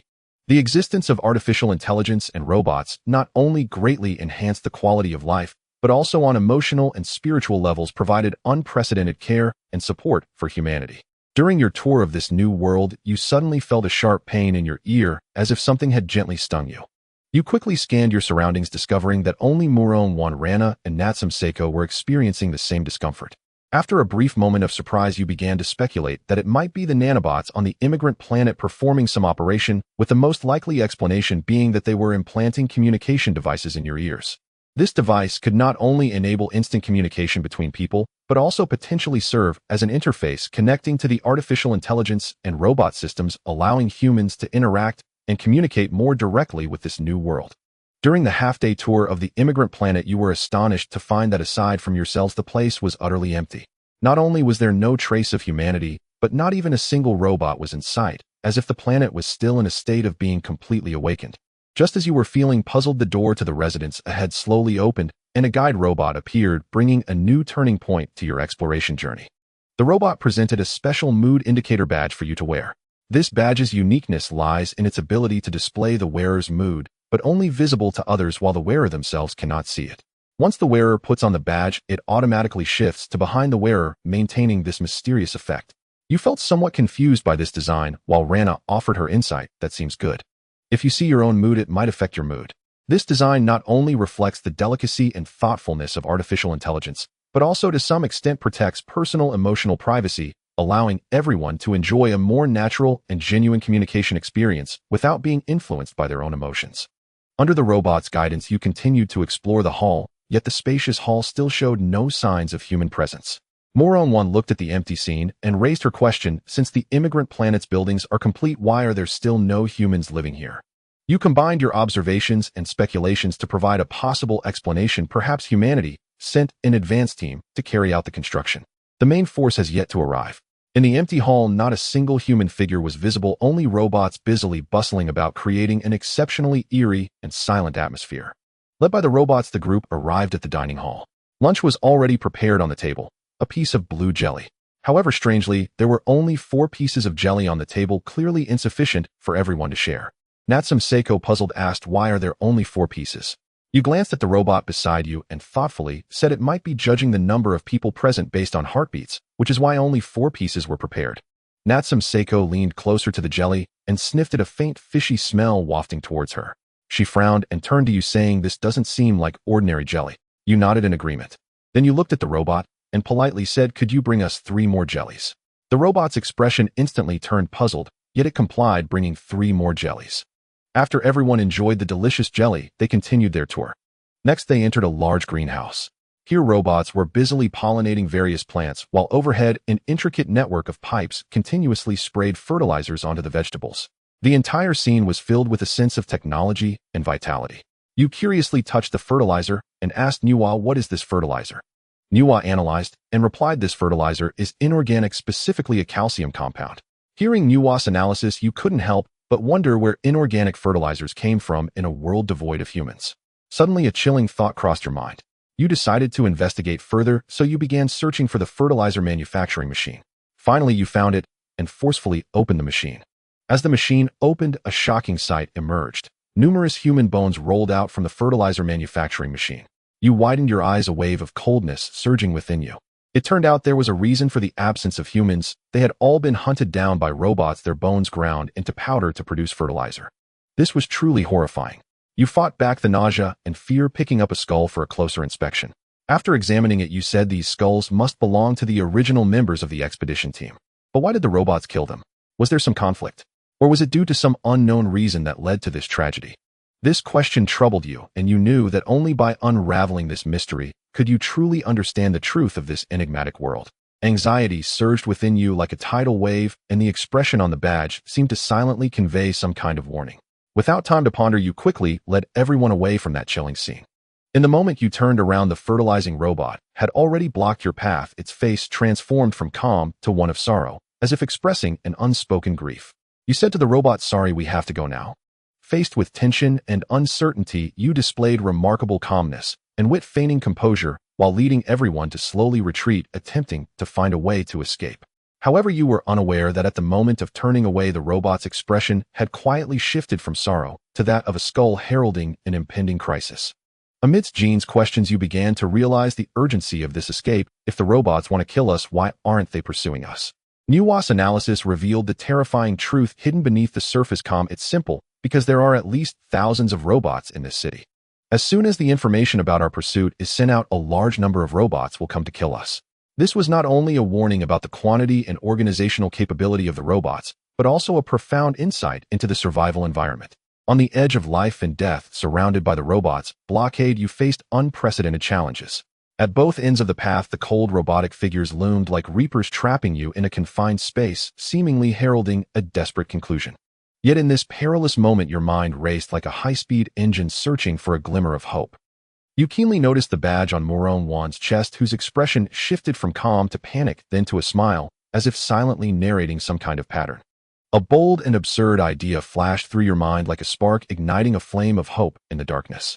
You asked Moron to try smiling, and the expression on the badge changed accordingly. This discovery enlightened you. You realized that these robots acted based on human emotions. The badge, originally designed to collect emotions, unexpectedly became the key to survival. A programming error caused the robots to trigger their attack mechanism upon sensing negative emotions in humans, transforming fear into ruthless slaughter. And you had discovered the way to survive within this paradox. Maintaining a smile became the only method to avoid being killed by the robots. Under your resolute leadership, you all maintained your smiles like sailors braving a storm, steering the ship of fate with courage and wisdom. As you smiled and walked past the robots, a miracle occurred. They did not attack you. Thus, you successfully passed through the robots' blockade and fled from this city steeped in the scent of death, racing towards the outskirts. In the ruthless chase of the robots, you experienced unprecedented despair and fear.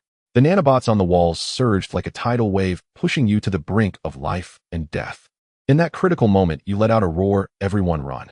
In this life and death escape, you understood the threat posed by the nanobots that would kill unhappy beings.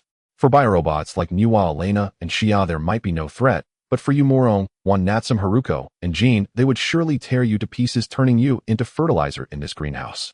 Under your courageous leadership, you finally escaped the pursuit of the nanobots and returned to the shelter of the spaceship.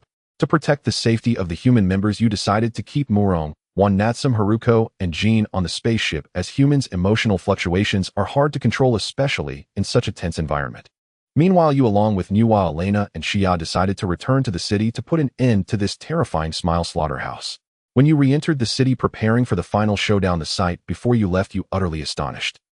The robots that had relentlessly pursued you moments ago had now returned to their respective posts, as if the previous chase had never occurred. In your deeper exploration, you uncovered a shocking secret.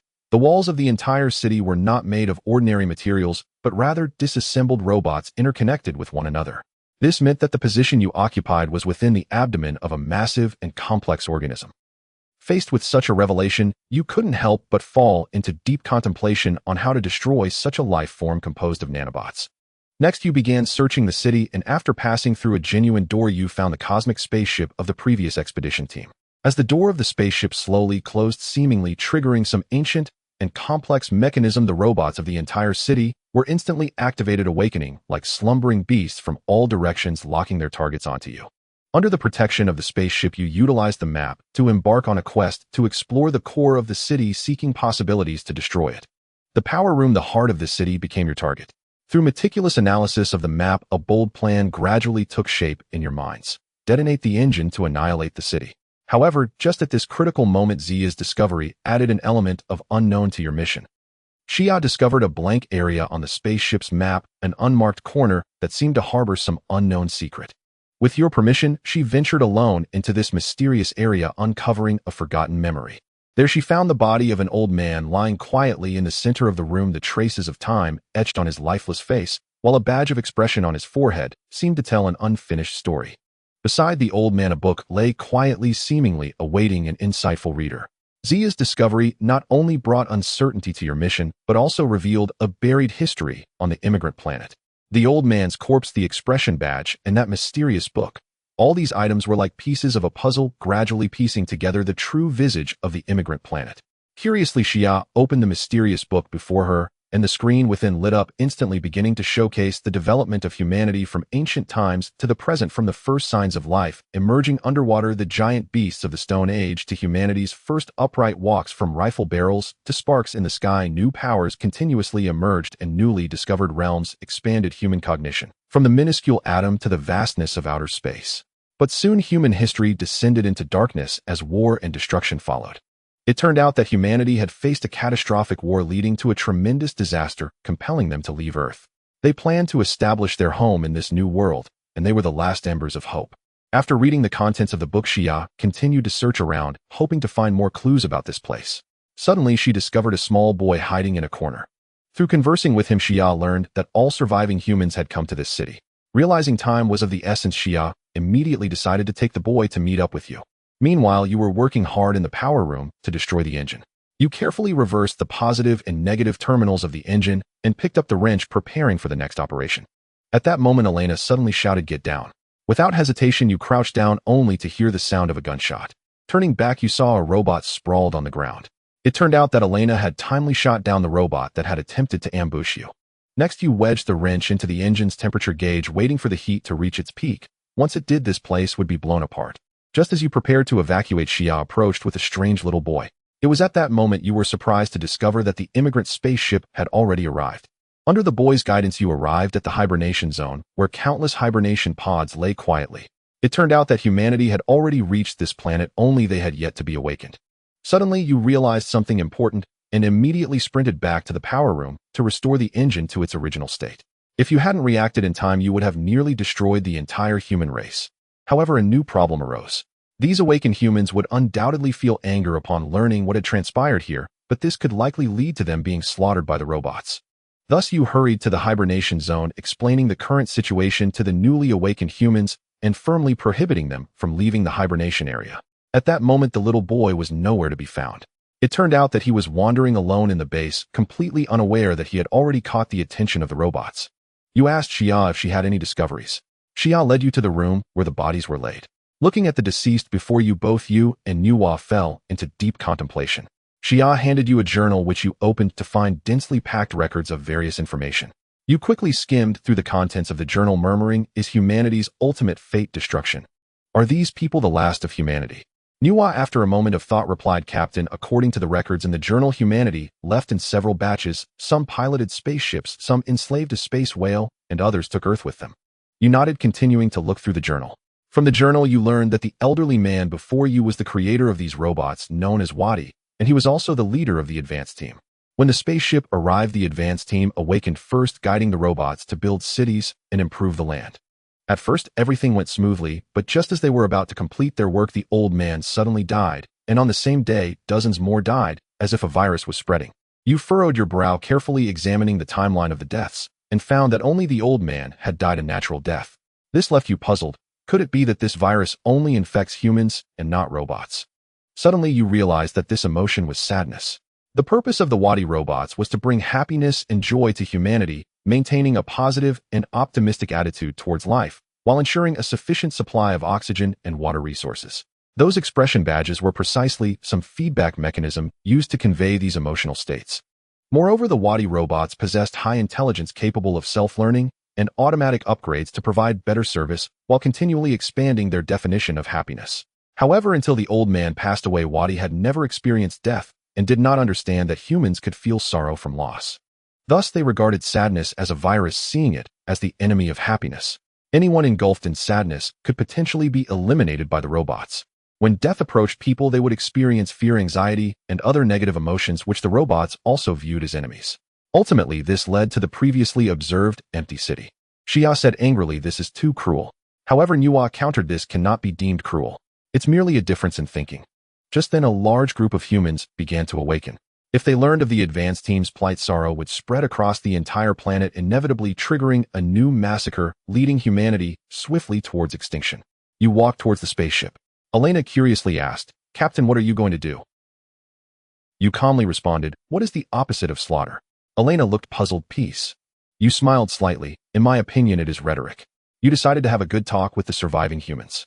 Thus, you stood before the dormant humans and solemnly introduced, "The Wadi robots have evolved. Now they will not hesitate to eliminate anyone they determine to be unhappy.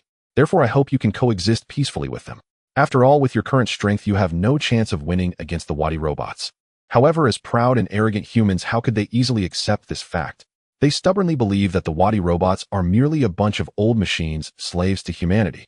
They betrayed humanity, so humanity must annihilate them. Then the surviving humans picked up the weapons of the spaceship, ready to engage in a life-and-death struggle with the Wadi robots. They gripped their laser guns and energy swords tightly, their eyes resolute and determined. The weapons glimmered with dazzling light, as if announcing their power to the enemies. The humans formed neat rows, tightly united. They knew that only through unity could they have a chance to overcome the formidable enemy. Everyone was filled with fighting spirit, their hearts burning with a desire for freedom and survival. They charged into the room, ready to eliminate the Wadi robots, but the sight before them left you all in shock. Two robots were holding a young boy hostage. This scene ignited the fury of the immigrants even more. However, the boy had accepted a badge when he came out earlier, and his mood was now entirely under the control of the robots. The little boy looked at you, confusion and fear etched on his face, as if he did not understand what the adults were trying to do. His expression gradually became frantic, tears welling in his eyes, as if he were about to cry. Seeing this, I hurriedly comforted him. "Don't be afraid, little one." Just then the little boy's tears began to flow. The Wadi robots shifted their gaze from us to the boy. The immigrants seized the opportunity to open fire, hitting the two robots and knocking them to the ground. However, the death of these two robots did not quell the battle. Instead, a large swarm of nanobots was enraged and began to attack the humans.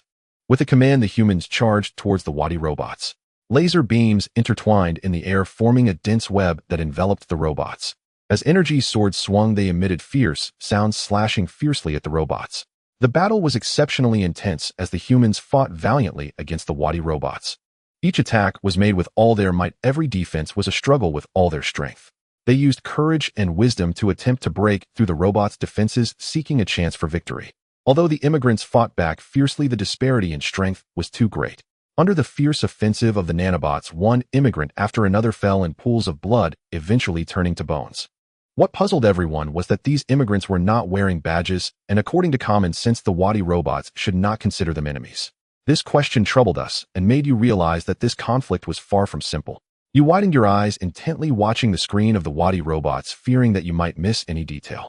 You saw its expression constantly changing from initial anger to later fear, and finally despair, as if it truly possessed life. A strong sense of shock surged within you as it turned out that these robots not only possessed self-awareness, but could also sense that they were being attacked. This meant that they were no longer mere tools or weapons, but beings with independent thought and emotional responses. They actually consider themselves a race. You murmured, your eyes shimmering with a mix of excitement and fear. This is simply a miracle. At this moment, you realized that this battle had evolved into a war between two different races. One side was humanity and the other was a newly emerged group composed of Wadi robots.